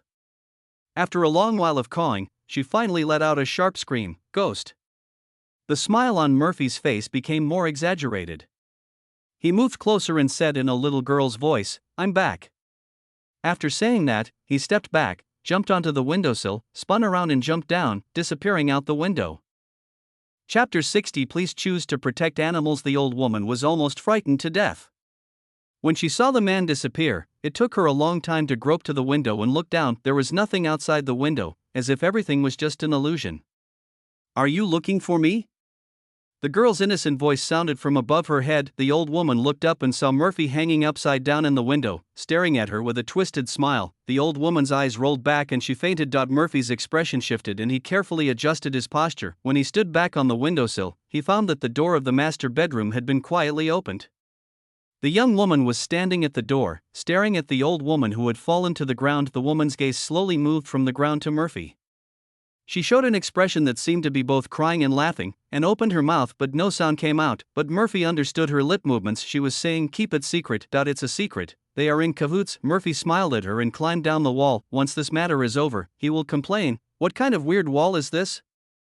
It's so easy to climb. I have to install anti-theft windows for myself and Grandma Jeanne when I get home." After he left, the young woman slowly closed the door and, using the moonlight, found a box of pills from the deepest part of the kitchen cabinet. There were a few big square characters printed on the blue and white box: sertraline hydrochloride tablets. The woman picked out 5 small white pills, crushed them with a spoon and placed them in a glass, then sat in the kitchen quietly waiting. For dawn, she had been waiting for this day for a long time. It was just one night. As the sun shone on the earth, the woman heard screams and curses coming from the master bedroom. A smile appeared on her face. She poured warm water into the glass and watched the powder melt. Then she walked out of the kitchen, put on an anxious and timid expression, and knocked on the master bedroom door. The old woman lay on the ground for half the night.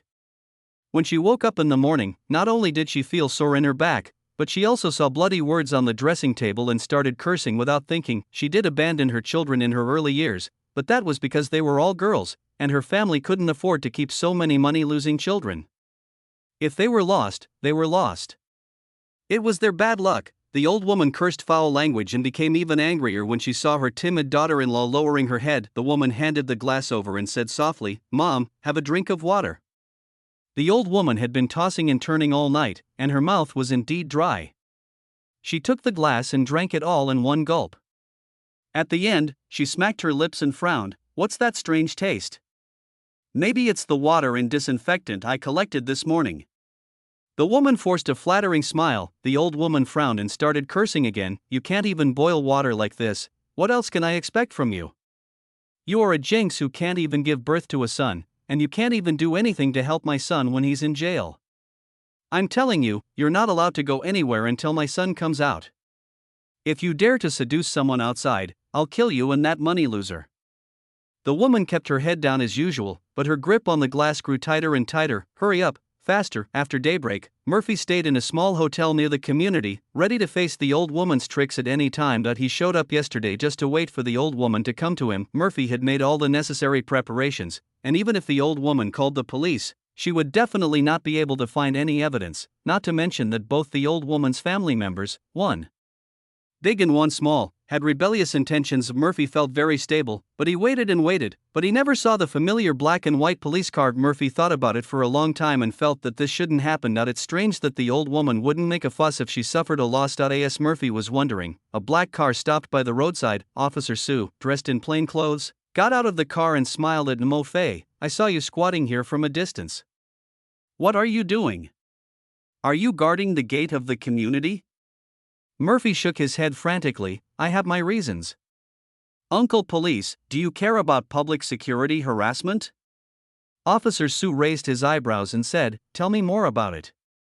Murphy told the story without exaggeration, how he had been busy all day yesterday and had gone through a lot of hardships to finally return home, and just when he was about to make his way to the warm bed, he found the door covered with red paint and sewage. It's hard to describe Officer Sue's expression. It's a bit like the legendary pain in the balls.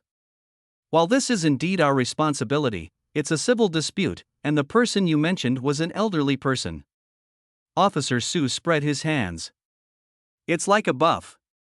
If she insists on not apologizing or paying compensation, there's really nothing we can do about her."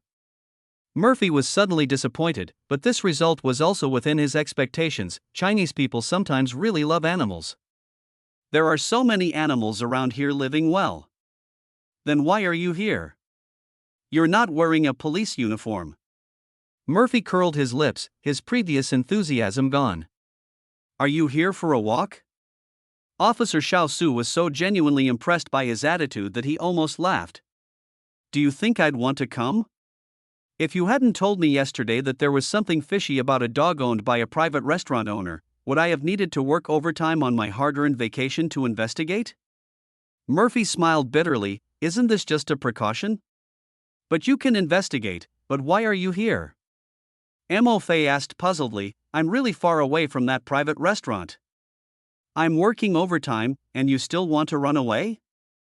Officer Su said angrily, lead me.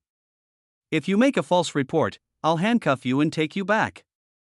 Murphy was horrified. No, I have a job. If you don't believe me, just look. As he spoke, he took out his cell phone to show Officer Xiao Su his schedule. That he just looked at the new message sent by Xiao Chen and remained silent. Seeing that he didn't move, Officer Su simply walked over to him and took a look. Since you performed so well yesterday in completing the filming mission, you can rest for half a day and report back in the afternoon. Officer Su's smile widened after reading the message.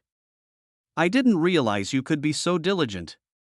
Murphy grimaced, not to mention Officer Su, even he himself did not expect it. How could he have happened to meet such a humane crew? Officer Su was very efficient and didn't have time to waste on nonsense with Murphy.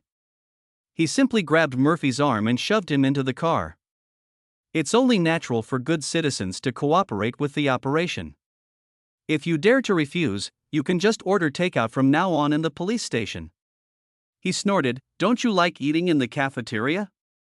I'll put you on the cafeteria blacklist. Murphy was so angry that his hands were shaking. He trembled as he fastened his seatbelt. If you don't take care of the meal today, I will fight you. You want to attack a police officer? That's illegal, my friend. Officer Su got in the driver's seat and tossed him a bag of piping hot buns. Food is included. I won't be bought by your sugar-coated bullets. Murphy lowered his head and took a bite. It was filled with cabbage and vermicelli. It smells so good. Chapter 61 Dog Farm. Yesterday, Officer Su received Murphy's report before leaving get off work. In fact, Murphy's description was very strange. What does it mean that he met a dog farm owner who had an unusually smelly dog in a private restaurant? At that time, Officer Su stared at the message for a long time, thinking that Murphy wanted him to catch the dog, and thought that he should contact the dog catching team for this matter. Officer Tang, walking by with his phone in hand, accidentally caught sight of his phone screen and burst out laughing. What's this guy trying to say? Asking you if you can wash a dog? Officer Xiao Su shook his head. I don't know. He glanced at Officer Tang's phone and saw the familiar black text on a yellow background. He sighed, I really don't understand you. Aren't there enough files in our system to review? You even go online to look at what others have written. Officer Tang turned off his phone and knocked him on the head. You're still controlling me.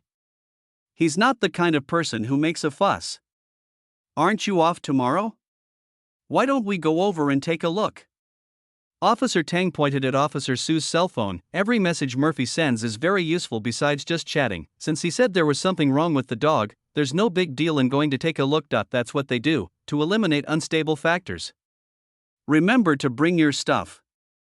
When Officer Su was leaving get off work, Officer Tang propped up his cheek and warned him, if there's any problem, either bring that guy back or bring someone else back.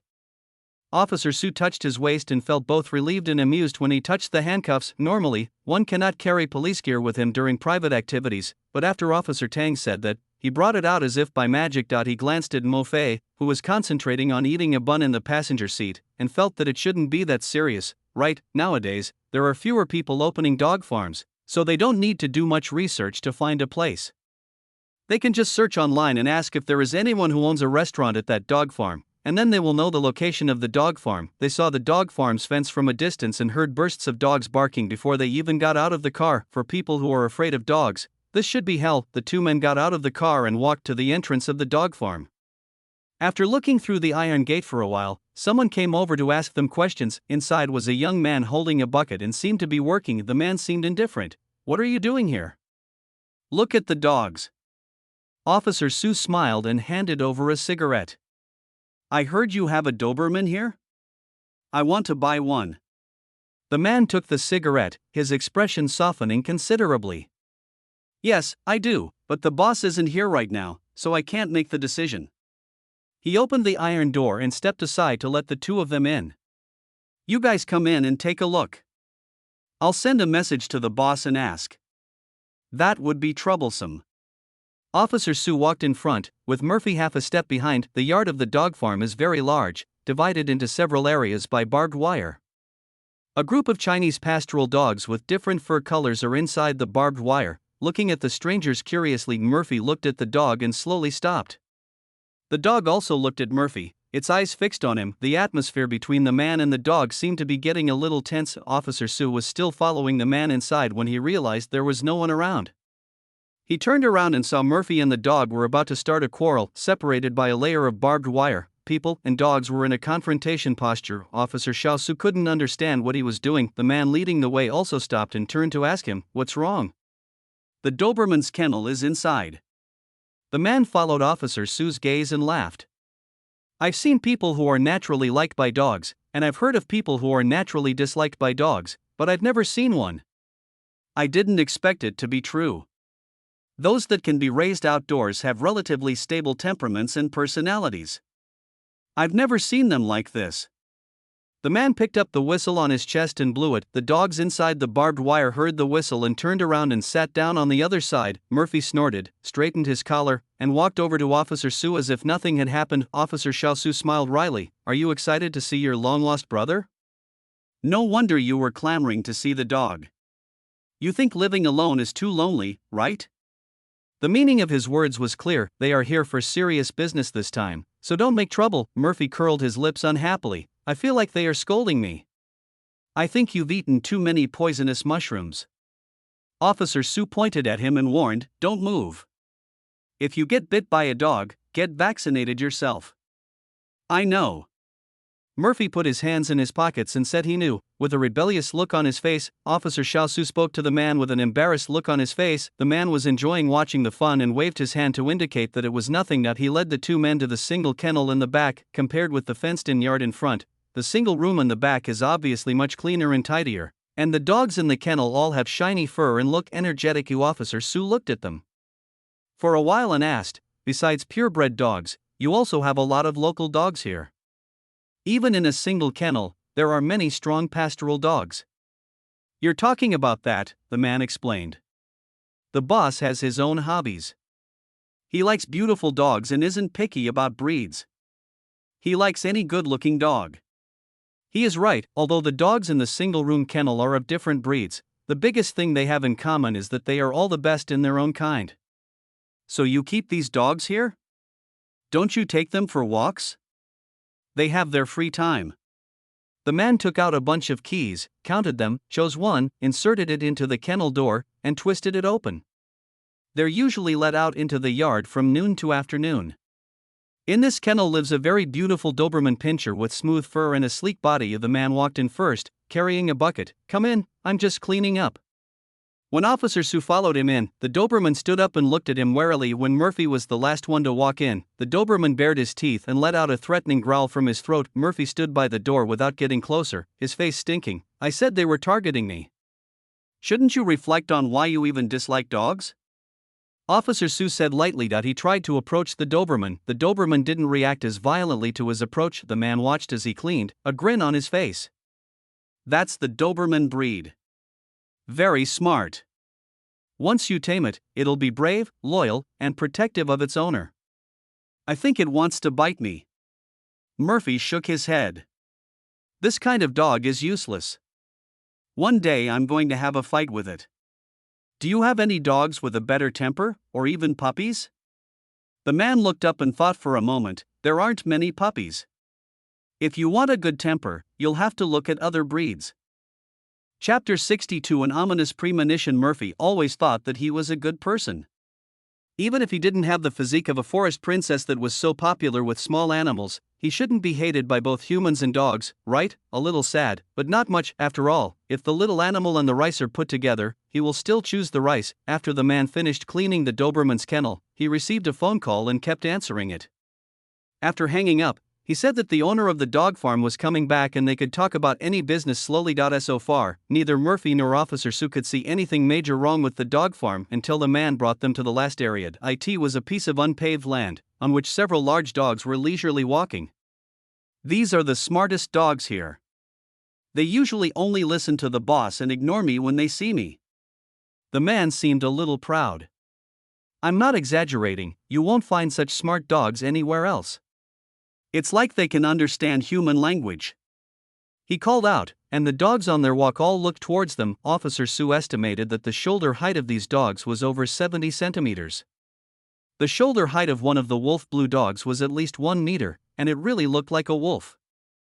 This kind of dog is prohibited in the city, right? Officer Sue pointed at the wolfhound and asked. I wouldn't sell them even if you wanted to retire, the man sneered. These are the boss's treasures and flesh and blood. They're only on display, not for sale.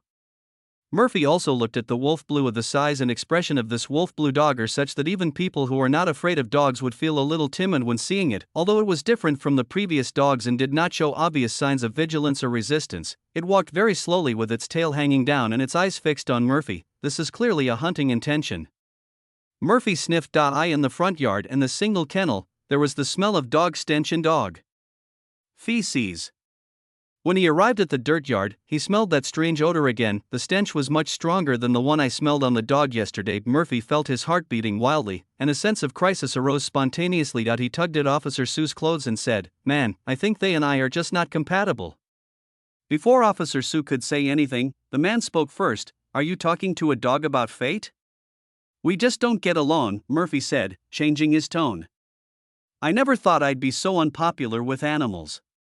Speaking of this, the man nodded in agreement. Indeed, I haven't seen it either. How about we go somewhere else? Murphy turned and winked at Officer Sue. Officer Sue understood immediately and agreed with a laugh. That's right, raising a dog still depends on whether you have good chemistry with it. As he said that, he turned around and pointed back the way he came. I'm really sorry to bother you this time. I didn't expect him to be so hated by others. As Officer Sue spoke, he handed the man another cigarette. The man tried to refuse twice, but finally accepted it. He put the cigarette between his ears and led them back. The dogs here are the most intelligent. If they were all like this, you wouldn't be able to find a suitable one anywhere else. Murphy and Officer Sue kept responding to his words, their pace getting faster and faster. The main thing was that Murphy kept pulling Officer Sue out, in such a hurry as if he had seen a ghost. The two got in the car, and before Officer Sue could ask what was going on, Murphy urged them, let's get out of here first. This one sentence blocked Officer Sue's words. He could only start the car and return to the city. On the way back to the city, a white van almost brushed past them. Murphy's pounding heart only calmed down after he left the dog farm. Can you tell me what happened now? Officer Sue felt very puzzled. It was Murphy who said there was something wrong with the dog and that it needed to be checked out. He was the one who came and left. Are you kidding him? It's hard to say, it's really hard to say. Murphy felt his frantic heartbeat and let out a long sigh. I have a feeling that if we run into that boss, nothing good will happen. Besides, I smell a really bad odor in that backyard. Officer Sue frowned slightly. Aren't all dog farms smelly? That's different. Murphy shook his head and said firmly, it's definitely not the smell of a dog kennel. I've never smelled that smell before. It's very ominous. So you're talking to me about your intuition? Officer Sue sighed. If I hadn't taken time off from work today to investigate this matter, and instead treated your words as a police investigation, do you know what you'd be like? Intuition can't be used as evidence. This is a false alarm. I can detain you. Murphy was anxious. Why don't you believe me? There really is a very bad smell. It's not that I don't believe you, but listen to what you say, how can I believe it? Officer Sue said helplessly, you keep saying there's a bad smell, but why don't I smell it? Murphy sat dejectedly in the passenger seat. How should I know? Officer Xiaosu glanced at him and shook his head. How about I take you back to the bureau, treat you to a meal in the cafeteria, and take you to work this afternoon? Okay. Murphy answered gloomily while looking out the window. The police station was as orderly as usual, and everyone was busy at their posts. When Murphy got out of the car, he attracted everyone's attention. As soon as all the police officers saw him, their eyes were uncontrollably focused on him. Many people made the same move, touching the handcuffs. Only then did Murphy realize that it was not very convenient for him to come to the police station in recent days. He swallowed and shrank back behind. The Karo officer Xiaosu couldn't stand it anymore and dragged him out directly. You are so generous. We won't handcuff him without evidence. If he really could just handcuff him without caring about anything, he would have handcuffed Murphy long ago. The facts are indeed as Officer Su said. The police officers in the police station were all acquaintances. Although they looked at Murphy with envy, none of them stepped forward to arrest him. Officer Tang was still on duty today. When he saw Officer Su returning with Murphy, his expression became more serious. He finally committed a crime and you caught him? Murphy, his mouth drooped and he really wanted to throw a tantrum, but this is the police station, not my home. If I make a scene, it will give them a reason to arrest me, so I'd better hold it in. Officer Su felt that this misunderstanding was really hard to deal with, so he could only recount what happened at the dog farm. Officer Tang had been listening until he heard Murphy mention the smell. He then raised his hand to interrupt. Smell? Yeah. Officer Su nodded, but I don't smell anything at all. Officer Tang stroked his chin and pondered. I remember there was a little bit in the transcript of the highway case. He stood up and walked out of the office, not forgetting to tell them, don't leave, sit here and wait for me to come back. Chapter 63. Dog Nose Murphy had no idea what Officer Tang was up to, but he was in the other party's territory, so he naturally would not run around. He could only use his eyes to ask Officer Xiaosu. However, Officer Su had just graduated from the police academy and was assigned here not long ago. He lacked experience but was full of enthusiasm, and he had no idea what Officer Tang was going to do until Officer Tang came back with a middle-aged man who looked familiar and greeted him eagerly. Lao Zhang, that's him, come and give it a try. Murphy looked at Officer Su in confusion. Brother Zhang, he's our forensic doctor. Officer Su explained. Brother Zhang brought a few glass bottles and a pack of cotton swabs. He first opened a glass bottle filled with turbid liquid and handed it to Murphy. Smell it. Murphy hesitantly moved closer, but before he even got close to the bottle, he smelled a pungent odor. He immediately retched with nausea, clutching his chest and pointing directly at the glass bottle. That's the smell. That's the smell inside that dog pound. Officer Tang and Brother Zhang's expressions suddenly became serious. Officer Su was also nervous when he saw this and asked, what's in here? Officer Tang shook his head and did not answer him. Instead, he looked at Brother Zhang. Brother Zhang nodded, opened the cotton swab in his hand and started working. Tiansheng, you. Officer Tang stopped talking halfway, then changed his mind and said, I'll do it myself. As he spoke, in the confused sight of Murphy and Officer Xiaosu, he walked behind Murphy, patted his shoulder, and smiled kindly. Xiaofei, later, just close your eyes and tell me what you smell. Let's do a little test, okay? His smile gave Murphy goosebumps all over his body, and he hesitated, but, police-civilian cooperation? Officer Tang used a little force on his hands. This attitude was just right. Murphy was startled and quickly answered, no problem, I should do it. Officer Tang smiled and said, close your eyes. Murphy always felt creepy, but he still closed his eyes immediately. No matter how many police officers are around me, I still feel safe. It just feels baffling. I always feel like they will be holding cake and singing birthday song in the next second. After Murphy closed his eyes, Officer Tang waved his hand in front of his eyes, and finally covered his eyes with his palm to prevent him from peeking. After doing all this, Officer Tang winked at Brother Zhang. Officer Su saw Brother Zhang rub the inner wall of a glass jar with a cotton swab, then smell it himself, and then shake it twice for Officer Su to smell. Officer Su probably understood they wanted to test Murphy's sense of smell. He leaned over and smelled the cotton swab. There was no smell, so he shook his head. Brother Zhang then waved the cotton swab in front of Mo Fei's nose and asked him, do you smell it? It smells like stinky blood. Murphy answered honestly. Officer Su looked back at the glass bottle and saw that it contained a red and black semi-solid and semi-liquid substance. He picked it up and took a look. The label had the words poison blood sample in large letters. Brother Zhang pulled up Officer Su's fingers and pinched them, then pricked his ring finger with a disposable bloodletting needle to squeeze out a few drops of blood, which he quickly pressed with a cotton swab. The bloody smell of these few drops of blood is something that ordinary people cannot smell unless they are very close. Officer Tang watched their movements and asked Murphy, "Do you smell anything?" "There's a smell of fresh blood." Murphy hesitated for a moment and asked, "What are you doing?" "I can pretend I don't know, so don't shut me up." Officer Tang released his hand covering his eyes and patted him on the back of his head. "All right, I think you should read less novels. You are really born in the year of the dog, right? Not only do you look like a dog, you also have a dog's nose." Officer Tang folded his arms across his chest and looked at Murphy curiously. Brother Zhang also found it strange. Dogs have 200 million olfactory cells, while humans only have 5 million. Some people are born with a keen sense of smell, but I've never seen anyone with such a keen sense. "That's because you haven't seen much," Officer Tang said with a smile. "Years ago, when fingerprint identification technology wasn't as advanced, we relied on human eyes. Back then, I saw someone in the criminal police team who could match thousands or tens of thousands of fingerprints with just his eyes. No one else in the entire system could do it except him.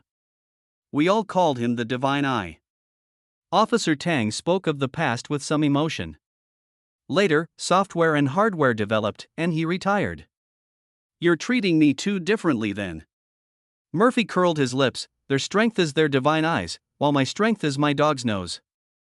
"I'm praising you, and you're not happy about it." Officer Tang laughed. "Last time, when you reported the highway incident, you said you smelled blood in the air. At that time, I was wondering if that was just an excuse.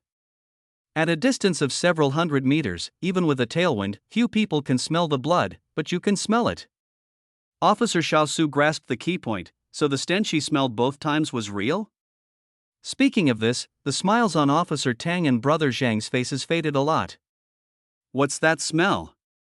Officer Su picked up the bottle they had given Murphy to smell at the beginning and turned it to check the label. The label was well preserved, covered with transparent tape, and the writing was clear, corpse fluid. Officer Su suddenly looked up at Officer Tang. "You've only been on the job for a short time, and you don't have his nose, so it's normal that you can't tell the difference." Officer Tang sighed. "If there's really something wrong with that dog farm, you're right to come back. There were just 2 unarmed people at someone else's dog farm. If the owner wanted to kill them, they wouldn't have to do anything. They could just release the dogs and both of them would be killed." Murphy didn't see the label and stretched his head to look. "What? What is it?" "Young people shouldn't be so curious." Officer Tang turned his chair around and winked at Officer Su and Brother Zhang. Brother Zhang started to clear the table. "I'm going back first. See you later." Officer Su also understood. After all, Murphy is just an ordinary person, and it would not be good if he scared people. "You will definitely let him know, but you have to take it slow instead of just throwing the answer in his face like, 'You smell a corpse.' Especially now that it's almost dinner time." Murphy grumbled unhappily. "Old Tang, you're so mean. What little secret can Xiaosu know that I can't? Not nice enough?" Officer Tang slapped his meal card on his hand. "You're using my meal card today. Isn't that nice enough?" Although they have meal allowances and the cafeteria prices are not expensive, they usually cannot spend all the money on their meal cards, but they will still consciously pay for the meals when they bring others to eat. They don't know whether others will make up for it, but everyone in their department will make up for it.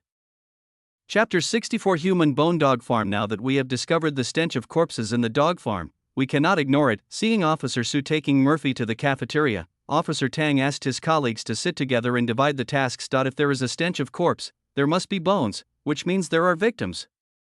Officer Tang asked everyone to cross-check the dog farm owner's social circle with the list of missing persons to see if there were any overlapping names, since he knows the owner of the dog farm and is a missing person. There is a high possibility that he is a victim. Human traffickers were rampant some time ago when the number of missing people increased, but with a social circle to define the scope, finding them would be much easier.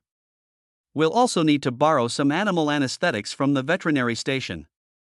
It would be best if we could also borrow all the equipment from the dog catching team." Officer Tang pondered and added, "Bring the police dogs as well."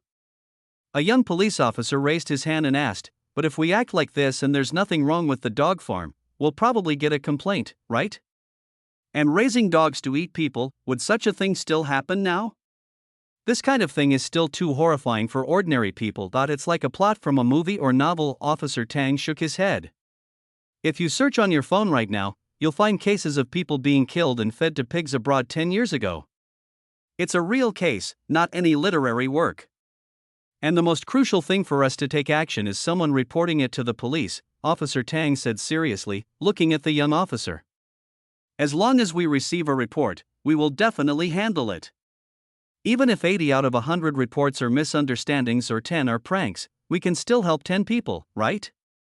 The young police officer's eyes hardened and he nodded heavily. In the cafeteria, while Officer Sue was eating with Murphy, he was still thinking about how he should answer if Murphy asked him what he smelled, but it was obvious that he was worrying too much. As soon as he entered the cafeteria, Murphy switched to eating mode, with nothing else in his eyes except the food and bowls.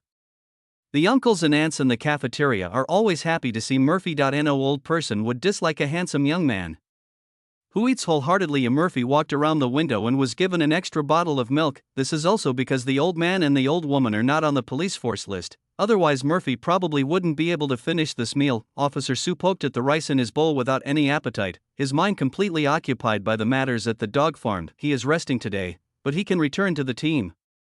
The master assigned the task and he also wanted to contribute. Officer Xiao Su sighed. Murphy chewed with his cheeks puffed up, and looked up to see Officer Sue sitting opposite him with a worried look on his face. Eating is something that should be enjoyed, why worry about it? He swallowed the food in his mouth, took a sip of milk, and asked, "What are you thinking about?" "This fish-flavored shredded pork is so delicious today." "It's okay." Officer Sue came back to his senses and shook his head. "Where is your filming location? I'll take you there later." "Are you stupid? I'm not an 8-year-old kid." Murphy looked at him as if he were a fool. "If you really need something, just go and do it. It's the same for me to take a taxi. I have savings now, so it's not like I can't afford a taxi." Officer Sue's eyes lit up slightly. "Really? What's true or false about this? Just get to work." Mo Fei didn't care at all and continued to eat. "Okay." Officer Sue smiled and ate noticeably faster. The two of them finished the meal and went their separate ways. After finishing the disc, Murphy went out to take a taxi, and Officer Sue asked Officer Tang for a task. In fact, Murphy also had his own guess about the police officer's strange attitude after smelling the jar. Those are the only things that can make a police officer lose his smile and act like he's facing a serious enemy. Either someone has died, or someone is about to die. What he smelled was either the smell of death or the smell of killing someone. None of them are good things. Murphy doesn't consider himself a person with noble sentiments, nor does he want to get involved in other people's work. Not causing trouble is the best way to help. The positioning is clear. When he arrived at the set, Xiao Qian was already drinking herbal tea and reading the script. Seeing Murphy arrive, he greeted him. "Good to see you. You're both the screenwriter and the male lead. You should come and help with the auditions this afternoon." Compared to yesterday's frantic changing of clothes for filming, interviewing actors only requires sitting and watching the other person's performance, which is relatively easy. "I left in a hurry yesterday and took my clothes with me. How about I wash them and return them to you?" Murphy sat down with a smile and asked, pointing at the black windbreaker on his body. Xiao Qian glanced at her and said, "It's okay. If you like, you can choose a few more sets from the clothes to take away. They are all in your size anyway. New brand name clothes, just take them when you want." What a coincidence. Lu Chuanqiu had asked him to buy him some clothes a few days ago, so now he saved all the money on clothes. Murphy smiled attentively again. This is not a small amount of money at all. This is clearly a boy giving away money. "You said you were not feeling well yesterday. Are you okay now?" Xiao Qian asked after making a few strokes on the script. Murphy shook his head. "It's just some aftereffects of the poisonous fungus, nothing serious." "That's good." Xiao Qian looked up and smiled kindly. "You are the backbone of our team. We all rely on you. You can't fall down." Mo Fei smiled and was about to say a few polite compliments in return, but then he thought something was amiss. "Director Qian, are you flattering me?" "How could that be?" Xiao Qian's eyes were full of sincerity. "It's all the truth." "That's true." Murphy nodded happily. The cross-comparison between the missing persons and the interpersonal relationships of the dog farm owner was made with the help of the household registration police. A group of female police officers sat together to check the information with good efficiency, and soon the final result was delivered to Officer Tang. After checking, we found that 2 people related to the dog farm manager, including relatives, are missing, and another is a creditor of his girlfriend. The female police officer placed the information next to Officer Tang and continued, "We have an unexpected discovery." Officer Tang opened the document and scanned it quickly. The policewoman pointed out a line. "This, the brother of the ex-wife of the pig farm owner who we rescued the victim before, used to run a hotel and was a former partner of this dog farm owner. They've never had any overt contact." If we hadn't directly pointed out the connection between the dog farm owner and the missing persons this time, we wouldn't have been able to dig this deep. Officer Tang exhaled, closed the file, and smiled at the policewoman. "Thank you for your hard work, this is a great help. We should do that." The policewoman smiled and nodded. "With a gun? We need to file another report, Tianshang." Officer Tang handed the information to Officer Xiaosu. "The sooner the better. We've already destroyed the human blood pig farm, and now we're going to destroy the human bone dog farm." Chapter 65 Actor Problem. The police operation was in full swing, and Murphy was dizzy from the interview. Competition among actors has always been fierce, and giving one opportunity will attract countless applicants, not to mention that Xiao Qian is not short of money, and the treatment offered is pretty good. Xiao Qian has a good temper and patience, and watches every interviewee's performance with respect. Murphy felt very uncomfortable sitting next to him. It's not that he doesn't respect people, but some people's acting skills don't respect him. A fashion devil is not a mean and sarcastic shrew who only knows how to curse people. She is someone who can be mean while also showing unparalleled fashion sense. The boss who only knows how to scold people, has no ability, and makes things difficult for people is our boss in real life, not the boss in the movie. There's no need, really no need. Murphy leaned back in his chair with lifeless eyes. Although he was not addicted to mobile phones, for the first time he thought about whether he should disrespect the director by playing with his phone. The 2 most important characters in this film are the protagonist and his evil boss. The other characters are passable, but not these 2. Another interviewee finished her performance, and Xiao Qian said to her kindly, "I've watched your performance. It doesn't meet my needs. You can leave now." Murphy had never heard him change this rhetoric, polite, distant, and straightforward. This time he didn't rush to call the next person, but instead came close to Xiao Qian and asked him, "Wouldn't it be too inefficient if we continue like this?" Xiao Qian was still looking through the actor's information in his hand, and he said calmly, "Is there any?" "Yes," Murphy recounted his own experience. "When I was interviewing for other productions, the writers and directors would usually look at the photos first, filter out anyone who wasn't physically desirable, and then filter out anyone who asked too much. Then they'd call for the performances, and they'd give one person a go in 3 minutes. It was like, whiz, whiz, whiz. It was so fast." In the past, he also thought that such an interview might be a bit hasty, but now that he has sat behind the desk and experienced it himself, he understands that some things become like that, and there are indeed reasons for them to become like that. But what if someone has plastic surgery-like acting skills, and even though their appearance doesn't quite fit the role, they can still fully convey the aura of a big villain? Xiao Qian seemed to be asking the question sincerely. Murphy was stunned for a moment, but we are in the film and television industry where appearance is the most important thing. Xiao Qian shook his head. "People can't decide how they look like, but they can decide how they become. We should give them a chance to show it.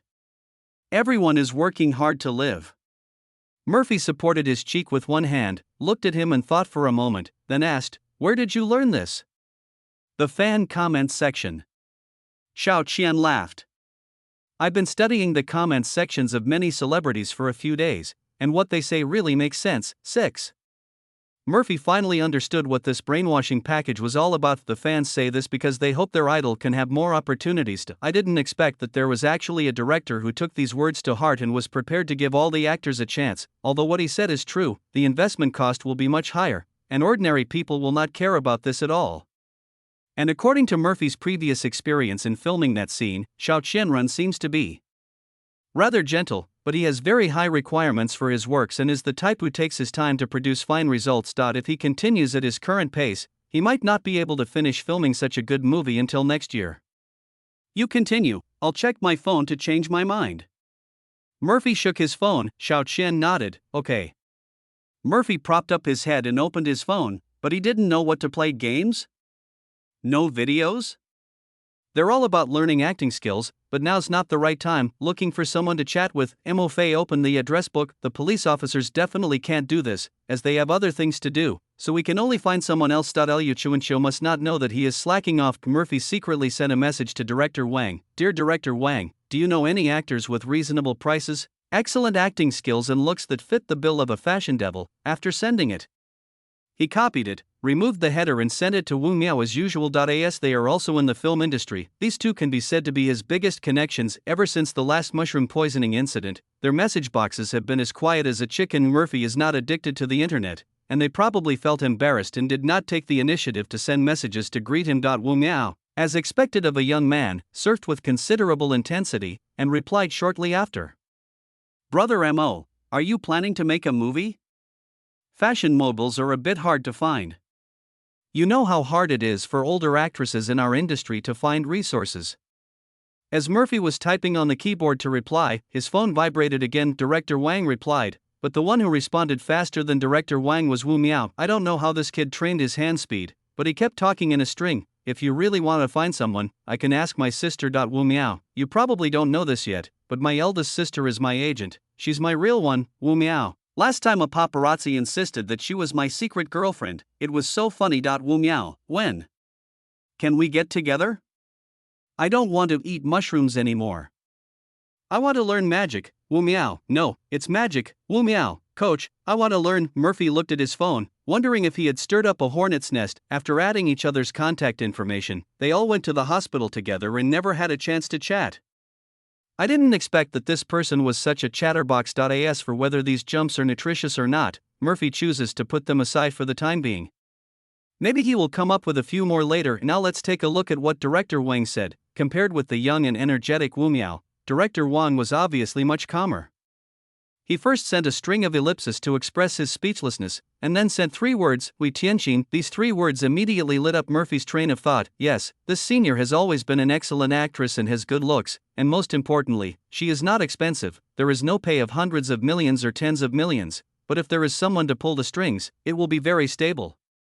Just as Xiao Qian finished another interview, Mo Fei opened Hui Tianqin's Baidu account on his phone and asked him, Director Qian, what do you think of this actor? Xiao Qian scrolled through the introduction page and nodded in agreement. It does look good, but would someone with that kind of resume join our makeshift team? So you know that you are just a makeshift team. Murphy was very pleased with Xiao Qian's self-awareness, and then waved his hand. It's okay, we can negotiate. How much are you willing to pay? The highest is about the same as you. Xiao Qian looked away from his phone. She's amazing, but I think you're more important. I can't let you feel uncomfortable. If that doesn't work, I can continue to sift through the sand. Xiao Qian's words didn't sound false, and Murphy knew he really had the fortitude to persevere. He was deeply moved, a wise ruler. He finally understood why loyal ministers were willing to sacrifice their lives for a wise ruler. He gives a lot, is reasonable, and considerate of his subordinates. I love him. Chapter 66 The Down and Out Movie Queen. After getting Xiao Qian's quote, Missouri Fei asked Director Wang for Hui Tianqin's contact information. Director Wang gave it to him, but he was wondering what kind of image he was in Murphy's eyes. Generally speaking, when actors approach directors, they try to get close to them, and then either tentatively or directly ask if they have any resources. Murphy was asking about resources, but they were not the resources an actor should ask about. Director Wang was really curious and wanted to ask him if he had changed his job to become a producer, but Wang Dao still held back. After the poisonous mushroom incident, he still felt that Murphy was a bit evil. Although being with Murphy did bring him a lot of inspiration, he always felt like he was making a deal with the devil, like exchanging personal safety for inspiration or something like that. Forget it. Friendship between gentlemen is good enough. Hui Tianqin is also from Zijing. She won the Best Actress award many years ago, but her life later on was rather bumpy. She even almost committed suicide due to depression. She needs good films to make, and if Murphy's salary or the script has something outstanding, she will not refuse. Director Wang also wanted to give a helping hand to his fellow villager. Murphy and Xiao Qian talked for a long time, and in the end it was Xiao Qian who made the call. In front of Hui Tianqin, they were all younger generations, And Xiao Qian spoke very humbly and respectfully. It was obvious at first glance that this makeshift team was going to make a bad movie, and Hui Tianqin was not interested. After hearing the pay, she relaxed a little and said she would read the script before deciding whether to join. For Murphy and Xiao Qian, this is equivalent to half confirming the person. Victory is at hand. The two exchanged glances and laughed at the same time. The subsequent actor interviews went much more smoothly. The most important and difficult part has been solved, and everything else will be fine as long as the performance is up to the passing line. After Xiao Qian treated Murphy to dinner, he announced that he was leaving get off work and would see him tomorrow. But for Murphy, getting off work is not really the end of the day, as he still has things to do. The red paint on the door, the blocked keyhole and the dirt on the floor have not been resolved. Murphy was very surprised that the old woman didn't move. In the evening, Murphy found the old woman's house.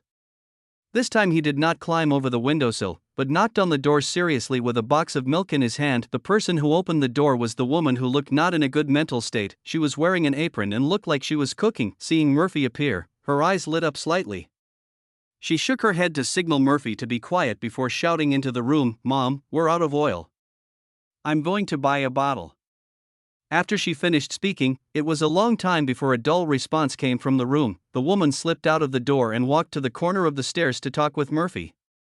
"Are you here about what happened last night?" She was a little shy. "It's okay, I've taken care of it." Murphy was stunned. "Deal with it? How did you deal with it?" "I just gave Mom some medicine." The woman's fingers were almost twisted into a knot. "My mother-in-law has trouble sleeping, so I gave her some sleeping pills and sedatives. She thought that it was indeed not much, just 2 kinds per meal, 5 of each kind, 4 meals a day. This amount would not kill anyone in a short period of time. She just wanted her mother-in-law to calm down and stop making trouble." Murphy didn't think anything was wrong, so he handed the milk to her. "This is for Xiaowen. The child looks too thin. I'm so embarrassed." The woman took it bewilderedly. "You've already helped me a lot, and you still want to take something back? That's outrageous. I didn't help you at all." Murphy shook his head. He was just playing tricks. If the old woman didn't cause trouble, she wouldn't have made things difficult for the innocent people in the family. The woman forced a smile. "You've helped me a lot by helping me make up my mind." This sounded strange, and Murphy was puzzled. What determination? "My mother-in-law is very secretive about her illness and doesn't want to see a doctor. She doesn't want to take medicine." The woman lowered her head, looking very docile. "I've never dared to force her. Now I know that I should keep a close eye on her and make sure she takes her medicine properly. That's what patients should do." Murphy nodded in agreement. "They should take good care of themselves. I'll take good care of her." The woman's smile became more sincere after receiving recognition. "I wonder what's the better way to address my benefactor. My name is Murphy, and I live in another unit in our complex." "Mr. Murphy." The woman bowed lightly. "My last name is Won. Miss Won." Mo Fei was a little uncomfortable with her respectful manner. It felt strange. He pointed at the corridor and said, "I still have some things to deal with. I'll take my leave now." Miss Won saw his hurried look and reminded him, "Mr. Murphy, there is an elevator." Murphy kept walking and answered loudly, "Exercise." Miss Won stood there and turned back home after she no longer heard the footsteps. She put the milk in Xiaowen's room. Xiaowen was lying on the ground drawing. He was very happy to see milk and went up to hug his mother. "Mom, is the moon fairy here again?" "Yes." Miss Won gently touched her little head. "The moon fairy said that Xiaowen is the cutest and most obedient child. Let your mother raise you well." Xiaowen narrowed his eyes happily. "The moon fairy is so kind. He made my father disappear and made my grandmother better." After hearing this, Miss Wen's face suddenly became serious. "Xiaowen, the moon fairy doesn't like others to tell others about him. If they tell others, he will never come again, and will send Dad back and make Mom go away." Xiaowen stared in fear. "Mom, don't tell her about that anymore, okay?" Miss Wen extended her pinky finger. "From now on, this will be a secret between us. Pinky promise." Xiaowen nodded vigorously. Two little fingers, one big and one small, are hooked together, supporting each other. Miss Wen's expression finally relaxed. After her husband went to prison, Xiaowen asked where her father had gone, and she made up a story about the moon fairy. For Xiaowen, those who catch bad guys are gods, and for Xiaowen, those who catch his father are also gods. But they didn't expect that someone in the world would really come down from the moon to help them. She didn't ask for much. She just wanted her child to grow up safely. Miss Wen hummed a little tune while making soup. The small pills rolled and melted in the casserole, and the white medicine bottle was empty. There was a relaxed smile on her face. Miss Wen, it's not Mrs. Lee, that's great. After Murphy went to the old woman's house and confirmed that she needed to recuperate at home and had no time to cause trouble, he began to worry about the messy front door of his own house. How do I clean this? Grandma Zhang slowly climbed up from downstairs and smiled when she saw him. Oh Fei, Xiao Fei, you're back. I wanted to see you yesterday. Take a look at your front door. Murphy said with a bitter face. Grandma, do you have anyone suitable to recommend? I can pay to help clean it up. Grandma Zhang gave an okay sign and said, yesterday, I was afraid you were going to keep this scene to play the victim and call the police, so I didn't dare to do anything. I was just waiting for you to say this. Chapter 67 Night Raid on the dog farm. On a dark and windy night, when murder and arson occur, this is for criminals, and for police officers, on dark and windy nights, when they are arresting criminals, Officer Xiao Su was the fastest in writing reports across the board. When such major cases are submitted, it doesn't matter whether the person in charge of review and approval is at work or not. Even if the director goes into bed with his wife, he still has to be pulled out to sign. Taking action in the middle of the night is the fastest way to get approval. Everyone set off fully equipped. The difficulty of this operation lies not with the people, but with the dogs. Given the size of the kennel, even if they transferred all the anesthesia equipment from the entire veterinary station, it wouldn't be enough. The usage of that thing is not large, and the veterinary station does not have much in stock. It would be fine if the dog farm owner is willing to cooperate this time, but if he doesn't, the dogs will become aggressive and cause great harm. Officer Xiao Su and Officer Tang were sitting in a car, watching him load bullets into the magazine. Take it. Officer Tang handed several live bullets to Officer Su. Master. Officer Su was puzzled.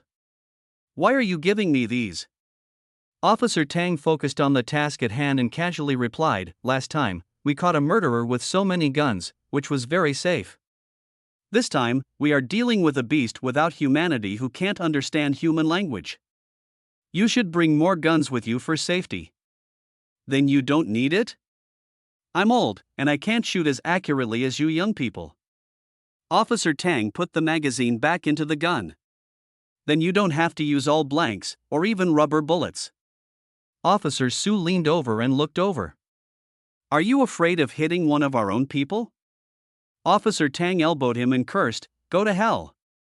I'm your master. I can get you down even without a gun. That's what I mean. Officer Su pondered as he loaded his gun. The tip says that the owner of the dog farm not only lives there every day but also walks around with his large dogs. It seems like he's guilty anyway. Anyway, it's impossible to quietly arrest someone at the dog farm. Officer Tang looked seriously at the rapidly receding scenery outside the car window. The sooner we catch him, the better. If he lets the dog out, there will be a fierce fight. The dog farm is located in the suburbs and covers an area of several hundred square meters. The police car was only 100 meters away from the dog farm when the sound of dogs barking was heard. At first there were one or two sounds, and then there were a large group of them. A well-trained dog is very vigilant and protective of its owner. In order to reduce casualties, the police officers did not attack directly, but asked Officer Xiao Su to trick the people at the dog farm into opening the door. The man I saw at the dog farm during the day came out yawning, looking very impatient. Who are you? Are you annoying me so late at night? It's me. We met during the day. Officer Su was standing at the door, with colleagues armed with guns on both sides of the door. He smiled and said hello. I went back and thought about it, and I still want to buy a puppy and raise it from a young age. Maybe it will be better. It's not that urgent. You come here in the middle of the night. The man complained. Another person in the doghouse raised his voice and asked, who's here? I'm here to buy a dog. The man scratched his hair and sighed as he opened the door. You guys are really weird and troublesome. After he opened the door, Officer Su walked in first and grabbed the iron gate. Before the man could react, the police officers who were lying in ambush on both sides of the door filed in. They had a clear division of labor. 2 people controlled the man to prevent him from shouting, and the rest quickly entered the kennel to catch him. The officers acted quickly, pointing their guns at the dog park manager before he could release the dogs. However, the big dog that had been following him suddenly jumped out and attacked the leading police officer. The dog's movements were ferocious and skillful. The first blow was aimed at the throat. If the officer had not raised his arm to block it, the dog would have been killed instantly. The person in charge of the dog farm took this opportunity to try to run away, but the police officer following behind him fired a warning shot. Several people rushed forward and handcuffed him, while the rest helped to subdue the big dog that was attacking people. After the gunshot, the kennels in the kennel were suddenly filled with barking sounds, and all the dogs became excited. Officer Su had been here during the day and was quite familiar with the route. He rushed all the way to the end of the dirt yard and found a woman in pajamas trying to open the door, and a dozen pairs of green eyes inside the dirt yard were looking at him. Officer Su felt a chill down his spine and rushed over, shouting, "Stop! I'm a police officer! Stop!" As he grabbed the woman, the door to the yard opened. Unlike the dogs in the kennel, these large dogs in the dirt yard made almost no sound, only whimpering like wolves. Several black shadows flashed by and knocked Officer Su and the woman to the ground. Officer Su only felt severe pain from being bitten on his arms and legs. The wolfhound leading the pack opened its mouth wide and charged straight at his throat. Officer Su could almost count the number of canine teeth in its mouth. Ignoring the pain in his body, he stretched out his hands to clamp the wolfdog's mouth and tried to lower the muzzle of the gun towards the wolfdog.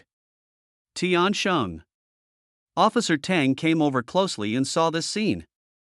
Without any hesitation, he pulled the trigger at the pack of dogs in the yard. The 3 loud noises of bang, bang, bang gave the pack of dogs a little shock. Officer Su took advantage of the wolf boy's hesitation and pressed the muzzle of his gun down hard. Bang! Although the first few shots in his gun were blanks, the muzzle was almost touching the wolf's flesh, and it still caused blood and flesh to fly everywhere. After scaring off the dogs, Officer Tang did not go to see him immediately, but strode forward and closed the door of the yard. Police officers arrived later and several large dogs that were released to attack people were killed on the spot.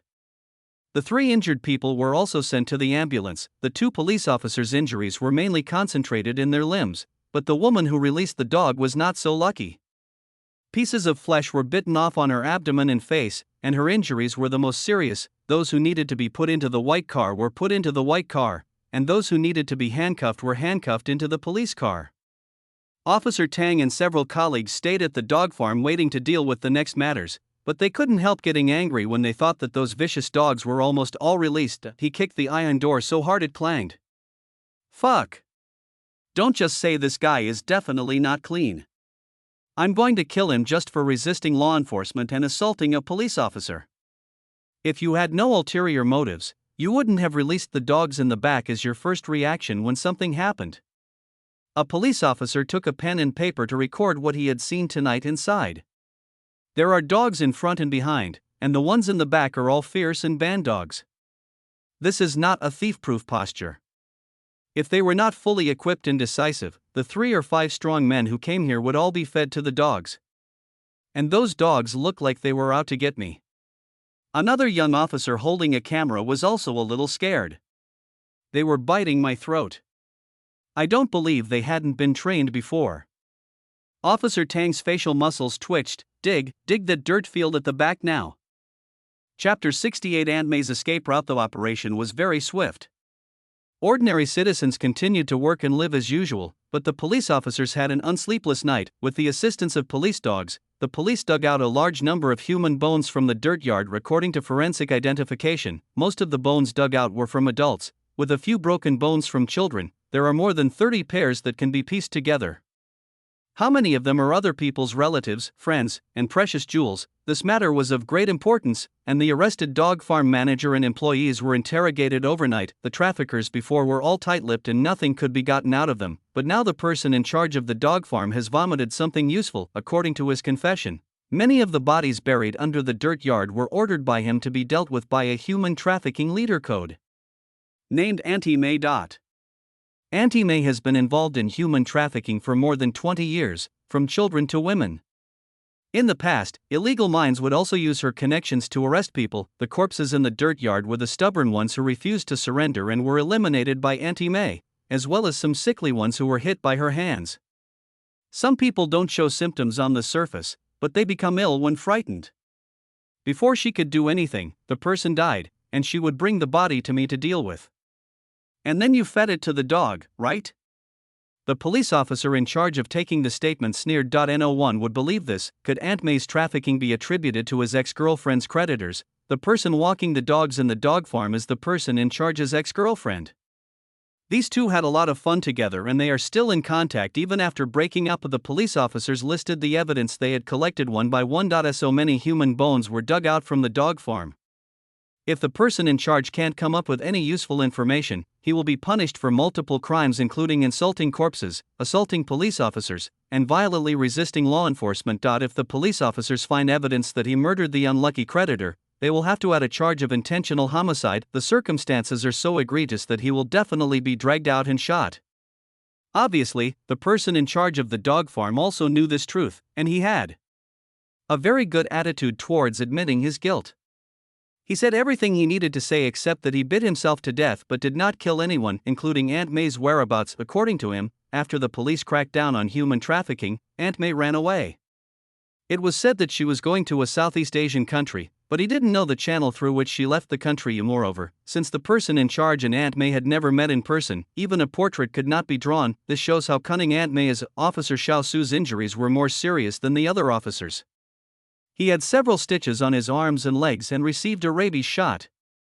The police station gave him a few days off to rest. If he hadn't noticed immediately that someone was trying to release the dogs from behind, it would have been a big problem if all the dogs had run out. In the end, all the dogs that had eaten human flesh were killed. To avoid causing panic, this matter will not be reported in the newspapers until the final judgment is made. It can be considered as removing a cancer. In another corner of the city, Murphy, who had been busy cleaning the gate and changing the locks until midnight, also got up at the sound of the alarm clock. His eyes were open, his expression blank. A crack slowly passed through the floor. Get up!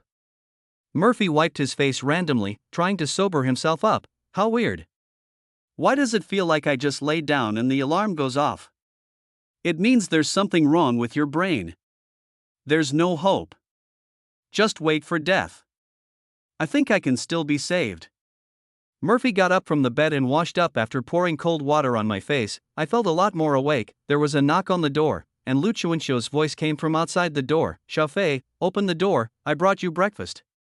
Murphy felt more energetic and trotted over to open the door to welcome his breakfast. When Lu Chuanxiu entered the room, he was still looking at the newly replaced door lock. When did you change the lock? It wasn't like this when I came here 2 days ago. Mo Fei munched on a bun and replied, Grandma Zhang downstairs changed it for me. She felt the previous one was unsafe. You really should pay attention to your own safety now. Lu Chuanxiu nodded in agreement, but Grandma Zhang also has this skill? Grandma helped me choose the locks. Murphy put a straw into the soy milk and took a sip. He asked, What are you doing here so early in the morning? Lu Chuanxiu sat down on the sofa, took out a gift box from his bag, and said unhappily, Why did you say I came here? Murphy obviously forgot what happened before. In the past 2 days, he has been reporting the dog farm, helping with interviews, and cleaning the door. He is almost splitting himself in half. Lu Chuanxiu took out a Z-bead necklace from the gift box and waved to Mo Fei. Murphy squatted in front of her and let her put it on him, showing off while eating a bun and slurping soy milk. The dark brown leather cord passes through the middle of the Z-bead, and when worn around Murphy's neck, it has a wild and free beauty. This guy seems to be becoming more and more rebellious. While Lu Chuanxiu thought it looked good, he also felt that his artist was one step further away from being elegant and refined. Murphy turned around and asked Yidiafeng, Brother, are you satisfied? Yizifeng nodded modestly, I'll be satisfied if you give me one too. Murphy almost choked on his bun, You want one too? Do you know how expensive this thing is? He counted on his fingers, tens, hundreds, millions, tens of thousands. It's tens of thousands, but you didn't pay for it.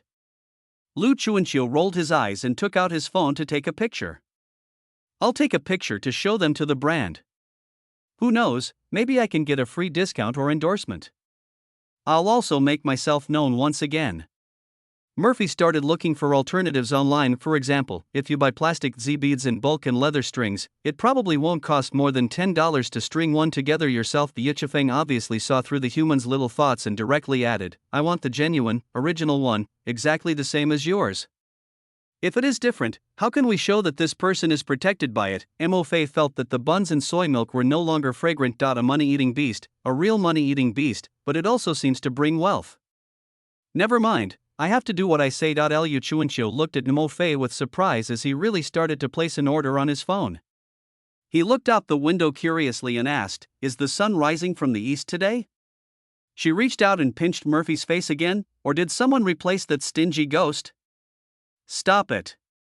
Murphy turned his head away and looked at the page on his phone seriously. If you promise someone, you must always keep it, even if it's just a cat. It's a good virtue.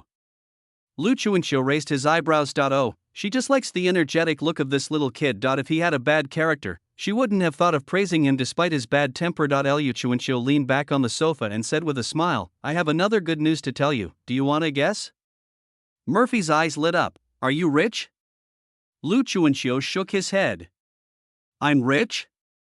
Lu Chuanqiu continued to shake his head. Murphy immediately lost interest. Then what good news is there? I have terminated the contracts with most of my artists and will focus on training you from now on. Isn't that good news? Lu Chuanqiu said with a smile. Chapter 69. Visiting the set. To Murphy, Lu Chuanqiu's words were as hurtful as, the head teacher will only focus on you from now on. How can I slack off and go to the police station to eat for free? Lu Chuanqiu has always disliked his close relationship with the police officer. If she knew about this, he would have to say goodbye to the cafeteria. What's wrong? Lu Chuanqiu asked, not seeing that he didn't look happy. Don't you like me concentrating on helping you? Murphy shuddered, his fluctuating emotional intelligence coming online at this moment. How could that be? A lazy guy like me needs professionals like you to spur, motivate, and push me forward. That's too exaggerated. Lu Chuanqiu shook his head. You are playing me. She leaned back on the sofa and sighed. I know you're used to being at ease, and you're definitely not used to having someone else looking after you all of a sudden, but if you want to make money, it's inevitable that you'll have to work a little harder. Murphy nodded in agreement. How about I move in and live on the floor above you? I seem to see they were renting out the upstairs when I came here. Lu Chuanqiu pointed upstairs and said, that way it would be more convenient for me to take care of you. Before Mo Fei could express his objection, Lu Chuanqiu decided on his own, good idea, I'll contact the upstairs owner right away. After saying that, she took her bag and went out. Murphy finished drinking the soy milk in a daze. What just happened? A crack sat on the side and licked his fur. I have another place to eat. And you have a new father. Murphy felt that what Yidiafeng said was wrong, but he couldn't refute it. He did not expect that Lu Chuanqiu would terminate his contract with other artists. This is completely placing the bet on him alone. Murphy felt the burden on his shoulders grow heavier. He opened his phone to check his work schedule for the day, but the messages kept coming one after another. Wu Miao, brother Mo, do you have any work recently? Wu Miao, has Mo Ji's poisonous mushroom been metabolized? Wu Miao, how about I visit? You at work?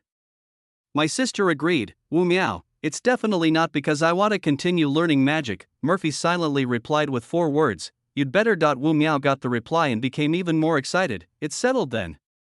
Send me your address and I'll come visit you.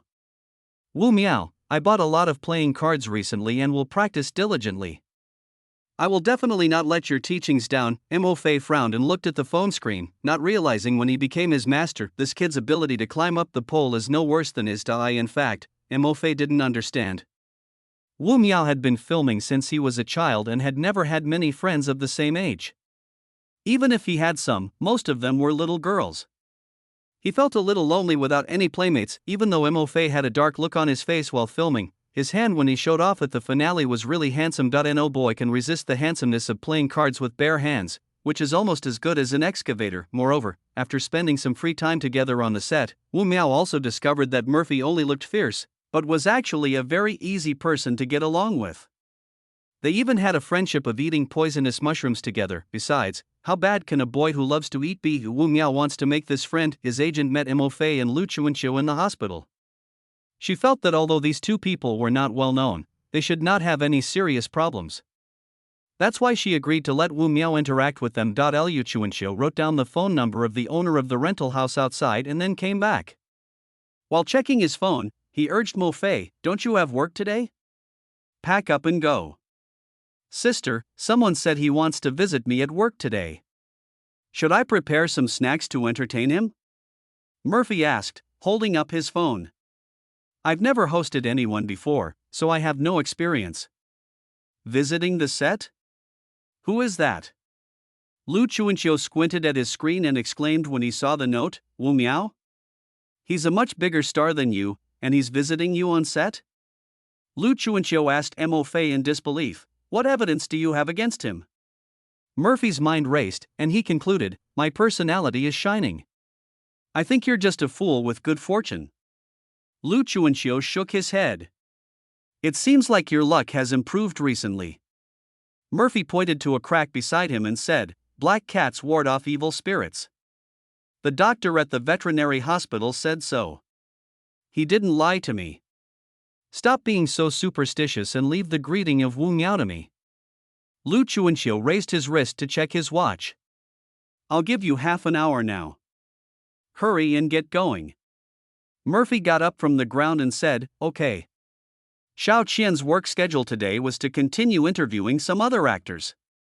After he sent the script to Hui Tianxin, he stopped interviewing for the role of Fashion Devil. He was very confident in the script. Although it was not earth-shattering, it was definitely above the passing line. The other party has no reason to refuse. Seeing Mo Fei and Lu Chuanxiu arrive, Xiao Qian raised his hand and greeted them. "Good morning." "Good morning." Murphy sat down next to him.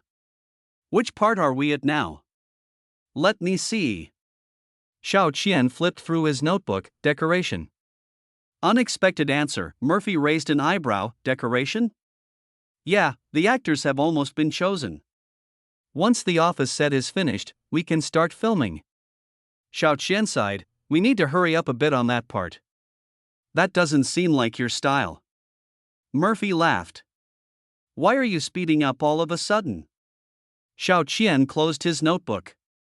"There were people working on that floor originally. We gave them paid leave and redesigned the layout.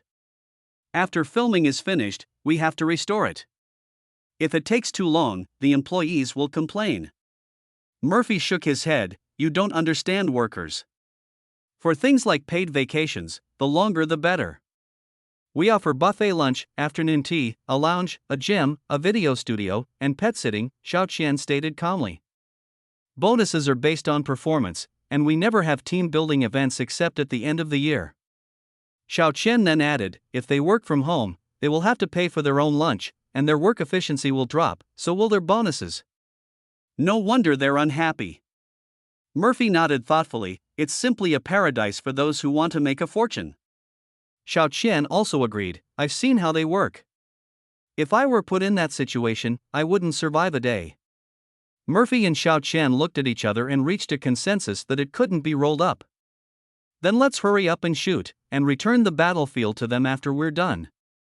Murphy said with some emotion, "It is immoral for him to stop others from getting rich even if he himself does not make money. Have you provided insurance for your employees?" Xiao Qian was very calm, "I bought it and will have regular physical examinations.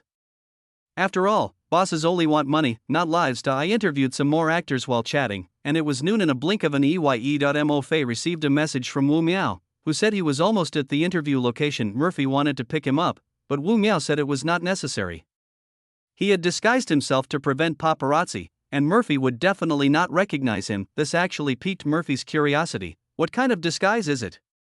Can it defend against his pair of 5.2 eyes? Chapter 70. Welcome aboard. A man wearing a sweatshirt, a baseball cap and a mask, with only his eyes exposed, appeared near the crew and peeked around. It would be strange for such a person to appear in other places, but it makes sense for him to appear in places where the crew hangs out. We are all actors, the only difference is the degree of fame. Liu Chuanxiu noticed it, walked over to the man and called out, "Wu Miao?" Wu Miao was startled and subconsciously denied it. "I made a mistake." "You've made a mistake." Lu Chuanxiu laughed, "You're here to look for Xiufei, right? Come with me." Wu Miao was a little embarrassed. Oh, you are Moge's agent." Well, my last name is Lu. Lu Chuanqiu thought of the last time he saw Wu Miao in the hospital, poisoned by poisonous mushrooms, and couldn't stop smiling. How are you feeling recently? Apparently, Wu Miao had also heard his agent talk about that incident after he sobered up. If it weren't for the mask covering his face, one could see his face flushed red. He replied, "It's all right now. Such a thing as a poisonous mushroom knocking down an entire crew has never happened since the film and television city was built. Since then, the walls of the entire film and television city restaurant have been covered with food safety reminders. They can be said to have left their name in the film and television city." Seeing Mo Fei, Wu Miao trotted over. "Brother Mo, I'm here." Murphy saw that he was dressed like a thief, and if Officer Tang saw him, he would definitely catch him. Thinking that he would have to remind Wu Miao later, Mo Fei still stood up to greet him. "Here you are, this is the director of my current team, his last name is Chen. This is Wu Miao, a veteran actor who started out as a child star." Xiao Qian held out his hand to him, not looking very excited. "I've heard of you. My grandma really likes watching the TV series you starred in." Wu Miao shook hands with him and said, "Director Qian, nice to meet you." Neither of them aimed to expand their network, and after getting to know each other, they tacitly ignored each other. Wu Miao pulled Mo Fei and took out a brand new deck of playing cards from his sweatshirt pocket. "Brother Mo, look." He stretched out his hand and tried it, and the poker flew directly out of his palm. "That's it." Wu Miao was a little frustrated. "It always flies out." Xiao Qian picked up the poker card from the ground, held it between his fingers, gathered some strength, and then shook his wrist, and the poker card flew out. With a click, as Wu Miao's eyes gradually widened, a corner of the poker card directly pierced into the wooden chair. Mo Fei looked at her with admiration and gave her a thumbs up. "Sure, you can do this too. I practiced a bit when I was bored." Xiao Qian gave an embarrassed smile. "I once thought about carving statues out of playing cards, but then I realized that paper playing cards can only be inserted into wood and can't be carved into shapes, so I gave up." Wu Miao tried and pulled the poker off the chair leg. "The poker cards are made of paper, but the marks on the chair legs are real." "That's so cool, I want to learn it too." Wu Miao looked at Xiao Qian with instantly eager eyes. "Playing cards with bare hands is cool, and flying cards is also cool. He wants to learn both." Xiao Qian thought for a moment and said, "But I still have to shoot a movie, so I don't have time to teach you." Murphy also spread his hands and said, "I'm the leading man in this group. Filming is about to start. I don't have time to teach you magic. Can I join you?" Wu Miao got excited and asked directly. Xiao Qian and Mo Fei were both stunned. Standing nearby, Lu Chuanqiu was worried for his fellow agent and reminded him, "Teacher Wu, before we make a decision, wouldn't it be better to talk to the agent first?" Wu Miao finally reacted and took out his phone. "Oh, yes, I'll call right now." Watching Wu Miao walk to the corner to make a phone call, Lu Chuanqiu silently stood beside Mo Fei. "Do you know who I think of when I see him?" Murphy stroked his chin and guessed, "Your brother?" "I don't have a brother." "What's your ideal type?" Mo Fei smiled slyly. "Sis, if you like someone younger, you can find someone with a baby face. If the age difference is too big, there will be a gap. Get lost." Lu Chuanqiu twisted his arm around and said, "I thought of you when I saw him. You two are such troublesome guys." Lu Chuanqiu blared at him. "Will you report anything in advance? Don't try to act recklessly." Murphy felt very innocent, rubbing the place where he was attacked and grinning. Okay. Wu Miao chatted for a while and came back with his head down, looking annoyed. "It seems that he has been punished by his agent, so he has become much more honest. I still have some publicity work to do, so I may not be able to join you." "Promotional work?" Lu Chuanqiu asked curiously. "Is this Director Wang's movie? It was edited so quickly?" Wu Miao nodded, then shook his head. "It's that movie. Because it only requires editing and simple post-production, it can be processed relatively quickly. But not that fast. It's just to cooperate with the publicity." As he spoke, he was a little envious. "Brother Mo is male number 5, it doesn't matter whether he goes or not, I can't escape." "That's a good thing." Lu Chuanqiu smiled and patted Mo Fei. "This is the first time for my Xiao Fei to play the leading male role in this group. Since Teacher Wu is here, why not give Xiao Fei some pointers?"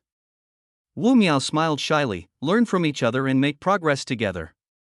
A few people had lunch together at noon, and by the afternoon almost all the team members were present. We need to discuss the next work arrangements. Wu Miao originally wanted to avoid suspicion, but no one present cared about his presence. Xiao Qian even waved for him to sit down and listen together to see if there was anything that needed improvement. Wu Miao had never seen this kind of crew before.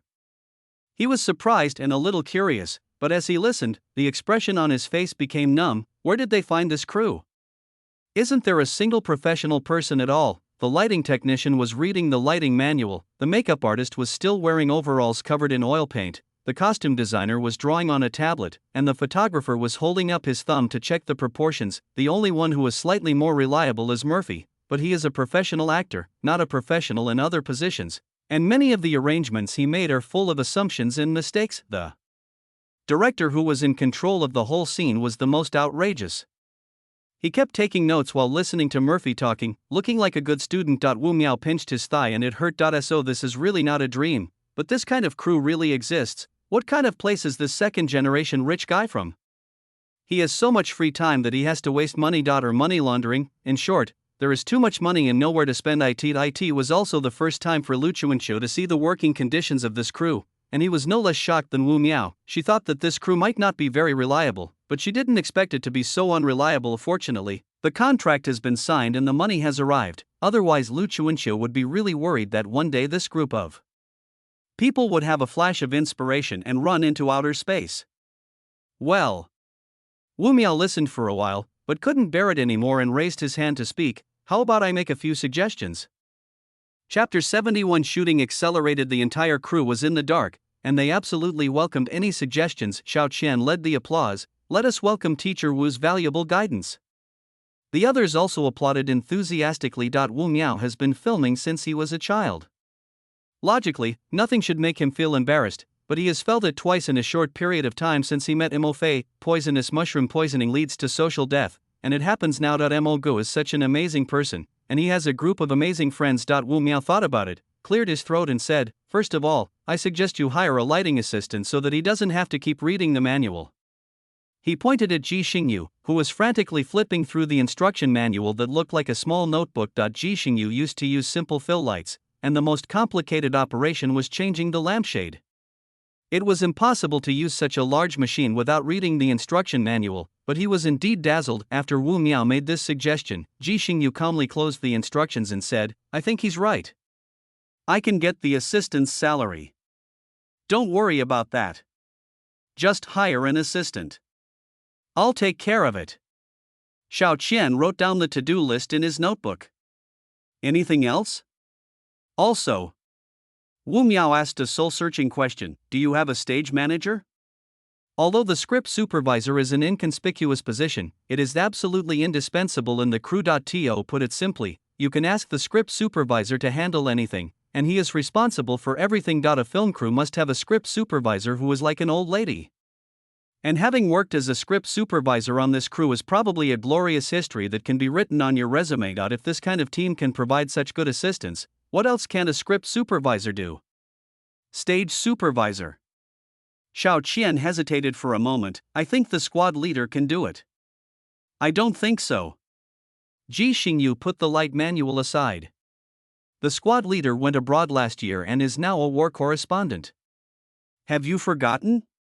Xiao Qian suddenly realized, oh, that's right. We went to see him last time he was bombed and sent to the hospital. As he spoke, he became worried again, but the only person I know who can straighten out all the mess is the squad leader.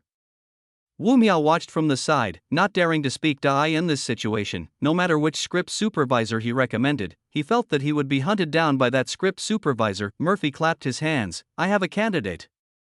Everyone's eyes were on him. My past experience tells me that besides the squad leader, there's another person in this world who can straighten things out. Murphy raised a finger and said loudly, Mom. The whole audience was silent, a collective silence. Ji Xingyu looked around and sighed. If there are any mothers here, please raise your hands. Wu Miao reacted for 2 seconds and immediately raised his hands high. Xiao Qian also raised his hand slowly. The strangest thing is the girl with short hair and tattoos. She looks very conflicted about whether to raise one hand or not. Seeing someone looking at her, she frowned and asked, is a mother who cuts off the mother-daughter relationship still a mother? Wu Miao was amazed. Wonderful, so wonderful, there are so many people in this crew and they can't even find two mothers.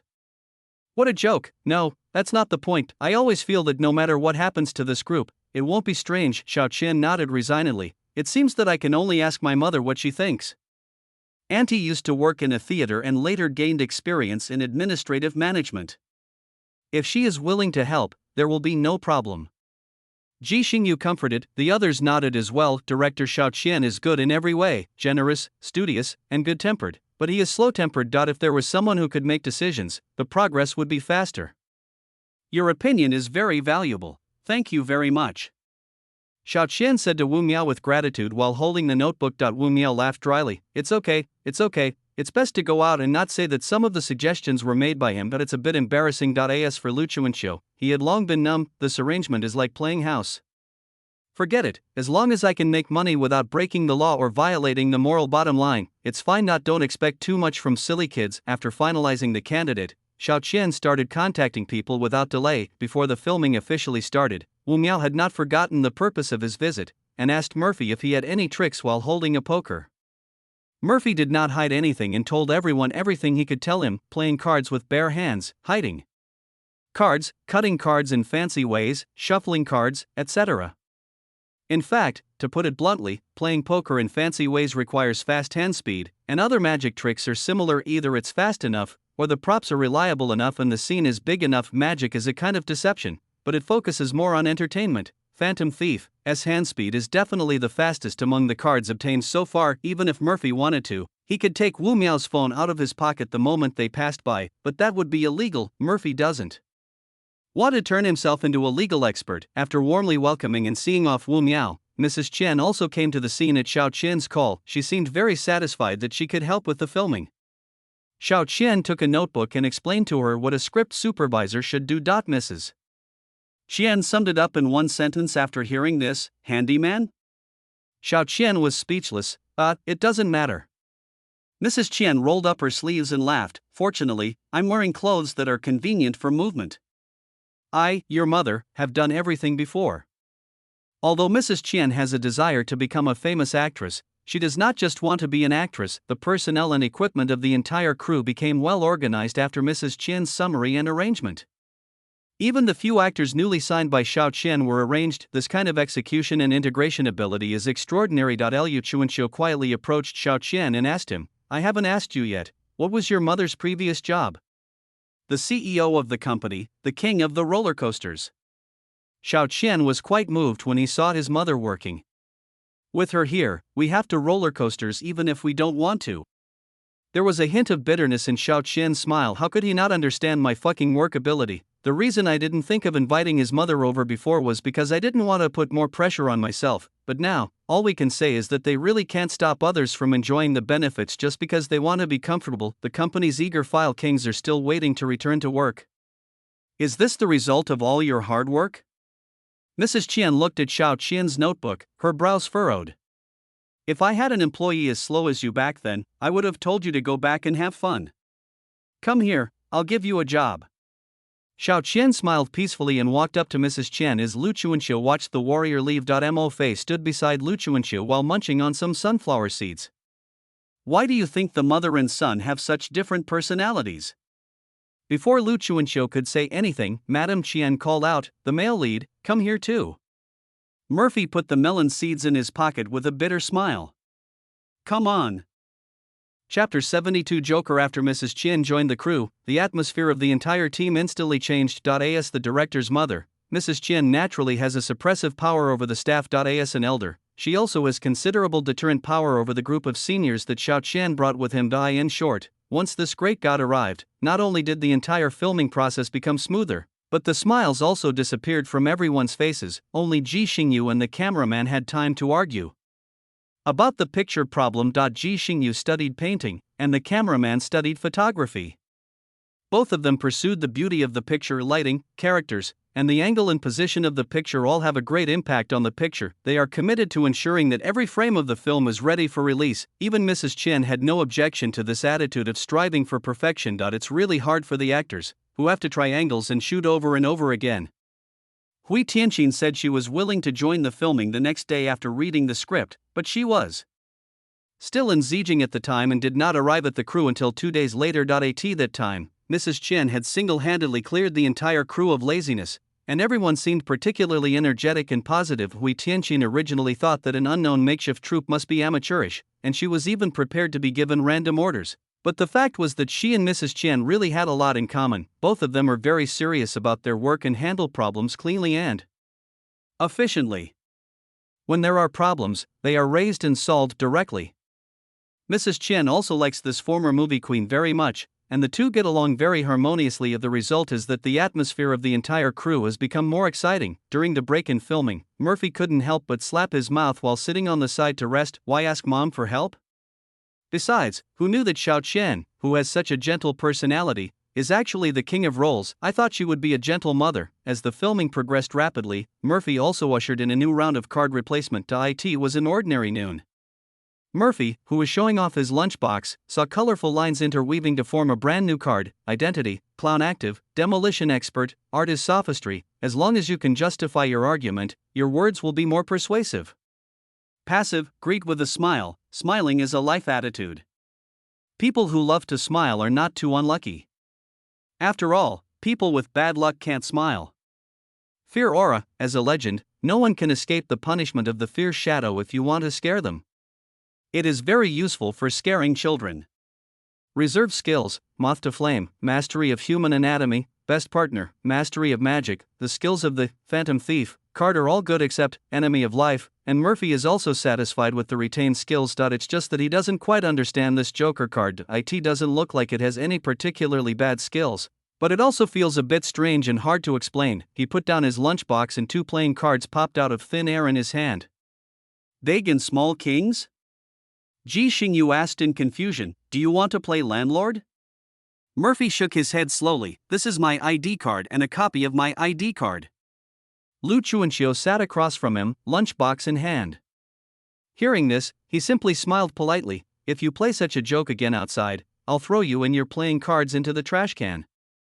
Murphy calmed down immediately, put away his cards and continued to show off his food. His life has been relatively peaceful recently, although he is in the annoying state of moth to flame. But just like a magnet needs iron to be around to attract iron, maybe there are too many guys caught before, and the surrounding area is relatively clean, so moth to flame can't arrange Murphy for the time being. Murphy also learned a lot of acting skills from his senior Hui Tianqin on the crew. It is really a blessing to have a reliable senior. After changing into the Yi Joker card and leaving work, Lu Chuanxiu and Mo Fei took a taxi home together. In the car, Lu Chuanxiu looked at his phone, then at Murphy, then back at his phone, and couldn't help asking him, "Are you happy today?" Murphy was still lost in thought, staring at the scenery outside the car window. Bewildered by the question, he said, "It's just okay. If the shoot went well, I don't think I'd be angry." "You usually smile so happily?" Lu Chuanxiu raised his phone, turned on the front camera, and handed it to him. "I thought you picked up some money." Murphy took the phone and took a look. He still had that familiar handsome face on the screen, but a bright smile appeared on his face without him even realizing it. Murphy's eyes widened, and the eyes on the screen also widened, but his smile did not fade at all. He rubbed his face and pressed the corners of his mouth flat. Lu Chuanxiu watched his face twitch and then calm down, but he was not completely calm. In the end, there was still a faint smile on his face that could not be erased. Murphy now understood why greet with a smile was a passive skill. That if you want to stop yourself from smiling, you have to actively control your facial muscles. So smiling is of course a passive state. It would be a shame if this card didn't suck. If he happened to laugh at a funeral or someone he passed by who was in trouble, a few scoldings would be the least of his worries, and he would be lucky if he didn't get beaten. The last bit of smile on Murphy's face disappeared in a faint sadness. Lu Chuanxiu had almost gotten used to Mo Fei's intermittent outbursts. He took back his phone and looked at the work schedule for the next few days. Once Director Chin finishes filming, we can connect with Director Wang's audition. If you can pass the audition and join the crew, we won't have any more downtime. Lu Chuanxiu smiled. If everything goes well, I'll find time to give you a day off so you can go out and play with your friends. Hearing that it was a holiday, Murphy perked up. Really? Lu Chuanxiu, who was making big promises, felt no pressure at all and nodded in a gesture of okay. You can go anywhere you want except Yuncheng. I'll give you a few more days. Have fun. This time, Mo couldn't suppress the smile on his face, and it spread out wide. The good mood lasted until I got home. Liu Chuanqiu watched as Murphy bought a toy racing car, a box of building blocks, and a doll. The first two can be said to be his attempt to reminisce about his childhood, but what does the doll at the end mean? It can't be that Mo wanted to give it to her, right? Lu Chuanqiu pointed at the toys and asked directly. Mo scratched his head. Well, there's a family in our neighborhood whose husband was arrested. The elderly man is sick and still taking medicine, and the child is still young. There's only one woman supporting the family. I feel sorry for the child. The most important thing is that he was the one who indirectly sent the husband of that family to prison. He was the one who frightened the old man into falling ill, and Miss Wen was his accomplice. Damn, why does it sound so unclear? Anyway, you'll know when you see her. That child is really adorable. Mo avoided the main point and looked at Lu Chuanqiu sincerely, handing her everything. Actually, it's not easy for a person of the opposite sex like me to come to your house. It would be great if you could help. Lu Chuanqiu had his hands stuffed with toys, and for a moment he didn't know whether he should be relieved that Mo finally knew how to avoid suspicion, or be angry that this guy had such bad intentions. Chapter 73 Number 1 Fan. It is not easy to be a good person in any era, but Lu Chuanqiu also knew that he could not persuade Mo. This child used to be someone who would help an old lady cross the street even when he couldn't save himself. Now that his life is better, it's not surprising that he helps others who are having a hard time. There is nothing wrong with being kind, but kindness without any sense of purpose is a problem. Now that Mo has realized that his rash visit may cause trouble to others, and that he has grown, Lu Chuanqiu is still more relieved. This kid has a brain but doesn't like to use it for real work, so it just rusts away. Lu Chuanqiu brought bags of toys to the house that Mo mentioned. After knocking on the door tentatively, a timid and cautious woman opened the door. The door was only a crack open, and Miss Wen half revealed her face and asked, "Excuse me, who are you looking for?" Lu Chuanqiu raised the thing in his hand and said, "I'm Murphy's agent. I'm here to deliver something for him." Only after hearing the word Murphy did the door open completely. Miss Wen put one hand behind her back and invited Lu Chuanqiu in with a smile on her face. "So you are Mr. Murphy's agent? Please come in quickly." There is a big difference in attitude before and after this. As Lu Chuanqiu walked in, he couldn't help but wonder in his heart, that guy has helped her so many times that just mentioning his name works so well. These are the toys Murphy bought for the children. Lu Chuanqiu put the toys on the living room floor and turned to talk to Miss Wen. "I don't know if you..." Lu Chuanqiu choked up in the middle of his words. She saw that Miss Wen was holding a kitchen knife in her hand, which had not been stretched out just now, and was now walking towards the kitchen. Miss Wen also noticed Lu Chuanqiu's gaze and pointed to the kitchen with a smile. "I was just cutting vegetables and brought it here. Please sit down first, I'll be right over." As she said that, she really went into the kitchen. Through the transparent glass door, Lu Chuanqiu could see Miss Wen busy in the kitchen, very virtuous. That fuzzy feeling is probably an illusion. Lu Chuanqiu sat down on the sofa and a little girl poked her head out of the room. The little girl was timid. Lu Chuanqiu waved at her, but instead of coming out, the girl went back into the room. "I'm sorry, Xiaowen is a bit shy." Miss Wen took off her apron and walked out of the kitchen, pouring a glass of water for Lu Chuanqiu. "Mr. Murphy is so polite." Her eyes fell on the pile of various toys, with a hint of doubt in her eyes. "Is that racing car also for Xiaowen?" Lu Chuanqiu didn't understand her situation either. After a pause of 2 seconds, he replied, "If you don't have other children at home, then it's probably for that little girl." "I only have one daughter, Xiaowen." Miss Wen's eyes were very soft when she mentioned her daughter. "Xiaowen, come out and meet the guests." The little girl came out of the room and whispered, "Hello, Auntie." Only then did Lu Chuanqiu notice that the little girl was extremely thin, and even the clothes she wore didn't fit her well. When Xiaowen saw the toys, his eyes lit up, but he looked at Miss Wen sensibly and asked for his mother's opinion. Miss Wen touched Xiaowen's head and said softly, "These are gifts from the moon. You can accept them," but Xiaowen smiled brightly and bowed 90 degrees to Lu Chuanqiu. "Thank you, Auntie. Xiaowen will definitely cherish it." Lu Chuanqiu was surprised by the child's understanding and said repeatedly, "Good boy, go and play with it. There's no need to do this." "Really not." Xiaowen looked at Miss Wen again, and when she nodded, he chose the smallest package of building blocks and puzzles from the pile of toys and took them back to his room. This child is so sensible, she is taught so well.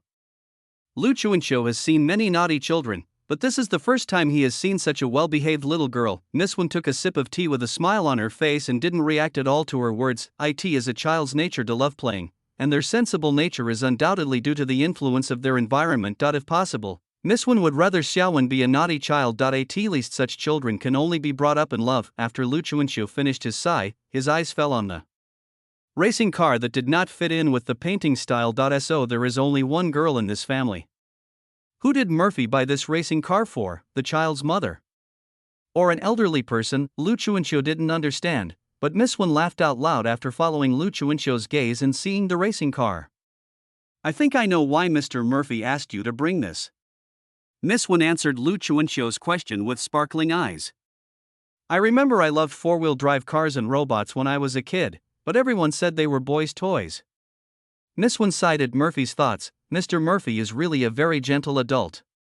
When Lu Chuanxiu heard Miss Wan praising Mo Fei so sincerely, he felt a little embarrassed, as if his own dog had gone out and turned into a reliable adult. I couldn't help but wonder if the person they were talking about was really the same person. You just said that you are Mr. Murphy's agent? Miss Wan put down the teacup in her hand and looked at Lu Chuanxiu. Ah, yes. Lu Chuanxiu introduced himself. My last name is Lu.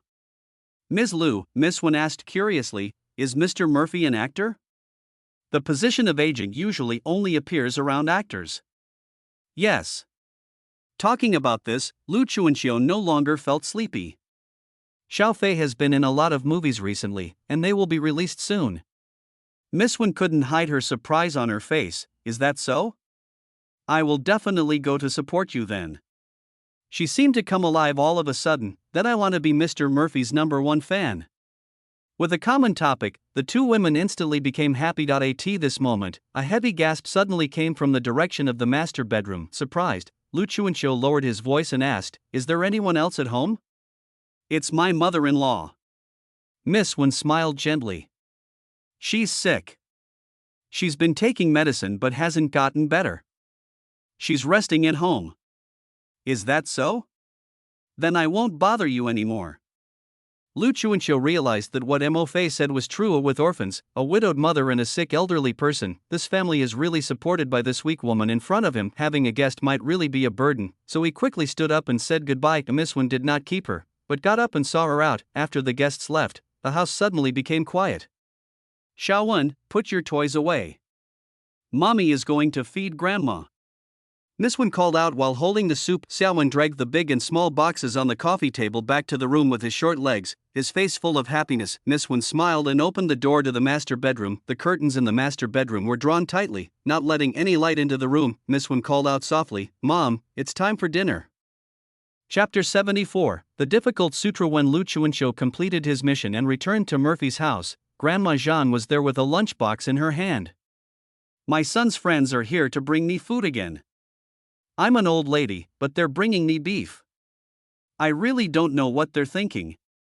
Grandma Zhang greeted Mo Fei as she was serving food. Eat more. It's a waste if you don't finish it and it goes bad. Lu Chuanxiu's arrogance was also dwarfed in front of Grandma Zhang, and he called out obediently, Grandma Zhang, you are here to bring food to Xiao Fei again. Yes. Grandma Zhang greeted her cheerfully, come and eat with us. Girl, don't try to lose weight. Look how skinny you are. Murphy never needs to be urged to eat, he is already holding the bowl and ready to show off. Seeing Lu Chuanxiu coming back, he still had the energy to ask, have all the things been delivered? It's delivered. Lu Chuanxiu replied while washing his hands. You're right. That family is indeed a bit pitiful. Grandma Zhang raised her head and asked, whose family is it? It's the one on the 8th floor of Building 3 in the back. Lu Chuanxiu filled himself a half bowl of rice and sat down. The old man is sick, and the child is still so young. That's a good thing. Grandma Zhang said with a smile. Lu Chuanxiu's eyes widened in surprise, is this a good thing? You don't know that family, but how could Grandma not know them after living here for so many years? Grandma Zhang shook her head with a secretive expression. Gossip is human nature, and Grandma Zhang obviously enjoyed seeing Lu Chuanxiu and Mo Fei's expressions eager for knowledge. That daughter-in-law's family favored boys over girls. They said they were marrying her off, but in reality they were selling her off for a dowry. She was effectively cut off from her family, said Grandma Zhang, recalling the past. That family wasn't a good one either. The elders were mean-spirited, and the son in charge would even hit people. For a while, that woman was beaten so badly that she couldn't even leave the house. How pitiful. Grandma Zhang shook her head, her tone full of regret. Liu Chuanxiu was puzzled. Then why doesn't she divorce? Divorce? Grandma Zhang sneered, if she dares to divorce, I'll chop her to death. That wasn't me who said that. That little bastard said that, Grandma Zhang sighed. That woman had no money, and he had all her documents, her ID, her marriage certificate. Then she gave birth to a daughter, and life got even harder. You said the elderly person in that family is sick? That's great. Grandma Zhang clapped her hands. I heard her son was also arrested. No wonder the neighborhood has been so quiet lately. Lu Chuanxiu felt a little uncomfortable after hearing this, and poked the rice, trying to think of a solution. There must be a way to rescue her, right? Grandma Zhang seemed to see what she was thinking and shook her head, saying, don't even think about it. Not to mention how difficult it is to get a divorce nowadays. Even if she gets a divorce and isn't hacked to death by that little bastard, she'll still be caught by her parents and sold again. Some people are like leeches, once you get on, it's hard to get rid of them. Murphy also nodded. Over the years, the concept in our country has been that parents' problems are the most difficult to solve. You know that. We will help if we can, but there is nothing we can do if we can't. Lu Chuanxiu blared at him and said, eat your meal. But now it's all right, Grandma Zhang said with a smile. Now that her husband is in jail and the old lady is sick, there's no one to control her. This really seems like a good thing. Lu Chuanxiu muttered. That's great. No wonder I saw she looked a bit more energetic when she was buying groceries the other day. Grandma Zhang greeted them, let's stop chatting and eat. After dinner, Lu Chuanxiu and Grandma Zhang cleaned up the dishes and went downstairs to help wash them. Mo Fei originally wanted to go and help, but Lu Chuanxiu's look stopped him in his tracks. Every time he goes to Grandma Zhang's house, he gets half as many snacks. I'm back. A crack jumped down from the windowsill with an elegant cat-like step. A Z bead on the black cat's neck was particularly eye-catching. Brother is back. Did you have fun? Murphy picked up a crack and wiped its feet. It's okay, but there are always some ignorant kittens asking me where such a big stone came from. Itao narrowed his eyes in a comfortable manner. Oh, by the way, I have some bad news for you. That human police officer with good eyesight has not been at work for several days. A human police officer with good vision? Murphy thought for a moment. You mean Officer Su, right? That's probably it. A crack never remembers people's names. He lazily turned over on the sofa and said, when I went to the police station to show off, I met a stupid dog. It said that there was a person who didn't come to work for several days. It was worried that the person might be dead, so it asked me to help it find him. Come to think of it, I haven't seen Officer Su in a few days. Mo Fei opened his phone and sent him a message. Last time, he joked that someone would come to collect my body if I died. He clasped his hands together and prayed, please don't let it be the other way around. Organizing a funeral is also troublesome. The phone vibrated and Officer Su replied, Murphy, you're not dead, are you, Officer Xiao Su, typo? Huangdo is puzzled. Murphy patted his chest and said, fortunately, he was able to reply to messages and is fine. Murphy, no, I heard you didn't go to work, so I just wanted to check on you, Officer Xiao Su. Thank you for your concern. I was slightly injured while handling the dog farm. I will be back in action in a few days.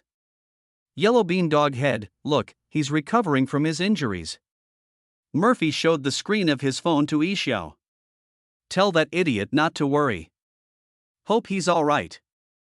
Yidiafeng said nothing and turned around to face him with his butt. If he's recovering, should I go see him out of human social etiquette? Murphy looked at the phone screen and fell into thought again. It would be fine if you didn't know, but it would be unkind of you not to go and check it out after you know it. But what should I bring when visiting an adult man? Tobacco, alcohol, is it too adult? Just give a red envelope. Officer Xiao Su will be accused of taking bribes. Murphy scratched his head and decided to go downstairs to buy an excavator toy. It's a top-of-the-line excavator. You can't say he's being rude, after making the Decision. Murphy sent a message asking for the address. Where are you recuperating? I'll go see you, Officer Xiaosu. It's just a minor injury, no need. Soybeans are okay. Murphy sent a message very seriously. This is etiquette. It's not like he's really brainless. He knows exactly what he should and shouldn't do. He just gives his brain a break occasionally, Officer Xiaosu. Okay, then just come to my house directly, Officer Xiaosu. Location information. This matter needed to be dealt with immediately, so Murphy jumped up, grabbed his coat and headed out. A crack shouted, I'm going too. Murphy turned around, picked it up and put it on his shoulder. Okay, let's go together. When they were going down the corridor, they happened to meet Lu Chuanxiu coming up. Seeing their hurried appearance, Lu Chuanxiu shouted, Where are you going? Walk the cat. Meow. Slip away. Chapter 75 NDT. The address sent by Officer Su was in the city. Murphy was carrying a cat on his head and a large excavator in the basket. He rode a shared bicycle for more than an hour and it took him more than an hour to get there. Officer Su lives in a residential complex, and he probably greeted the security guard. When the security guard heard that Murphy was looking for him, he readily opened the door. Murphy knocked on the door according to the floor, still a little nervous. He hasn't visited his friends yet. After a while, a middle-aged woman in casual clothes opened the door. She was very happy to see him. Oh Fei, oh, you are the friend Tiancheng mentioned, right? Come in, come in. Hello, Auntie. Murphy pulled out a cat head from his windbreaker and asked, Auntie, can it come in too? Mother Su was stunned for a moment. It was nighttime now, and its pupils were round. It meowed softly, as if asking something. Mother Su nodded repeatedly. Come in, come in. Murphy handed her the excavator in his hand. This is a gift I brought for Officer Su. Oh, kid, why do you need to bring any gifts when you can just come and see him? Before Mother Su could finish her scolding words, she saw clearly the big yellow excavator on the packaging. What a young friend. Mother Su murmured. If it's nutritional supplements, you can accept it with a few polite words. At most, you can let him take some fruit with him when he leaves. If it was an expensive supplement, Mother Su would definitely not accept it. That would be a mistake. But the excavator, is this thing expensive or cheap? Can you accept it? Mother Su was conflicted for a moment while holding the excavator. Mom, is Murphy here?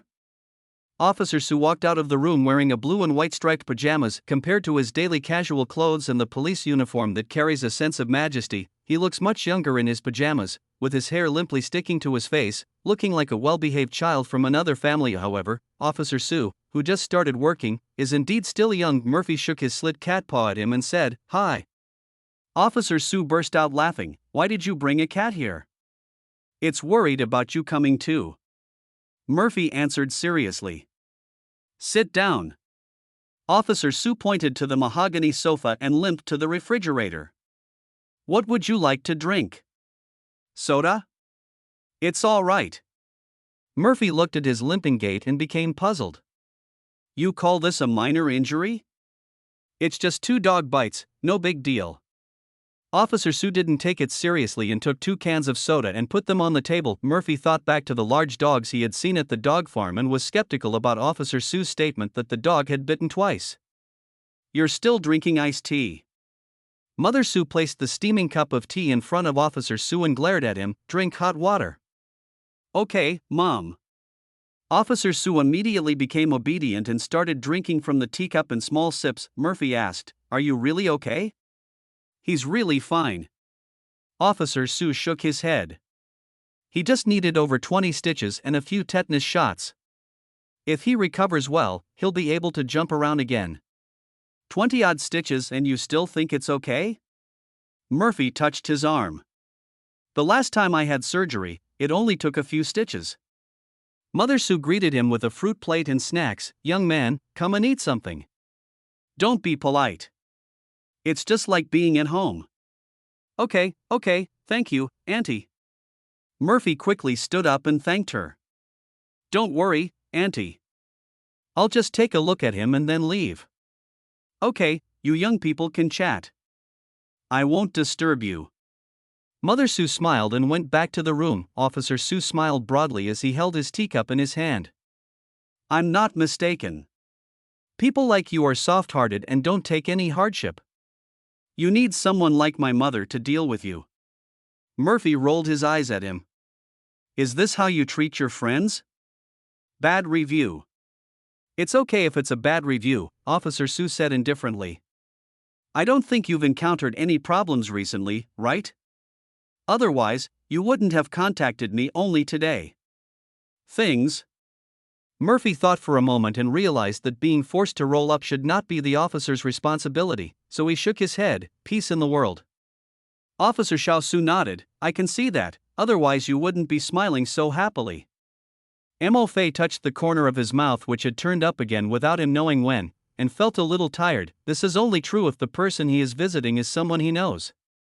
If it were someone he doesn't know, they might think he is gloating. How long will it take for you to recover? Soon.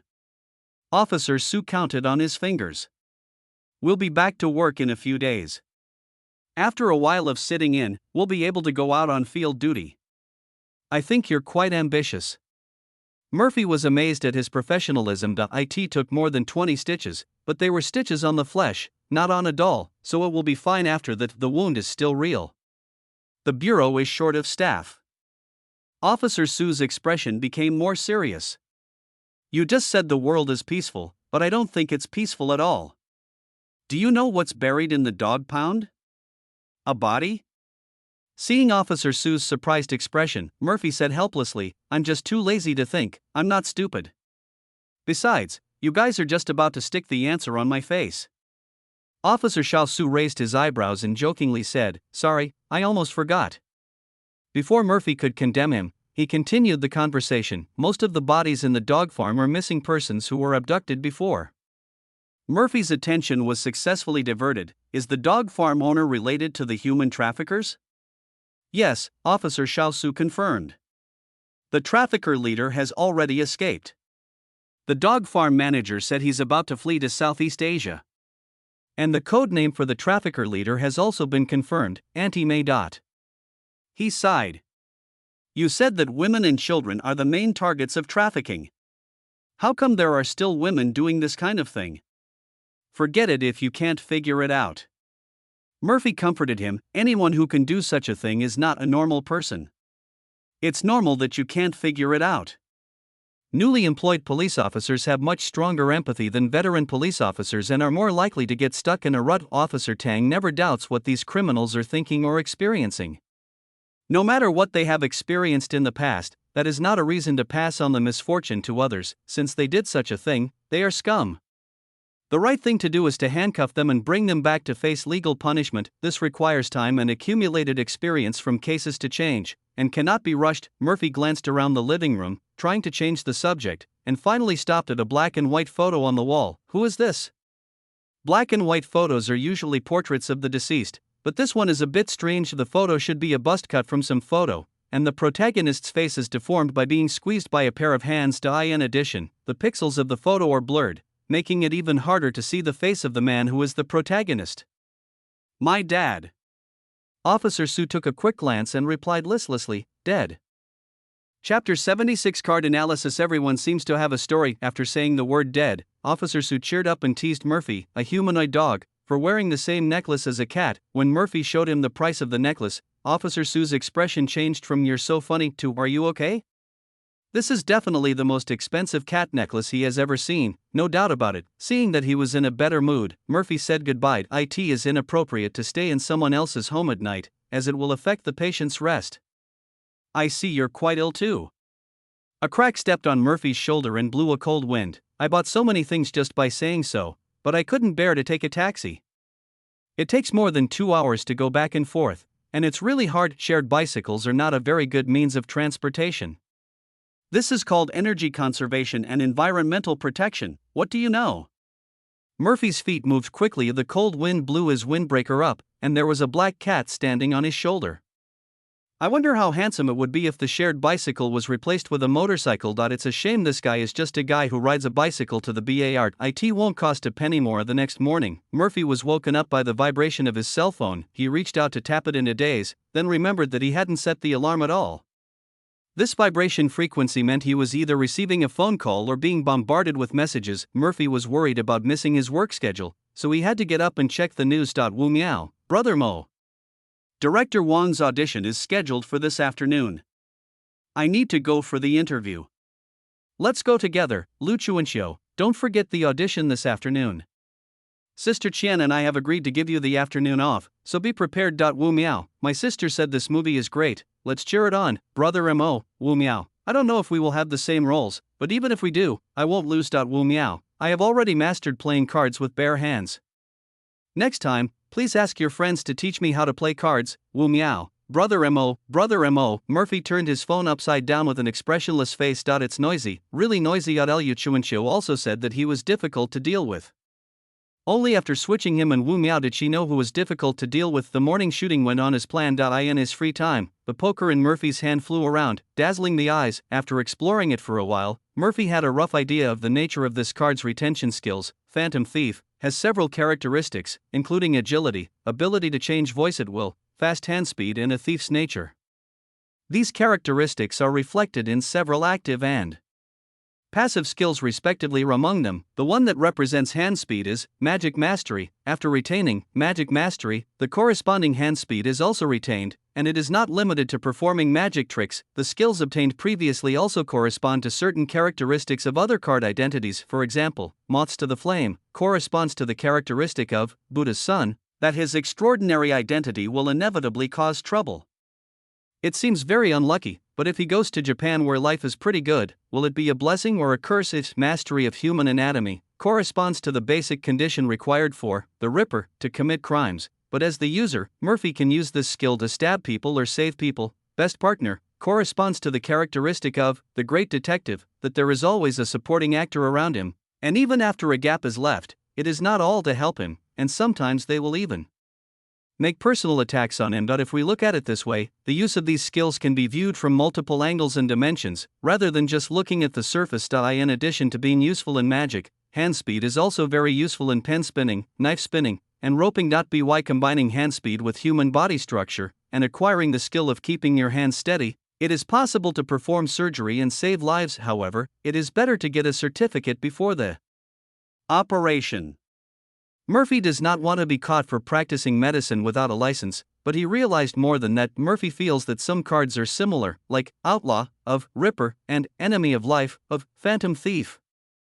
These two passives are similar to some extent. Does this mean that he may get the same skill on different cards in the future, or even get the same card? Although it is still a bit early to think about these things now, Murphy thinks it is better to prepare mentally as soon as possible. After all, the credit cards I swipe have been getting more and more expensive recently. Explosives expert. Apart from using firecrackers to blow up a manure pit, Murphy really couldn't think of anything else that was not illegal to blow up without a blasting permit. If the skills he retains reach the point where Officer Su and Tang want to handcuff him, he should consider moving to another planet. Murphy thought about it and swung the poker between his fingers. The poker card spun in the air and fell softly to the ground. It seems that there is a difference between playing cards and poker cards. On the other side, Xiao Chen, who was taking a break, was also clumsily turning a stack of poker cards in his hand. Murphy was balanced. It seems that there are differences between poker skills, so let's practice. Who said flying cards are so cool? When Lu Chuanxiu came to pick up Murphy for the audition, he saw Mrs. Chen holding a stack of playing cards and counting small coins. It looked like he was being lectured. Xiao Fei, let's go. Lu Chuanxiu knew very well when to eat melons and when to retreat. It is not appropriate to greet them now, just retreat. Mo Fei sat in Lu Chuanxiu's car after a long absence and was a little surprised. Sister, didn't you swear that you would never drive again? Did you break your oath? Lu Chuanxiu started the car and sneered. There's one thing in this world that makes 90% of people break their oaths. I know. Murphy raised his hand and answered, it's money and love. So I calculated the cost of taking a taxi to pick you up every day for the next period of time. Lu Chuanxiu smiled a slightly tired smile. I suddenly felt that it was just a psychological trauma, and its destructive power was too limited. How can a bunch of mortals who can be beaten to death be compared to poverty? If she encounters that situation again, she will just run over it. Murphy was very pleased. Sister, you finally got it. Just like him, it's not that he can't afford a car, but that shared bikes are more cost-effective. The two chatted all the way to the film and television base. This is where director Wong's new film auditions took place. This time his audition requirements were a bit strange. There were no restrictions other than gender, and he wasn't even given a script. The actors who came to audition only knew that he was going to make a film with a different style from his previous ones. Director Wang's previous style was fast food and some nonsensical comedy, subverting the style. Could it be that he is going to shoot a serious drama? All the actors waiting for auditions were skeptical. Wu Miao was wearing a mask and a baseball cap, and his eyes lit up when he saw Mo Fei. If his agent hadn't been pulling him back, he would have probably run over and given Murphy a bear hug, letting him experience the feeling of being on the hot search list. Chapter 77 Audition scene. Before the situation became more serious, Murphy took the lead and walked to Wu Miao's side. "Brother Mo." Wu Miao raised his hand and played a card. "Well, I got it." Murphy congratulated him with a smile. "Great. Once you master this skill, you can start learning flower cutting and flying cards." Wu Miao was stunned after hearing this, and then he calmed down. "Yes, there are still many things I haven't learned or practiced, but it's really difficult." The agent who finally controlled Wu Miao gave Murphy a grateful look. Ever since Wu Miao was poisoned by the mushrooms, it was as if a strange switch had been turned on, and he became more and more active. As the eldest sister, I am of course happy to see my younger brother in this state, but as an agent, she really needs work injury leave. Lu Chuanqiu approached her and started chatting with her. "What is Director Wang's movie about this time? Are there any spoilers?" "No." Wu Miao's agent finished speaking, lowering his voice and saying, "But I heard that the roles that are most important are male, and there are many male characters. It should be a similar theme to the previous one." After they finished speaking, they gave each other a you-know-what smile. If there were more male characters and they had more important roles, the competition between Wu Miao and Mo Fei would be much smaller. It's rare for one's own artist to have a friend in the circle, so it's better to keep it if possible. Everyone waited for a while and then the audition began. This is when the second oddity of the audition becomes apparent. The staff outside shouted for two people to go in for the audition. After one group went in, they would call the next group before they came out, and several groups would finish the audition together. Murphy calculated that at most 5 groups, or 10 people, had remained. With so many people here, what does Director Wang want to do? Form a boy group on the spot and debut? But these actors don't have the same appearance style. Murphy couldn't figure it out, but that didn't stop him from watching with great interest. Some of the people who came out were full of confidence, while others were confused, but they all have one thing in common, which is that they never reveal the content of the audition to outsiders. There is an attitude of "you have to go through the same suffering as I have gone through." But this is human nature. Soon it was Wu Miao's turn to audition. It was no surprise that he chose Murphy as his teammate. Agents cannot accompany you to auditions. The two agents stood together and prayed that their artists would not have any seizures. "I hope they didn't get poisoned by that pot of poisonous mushrooms last time, but it doesn't affect other people." The two artists did not receive the earnest expectations of their agent, but they also knew that they had to pretend outside and walked into the audition site with a smile on their faces. The people sitting behind the desk are all old acquaintances. In the middle is Director Wang, and on both sides are his personal assistant director and screenwriter. When Director Wang, who was drinking water, saw them coming in, he choked and started coughing. Seeing this, the assistant director also remembered the fear of being dominated by various unexpected events.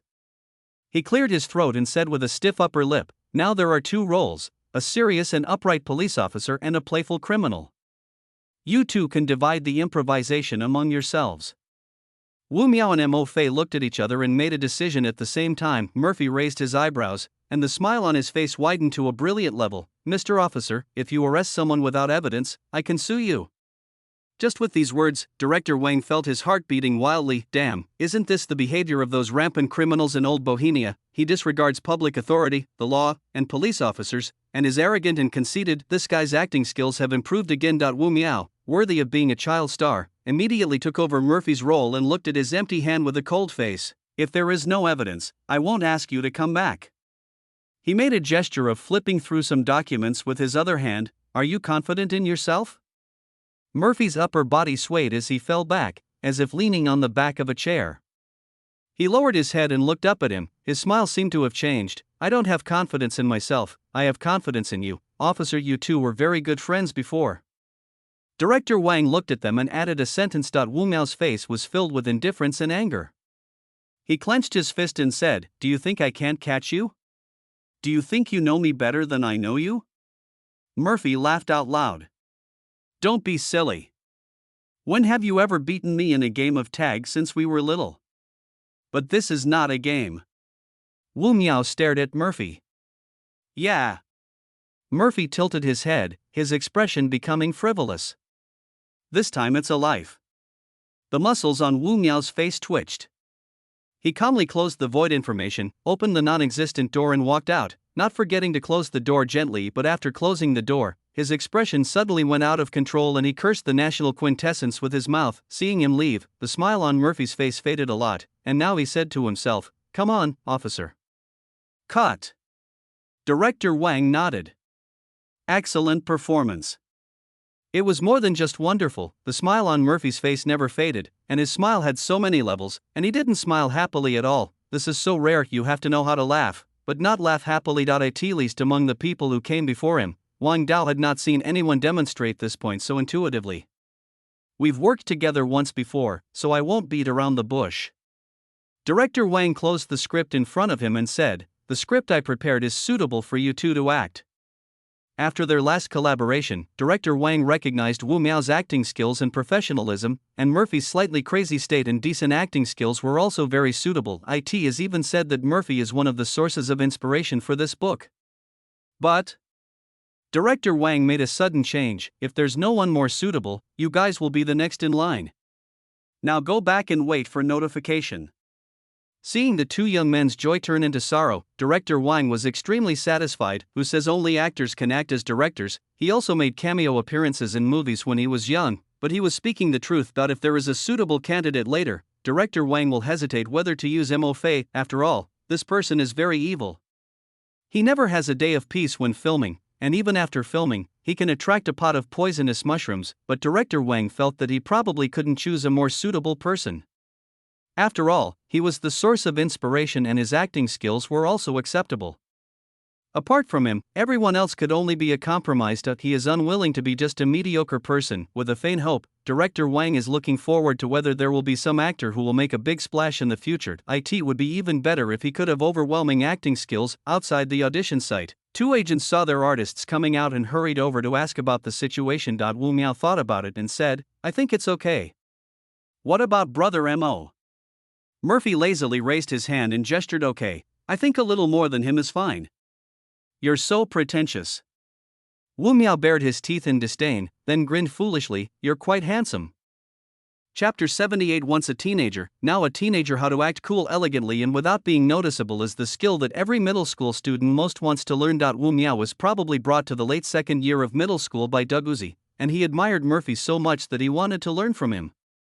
His agent pulled his artist away with a look of shame on his face. Liu Chuanxiu wasn't in a much better situation either, his face flushed red with embarrassment. Two troubled teenagers together only bring shame to their parents. Mo Fei remained quite calm and advised Liu Chuanxiu, "There's no need to react so strongly. This is just an attitude and an experience in life. I would believe it more if you put away that gloating smile on your face before you say this." Liu Chuanxiu glared at him. What a sin! If a good and normal child star was led astray, Liu Chuanxiu didn't dare to imagine what would happen next. Double Murphy, what a horror story. You'd better get Director Wang's film. Liu Chuanxiu sighed. This opportunity is rare. Man proposes, God disposes. Murphy took apart a teething stick, put it in his mouth and blew smoke rings. Ah, life. Liu Chuanxiu was amused by his pretending to be profound and burst out laughing. He slapped him and said, "Let's go home."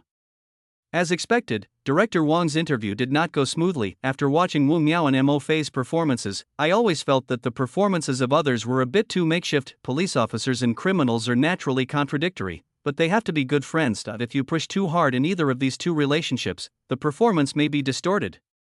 Either the fight to the death fails to reflect the emotions between the two identities, or the emotions are too intense, making it seem like the police officer is breaking the law and the criminal is trying to turn over a new leaf. Director Wang finally picked out only a few actors he barely approved of, and discussed with the assistant director and screenwriter while looking through their information.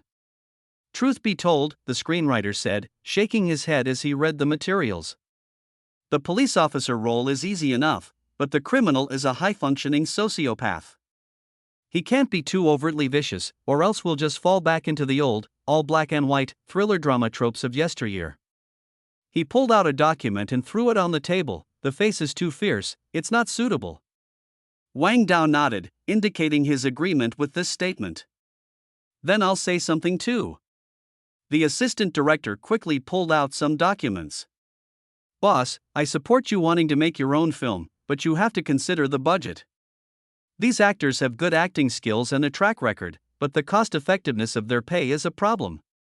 If they had never met Murphy, they might have just endured it and invited him, but after seeing the cheaper, more affordable, and better used Murphy, I can't bear it as a newcomer who has only worked with Murphy once. His biggest advantage is that he is cheap and affordable. This film is director Wong's highly anticipated transitional work, so when choosing actors, you should choose the best. The money we saved by casting Murphy is just enough to bargain with Wu Miao's agent. One of these two roles has to be popular, right? The assistant director said earnestly. These two actually auditioned together. It would be great to cast them as a package. Maybe Wu Miao can even reduce his pay. Wang Dao was almost shaken by what he said. Who said that making a film requires a lot of money? He has to fund the film himself. Although most of the crew members are willing to follow the big brother and help for free as long as they provide food and accommodation, the maintenance of the equipment and the water and electricity of the venue all cost money. Actors really need to consider the cost effectiveness. But this kid Murphy is really weird. Director Wang still said the most tangled point. It's not like you didn't see it, the broken limbs, the severed arms, the murderer, boss. The screenwriter stretched out his voice. It's not like he did these things. Isn't it enough to just use him and let the movie be released? As for what you said, if we record it and can use it, isn't it free material? The assistant director also nodded and said, last time, we had to consider the investors' opinions. We know the work well among ourselves. As long as we can film it and release it, we will release it. It can also save a lot of publicity costs by hyping it up. Director Wang's expression suddenly became complicated as he looked at his two old partners. When you are in charge, you don't have to worry about the life and death of the investors. Although they became poorer, they became more powerful. Director Wang sighed and said, then let's do as you say. As he said this, Director Wang felt a little excited. It is an honor for every photographer to be able to capture the source of his or her inspiration, and it is what every teenager desires, to experience exciting adventures. Everyone was a teenager once. He thought that the young man who dared to fight and gamble had already died under the reality. Wow! Lu Chuanxiu jumped excitedly while holding his phone. We passed. We passed. Calm down, sister. Calm down. Murphy watched from the side, feeling as if a flea was constantly jumping in front of him. Grandma Zhang is still at home. Don't let people think it's an earthquake. You know shit. Lu Chuanxiu's face was full of joy. Being able to work with Director Wang for the second time means you've caught his eye. This will also be a good resume for future collaborations with other directors. Murphy thought this was a bit weird, logically speaking, considering the frequency with which he got into trouble in Director Wang's group. No normal person would choose to work with him again. Could it be that my charm is really that great, or does Director Wang just like excitement? God bless you. Lu Chuanxiu clasped his hands together and bowed to the sky. It turns out that imported gods are useless. I'd been to temples and churches, but nothing works. Only Taoist temples are effective. I think I'm more useful. Murphy raised his hand and tried to claim the credit. Lu Chuanxiu couldn't hear it at all. Go burn some incense later and make up for it. Murphy retracted his hand and hugged himself angrily. The slit cat head kept following Lu Chuanxiu and changing directions. Finally, it couldn't stand it anymore and felt dizzy. She is so excited after taking catnip. Murphy glanced at it and said, I advise you not to make any noise now. Yixiachi refused to believe it and meowed loudly. Lu Chuanxiu turned around and saw it. He excitedly picked it up and held it high in the air, spinning around. Little god of wealth cat. Murphy really wasn't exaggerating. Black cats ward off evil and bring in wealth. He finally has a useful creature at home. The hair in every seam was blown up. I'm flying. Sun thief, help me. Hello. Murphy pretended not to hear and looked up at the ceiling. This ceiling is really a ceiling. Lu Chuanxiu was so excited that he hugged a crack and called out to him, Fei, go and call Grandma Zhang. I'll treat you and let's go out for dinner. Eat? Murphy heard it again and stood up quickly. What do you want to eat? Take the old man out, Murphy asked with his eyes wide open. For hot pot or barbecue? They all look like they can't eat much. Liu Chuanxiu waved his hand. Let's go to the restaurant.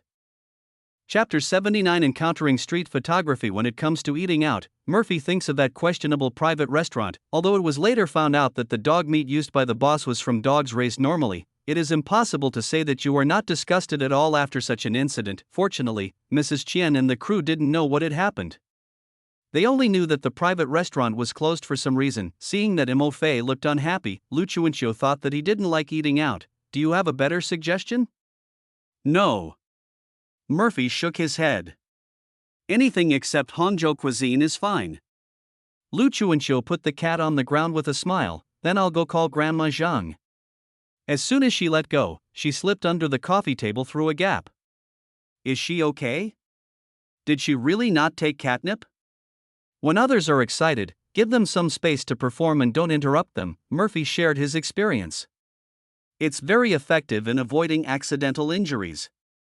Otherwise, when someone opens his arms, you might become the unlucky guy who gets hit in the face by the arm.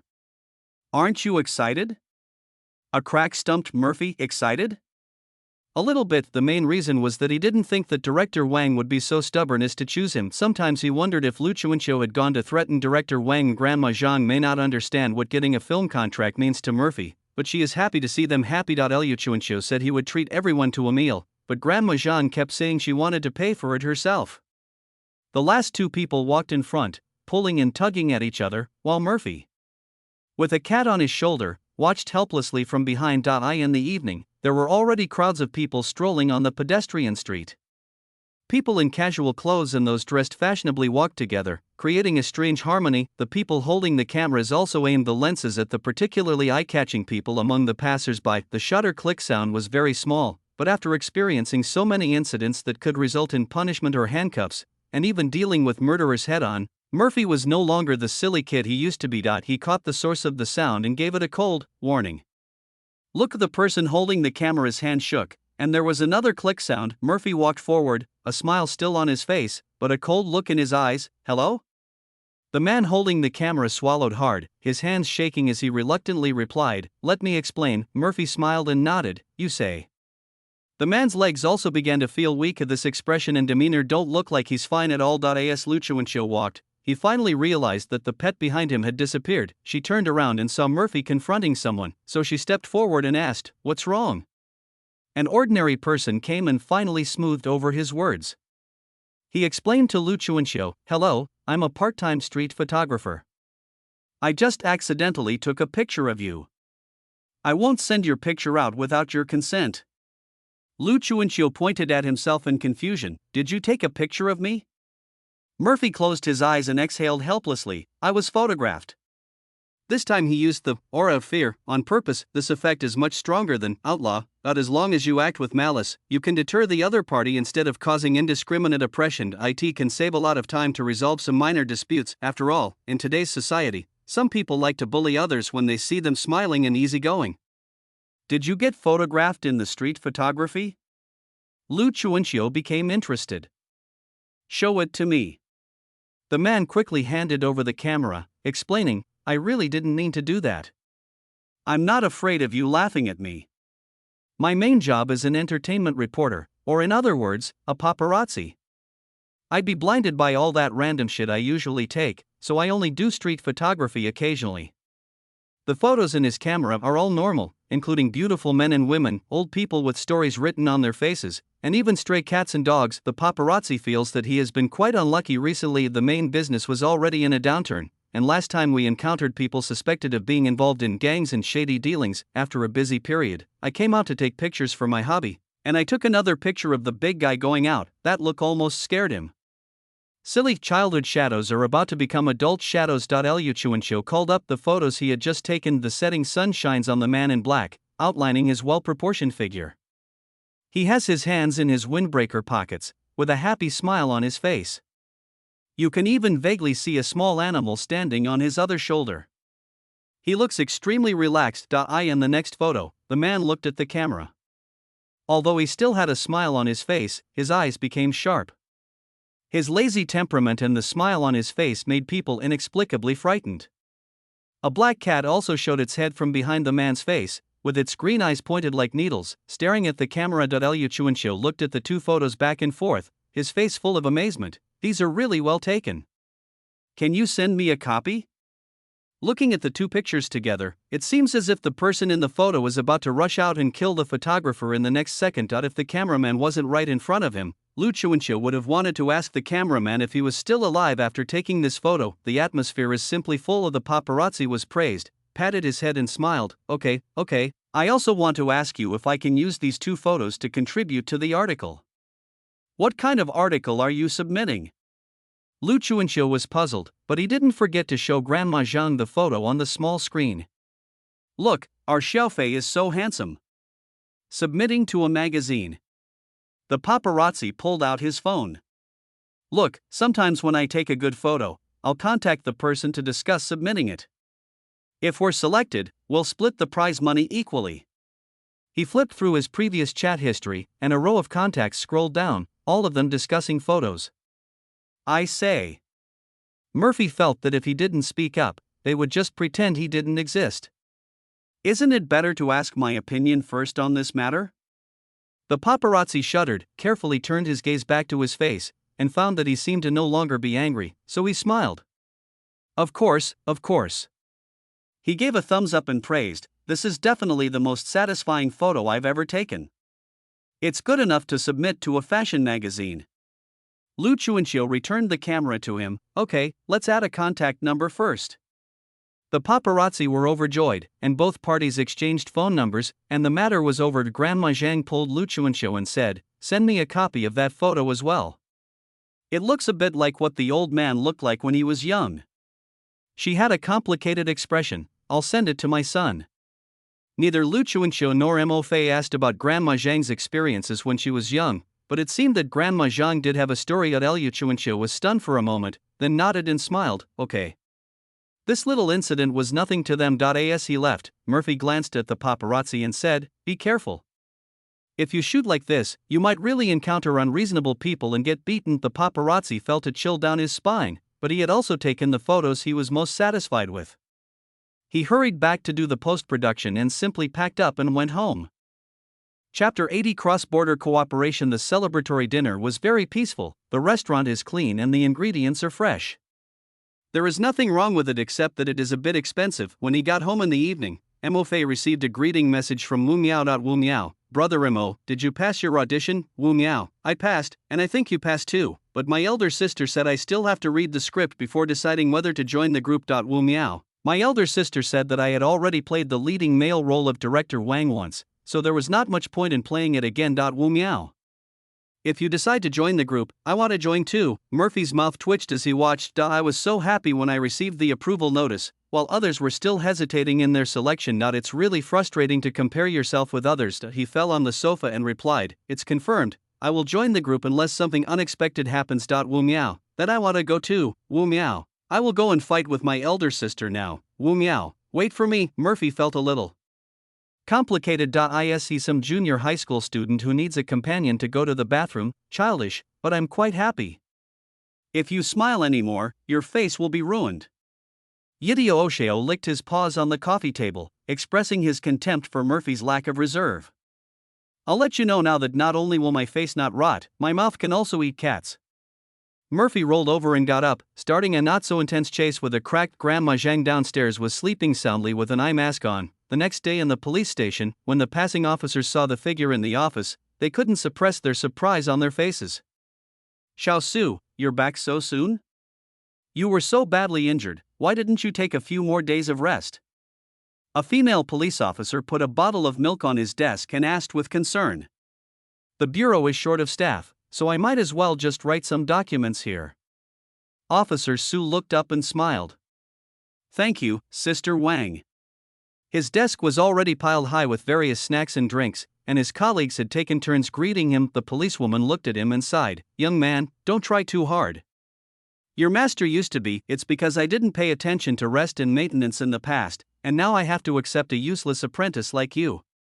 Officer Tang walked in from the door and took a piece of bread from Officer Su's table without any hesitation. While chewing on him, he also criticized, he is just injured, not retired. You are treating him like a sacrifice. If you don't know, you would think that his body has been sanctified like Guan Eri. The policewoman curled her lips and gave Officer Su a teasing look. I'm going home. Bye. Officer Tang waved his hand and said, goodbye. He directed Officer Xiao Su, put that yogurt in for me.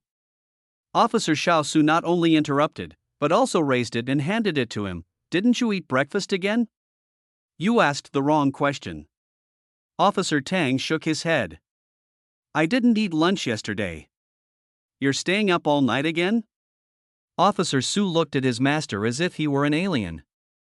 Do you still remember how old you are? Aren't you afraid of sudden death? Officer Tang put 2 fingers in his ears and said, okay, start talking. Officer Xiao Su was almost amused by his deadbeat attitude. He sat in silence for a moment, then turned to the computer and said, send me your work for today. Go back and have some rest. Officer Tang stood there and glanced at him. How many stitches did you get on your hand? Don't lie, I'll strip you right there and then. 13. Officer Tang took a sip of yogurt and asked, on the legs? 25. Officer Su turned back helplessly, what? If you too lose an arm, you'll be crippled. Officer Tang drained the yogurt in one gulp, flattened the carton and threw it into the trash can. That woman is dead. Officer Xiao Su was stunned. How could that be? Wasn't he immediately sent to the ambulance?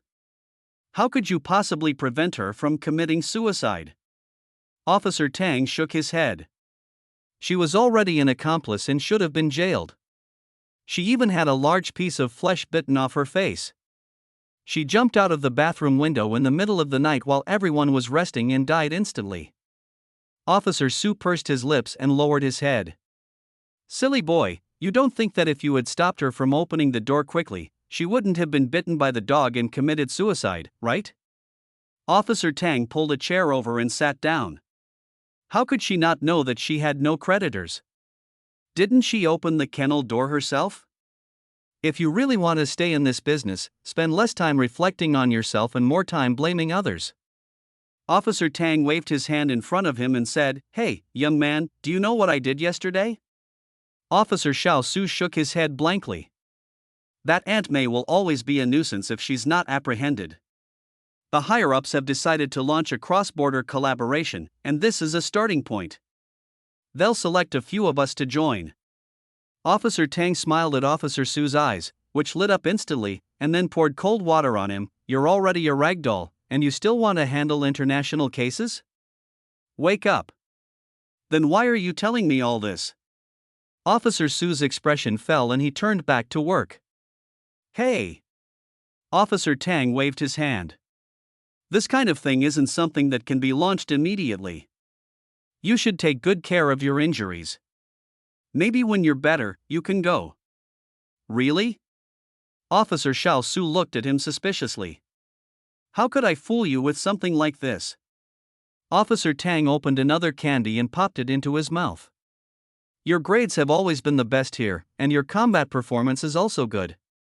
If you can really recover completely, who else should go? Only then did a smile appear on Officer Su's face. So after discussing with our colleagues, Sister Wang had returned without us noticing when, and stood beside the two of them, flashing her leave slips. We've approved both of your leave, so let's go back together. Officer Su looked at Officer Tang in confusion. Did you arrange this? Officer Tang was even more confused. What the hell was this? Let's go, let's go. Sister Wang waved her hand like she was shooing away flies. Do you really think you two can't move if we're this short? Well, old Tang, it's just right for you to push your precious disciple out with you. Hurry, hurry, hurry. When the two men were pushed into the car and hurried away, Officer Tang was still sitting in the driver's seat and had not yet come to his senses. Does this count as driving while fatigued?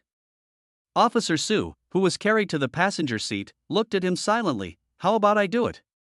Seeing that the guards were already urging them to leave, Officer Tang started the car resignedly. People like me are welcome everywhere. Why are you chasing me away like the plague? Officer Xiao Su nodded in agreement, then shook his head. If you really die heroically in the police station, that would be a real disaster. Pft, pft, a child's words are innocuous. Officer Tang glared at him. I'll send you back first, you who almost died a heroic death. Does your mother know that you have over 40 stitches in your body? Keep it a secret. Otherwise, I'll tell Master's wife that you stayed up all night again and didn't eat. Then let's die together and see who can resist. Come on. Hey, little bastard, wait until you're better before trying again. I can't kill you with my fists. Chapter 81 True and False Demon Xiao Qian's film shooting progress has been mostly advanced. After all, this film has no explosions or action, and does not require green screen special effects or wirework. Apart from the luxury scenes, there is really no great technical difficulty. Originally, we should have taken it slow according to Xiao Qian's plan, and it would have taken time, but who let his mother join the battlefield? Hui Tianqing dyed her hair gray, highlighted 2 strands of white on her forehead, and made a slick back hairstyle, which looked clean and neat. She was wearing a black and white contrasting suit, paired with metal accessories, and 10-centimeter high heels.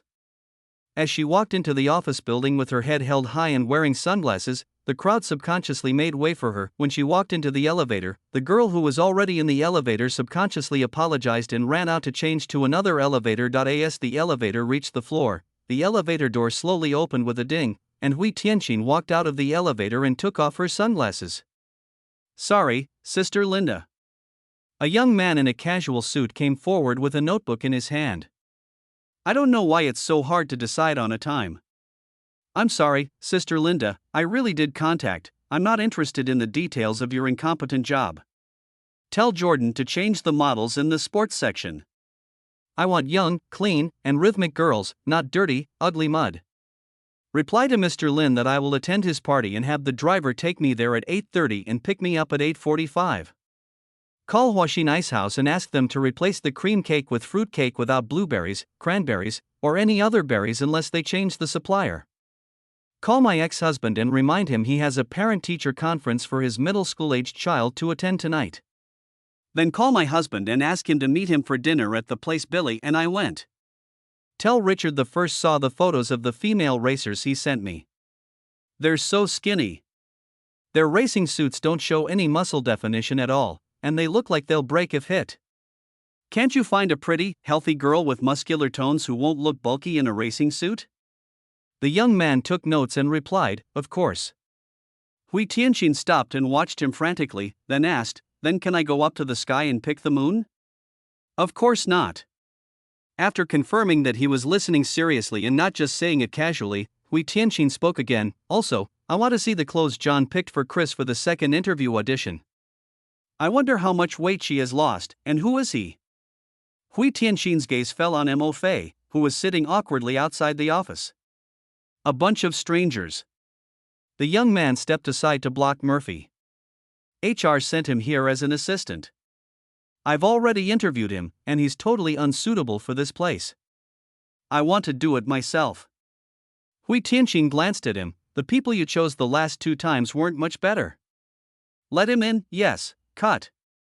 Xiao Qian, sitting behind the monitor, raised his hand and began to applaud. Nice long shot. Thank you for your hard work, senior. Hui Tianqing's expression relaxed, the sharpness faded away, and he smiled kindly. It's not hard, it's what I should do. The actor who played the assistant also laughed and said, it's really amazing. He memorized such a long line in one take. I didn't dare to breathe beside him. Hui Tianqing smiled humbly and thanked repeatedly. She's certainly amazing, but that's no reason for you to waste your time here. Mrs. Qian held a folder in her hand, her hair pinned up with a ballpoint pen. Now get ready for the next scene. Change the camera position, touch up her makeup, and also the lighting. The atmosphere at the scene suddenly changed. Murphy took a moment to drink a sip of tea and couldn't help but sigh. The female devil during the filming. Hui Tianqing, the female devil in the theater. Mrs. Qian, why would such a talented person want to be an actor? He's the best at everything he does. In fact, if he asked the question out loud, Mrs. Qian would give him a clear answer. I have worked hard for half my life and I just want to experience a life where I can sit there and do nothing but collect money. What's wrong with that? However, after observing the actors' daily lives closely, Mrs. Qian feels that giving up being an actor is better suited for her, and that being a celebrity is more suitable for her. The fastest way to become a celebrity is to spend money and then have famous people promote you. So it turns out that I have to let my son become famous first. They are similar in nature.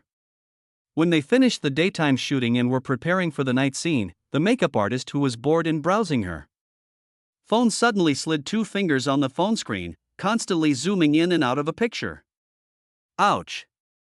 She slapped her thigh and showed her phone to the costume designer, who rolled his eyes. Look at this, does it look like Murphy? The costume designer glanced at it with a curled lip, and his brows immediately furrowed. I'm not sure about the face, but this dress is the one he took from us. Ji Xingyu, who had been freed from his duties after having a lighting assistant, heard Mo Fei's name and came over. What's wrong? The makeup artist held up her phone to show him. Does this person look like Murphy? Ji Xingyu looked over, his eyes widening in surprise. It's him. Where did this photo come from? It's from an e-magazine, and the sales are pretty good. The makeup artist swiped her phone twice to show them the cover of the e-magazine. Fashion salon. I have a feeling this photo will fall into the hands of marketing accounts and be used to spin 1,000 stories about gangsters. She held her phone happily and said, I didn't realize Mo Fei was always so silly and happy. He has this side to him. I wonder if the cameraman who took this photo is still alive. Ji Xingyu thought about how Murphy could even take out his cell phone to take pictures when facing a murderer, and felt that this was not unimaginable. The cruise photographer also took out his cell phone at this time. He subscribed to quite a few e-magazines, and it didn't take him long to flip through them while he was catching his breath. I didn't expect a familiar face to pop up when the magazine opened today. Unlike others, he was a professional cameraman and recognized almost immediately that the person in the picture was the male protagonist he had been filming for some time. Although her temperament had changed drastically, it could not be hidden from his eyes. Hey, Brother Fei, you're so unkind. The cameraman almost wailed immediately. If you had this sense of camera, just tell me earlier and I'd film you.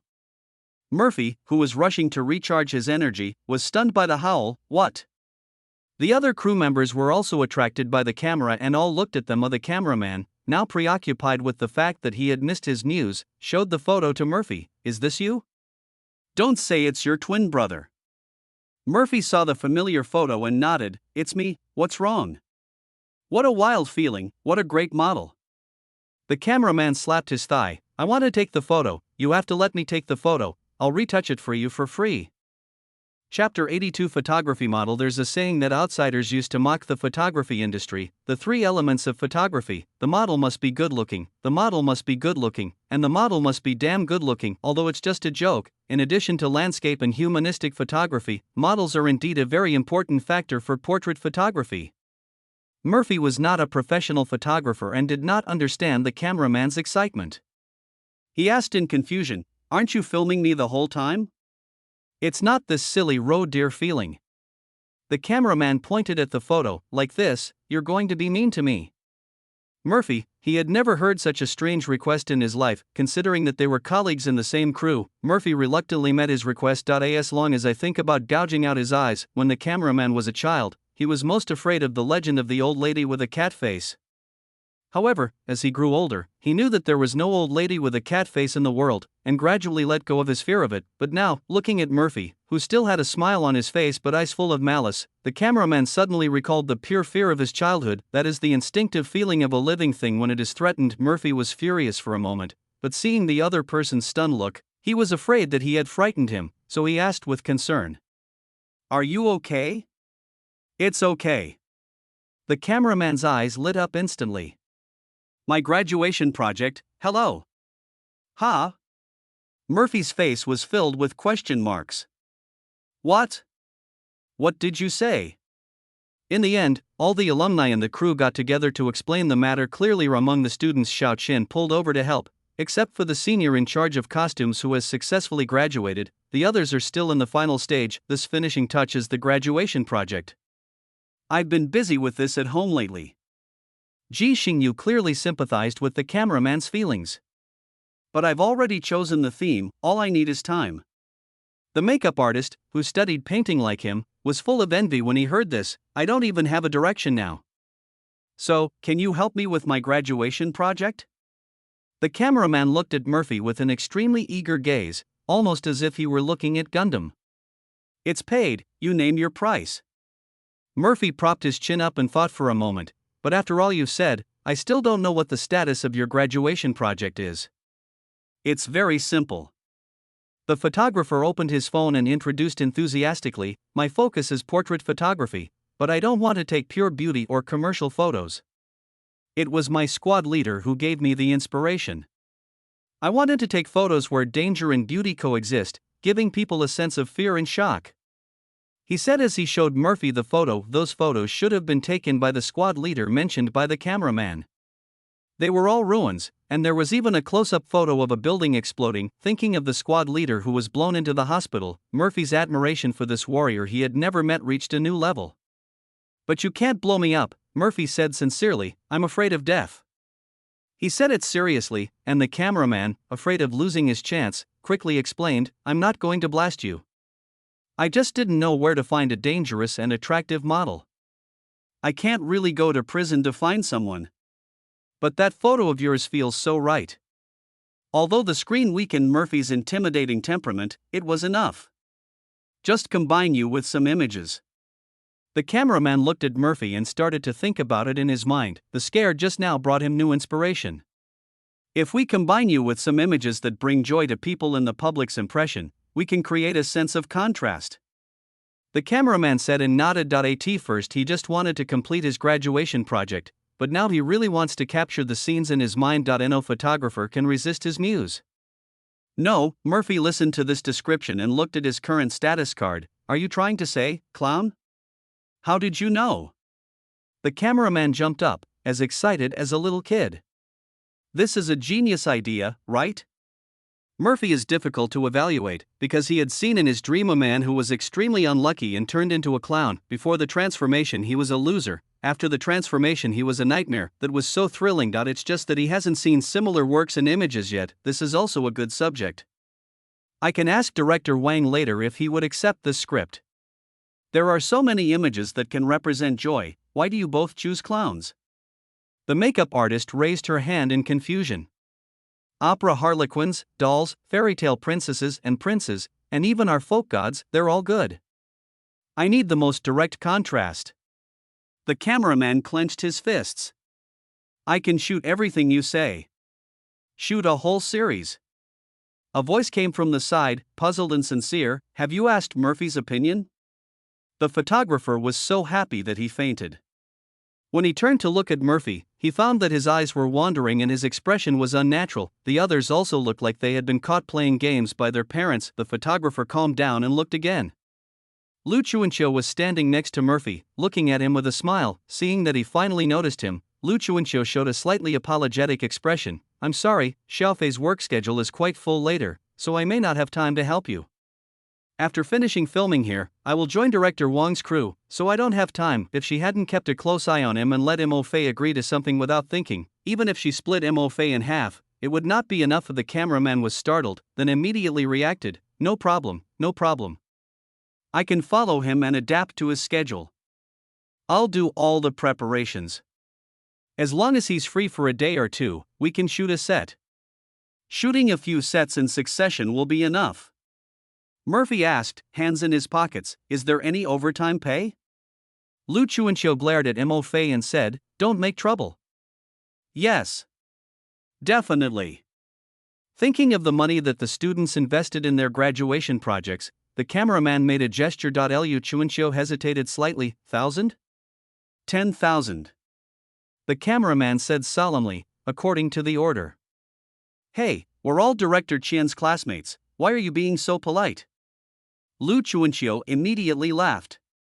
"Now that things have come to this, how can we not help?" "We will help, we definitely will." The cameraman breathed a sigh of relief and glanced at Ji Xingyu, lighting engineer. Ji Xingyu nodded silently, agreeing to help him. He looked at the makeup artist again. "Makeup?" The makeup artist raised her hand and gave a thumbs up. "I want to see what you can come up with." Moreover, she is somewhat interested in this topic, so it seems that she has found inspiration for her graduation project. The one who was forgotten was probably the protagonist Murphy, who fed himself a piece of candy. And never mind, just get used to it. Chapter 83 Agent Crisis. In the past, Lu Chuanqiu would only worry about his artists not getting any work, but now Mo Fei's schedule is packed, which is also a happy worry. She has already negotiated a price with the owner of the floor above Murphy's, and will be able to move over soon to take care of Murphy closely. It also prevents him from doing anything fancy again. After sending Murphy off, Lu Chuanxiu returned to his small rental house exhausted. She lived in a cubicle. When Mo Fei was not well known, she could not afford to move to a better room. Now that Mo Fei's work was improving, she was still in debt and could not save any money at all. Annoying. Lu Chuanxiu took out the key from his bag, and the moment he opened the door, he heard a voice suddenly behind him. "Sister Lu, are you really not going to take us with you?" Lu Chuanxiu was startled and turned around to see an ordinary-looking man standing behind him, talking with his head slightly lowered. "It's you!" Lu Chuanxiu breathed a sigh of relief. "Old Zhao, it's not about whether I lead you or not. You can see that magic is no longer popular in this era. With the rise of short videos, an information explosion has followed. The principles of many magic tricks have been revealed clearly, and even the props can be bought online. But if you want to become a famous magician in such an era, you can only find ways to rely on big scenes or innovative tricks. The problem is that they don't have the money to put on a big show, and Lao Zhao doesn't have the brains to create new magic. If this continues, they will all be dead. Old Zhao, if you hadn't insisted, I wouldn't have taken you with me for so many years." Lu Chuanxiu said earnestly, "It's time to wake up now." "Is it time for me to wake up, or do you have another way out?" Old Zhao raised his head, his eyes full of bloodshot. He raised his phone, and on the screen was the street photo of Murphy. "He's one of your men, right? Now that he's successful, you've kicked all of us old guys out?" Lu Chuanxiu frowned, his expression becoming serious. "Our business is our business. Even without Murphy, we will eventually terminate our contract." Seeing that the other party's mental state was a little abnormal, Lu Chuanxiu secretly became alert. "What are you doing with your hands?" Old Zhao's eyes fell on Lu Chuanxiu's hand reaching into his pocket. "Do you want to call the police or get help?" Lu Chuanxiu took a breath and was about to speak to continue the negotiation when Lao Zhao punched her in the face. The blow was so hard and fast that Lu Chuanxiu fell backward and hit the door with a loud noise. She felt severe pain in her face and her brain felt like a mess. Lao Zhao took out a sealed plastic bag from his pocket, which contained a wet handkerchief. He covered Lu Chuanxiu's mouth and nose with a wet handkerchief, and after a while Lu Chuanxiu stopped moving. Old Zhao took out the cell phone from Lu Chuanxiu's bag, unlocked it with her fingerprint, and then looked through the address book.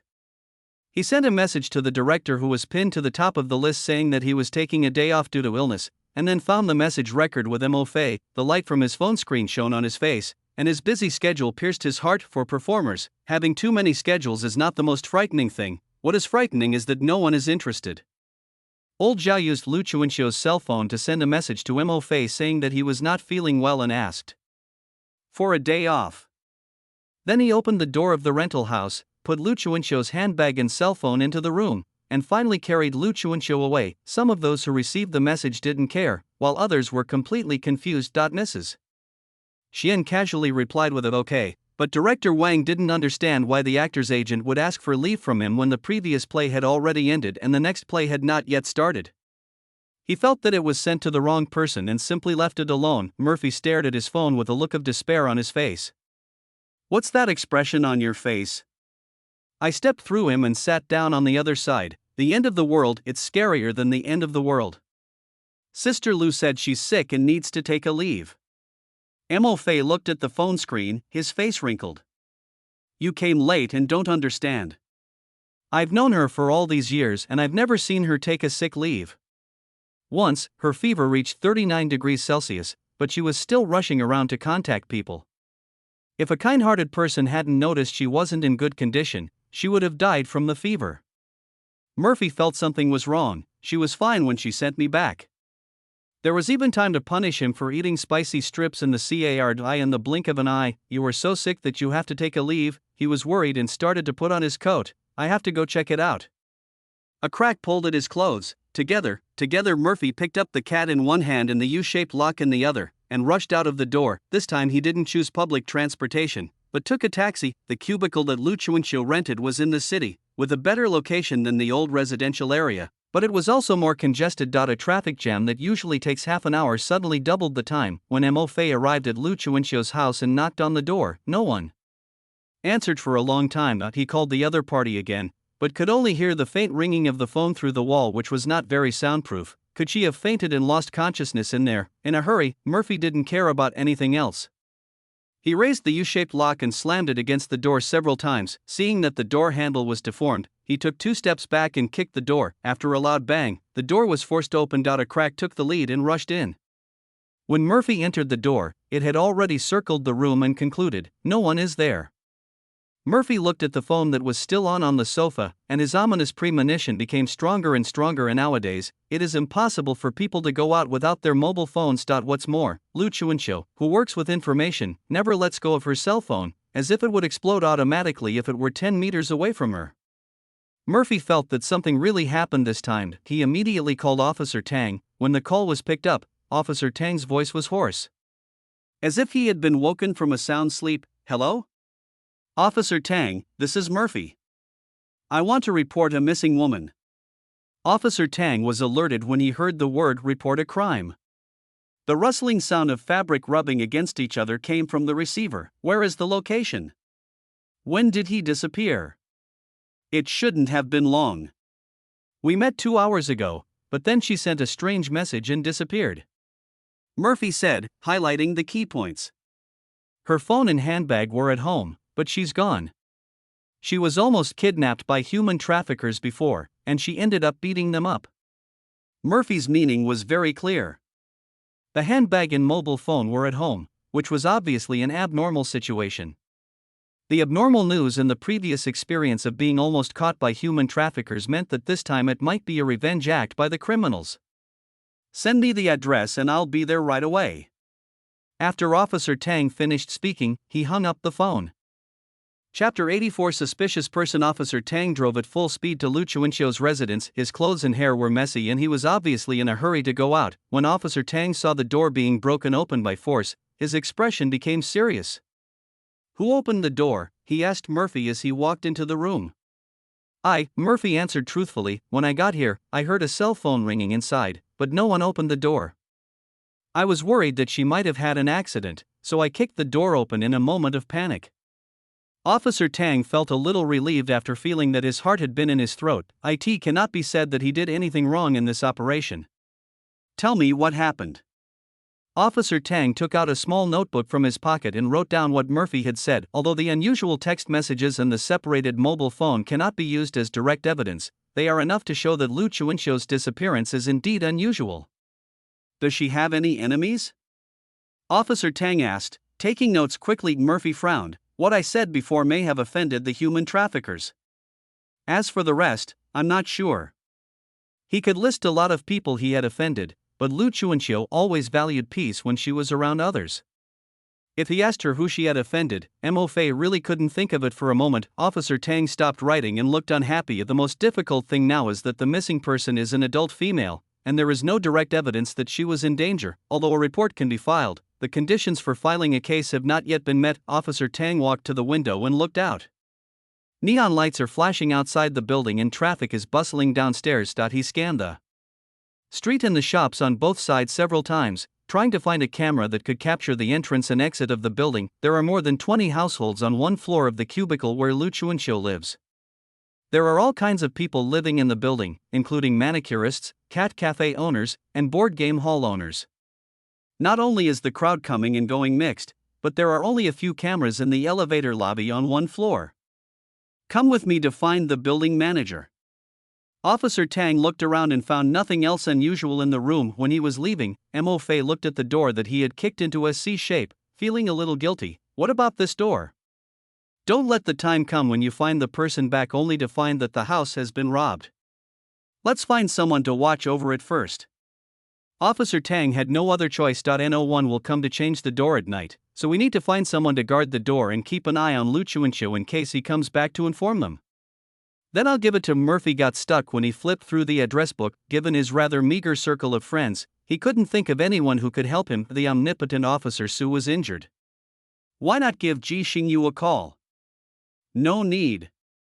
Officer Tang lowered his head and sent a message. "I asked my wife to come over. The matter has not been finalized yet, so I don't want to trouble other colleagues. It's most convenient to find your own family. You wait for her here, I'll contact the administrator first." After sending the message, Officer Tang gave Mo Fei some instructions and left in a hurry. You can't expect any qualified administrator for a building like this. If you just wait here foolishly, you'll end up arguing with the administrator to no avail. Murphy waited anxiously outside the door. About 20 minutes later, a middle-aged woman with short hair and a serious expression walked up to him. The woman glanced at the deformed door and said, "I'm Tang Xian's wife. Leave this to me." It took Murphy a moment to realize that Tang Xian was Officer Tang's name, and he nodded quickly. "Okay, thank you for your help." With someone guarding the house, Officer Tang and Mo Fei can go to find Lu Chuanxiu's whereabouts without any worries. Murphy found Officer Tang in the lobby on the first floor. How about it? Officer Tang's expression was not pleasant, waiting for someone to come and open the door. When he called the person in charge said that the administrator had gone off work. It was only when he revealed his identity and hoped that the other party would cooperate with the investigation that the person in charge asked the administrator to come and open the door to check the surveillance. There is really no safety at all in this kind of place. Murphy also found it outrageous. Although the safety of old communities is not very good, it is not to this extent. At least those retired security guards still hang around the door every day. The two waited for a long time before the middle-aged administrator finally arrived with an impatient look on his face. "What are you doing in the middle of the night?" Officer Tang didn't give him any scorn and directly showed his officer ID. "Officer, someone is missing in this building. Please cooperate with the investigation." After seeing the police officer's ID, the administrator straightened his attitude a little, while muttering that the residents in the building were troublesome and that the missing person might have run away on his own. He slowly opened the door of the monitoring room. There is a large screen TV in the monitoring room, and the screen is divided into small squares by many surveillance images. The scene on the 12th floor around 7 o'clock in the evening. Murphy stated the time and place. The administrator sighed and brought up the footage as instructed. The scenes inside the elevator and in the elevator lobby were normal. Lu Chuanxiu got off the elevator with several residents, and when she fast-forwarded, she didn't appear. Switch to the lobby. Officer Tang stared at the screen. Start playing from the moment she went up there, at 8 times the speed. The administrator really doesn't know what they are doing. What's the point of watching it at 8 times the speed? At this speed, you can't even see the face of the person walking by, but he was a police officer after all, so the administrator still curled his lips and did as he said. "The surveillance pixels in the building are very poor and the lines are not clear enough." Officer Tang stared at the surveillance camera for a few minutes, then suddenly shouted, "Stop! Rewind 5 minutes and switch to double speed." It was obvious that he had discovered something, and both the administrator and Murphy became nervous. The surveillance footage was rewound as Officer Tang said. A cleaner wearing a hat appeared in the hall, pushing a cleaning cart and slowly walked across the screen. Generally, buildings are cleaned in the morning or afternoon, and cleaners are rarely seen at night. After all, this is not a main street, and residents don't want to hear the noise of garbage collection at night. You cleaners are more dedicated than you, still working at this hour. Officer Tang glanced at the time on the surveillance camera. It's only been 10 minutes since she got off the elevator. She came prepared. He patted the administrator and asked, "Is there a surveillance camera outside the door?" The administrator nodded repeatedly. "Yes, there is one, but it was damaged by someone shooting it with a laser pointer a few days ago. The surveillance equipment may not be used even once after being installed for several months, so they are not in a hurry to repair it if it breaks." "You guys are really good." Officer Tang switched his phone to record mode and pointed it at the TV. "Play it again. After you're done, make a copy of the surveillance footage and send it to the police station. Later, pull up all the elevator videos from the past 10 minutes, starting with the ones up and down the 12th floor." The administrator was stunned when he heard this. Officer Tang shouted with a stern face, "Did you hear that clearly?" He finally came to his senses. I understand.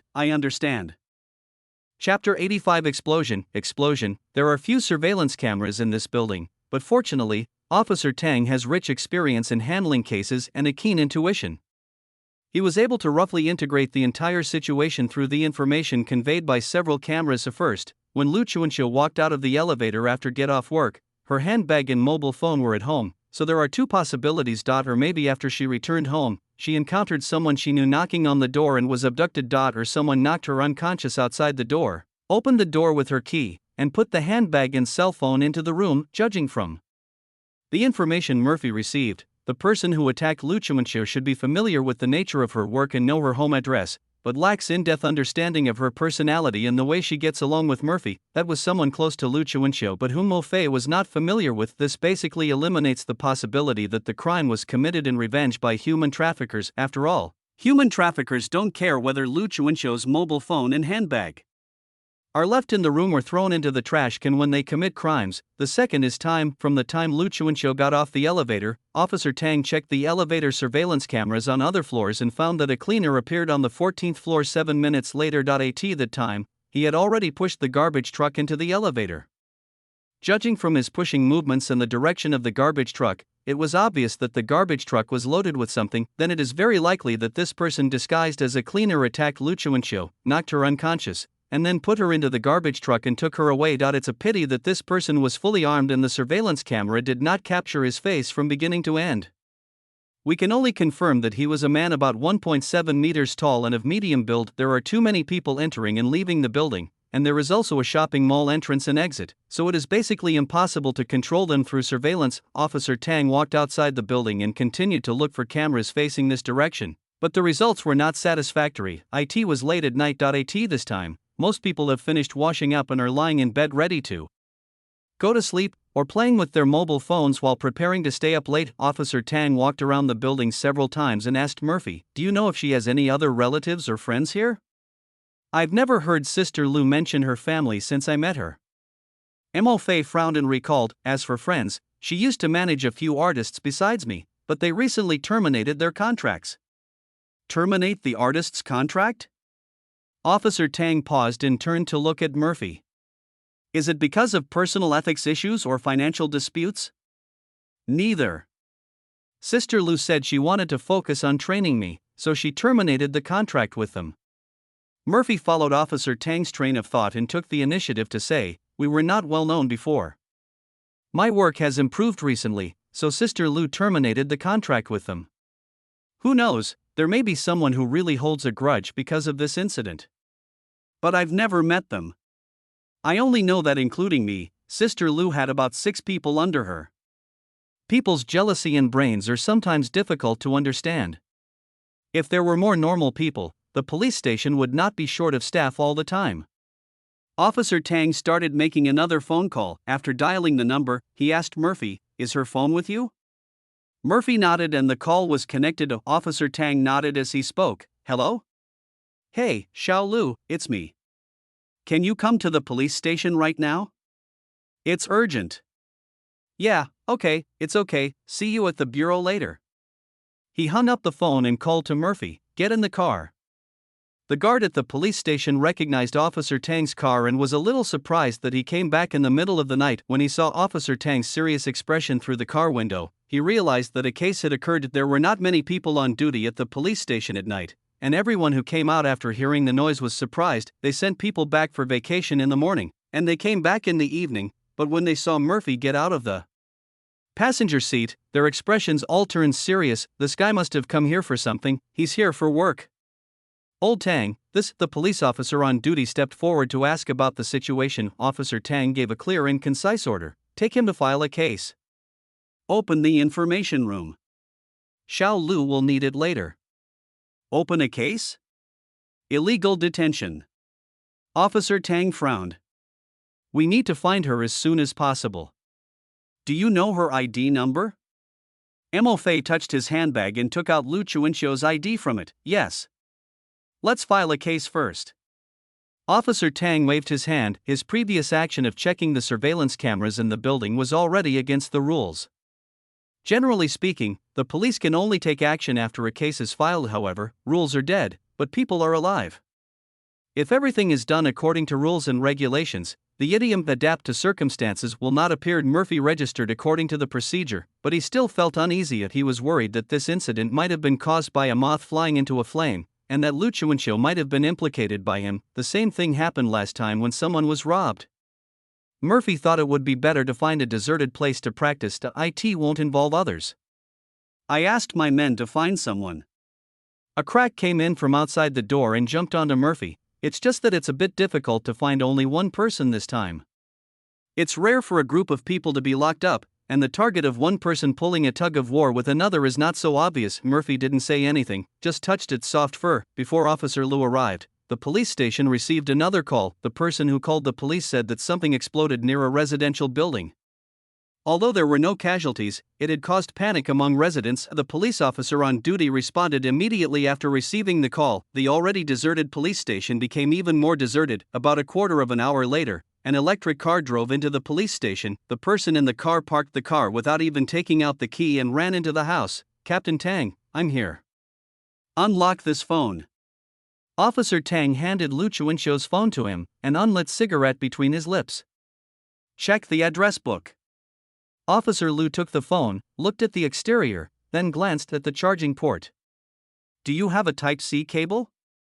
Officer Tang searched on his desk, pulled out a dirty white data cable and handed it to him. Officer Liu took the data cable, connected the phone to the computer and started operating. "Give me 10 minutes. Murphy watched for a while and said, "I can do this too. When I forgot my phone password but didn't want to pay someone else to unlock it, I learned it myself and saved dozens of dollars." So Officer Tang took a look at him and then remembered that although he was an actor who didn't look like an actor, he was also a student of computer science. Jailbreaking and decoding should be a piece of cake for him. As the characters on the computer screen jumped, an explosion suddenly occurred outside the police station. Everyone in the police station was shocked. Officer Tang rushed to the front and pushed Murphy behind him. "Xiao Lu, continue. Don't come over. I'll go out and check the situation." He pointed at Murphy and closed the door behind him as he left. Chapter 86. The grand performance begins. There were few pedestrians on the streets late at night, and both sides of the road were filled with private cars that could not find parking spaces. The explosion occurred in a broken van on the roadside. When Officer Tang rushed over to check with his gun in hand, he found that the entire car's glass was shattered, flames were burning in the car, and black smoke was pouring out of the windows. He could not see anything else inside the car. There was a crackling sound of burning from the van, and the alarms of other private cars on both sides were ringing continuously due to the impact of the explosion. The streets, which should have been quiet, became noisy at this time. Lights in the residential buildings on both sides began to light up one after another, and some people opened the curtains and looked outside. When Officer Tang approached the van, he smelled a strong smell of low-quality gunpowder, just like the fireworks that had been banned for many years. He walked around the van and saw no one in it or any injured people. The fact that there were no casualties is good news amidst the bad news. The residents upstairs were still discussing the burning van downstairs and taking videos with their mobile phones. Look, who's so unlucky that their car exploded in the middle of the night and it's not even completely burned yet. They must have left a gas can or something flammable or explosive in the car. I wonder who would dare to leave a lighter in the car. There's someone watching the situation. Hey! Stay away and don't get hit by the explosion. Officer Tang knew very well that someone had blown up the car on purpose for him to see. Who would believe that you were not provoking the police when you were so close to the police station? But this cannot be made known to ordinary residents, as it may easily cause panic, and the explosion alarm we received earlier is most likely directly related to this explosion. Officer Tang felt that everything that happened today was weird. Old Tang. Murphy trotted over with a red fire extinguisher in his hand. "Didn't I tell you to stay put?" Officer Tang took the fire extinguisher from Murphy's hand and pointed it at the interior of the van to put out the fire, while reminding Murphy, "Go back and stay put." Murphy could follow Officer Tang's train of thought and knew what he was thinking. He and Officer Xiao Su are master and apprentice. To a certain extent, the spirit of the two is inherited. Both of them are unwilling to involve the masses in the case and would rather stand in the front, but he was not completely unrelated to this matter. Murphy grew up in an orphanage. He had strange dreams all the time, which made him look a little weird, and no one wanted to make friends with him. Liu Chuanxiu has a strong personality and takes Murphy seriously.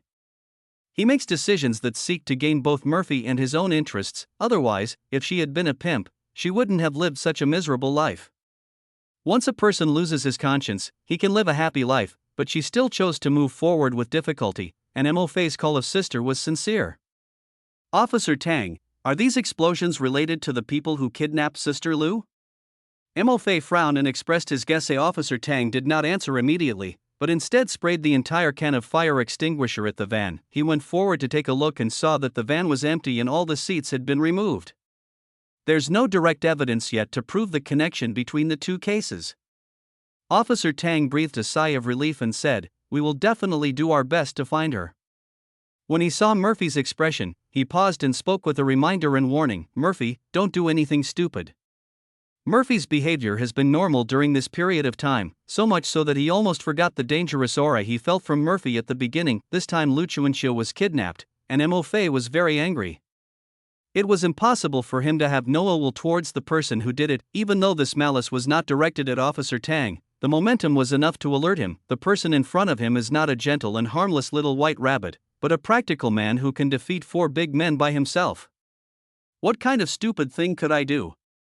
Murphy raised his head and smiled broadly. It's police-civilian cooperation. Danger, danger! Officer Tang's hair stood on end. He gave Murphy a complicated look and put the empty fire extinguisher next to the van. The case is no longer something that the people on duty at the bureau can handle. Officer Tang started calling people to come back to work overtime. People were woken up in the middle of the night and asked to work overtime. Although the police officers' families complained, it was the nature of the job and there was nothing they could do. Officer Lu cracked the password of Lu Chuanxiu's mobile phone and looked through the address book, which was basically all work-related content. The address book is so long that it takes several minutes to scroll through it. The police officers launched an investigation into Lu Chuanxiu's interpersonal relationships, while Murphy squatted in the yard and talked to each one. "Have your men help me find a scent?" Mo Fei instructed with a sullen face. "Those 2 explosions must be related to Sister Lu. I smell a faint ammonia smell amidst the gunpowder in the van. Someone must have made ammonium nitrate explosives." Ammonium nitrate explosives are usually off-white or light yellow powder, wrapped in oil paper or tape, in a cylindrical shell. Ask your men to find other places with this stuff. A crack extracts the key point, a cylindrical object with a pungent smell, wrapped in oil paper or tape. Leave it to me. After saying this, Yidiafeng ran away along the corner of the wall. Homemade explosives are generally made from sulfur or ammonium nitrate, both of which are the easiest raw materials to obtain in life. The former is used to make matches, vulcanized rubber, pesticides, etc., while the latter is widely used in fertilizer production. It's not difficult if you put your mind to it. Black powder is made from sulfur, charcoal and saltpeter, and generally has a smell similar to rotten eggs. Ammonium nitrate has no odor, but the ammonium nitrate in homemade ammonium nitrate explosives will decompose and produce a distinct ammonia smell. Murphy knows all this, and Officer Tang will soon know it too. When they don't know how much explosives are left in the city, all they have to do is race against time to eliminate all hidden dangers as soon as possible. However, it was obvious that the murderer was aware of their plan and did not give them any time to defuse the bomb. In just 2 hours, the police received 4 reports of explosions. Fortunately, no one was killed. Only a drunk man was blown up with blood all over his face, but his life was not in danger. Police officers from several districts took action together, patrolling the streets in the dark with police dogs. What was surprising was that the stray animals on the street that usually ran away when they saw people actually took the initiative to lead them that night as if they had taken some medicine. Just by patrolling, they found a lot of homemade explosives on the roadside, in front of shops, downstairs of residential buildings and other places where there were a lot of people after daybreak. When the bomb disposal experts were overwhelmed, Murphy raised his hand to indicate that he could help. Although this is against the rules, it is an emergency. After seeing his knowledge of explosives and confirming that he was not bragging, the police officers made an exception and allowed him to participate in the operation. Chapter 87. The only protagonist. There are 3 common ways to deal with bombs: demolition, destruction, and destruction. Demolition is the most dangerous of these, but as long as there is confidence, blasting experts generally choose demolition as the first choice. Firstly, the removed explosives can be used as evidence of a crime, and secondly, it can be used to understand the internal structure of the bomb and leave more research data. However, this time the time is tight and the task is heavy, and the explosives that cannot be dismantled in time can only be destroyed on the spot. The blasting expert and Murphy, who led the team, were very busy. The station has a limited number of police dogs, so those stray animals were of great help this time. Although what they find may not be 100% accurate, it greatly reduces the pressure on the police to defuse bombs. While our people were defusing the bombs outside, the people in the police station were also busy. Officer Tang brought a group of smart police officers together to hold a meeting to analyze the situation. Whether it was the kidnapping of Lu Chuanxiu or the bombing, once a person did something, it would be impossible to leave no trace. The police received reports of explosions in various locations from the south to the west of the city. The scattered locations increased the difficulty of bomb disposal for the police, but also increased the probability of criminals being exposed. The patrol team members look at the screen full of cameras and need to find out which vehicles may have problems among the vehicles passing by, and then analyze the criminals' routes and hiding places. The workload was not small, and Officer Tang also stared at the screen intently. Before dawn, the police received 2 more reports of explosions all. Together, there have been 8 explosions, and including the unexploded explosives that have been discharged, there are at least 20 of them. The nature of this incident is quite serious, and it also highlights that the criminals are well prepared and are tough this time. At daybreak, Murphy was conducting bomb disposal under a residential building. This place had exploded once before. After the residents reported the incident, Murphy came to check out the situation since he was nearby. The explosive was a homemade thermos bomb.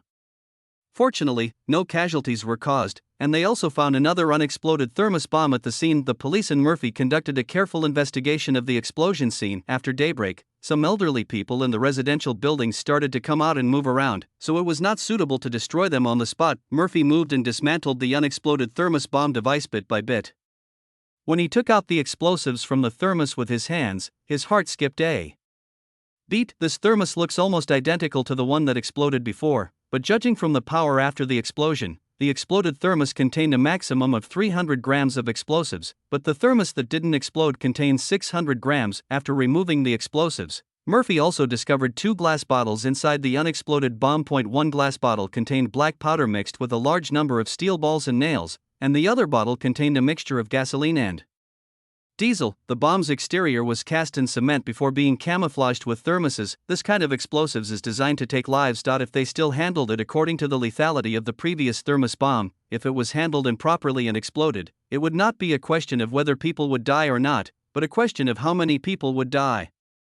The explosives that were detonated were of low power, but they were able to defuse a few very dangerous ones. After Murphy dismantled the thermos bomb, he raised his hand to indicate that the danger was over, and a police officer immediately came forward to collect the removed explosives. When Murphy stood up, he staggered and almost fell to the ground. The police officer next to him helped him up. "What's wrong?" "Low blood sugar." Murphy shook his head. "Do you have any cola or candy?" "I was so nervous and stayed up all night that I would be lying if I said I wasn't tired. Mental fatigue is secondary. Physiological reactions cannot be resisted by willpower alone." The police officers looked at each other and finally took him to the side of the road to sit for a while. Not only Murphy, they also stayed up all night. If they didn't rest for a while to replenish their energy, they would not be able to hold on. After daybreak, the breakfast stalls opened, and the police officers bought some buns and soy milk so they could eat while walking and checking for explosives. While Murphy was eating the bun, the police officer who helped him put a handful of candy in his pocket. Murphy glanced at him. The police officer smiled and said, "My brother also has low blood sugar. He must be feeling very uncomfortable. Please prepare some sugar with you." "Your brother? He's still in college." Young people nowadays pay less and less attention to their health. The police officer said with an unconscious smile on his face. It can be seen that the relationship between the brothers should be good. Murphy continued to gnaw on his bun with his head down. He and Sister Lou have a good relationship, and no matter who gets into trouble, the other will definitely come to the rescue. That person didn't kill Lu Chuanxiu directly but kidnapped him. He also prepared so many explosives and placed them in various places. It didn't look like he just wanted to vent his anger, but what good would it do him? Murphy couldn't understand. A young police officer who was checking his phone suddenly shouted, "No, everyone, check the news. Someone exposed this matter." A single stone caused 1,000 ripples, and everyone took out their phones to check. On a certain short video platform, the most popular video at the moment is a video of just a few dozen seconds. The camera initially focuses on a woman who is tied to a chair with her head down, her life or death unknown. As the camera pulls away, the environment she is in is revealed. It was a relatively closed space, with a number of cylindrical objects wrapped in yellow tape placed around the chairs. The entire video has no sound and only a few lines of text. The show has begun. Are you satisfied with last night's fireworks? I'm going to give the best show for the whole city. The comments section of this video also clearly states that the video must not be taken down, otherwise all explosives will be detonated immediately and the hostages will be killed. Some people in the comments section have begun to doubt the authenticity of the video content. The explosion at night was quite loud, and many people commented in the comments section where they lived and what time they heard the explosion. In this way, It seems that all the information matches. Some people even began to speculate in the comments section whether this is a routine trick used by internet celebrities who are desperate to become famous. But in this day and age, is there still anyone using such stupid marketing methods? But then again, there seems to be no shortage of such brain-dead people on the internet. The discussion among netizens gradually went off track, and Murphy immediately recognized the woman tied to the chair. It's Sister Lou. Mo Fei's expression suddenly became serious. Those things wrapped in tape look like nitric acid bombs. If this amount were to explode directly, no one would survive. Not only will he not survive, but it is also a question whether he can leave an intact body. There were piles of explosives under my feet. If you didn't know, you would think I was imitating Wan Hu of the Ming Dynasty, who tied a homemade rocket to a chair and tried to fly into the sky, but Wan Hu was dead, and if those explosives exploded, Lu Chuanxia would also be dead. Chapter 88 Provocation. After the video appeared, Murphy went back to the police station without delay. After a night of investigation, although it cannot be said that all the explosives have been found, there is little point in continuing to clear mines on the streets. The efficiency is too low and the accuracy is insufficient. He went back to the police station to see if they could locate the person who posted the video. If we can catch the guy and interrogate him to find out how much explosives he has placed, things will be much easier. The police station was also very busy at this time. It is impossible to watch all the surveillance footage in one night. Lu Chuanxia's address book is also being investigated, and anyone who has recently purchased large quantities of sulfur and saltpeter will also be checked. This criminal is so rampant that he is almost riding on the police station's shoulders. The fact that we found him but couldn't kill him shows how professional we are. Officer Tang was still on the phone when Murphy came back. He also saw the short video and now needs to work with the operator to try to find where the account owner posted the video. Since that person brazenly posted a video on the platform to make a preview, such behavior was obviously a performance. The police targeted a magician and an actor who had worked under Lu Chuanxia, due to the nature of their profession. Magicians have some knowledge of physics and chemistry and have the innate ability to prepare explosives. The actor's family is in the fertilizer business. After the contract was terminated, he went back to help his family open a store, so he had the material conditions. When the police arrived at his door, the former actor had just woken up and had no idea what had happened. After questioning, the police learned that the magician purchased a batch of ammonium nitrate through them shortly after the termination of the contract. The magician said he wanted to study a new magic trick. Since they were acquaintances and had traded tricks before, he sold it without thinking too much. How much did you sell it to him? Not much. The man thought for a moment and replied, Lin Ling's total weight added up over several times is only around 70 to 80 kilograms. Isn't that enough? The police officer in charge of questioning him really wanted to pry open his head to see what was inside. Of the three raw materials for modern black powder, saltpeter accounts for about 75%, sulfur accounts for 10%, and charcoal accounts for 15%. Taking the 600-gram gunpowder content of the previously dismantled thermos bomb as an example, 80 kilograms of ammonium nitrate can make nearly 90 bombs of similar power. And how much have they discharged and detonated so far? How much raw material is left? Those are all safety hazards. It's impossible that the madman got tired halfway through and threw it all away, right? Ammonium nitrate easily gets damp and becomes useless when it gets damp. He buys 10 kilograms each time and always says it gets damp and useless before he uses it all. The ones I keep here often get damp too.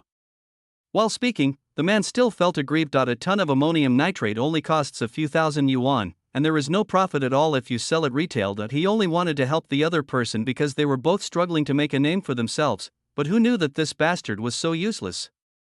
Comrade officer, this thing is innocent. It's just a fertilizer raw material to me, right? It still depends on who uses it. The police officer questioning him closed his notebook and forced a smile. You think it's okay to sell dangerous goods privately? Take him away. Cases of such a serious nature are rare, and they do not feel any excitement about witnessing history. Only public officials can feel the anger of having laws and regulations violated. The police officer took him into the police car, and the next second after starting the car, a huge explosion was heard at the warehouse of the fertilizer store. The shockwave directly shattered the police car's glass. Orange-red flames shot up into the sky, billowing black smoke drifted into the distance, and a pungent smell of chemicals also filled the air. There were 3 police officers and a citizen in the police car, all of whom were frightened by this sudden situation. The police officer in the passenger seat covered his ears, blood trickling from between his fingers. He was still shouting at the top of his lungs, "Are you okay? Is everything okay?" The others held their heads in their hands for several seconds before they came to their senses. The driver tried to maneuver the police car away from the explosion area, while the other two police officers reported the situation and called for support without stopping. The fertilizer factory owner calmed down and shouted excitedly, "There are still people. There are still people in the warehouse." This explosion was completely different from the previous minor incidents. The man directly blew up a warehouse full of fertilizers. If the fertilizer factory was not located far away from the residential area, the losses caused would be unimaginable. The middle-aged man who was guarding the gate of the fertilizer factory was tricked away by false information the night before, and the explosion caused 4 people to be slightly injured. This person is not here to take revenge on society. A photo of the magician was hung on the whiteboard in front of Officer Tang. Now they are certain that the magician is the mastermind behind the bombing and illegal detention. He would specifically trick the gatekeeper away, which shows that his primary goal is not to take people's lives, but when it comes to making explosives, he doesn't attach that much importance to human life. This man's surname is Zhao Qingye, male, 35 years old, local, the policewoman reported, holding up the information. He lost his mother at a young age and was raised by his father. As a child, he participated in several magic competitions and won prizes. When he grew up, his father returned to his hometown. He has never married and has been appearing in various shows and commercial performances, hoping to become famous. So the agent's termination of his contract touched a nerve with this young prodigy? A young police officer said with a particularly sarcastic expression. What's he trying to do? Make a big scene? That's possible. Officer Tang nodded. The policewoman who had been following the short video platform raised her phone. Another update.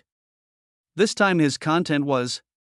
She hesitated and read, "Let the world hear my voice," and the accompanying picture was a fertilizer factory explosion. Damn it.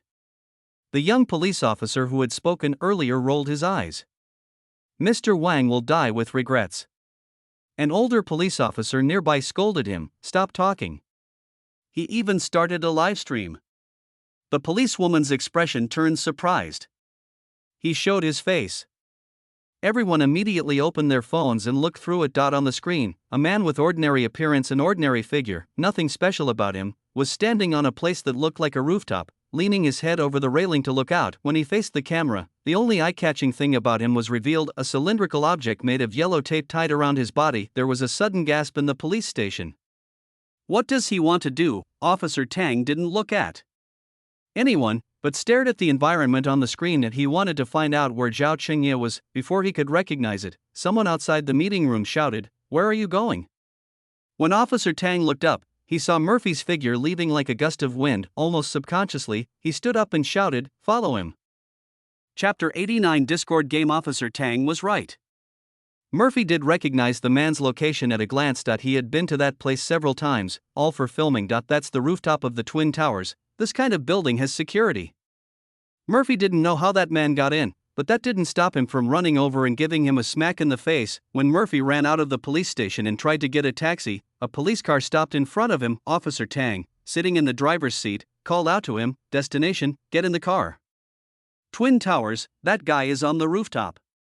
Murphy didn't waste any time and got into the car and sat in the back seat. Another police officer in the passenger seat was holding a mobile phone and playing the live broadcast. There was another officer in the back seat on the phone, shouting in a particularly loud voice, "Is everyone okay? Were the firefighters called? Where's the ambulance? I'm glad you're okay. Safety first." After he hung up the phone, he returned to his normal voice. Everyone who went to the fertilizer factory was injured in the explosion. Fortunately, they were all minor injuries, but they all need to rest for a while. The guy who illegally bought and sold explosives is fine, but his house was blown up. He took over the fertilizer factory not long after returning from his acting career. He sold potassium nitrate without knowing the harmful effects of potassium nitrate. He shook his head as he spoke. He's been completely screwed. The impact this time is so huge, it will take at least 10 years. He will be sentenced to 10 years at the very least, but if Zhao Liye is caught, it will be life imprisonment at the very least. Officer Tang sneered, turned on the siren and stepped on the accelerator. The police cars following behind also sped up. Each floor of the Twin Towers has different uses, including companies and computer rooms, and is managed by the property management. Only employees with work badges can pass through the gate on the first floor of the building. Visitors need to pass the verification and swipe their ID card to obtain temporary access. People who work here usually start work from 9 a.m. to 6 p.m., and the property staff start even earlier, with all of them arriving at work to open the door at 8:30 a.m. The police officers went upstairs with their police IDs and told the property staff that it would be best not to let anyone enter the building to work today as it was very dangerous. The property manager smiled knowingly after hearing this. I understand. The elevator will be inspected after you go up. All of them will be inspected. But there are so many companies here that the inspection may not take long. Then take as long as you can to repair it. Officer Tang winked at the female police officer next to him. The policewoman stepped forward and took out a notebook. Now let's talk about how that person got up there. On the rooftop, Zhao Qingye was performing some old-fashioned magic tricks in front of his mobile phone. Guess the card, change the card, 3 immortals return to the cave, coin through the cup. If Officer Tang had not informed the operator that his live broadcast room had been moved to another traffic pool and that all the accounts invested in it were accounts operated by the officer, netizens would have already mocked him for his mentality of watching the fun and not minding the trouble. The police do not want to see the suspect do irrational things because of being ridiculed. When Murphy, Officer Tang, and others arrived at the rooftop and found Zhao Qingye, he was performing the magic trick of threading the iron ring mechanically and almost numbly. Seeing Murphy arrive, Zhao Qingye's eyes lit up and he said loudly, "Dear audience, we have finally welcomed the best supporting actor of this performance." He turned the phone in front of him so that the camera was facing Murphy. The police officers following Murphy all looked unhappy. Although the person was found, the hostage was not there. They still needed to find the hostage and the remaining explosives. Besides, even if they found the hostages and explosives, the Twin Towers were the tallest buildings nearby and did not provide suitable conditions for sniping. In addition, there was something tied to Zhao Qingye's body that might be explosives. This time it's really tricky. Zhao Qingye was already half conscious, but when he saw Mo Fei's stern face, he actually laughed. "Ah, I recognize that expression of yours. It's everywhere on the internet. It's great to be good looking. You can become famous just by taking a photo. I've been practicing hard for so many years and still haven't made any progress. Even that woman wants to help you." Murphy couldn't help but step forward when he heard this. "Where is she?" Guess what? Zhao Qingye opened his coat to fully display the explosives on his body. "I want to play a game with you. How about Russian roulette? If you shoot yourself in the head, I'll tell you where some of the explosives are. If you don't die by the end, I'll tell you where she is." Murphy forced a smile on his face and walked forward. "Okay, Murphy." Officer Tang pulled him but failed to stop him. Murphy walked forward until he was 10 meters away, and only stopped when he saw Zhao Qingye's face showing obvious vigilance. "I can play this game with you, but how can you guarantee that you will keep your word?" Zhao Qingye pulled out a small notebook from his pocket and showed it to Mo Fei. "This is the location. I'll give you a page for every shot you fire." As he spoke, he tore a page from the notebook, crumpled it up, and threw it to Murphy. "Go and check it out." The paper ball hit the ground and rolled between the two of them. Mo Fei lowered his eyes to take a look, walked to the side of the paper ball, and kicked the paper ball back at Zhao Qingye's alert expression. As soon as he got close to Zhao Qingye, the other party's hands were in his pockets. The detonator might be in his pocket, and Zhao Qingye would detonate it as soon as he made any movement, leaving him no chance to subdue the other party directly. Officer Tang picked up the paper and took a look.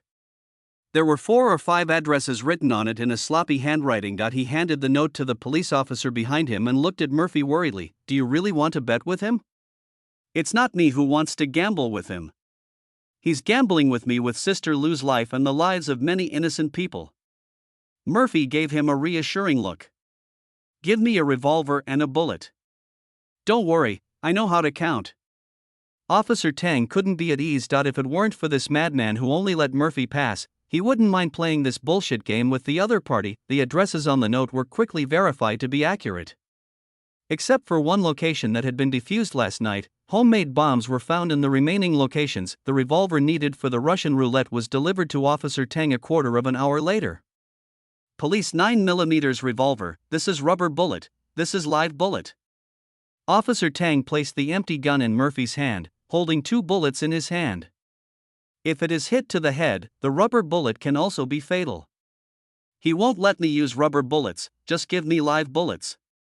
Murphy felt the heavy weight of the revolver. With a faint smile on his face, Officer Tang took a deep breath and exhaled heavily. Murphy, be careful. There were no tall buildings nearby and the rooftop was empty, making it impossible to sniper.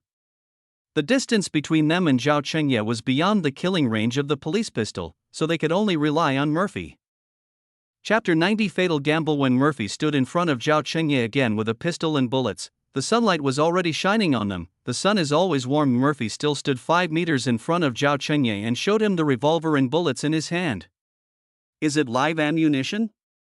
Nothing's been done, is it? Zhao Chengye craned his neck to take a look and said, put the bullets and gun on the ground and step back 10 meters. Let's do it one by one. Murphy squatted down and put down the bullet. I don't have any hostages. It's too dangerous to have the gun in your hands. His words were sarcastic, but truly Zhao Chengye agreed. The 2 men maintained a relatively safe distance. Zhao Chengye checked the bullets and gun that Murphy had placed on the ground, and indeed, nothing had been done to them. Let's get started. Zhao Chengye stared at Mo Fei intently. I want to see if this face of yours can still help you. Murphy frowned, flicked his hand to open the magazine, and loaded it. I admit that good-looking people have some advantages in surviving in society, but that doesn't mean your failure is entirely due to your appearance. There are so many people in this world who are not good-looking but are admired by others. You have to understand one thing, you didn't fail because you are ugly. You are just a waste. Zhao Chengye's eyes were almost spitting fire. He looked at Mo Fei's face and gritted his teeth and said, start. Russian roulette is a suicidal game or form of torture in which the participant places 1 or more bullets into the cylinder of a revolver, spins the revolver, and then closes it. Typically, participants take turns putting the gun to their temple and pulling the trigger until someone is shot or dares not pull the trigger. Those who are shot will of course automatically withdraw, and those who get stage fright will also lose. The one who perseveres to the end is the winner. The gamblers who watch from the sidelines bet on the lives of the participants. The biggest advantage of a revolver is that it will not jam, which means that there is no chance of error when the trigger is pulled. Zhao Chengye proposed this game, and he seemed arrogant and bold, but Murphy still thought he was a loser. If he proposed that 2 people take turns, then Murphy would be crazy to respect him. But Zhao Chengye didn't even dare to get involved, and could only watch Mo Fei gamble with his life. This kind of person is not even a clown. He has no sense of humor or drama. Murphy's disdainful expression clearly stung Zhao Chengye's sensitive heart. He roared, begin. Murphy's palm slid across the cylinder of the revolver, and as the cylinder spun rapidly, he swung his hand back into place. In this way, no one can be sure which magazine the bullet is in, and no one knows which shot will fire the bullet. There are many valuable qualities to learn in life, but as an actor, Murphy pressed the hammer, pointed the gun at his temple, and smiled contemptuously at Zhao Chengye. The most important quality an actor needs is courage. He said that and pulled the trigger without hesitation. Click. It's empty. Ha! Officer Tang's heart was pounding. He breathed a sigh of relief but couldn't help but curse, fuck. Zhao Chengye was also panting heavily. Murphy calmly pressed down the hammer again. Of course, the courage I'm talking about is the courage to perform in front of the public, and the courage to defend the weak against the strong. Those who oppress the weak are at best algorithmically blind. Beads of sweat appeared on Zhao Chengye's forehead. He gritted his teeth and said, I know what the price will be. You don't need to tell me.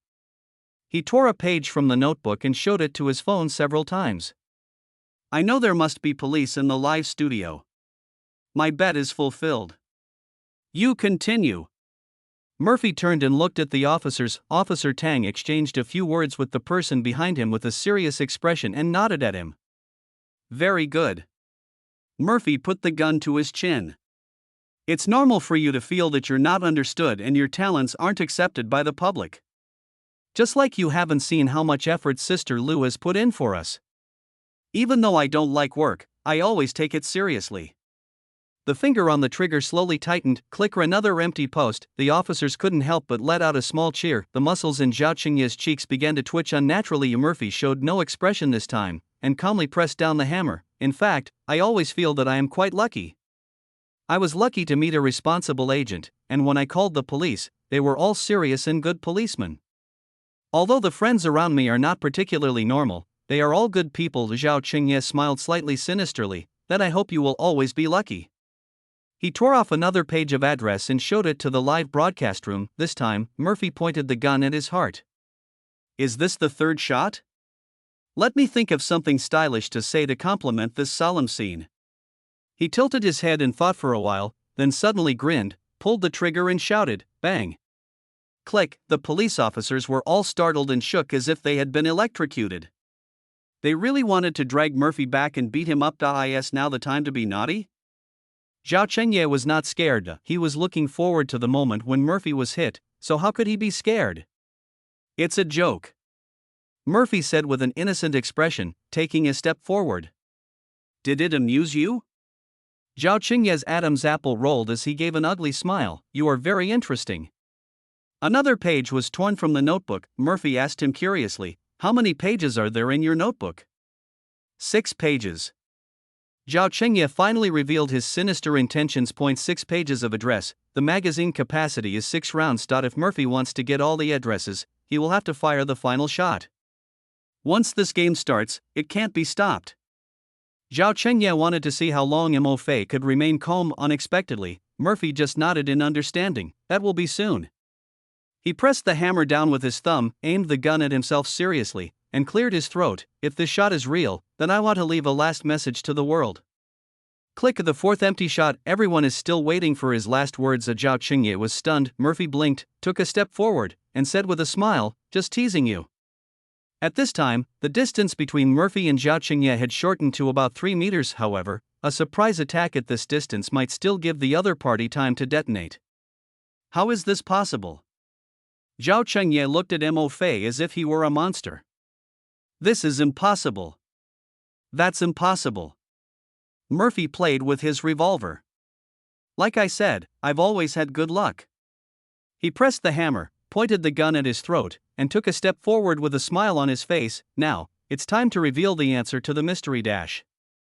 Chapter 91. Game over. The distance between Murphy and Zhao Liye is already very close. Zhao Liye's eyes were bloodshot, and he watched intently as Mo Fei's fingers gradually tightened. Click. The fifth airstrike. This is impossible. Zhao Liye's eyes were bloodshot. You did something, didn't you? You must have done something. There's no bullet in the gun, you're cheating. It makes me sad when you say that.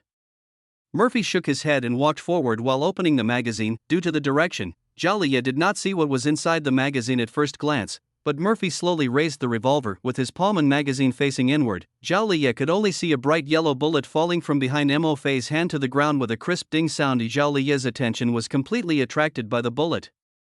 The bullet falling out means there is a bullet in the gun. Is it true that God is also blessing people who only rely on their looks to make a living? He was distracted. Murphy shot him in the nose without hesitation. After knocking him unconscious, he pressed his shoulder with one hand and grabbed his arm with the other, and then exerted force vertically downwards. But in just a few seconds, Murphy easily and efficiently removed one of Zhao Liye's arms. But that's not enough. Murphy didn't hesitate and simply removed his other arm. Even before Murphy took action, Officer Tang had already run over. Officer Tang reacted the fastest, rushed to the front, and immediately locked Zhao Liye using police fighting techniques. The rest of the police officers and explosives experts followed closely behind, rushing forward to control Zhao Liye's movements while preparing to carry out bomb disposal. In the chaos, Murphy snatched the notebook from Zhao Liye and quickly flipped to the end. Jinwan apartment was written in a sloppy handwriting on the notebook. Golden Bay apartment. Murphy pulled the place out of his mind. I encountered an axe murderer when I was filming there before. The location is in the suburbs, quite a drive from here. He stuffed the notebook into the hands of the police officer next to him, turned around and ran downstairs. Zhao Liye was pinned to the ground by numerous police officers, unable to move. His face flushed red as he roared, "This is impossible. How did you do it? Come back here. Behave yourself." Officer Tang increased the strength of his grip, his arms trembling. "Why do you care whether it's possible for others to do this? You're not going to be able to get out for the rest of your life anyway." The bomb disposal expert checked the bomb on Zhao Liye and quickly breathed a sigh of relief. "It's fake, just take it away." After he made room for the officers to move, he couldn't help but curse, "Damn, they'd have fake ones on themselves, but the ones outside are all real. Really good." The bomb disposal expert looked at the young police officer who had received the notebook beside him and asked, "Walking?" "The explosives outside are now under control, and he has to go there personally to deal with the actual bombing." The young police officer held the notebook and nodded firmly, "Yes. Let's go to the last address first." Officer Tang yelled, "There's someone there." The bomb disposal expert turned around and made a gesture of receipt. "Take him back and do a drug test first." Officer Tang stood up, panting, and looked at the handcuffed Zhao Chengye and instructed the officer beside him, "I suspect he's been high." The police officers were a little surprised, but they all agreed. Murphy rushed downstairs and hailed a taxi, opened the door and got in the back seat. "Suburban Jinwan apartment, please hurry up." The taxi driver glanced in the rearview mirror and shifted into gear listlessly. 100 in the suburbs, or use the meter. He doesn't want to take orders if he goes to the suburbs during work hours. "I'll give you 200, hurry up." Murphy urged anxiously. The taxi driver immediately cheered up and shifted gears loudly, "I'll definitely take you there." The driver stepped on the accelerator and Murphy was thrown directly onto the seat by the acceleration. The bomb disposal expert and the young police officer followed behind and watched Murphy leave quickly in a taxi. The two of them hurriedly got into the car. "Follow that taxi." Although they were not familiar with the roads to Jinwan apartments, the taxi drivers were definitely familiar with them. Murphy has a relationship with the person who was arrested, so he must be going to find her. That way they can just follow the taxi and get there, no problem. When the police car started, the young police officer still used his mobile phone to check the map navigation to confirm that the direction was correct. A taxi was driving in front and the driver was in a good mood. Today's order was a big deal, although I don't know why this young man wanted to go to such a remote place. As a taxi driver, I have seen all kinds of weird people. I just pick up people and collect the money. It's just that the driver felt something was wrong while driving. He glanced at the rearview mirror several times, feeling a little uneasy. "No, why is there a police car following us?" Murphy turned his head and took a look. "It's okay, I just followed me." Brother, you've committed a crime, haven't you?" The taxi driver's eyes widened. "A fugitive? Then I can't pick you up. I'll be an accomplice." As he spoke, he began to slow down. Murphy quickly explained, "I didn't do anything wrong. We're leading the police officers, don't stop. Saving lives is like putting out a fire." The taxi driver sped up doubtfully. Murphy continued, "Look, they didn't yell at you to stop, did they?" "This does make sense." The taxi driver was finally relieved. "So that's how it is. Then I have to show off my skills." Every taxi driver has fantasized about being asked to assist the police in solving a case one day and what he should do then. This big brother is no exception. The driver pressed the clutch, shifted the gears, and shouted, "Look." The police car following behind noticed that the taxi in front suddenly increased its speed and its driving route became flexible and flowing. "What's going on?" The police officer driving the car didn't quite understand. "Don't worry about the situation, just keep up." The bomb disposal expert anticipated the possible scene and said seriously, "Time is running out, we should speed up." The police officer driving the car nodded and sped up to catch up with the taxi. In their race against time, they managed to shorten the journey time by 1/3. When Murphy got out of the car and wanted to take out his phone to scan the code, the taxi driver waved his hand. "You go first, I'll wait here, you guys are more important." At this time, a police car stopped next to the taxi, and several police officers and a blasting expert with a toolbox got out of the car. The taxi driver even patted his chest and assured, "Uncle Police, you guys go and do your business, I'll be here to watch over the car for you."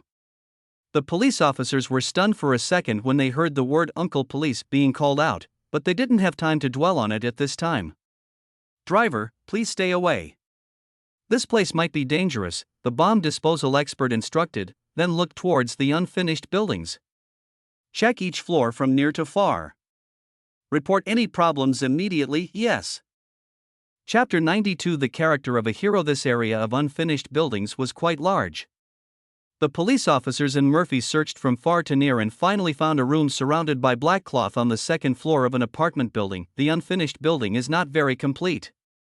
Although the outline of the room has been built, it has no doors or windows and is just a cement skeleton. When the police found this room, They did not act rashly, but chose to call for help. Soon Murphy and the bomb disposal expert stood outside the black cloth. They watched the video that Zhao Qingye had sent out earlier, and based on the layout of the screen, they could roughly determine that Lu Chuanxue was in this room. The biggest question now is how much explosives are in this room and whether there will be a trap when they go in. The bomb disposal expert used scissors to cut a hole in the black cloth to observe the situation inside. There was only Lu Chuanxue in the room, sitting in the middle, with a chair piled with explosives under him. She had woken up, with a purple spot on her face, and looked dazed and not quite clear-headed. When he noticed someone coming, Lu Chuanxue was still muttering things like "No rush and take your time, I'm not afraid." Sister Lu? Mo Fei shouted, "Don't worry, that person has been caught. We will rescue you soon." Lu Chuanxue's voice instantly increased. "Are you going to die? Why are you here? Leave professional matters to professionals. As an actor, don't make things complicated." Lu Chuanxue frowned and shook his head. "Mo Fei, don't delay other people's work, okay? I'm not afraid. Take your time." Murphy and the bomb disposal expert looked at each other in surprise. "What do you think?" "She's right." After saying this, the bomb disposal expert began to prepare to dismantle the explosives. They had dismantled a lot of homemade explosives when they were defusing bombs in the city before, and they should have been the work of Zhao Qingye himself. The production methods are basically the same, and it can be disassembled quickly if you have experience. After the bomb disposal experts removed the explosives and moved them out, Murphy entered the room and carried Lu Chuanxue downstairs. As they walked down the stairs, Mo Fei was still comforting Lu Chuanxue. "Sister, it's okay. I'll take you to the hospital now. I'm fine." Lu Chuanxue lowered his head and whispered, "Xiao Fei, don't be afraid." When he carried the person downstairs, the taxi driver opened the door and said, "Hurry up and get in. I'll take you to the hospital." Another officer also got into the taxi. "I'll go with you," he said as he called to report the situation. When they rushed to the hospital and saw Lu Chuanxue lying on the hospital bed with their own eyes, Murphy finally breathed a sigh of relief. When Murphy paid the driver, he found a lot of missed calls on his phone: Xiao Qian's, Mrs. Qian's, Director Wang's, Wu Miao's, Officer Su's, and Ji Xingyu's. Everyone was asking what happened. Murphy was wondering at first whether he should explain it, but when he saw the photos they sent him, he suddenly didn't know where to start. The street photos he took earlier have gone viral, along with the photos of the bomb disposal last night and early this morning. Netizens may not know what kind of vicious incident the police stopped, but they discovered that the handsome guy wandering around the street at night accompanied by a group of police officers is the same person as the handsome guy in the e-magazine. For a moment, it seemed as if the whole world was encountering Murphy. "I was in the east of the city, and my mom saw this handsome guy early in the morning and immediately woke me up and told me to look at my wallpaper, with a picture. I was in the railway area and was walking my dog at night and I thought a ghost had come out on the street. Funny, this guy, this face, this feeling, he can really fight. Yeah, he's been able to withstand so many weird angles of death. This guy is just a little bit inferior to me." Amidst a group of netizens' jokes, there are always a few people who see the essence through the phenomenon. This guy is not around so many police officers hanging out. Could something have happened? Many areas of the city are under martial law today, and there were explosions yesterday. Think about it carefully. Remember that video? Comment deletion warning. Murphy was flipping through the pages, feeling overwhelmed. This time he made a big impression in front of the public, but unfortunately this was not what he wanted. He sat in the hospital lobby and replied to messages from everyone in his address book one by one. The case has not yet been concluded, and he didn't say much, just telling everyone that he was fine and not to be nervous. Officer Su walked into the hospital with an unnatural posture, looked around the hall for a while, and his eyes fell on Murphy. "I asked Master, and you're here indeed." Officer Su walked over to sit next to Murphy. "You guys are so mean. You didn't even tell me about this big thing." Murphy exhaled. "You should ask old Tang about this. This is his fault." Upon hearing this, Officer Su could only lower his head and smile. He also knew that the stitches on his wounds had not yet been removed, so it was indeed okay for Officer Tang not to notify him that it's just a minor injury and I won't leave the front line. Now that everything is settled, there will probably be a pile of reports waiting for you when you go back. Murphy turned to look at him and smiled. "Do you think you can get away?" Officer Su raised his chin and asked him pretentiously, "You're famous now, and everyone has you as their idol. Murphy smiled and shook his head, then suddenly asked him, "What time is it now?" Officer Xiao Su glanced at his phone screen, 10:30. "There's still an hour and a half left." Murphy closed his eyes and leaned back in his chair. The Joker card will be refreshed in an hour and a half. Thinking of the bombs he took last night, Murphy couldn't help but feel lucky that the last card he got was the Joker. Although this card does not look like a positive card at all, it helped him a lot in this incident. At least, Officer Su noticed that Murphy was not in high spirits. He lowered his eyes and thought for a moment, then raised his hand and patted him on the shoulder. "I heard from my master that you helped a lot this time. You are a hero who saved people from danger." "Not really." Murphy smiled bitterly. "Compared to me, many people are heroes. Officer Tang, the officer who handled the bomb disposal, all the officers, and even the taxi driver who drove me here. They're more like heroes than I am. If it wasn't Sister Lu who got into trouble, I'm not sure I would have stepped forward so decisively." "That's not important," Officer Xiao Su said seriously. "We do our best because it's our duty. We've received training to do that, so we can act without hesitation. You, and that driver you mentioned, are just ordinary people who haven't received any training. Even if you chose to stand by and watch or even hide, which is a normal reaction, you stood up. Everyone who stood up is a hero." Officer Xiao Su patted his shoulder, a smile in his eyes. "Or rather, you already have the qualities of a hero." Chapter 93. Ogre, my friend, you are better suited to comforting others than most psychologists," Murphy said with a smile, and then revealed his biggest worry. "Tell me, am I the one who brought these disasters to you?" Director Wang had to stop filming several times because he encountered a murderer. Officer Su was injured because of the dog farm incident. The entire crew was sent to the hospital at once by Doug Uzi, and now the entire city is almost dragged down. Are you stupid? Officer Su couldn't understand Murphy's strange thoughts at all. He nodded. Yes, I admit that the crime rate seems to have increased since I met you, but you don't really think that you alone can raise the crime rate in an area, do you?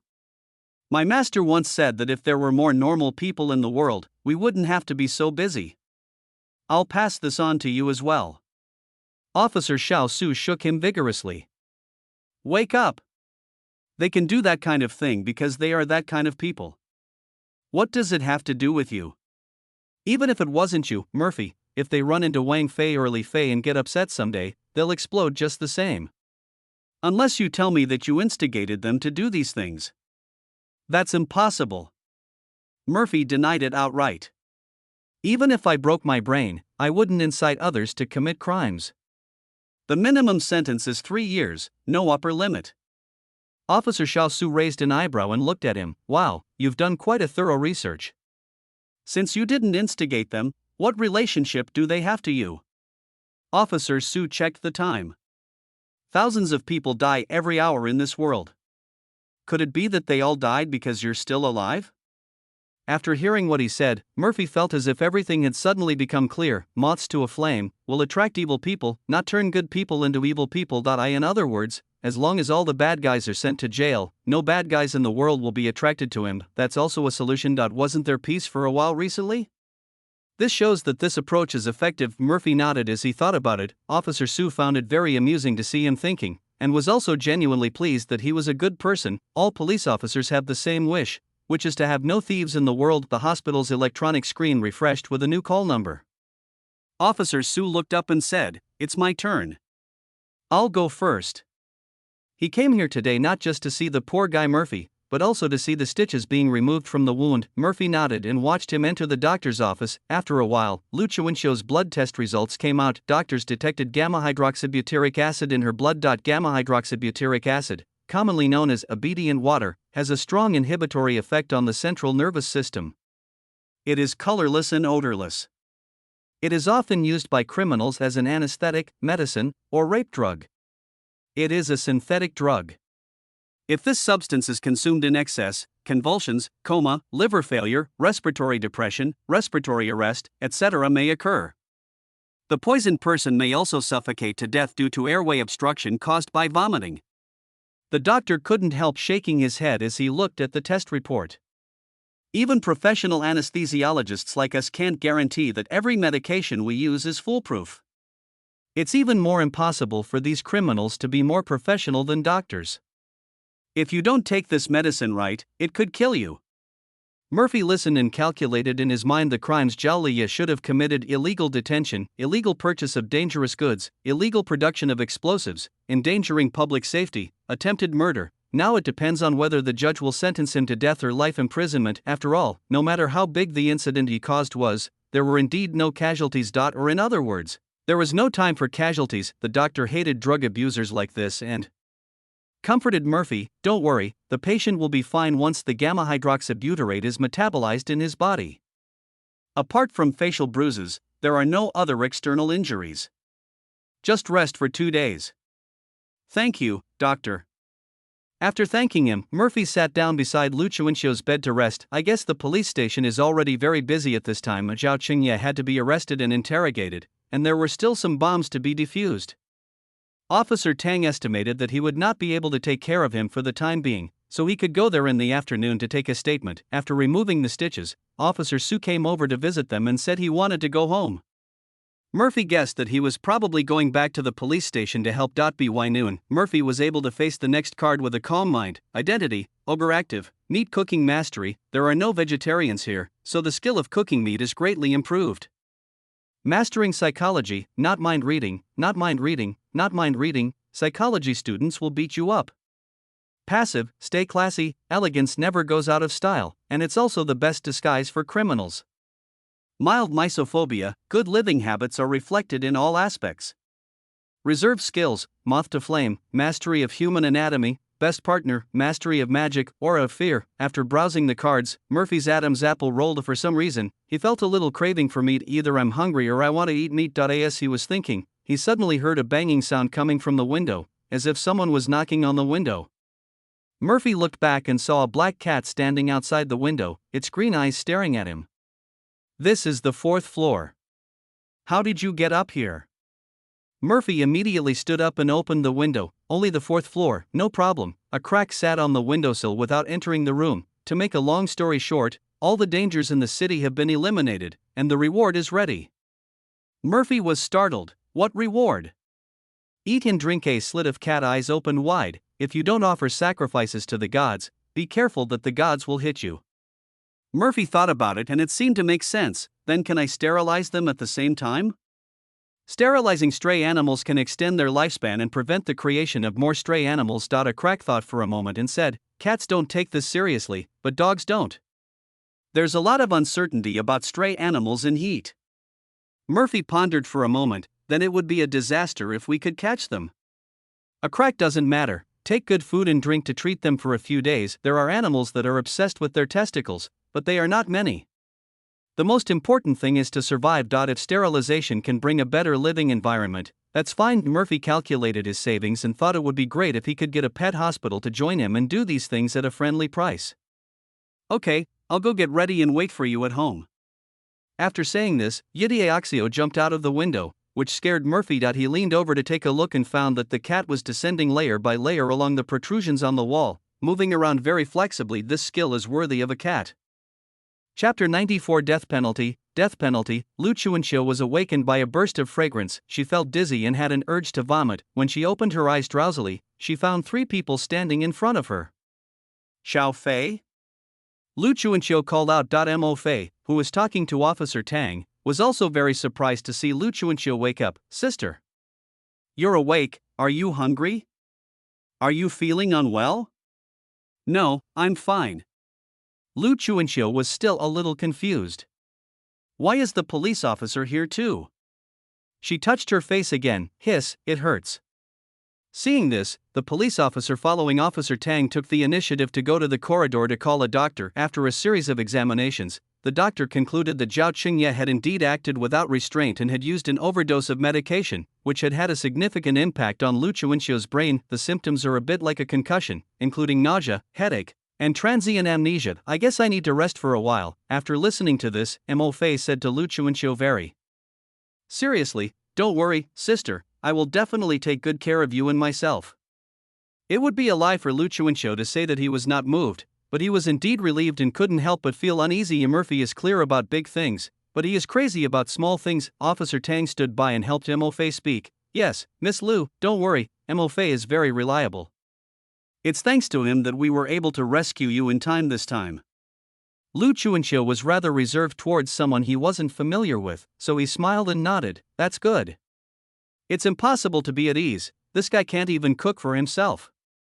If there wasn't a Grandma Zhang living downstairs, Lu Chuanqiu would suspect that he would starve himself to death. After Officer Tang finished speaking, he opened his notebook and began routine questioning. However, Lu Chuanqiu almost forgot what happened after he was attacked, and what he said were all the information currently available to the police. It's hard to say whether it's lucky or unfortunate. At least Murphy thought this was a good thing.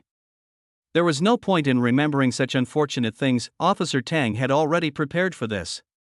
He put away his notebook and said hello to Murphy. I've finished asking questions. I'll be leaving now. Come to the bureau when you have time. What is he going to do? Lu Chuanqiu looked at them curiously while sitting on the hospital bed. Officer Tang hesitated for a moment. He helped our police solve the case, so give him a certificate of commendation. In fact, the main purpose was to ask him to register. He knows so much about explosives, and the unusual behavior of stray animals during bomb disposal, combined with Murphy's testimony when he arrested the human trafficker last time. Although the police did not believe that anyone could talk to animals, they suspected that Murphy had the skills to tame animals. Both of these things need to be kept on file. Of course, the award certificate did happen. Officer Tang could only say that he avoided the important issues and only reported the good news. Lu Chuanqiu was indeed very happy after hearing this. Cooperating with the police and solving the case is our duty. If you keep praising Mo Fei, this guy will be so proud of himself. I'm not that cocky. Mo Fei looked at Lu Chuanqiu helplessly. At most, I'm handsome, have a good personality, and my charisma shines. It's not my fault that I'm so outstanding. Look at you. Lu Chuanqiu shook his head. Modesty doesn't even exist in your vocabulary, does it? Officer Tang listened to the conversation with a smile on his face, and spoke in a relaxed tone. Then we won't disturb you anymore. We have things to do at the bureau. Murphy stepped forward and said, let me see you off. He turned to Lu Chuanqiu and pointed to the bedside table. There is pork porridge over there, you should have some. With that, Murphy followed Officer Tang out of the ward. Lu Chuanqiu took the thermos of meat porridge from the bedside table. After opening it, he could see scattered chopped green onions in the porridge. Lu Chuanqiu couldn't help laughing. This kid has grown up. On the other side, Murphy took Officer Tang to the parking lot. There was also a police officer named Su sitting in the police car who had not gotten out. Officer Xiao Su greeted him with a smile. Hello again. I guessed it. Murphy said with a proper smile. Let me guess again, Officer Tang is planning to send you home directly, right?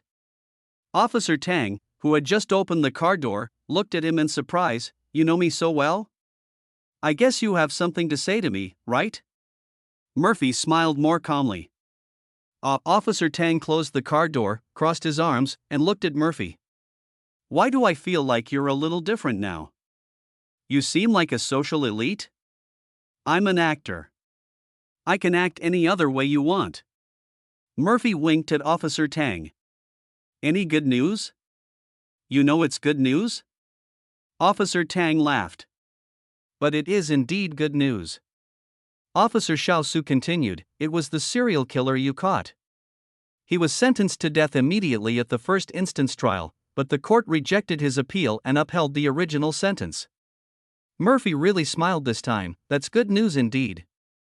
If there were fewer criminals in the world, fewer people would be attracted to him, and ordinary people would be safer. How can you say this isn't good news? Officer Tang's smile faded a little, and he continued, Zhao Qingye has refused to confess since he was arrested. He insists on seeing you no matter what. But this is not his choice. With sufficient evidence, it's only a matter of time before he is sentenced. Murphy shook his head slightly when he heard this. He looked down on Zhao Qingye, who was extreme and cowardly, bullied the good and feared the evil, and had achieved nothing. After we took him back, we gave him a drug test. He was on drugs, and for quite some time. Officer Tang's face turned serious as he spoke. I'm afraid his mind was not clear when he prepared these explosives, but this doesn't justify a crime. On the contrary, it would only make his sentence more severe. Murphy tilted his head slightly and asked, death penalty? It's likely a suspended death sentence, Officer Su continued. Our country is quite cautious in sentencing the death penalty. Officer Tang also nodded. If the person behaves well after a suspended death sentence, it could be commuted to life imprisonment. If he continues to behave well after 10 or 20 years, it could be reduced to a fixed-term imprisonment. If no one intervenes, there will be no sentence reduction. Good performance? Murphy raised his eyebrows. What does it mean to be good performance? Officer Tang and Officer Xiao Su exchanged a glance, their faces showing the same helpless expression. It's hard to say.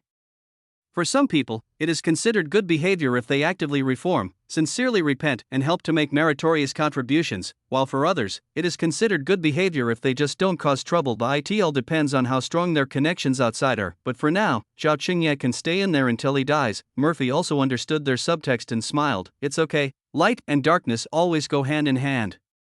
At least now Zhao Qingye can't come out alive, right? Chapter 95, Shifting Hotspots. The police car was still quiet when it drove out of the hospital. Officer Tang has been in the system for so many years and has seen both clean and dirty cases.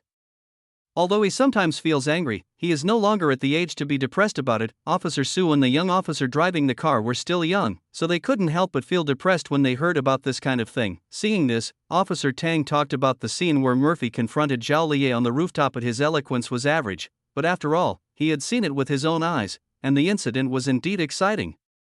Soon, the attention of Officer Su and the young officer was attracted. When he heard the last bullet land, Officer Su couldn't help but ask, so how did he do it? No wonder Zhao Qingye was still obsessed with seeing Murphy even after being captured. Who could believe that there would be bullets in the last magazine with such a low probability? Zhao Qingye's angle is wrong. I saw a little bit. Officer Tang raised his hand to demonstrate. The bullet didn't fall from the cylinder, but from Murphy's palm. Officer Su understood and couldn't help laughing. He has such quick hands. Officer Tang also laughed. Who said it wasn't true? He scared me to death with the first 5 shots. You should have changed your mind about him now, right? Officer Su looked at Officer Tang's face, raised his eyebrows and asked him, Mo Fei is not the kind of person you said he was. Officer Tang smiled and said, it would be a pleasure to make friends with him. Time reveals a person's true character. At least now he really recognizes Murphy as a person. The recognized Murphy is now peeling an apple for Lu Chuanxiu. Although Lu Chuanxiu doesn't like to eat it very much, there must be a reason why people peel apples for patients when visiting them in movies and TV dramas. There is no harm in eating more fruits. By the way, sister, why don't you move out quickly? Mo Fei peeled an apple into the shape of a rabbit, placed it in a bowl and handed it to Lu Chuanxiu. That apartment of yours doesn't look very safe at all. Speaking of this, Lu Chuanxiu couldn't help but nod. It's time to move. If we were in an old neighborhood, Murphy would be downstairs and would hear any movement immediately. Murphy immediately started to take out his phone. Then I will contact someone to move your things for you. Ji Xingyu's family runs a company, so they must have a truck. Borrowing it would be perfect.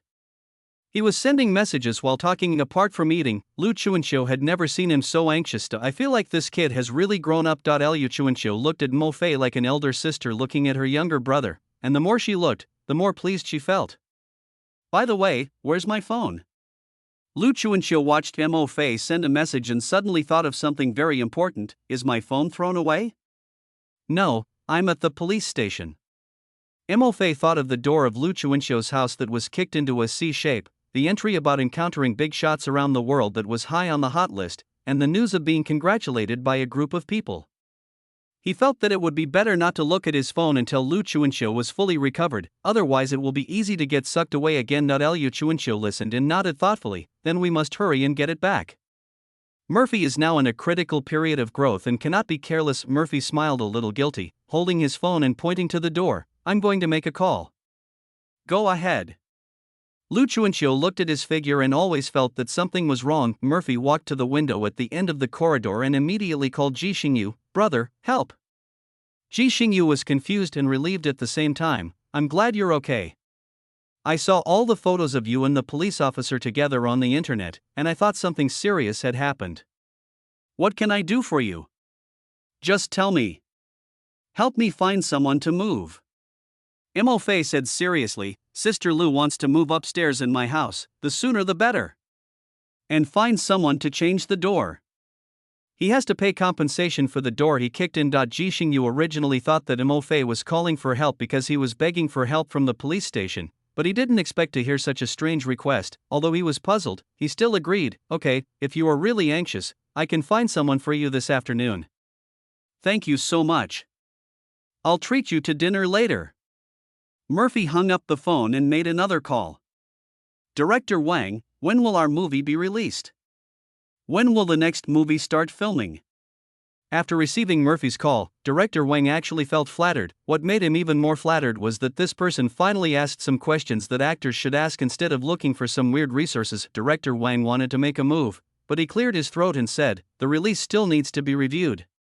We haven't found the actors for the next film yet. We'll let you know when we're done. I think now's a great opportunity, Murphy said seriously. Director Wang, look, I've been quite popular lately, right? Now's the time to promote the previous or next film. Wouldn't that definitely save money? Director Wang was a very experienced person. He knew what Murphy was planning the moment he heard his words. You want to divert the focus? You are hot, but I still don't know what you are doing with the police officer, so how can I dare to move casually? It's a good thing, absolutely a good thing. Murphy promised sincerely, help the police with their investigation. If anything goes wrong, I'll chop off your head. Why do I want your head? As a decoration? Director Wang thought about it and decided that if it wasn't some negative news, then this matter was indeed an opportunity. Don't miss out on free popularity. I'll consider what you said and prepare to join the group. Director Wang hung up the phone after he finished speaking. Murphy also felt much more at ease. Some people dispersed the firepower and transformed the temporary popularity into the popularity of the work. Even if Lu Chuanxiu came, he would not find any problem with this operation. He is still smart. The hospital they were staying in was a police hospital. The medical staff and patients had seen all sorts of things. Although they were curious about Murphy, the person who appeared on the phone, they did not pay too much attention. Liu Chuanxiu will be discharged from the hospital in 2 days at most after observation, so it would be best for Murphy to move her home before that. Liu Chuanxiu also said that he didn't need to stay by her bedside, as she knew Mo Fei must be busy. As an adult who can take care of himself, and he is not missing any limbs, there is no need to leave him alone. Ji Xingyu also found someone to help with the move. When Murphy put on a mask and a hat and rushed to the apartment building, he found that the person driving the pickup truck was an acquaintance. Isn't this the driver who drove you last time? Murphy raised his hand and greeted the other party. Ji Xingyu nodded. Xiao Wang has passed the truck license test, so let him come over to help. Hi. Xiao Wang got out of the truck. If you need anything, just let me know.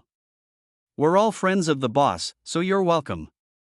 Murphy looked at him for a moment and recognized him. It was this guy who followed Ji Xingjian secretly before he met him. With so many functions, he is indeed a talented person.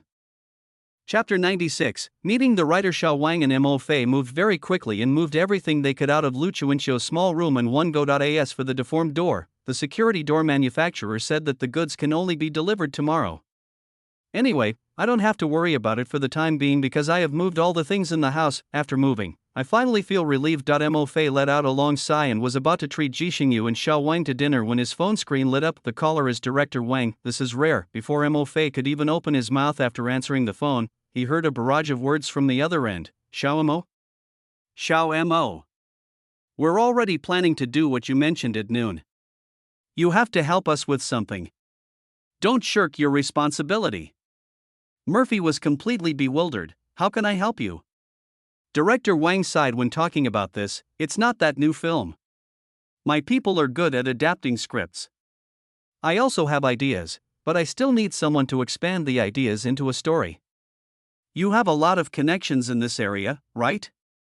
Murphy couldn't help but complain. How can a small actor like me compare to the connections you have made over the years?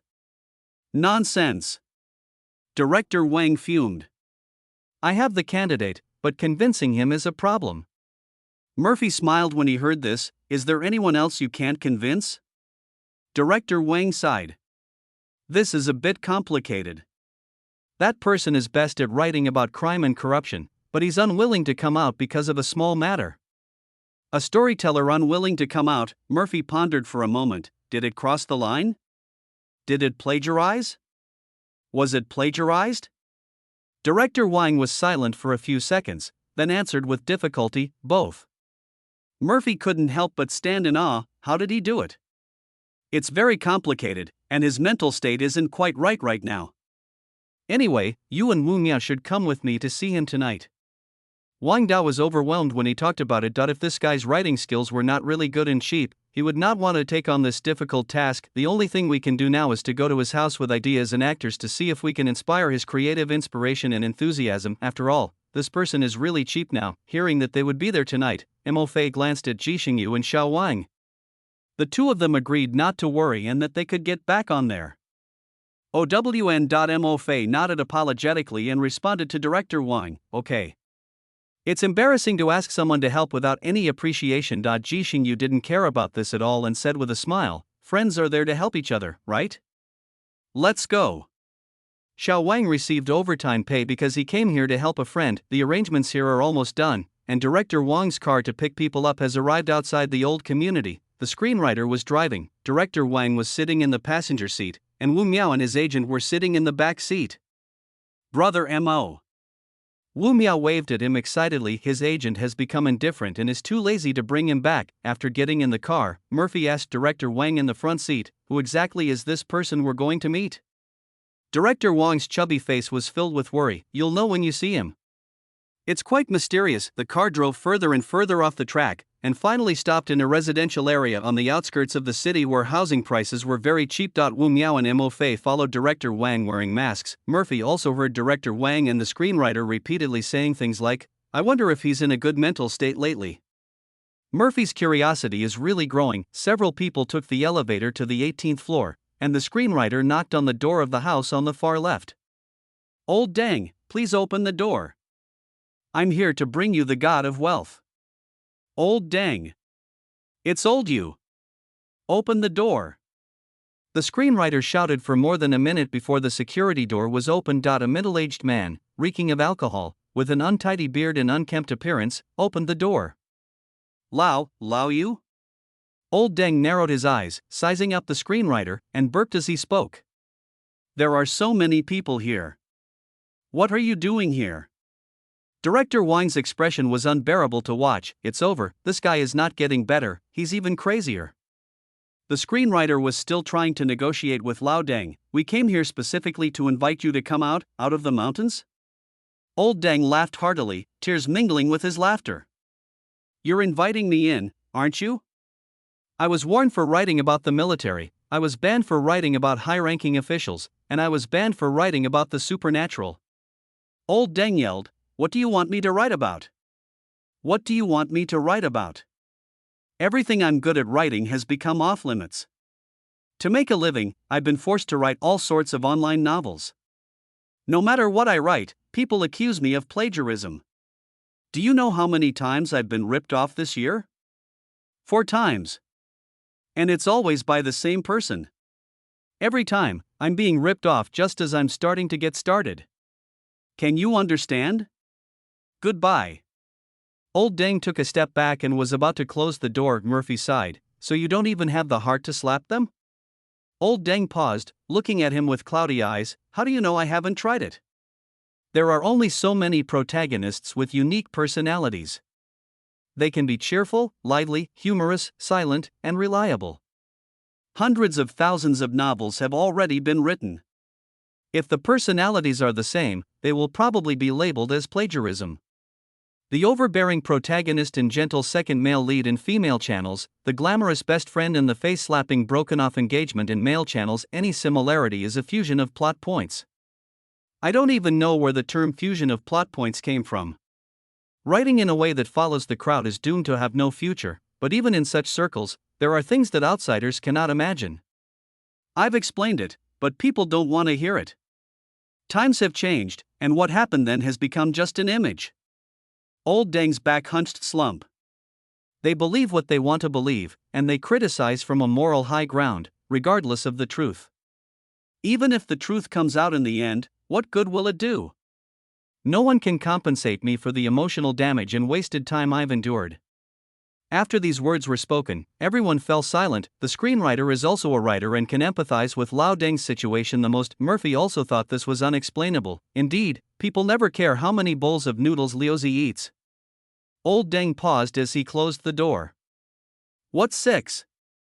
What powder? It's a storyline. Murphy looked at Old Deng with a gentle gaze. A man named Liuzi went to eat noodles. He only ate one bowl, but everyone said he had 2.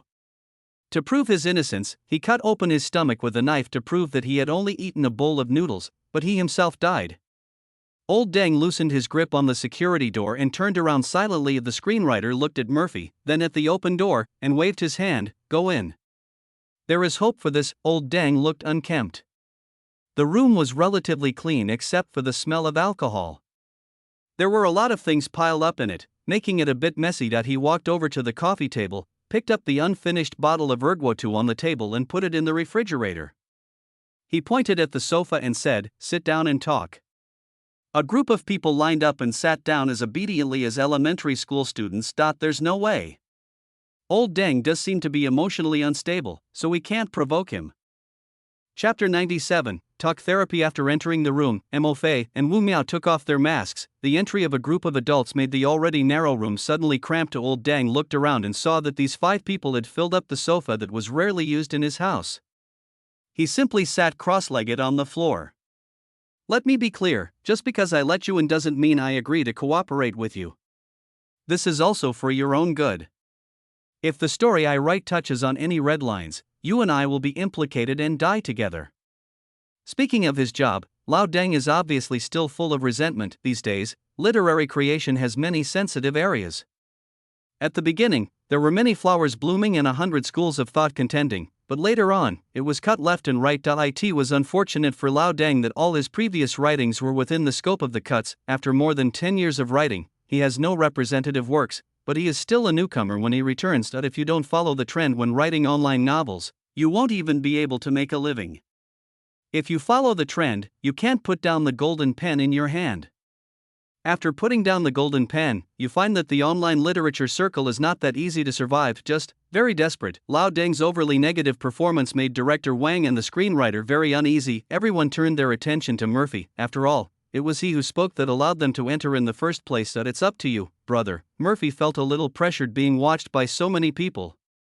The feeling of carrying the hopes of the entire village is really heavy. He cleared his throat and spoke to Lao Deng in a voice as calm and gentle as possible. Our crew is made up of veterans with many years of experience. Don't worry, you might not be able to write the final cut. Even if you do, we will correct it in time. Don't worry. After these words were spoken, director Wang and the screenwriter nodded continuously. He has a good mouth and can persuade others without irritating them mentally. It is very pleasant to listen to. Old Deng shook his head. It's useless. I feel like I'm cursed. Everything I write gets banned for various reasons. It involves politics, gangs, violence and gore, and contains sensitive content, too much. But you haven't tried working together with others. Murphy looked at him seriously. Just like the loser protagonist in the novel, sees every opportunity to turn things around. As long as you survive, keep working hard. Only then can you make a comeback. Old Deng was silent for a moment, then asked him, "Are you trying to give me some inspiration?" Murphy shook his head slightly, "Not entirely, but at least it won't be worse than it is now, right?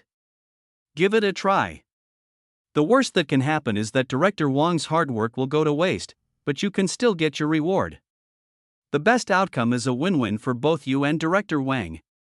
Besides, director Wang paid for it. We have a guaranteed income, so why bother with anyone else but the money?"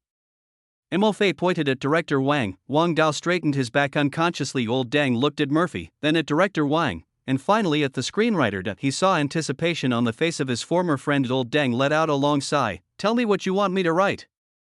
"Yes. Wu Miao cheered with his fist and looked at Murphy with even more admiration. What a reliable adult feeling. Director Wang and the screenwriter also relaxed and began to discuss the story they wanted to shoot this time. The story they want to shoot this time is about a policeman who goes undercover to investigate a case. During the investigation, he finds out that the biggest boss is actually his playmate since childhood.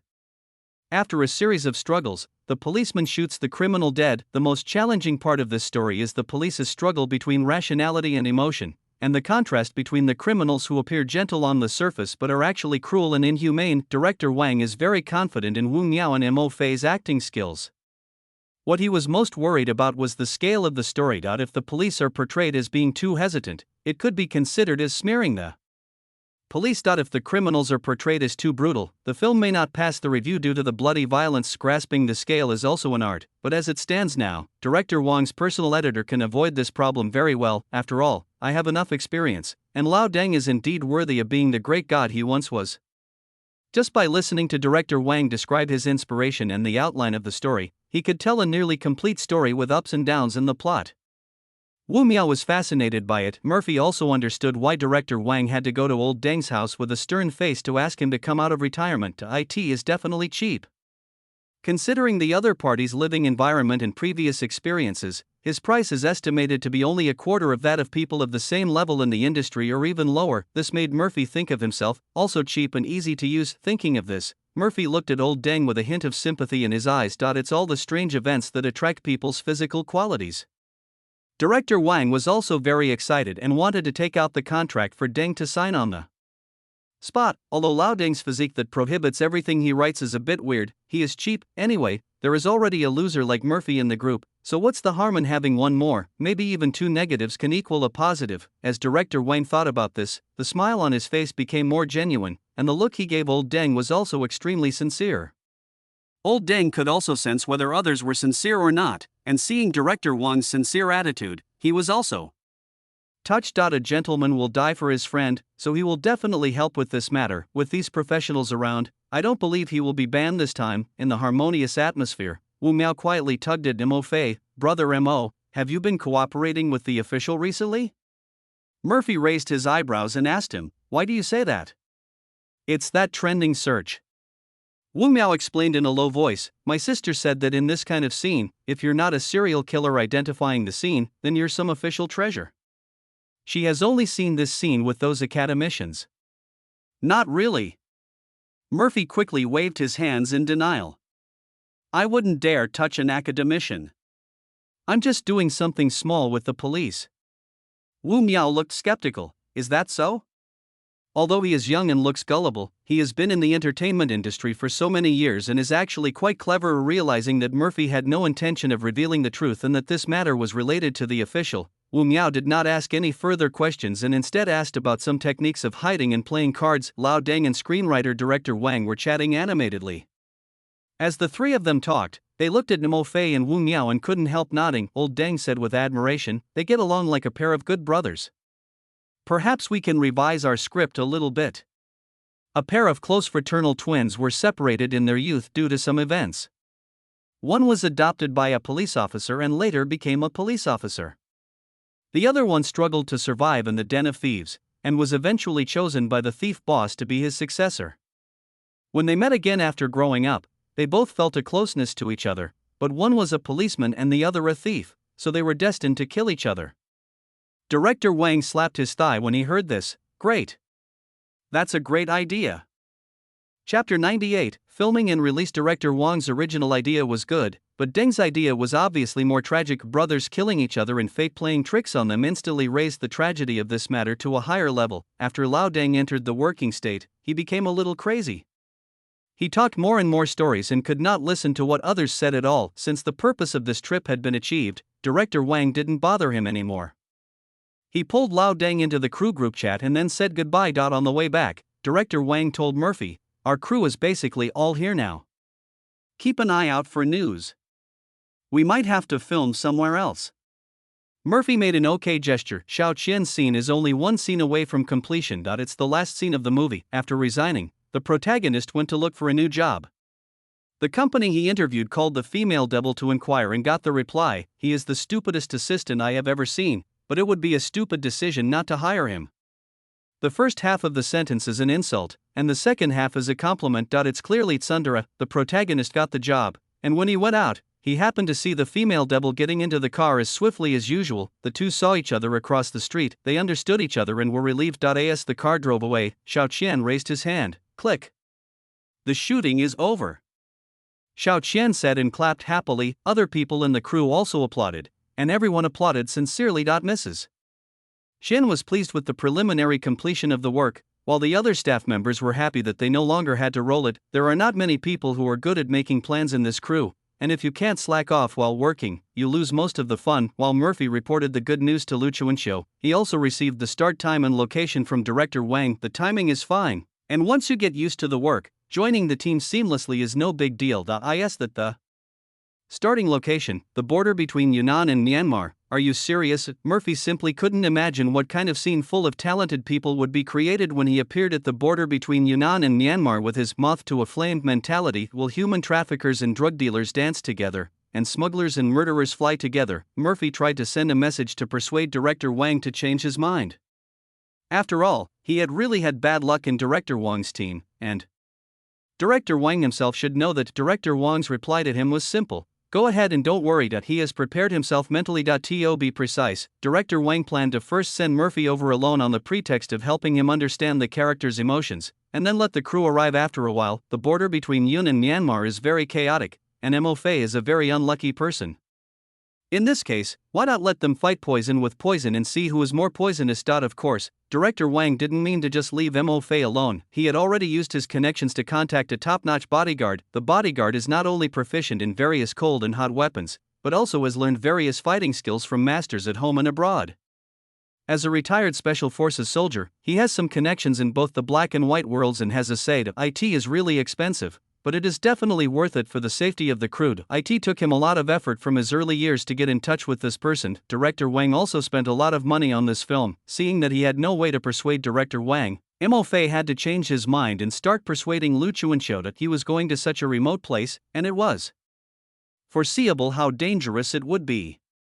He could not possibly involve Lu Chuanxiu, who was weak and powerless, and the reasons Murphy gave were also very reasonable. The movie in which Murphy plays the fifth male lead is about to be released, so Lu Chuanxiu has to stay and keep an eye on the trend, right? There is a cat at home that needs to be taken care of.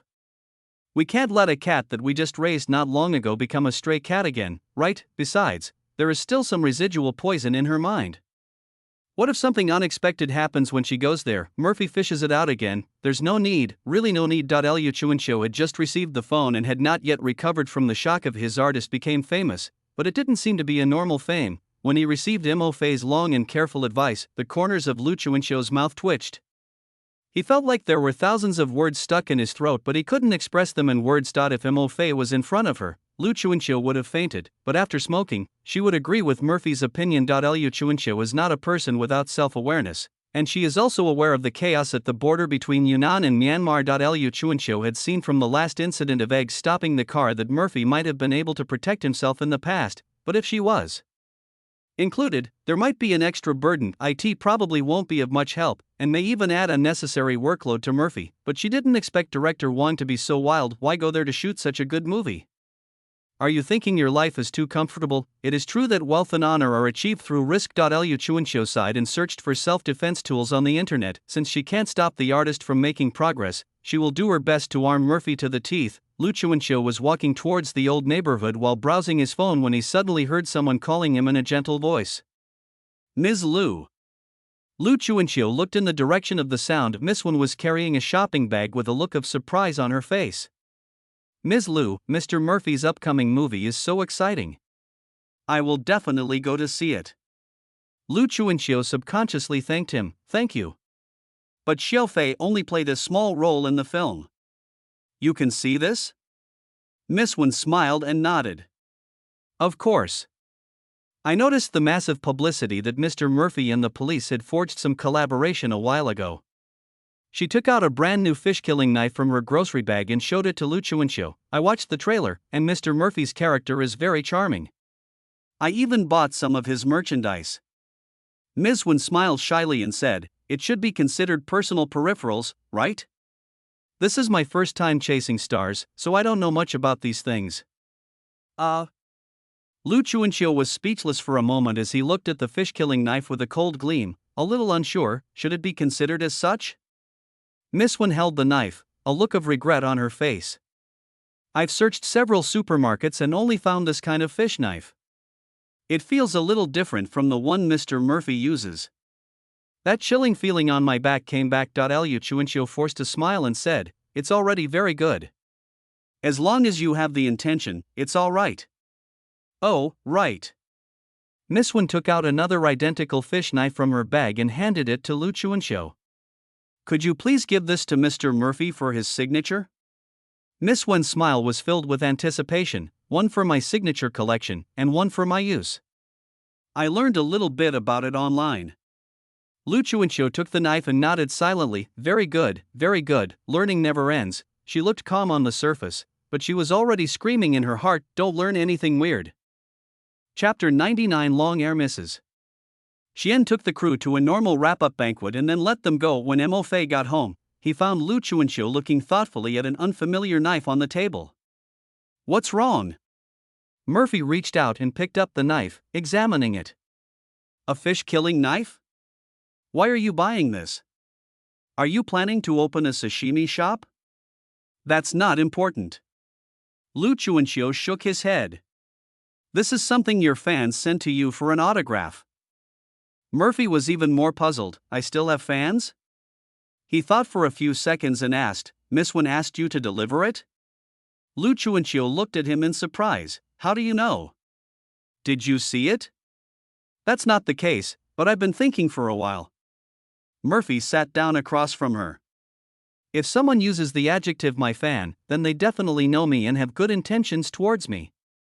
Considering your movements, you've basically been tidying up your room and the complex these past 2 days. There aren't many people in the community who are easy to get along with and friendly to me. Grandma Zhang is old and doesn't even know what my job represents. Only Miss Wen is still young and knows that I'm an actor and you're my agent. Murphy said casually, you can guess it if you take a guess. Lu Chuanqiu was somewhat relieved. My son, you finally learned to use your brain. That's good. I can feel more at ease letting you go to the Yunnan-Myanmar border. She sighed. Director Wang is really playing big this time. It's a comeback, and it's all about real excitement. Murphy thinks there's nothing wrong with striving for perfection. Small money has money, and using real luxury goods to create a real luxurious scene. Director Wang wanted to film things in the gray and black areas, so he had to go there to observe them up close and personal. Then remember to be careful when you get there. Don't go with strangers, and don't eat anything you don't recognize, Lu Chuanqiu warned. Stay close to the crew, and be sure to listen to Director Wang. Got it? Murphy touched his cheek and wondered for a moment if the word mentally retarded was written on his face. I'm talking to you. Lu Chuanqiu knocked on the table. Do you hear me? I heard it with both ears. Murphy smiled. Don't worry, I know what to do. If someone is so blind as to bump into you, I will just break his limbs and cripple him. It would be perfect if there was also a concussion and temporary amnesia. Seeing Mo Fei's calmness, Lu Chuanqiu felt a little relieved. It seems that this kid has grown up and become much more mature since the kidnapping case. What great news. By the way, Miss Wen wants you to sign this knife so she can keep it. Lu Chuanqiu pointed to the fish-killing knife in his hand. Murphy nodded, no problem. Director Wang gave the departure time as 1 day later. During this day, Mo Fei prepared to cook and invite Ji Xingyu to the community for dinner to thank him for helping with the move. If it were before, he would definitely not have such a careless idea. With his previous cooking skills, he would not have sent someone to the hospital, but the situation is different now. Since I have equipped myself with meat cooking mastery, it won't hurt to give it a try. Murphy is picking meat in the market wearing a mask. People without any life experience probably can't tell the difference between fresh meat and day-old meat, but now in Murphy's eyes, everything is much easier to distinguish. A fresh meat has a shiny surface and uniform color. If the color becomes darker, it means the meat has been stored for a while. If you touch it with your hand, the surface of fresh meat is slightly dry or moist, and feels oily but not sticky. If it feels sticky, it is not fresh. Moreover, fresh meat will quickly recover and be elastic when pressed by hand. Meat that loses its elasticity is definitely not fresh. With his eye for selecting ingredients, Murphy is a big shot in the market. How much is this rib per pound? 50? That's too expensive, right?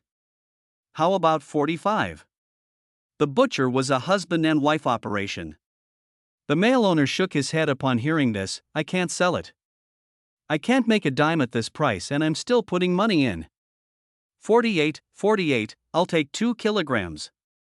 The female boss laughed out loud. 2 kilograms, I thought you wanted 20 kilograms. Murphy also laughed. I can't eat 20 kilograms. The male boss stared at Murphy's face for a while and asked, are you the person who was very popular some time ago and was encountered by the whole world? You guys got me too. Mo Fei was happy. It's fate. Can you give me a discount? No. The two bosses said in unison. The male boss waved his hand and said, we have to look at these two things separately. Even if Qianlong comes, I will still pay the same price. The meat here is the freshest, freshly slaughtered. That wasn't freshly killed, and Mo Fei didn't even need to tell. The cuts of meat on the stall were still twitching and wriggling. Murphy was still thinking about whether to buy more when a man in black suddenly stood beside him. But he had regular features, but a deep wrinkle between his brows, and looked like a very serious and upright person. The man took out his phone and paid 3 pounds of ribs. Okay. When the boss heard the payment, he quickly cut off 3 pounds of ribs, put them in a bag and handed them to the man. The man took the red plastic bag and handed it to Murphy. Murphy pointed at himself uncertainly. Give it to me? Yes. The man nodded. I'm Long Air. Director Wang arranged for me to go with you to the Yunnan-Myanmar border tomorrow. Murphy took the bag and looked at Long Air. He was neatly dressed, with a well-groomed hair and beard, suggesting he was someone who was willing to tidy himself up. Of course, it's possible he did this to avoid leaving any lasting impression. His center of gravity leans slightly forward when he stands, his knuckles have thick calluses, his ears are close to his head like dumplings, and he is quite skilled. There was no expression on his face, his eyes were cold, only professional seriousness. This guy is very professional. Mo Fei walked towards the community. He asked Long Air, how did you find me? Did Director Wang give you the address? No. Long Air explained in a steady voice, finding someone in a city is not as difficult as you think. I've been following you since you left the house. Murphy paused, looking at Long Air with the eyes of a rare creature. Did you follow me then? He didn't even notice. Long Air nodded. Mr. M.O., your vigilance is the highest I have ever seen except for mercenaries and soldiers. He spoke seriously, and Murphy couldn't tell whether he was genuinely praising him or being sarcastic. I didn't realize you were so alert. Murphy shook his head and walked towards home. I'm a professional. Long Air always walked half a step behind Murphy, his footsteps almost inaudible. If it were an ordinary person, I could walk side by side with him without him noticing. But you, even though I haven't tried it, my intuition tells me it's best not to get too close to you. Chapter 100. A trial. Ruji looked very serious, but what he said always sounded weird. It doesn't sound like a good thing. Murphy sent a message to Director Wang to verify, and was relieved only after receiving a positive reply. There's no need to listen to Director Wang's lengthy speeches emphasizing how awesome Long Air is, how many awards he's won, and how many important people he's protected. Murphy's sixth sense told him that this man was definitely the strongest he had ever seen. With Murphy's wild fighting skills, if he doesn't launch a sneak attack, the odds against Long Air are probably 190-190. With one punch from Long Air, he died. With such a great god by his side, it's no wonder that Director Wang dared to go to the Yunnan-Myanmar border to shoot a film. I have the confidence to do so. The two walked to the gate of the community in silence. Seeing that Long Air had no intention of leaving, Mo Fei could only take the initiative to speak. Mr. Long, what are you doing? I'll follow you. Long Air glanced at his watch. The deal between Director Wang and I took effect an hour ago. From now on, I will ensure your personal safety for the next month. Murphy's lips moved, with confusion in his eyes. Aren't we leaving tomorrow? The deal has been finalized. Long Air looked at the community. I have at least 30 different ways to enter this community, find your address, and assassinate you. This place is not safe. No, who would want to kill me, or assassinate me? Murphy's eyes widened. Besides, this is China. Long Air's expression didn't change at all. Is the country safe? Please don't forget that just 2 days ago you helped the police dismantle 6 homemade bombs in this city. According to my investigation, there is at least one group of people who have sufficient reason to murder you and are capable of putting it into practice. Do I need to say it? Murphy raised his hand to stop him. Okay, that's enough, stop talking. I'm determined. Since I've accepted Director Wong's commission, it's my responsibility to protect you and the crew. Long Air remained emotionless, like a dummy. Please cooperate. Okay, then do I still have to provide meals? I can also prepare your meal, but it might not taste very good. Ruji took out a vacuum-packed biscuit from his inside pocket with a cold face. It's a compound dry food. When boiled in water, it expands to 6 times its original volume. It's more than enough to keep you from starving to death. Murphy has no way to deal with such serious people, they are so rigid and methodical like robots. No wonder he asked for 3 pounds of meat. He was quite polite and brought his own gift. Murphy muttered as he walked home. Long Air still followed him, so quietly that his presence was almost invisible. After returning home, Murphy went into the kitchen and busied himself preparing dinner.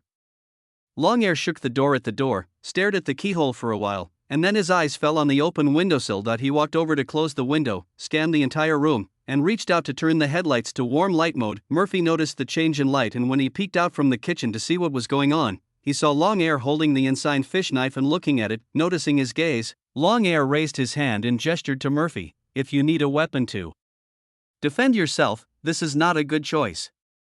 That's not my weapon of choice. Murphy shook his head. Stop moving around and sit down and rest. Ruji sat down on the sofa only after confirming that there was nothing unusual in the room. In the kitchen, Murphy washed the ribs and cut them into small strips for easy eating. He then marinated the ribs with cooking wine, light soy sauce, and crushed black pepper. While waiting, boil some hot water and make a pot of snow pear meatball soup. Add a little salt and cornstarch to the lean meat paste, mix well, and roll into meatballs. Peel and core the pear and cut into pieces. Bring water to a boil, add meatballs and cook until they float, then add pear pieces, bring to a boil and simmer on low heat for 1 hour. After half an hour, the ribs are marinated. Heat the frying pan, melt a piece of butter and brush the bottom of the pan evenly. Put the ribs into the frying pan and fry them over medium-low heat. Turn them over when one side is golden brown. Use kitchen paper to absorb excess fat from the fried ribs, sprinkle with cumin powder and chili powder, and place on a plate. You are done. Murphy had put the ribs on and was about to look at the soup when he suddenly heard the sound of a key opening the door in the living room. When he wiped his hands and walked out, Long Air had already stepped forward and grabbed Lu Chuanxiu's hand, and with a light twist, he took a black square box from her hand. Who are you? Lu Chuanxiu was frightened by the stranger and tried to repel Long Air by slapping and kicking him. The stun gun is useless. Long Air glanced at Lu Chuanxiu. Alien brass knuckles, spray, and batons are all useless. Lu Chuanxiu was stunned. How do you know? Those things were all in the bag and hadn't been taken out. How did he figure that out? Mo Fei was afraid of scaring Lu Chuanxiu, so he stepped forward to explain. Sister, his name is Long Air, and he's the bodyguard hired by Director Wang. After Murphy started to explain, Long Air let go of his hand. Lu Chuanxiu rubbed his hands and looked at Long Air with a look of surprise. Bodyguard? A bodyguard can't say that what I prepared for you is useless. It works? Long Air exerted force on the hand holding the stun gun, and both Mo Fei and Lu Chuanxiu heard a clear click. Long Air opened the stun gun, pulled out 2 square batteries, and then closed it again and handed it to Lu Chuanxiu. If you use it to attack me, I will stand here. If you can touch me, it will be considered effective. Lu Chuanxiu took the much lighter stun gun and muttered, this kind of thing is meant to catch the enemy off guard. Even if you're prepared, it's definitely useless. Long Air closed his eyes. Then I won't look either. Lu Chuanxiu thrust the stun gun at him just as he closed his eyes, and before he could finish his words, Long Air did not open his eyes, but he tilted his head slightly, and the next moment he raised his hand to hold Lu Chuanxiu's hand. With his hands folded, the electric shock device that Lu Chuanxiu used to attack Long Air was directly stuck on himself. I've tried it, and it's useless. Long Air said calmly, letting go of Lu Chuanxiu. Throw away those things too. If you don't know how to use them, you're more likely to hurt yourself with those things. After Long Air finished speaking, He nodded slightly to Murphy, turned around and sat back on the sofa, just like a sweeping robot returns to the base station and goes into standby mode. Mo Fei shook his head helplessly and asked Lu Chuanxiu, "Are you okay?" Lu Chuanxiu hadn't realized how he'd lost yet, his face filled with disbelief. How did he do that? Isn't that kind of hand speed something you only see in movies? Murphy pulled her to sit in the living room and comforted her, "It's okay. The more powerful Long Air is, the safer I will be. Besides, this speed isn't very fast," Murphy said, showing off the cat-shaped brass knuckles he had just taken out of her bag. "This is really not very useful. An inch longer, an inch stronger. People who have never practiced martial arts should just run away instead of trying to resist with brass knuckles." Liu Chuanxiu subconsciously held his bag and his eyes widened a little. Chapter 101. Ready to go. When Jixingyu knocked on the door, he didn't expect that a strange man would open the door. He glanced at the door number a few times, and after making sure he didn't knock on the wrong door, he asked cautiously, "I'm looking for Murphy." "Who are you?" "You are currently an invited guest." Long Air stepped aside to make way. "Please come in." After Jixingyu entered the room hesitantly, he was greeted by not only the aroma of food, but also a strange, suffocating feeling. Liu Chuanxiu stood at the kitchen door, his eyes scanning Jixingyu strangely for a moment, and then asked a question that sounded very strange to Jixingyu. "Mr. Ji, do you also know martial arts?" Jixingyu showed a puzzled look that was visible to the naked eye. "I studied painting, not martial arts." "Besides, what do you mean?" Lu Chuanxiu waved his hand. Nothing, please sit down, I'll pour you a glass of water." In fact, Lu Chuanxiu was also frightened by Long Air and Mo Fei. Each of them is so nimble and agile as if they came out of a movie.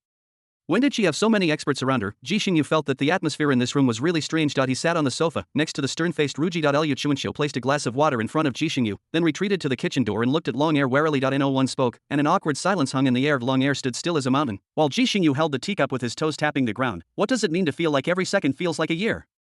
Now it is like every second feels like a year. Just when Jixingyu was about to urinate, a scratching sound suddenly came from the windowsill. Ruji's gaze suddenly sharpened and shot towards the windowsill. Everyone in the living room's attention was drawn to the movement on the windowsill. Liu Chuanxiu was about to open the window when Long Air stopped her. "I'll do it." Come on, you do everything, you are just pretending to be ignorant." Lu Chuanxiu had always been the head of the family.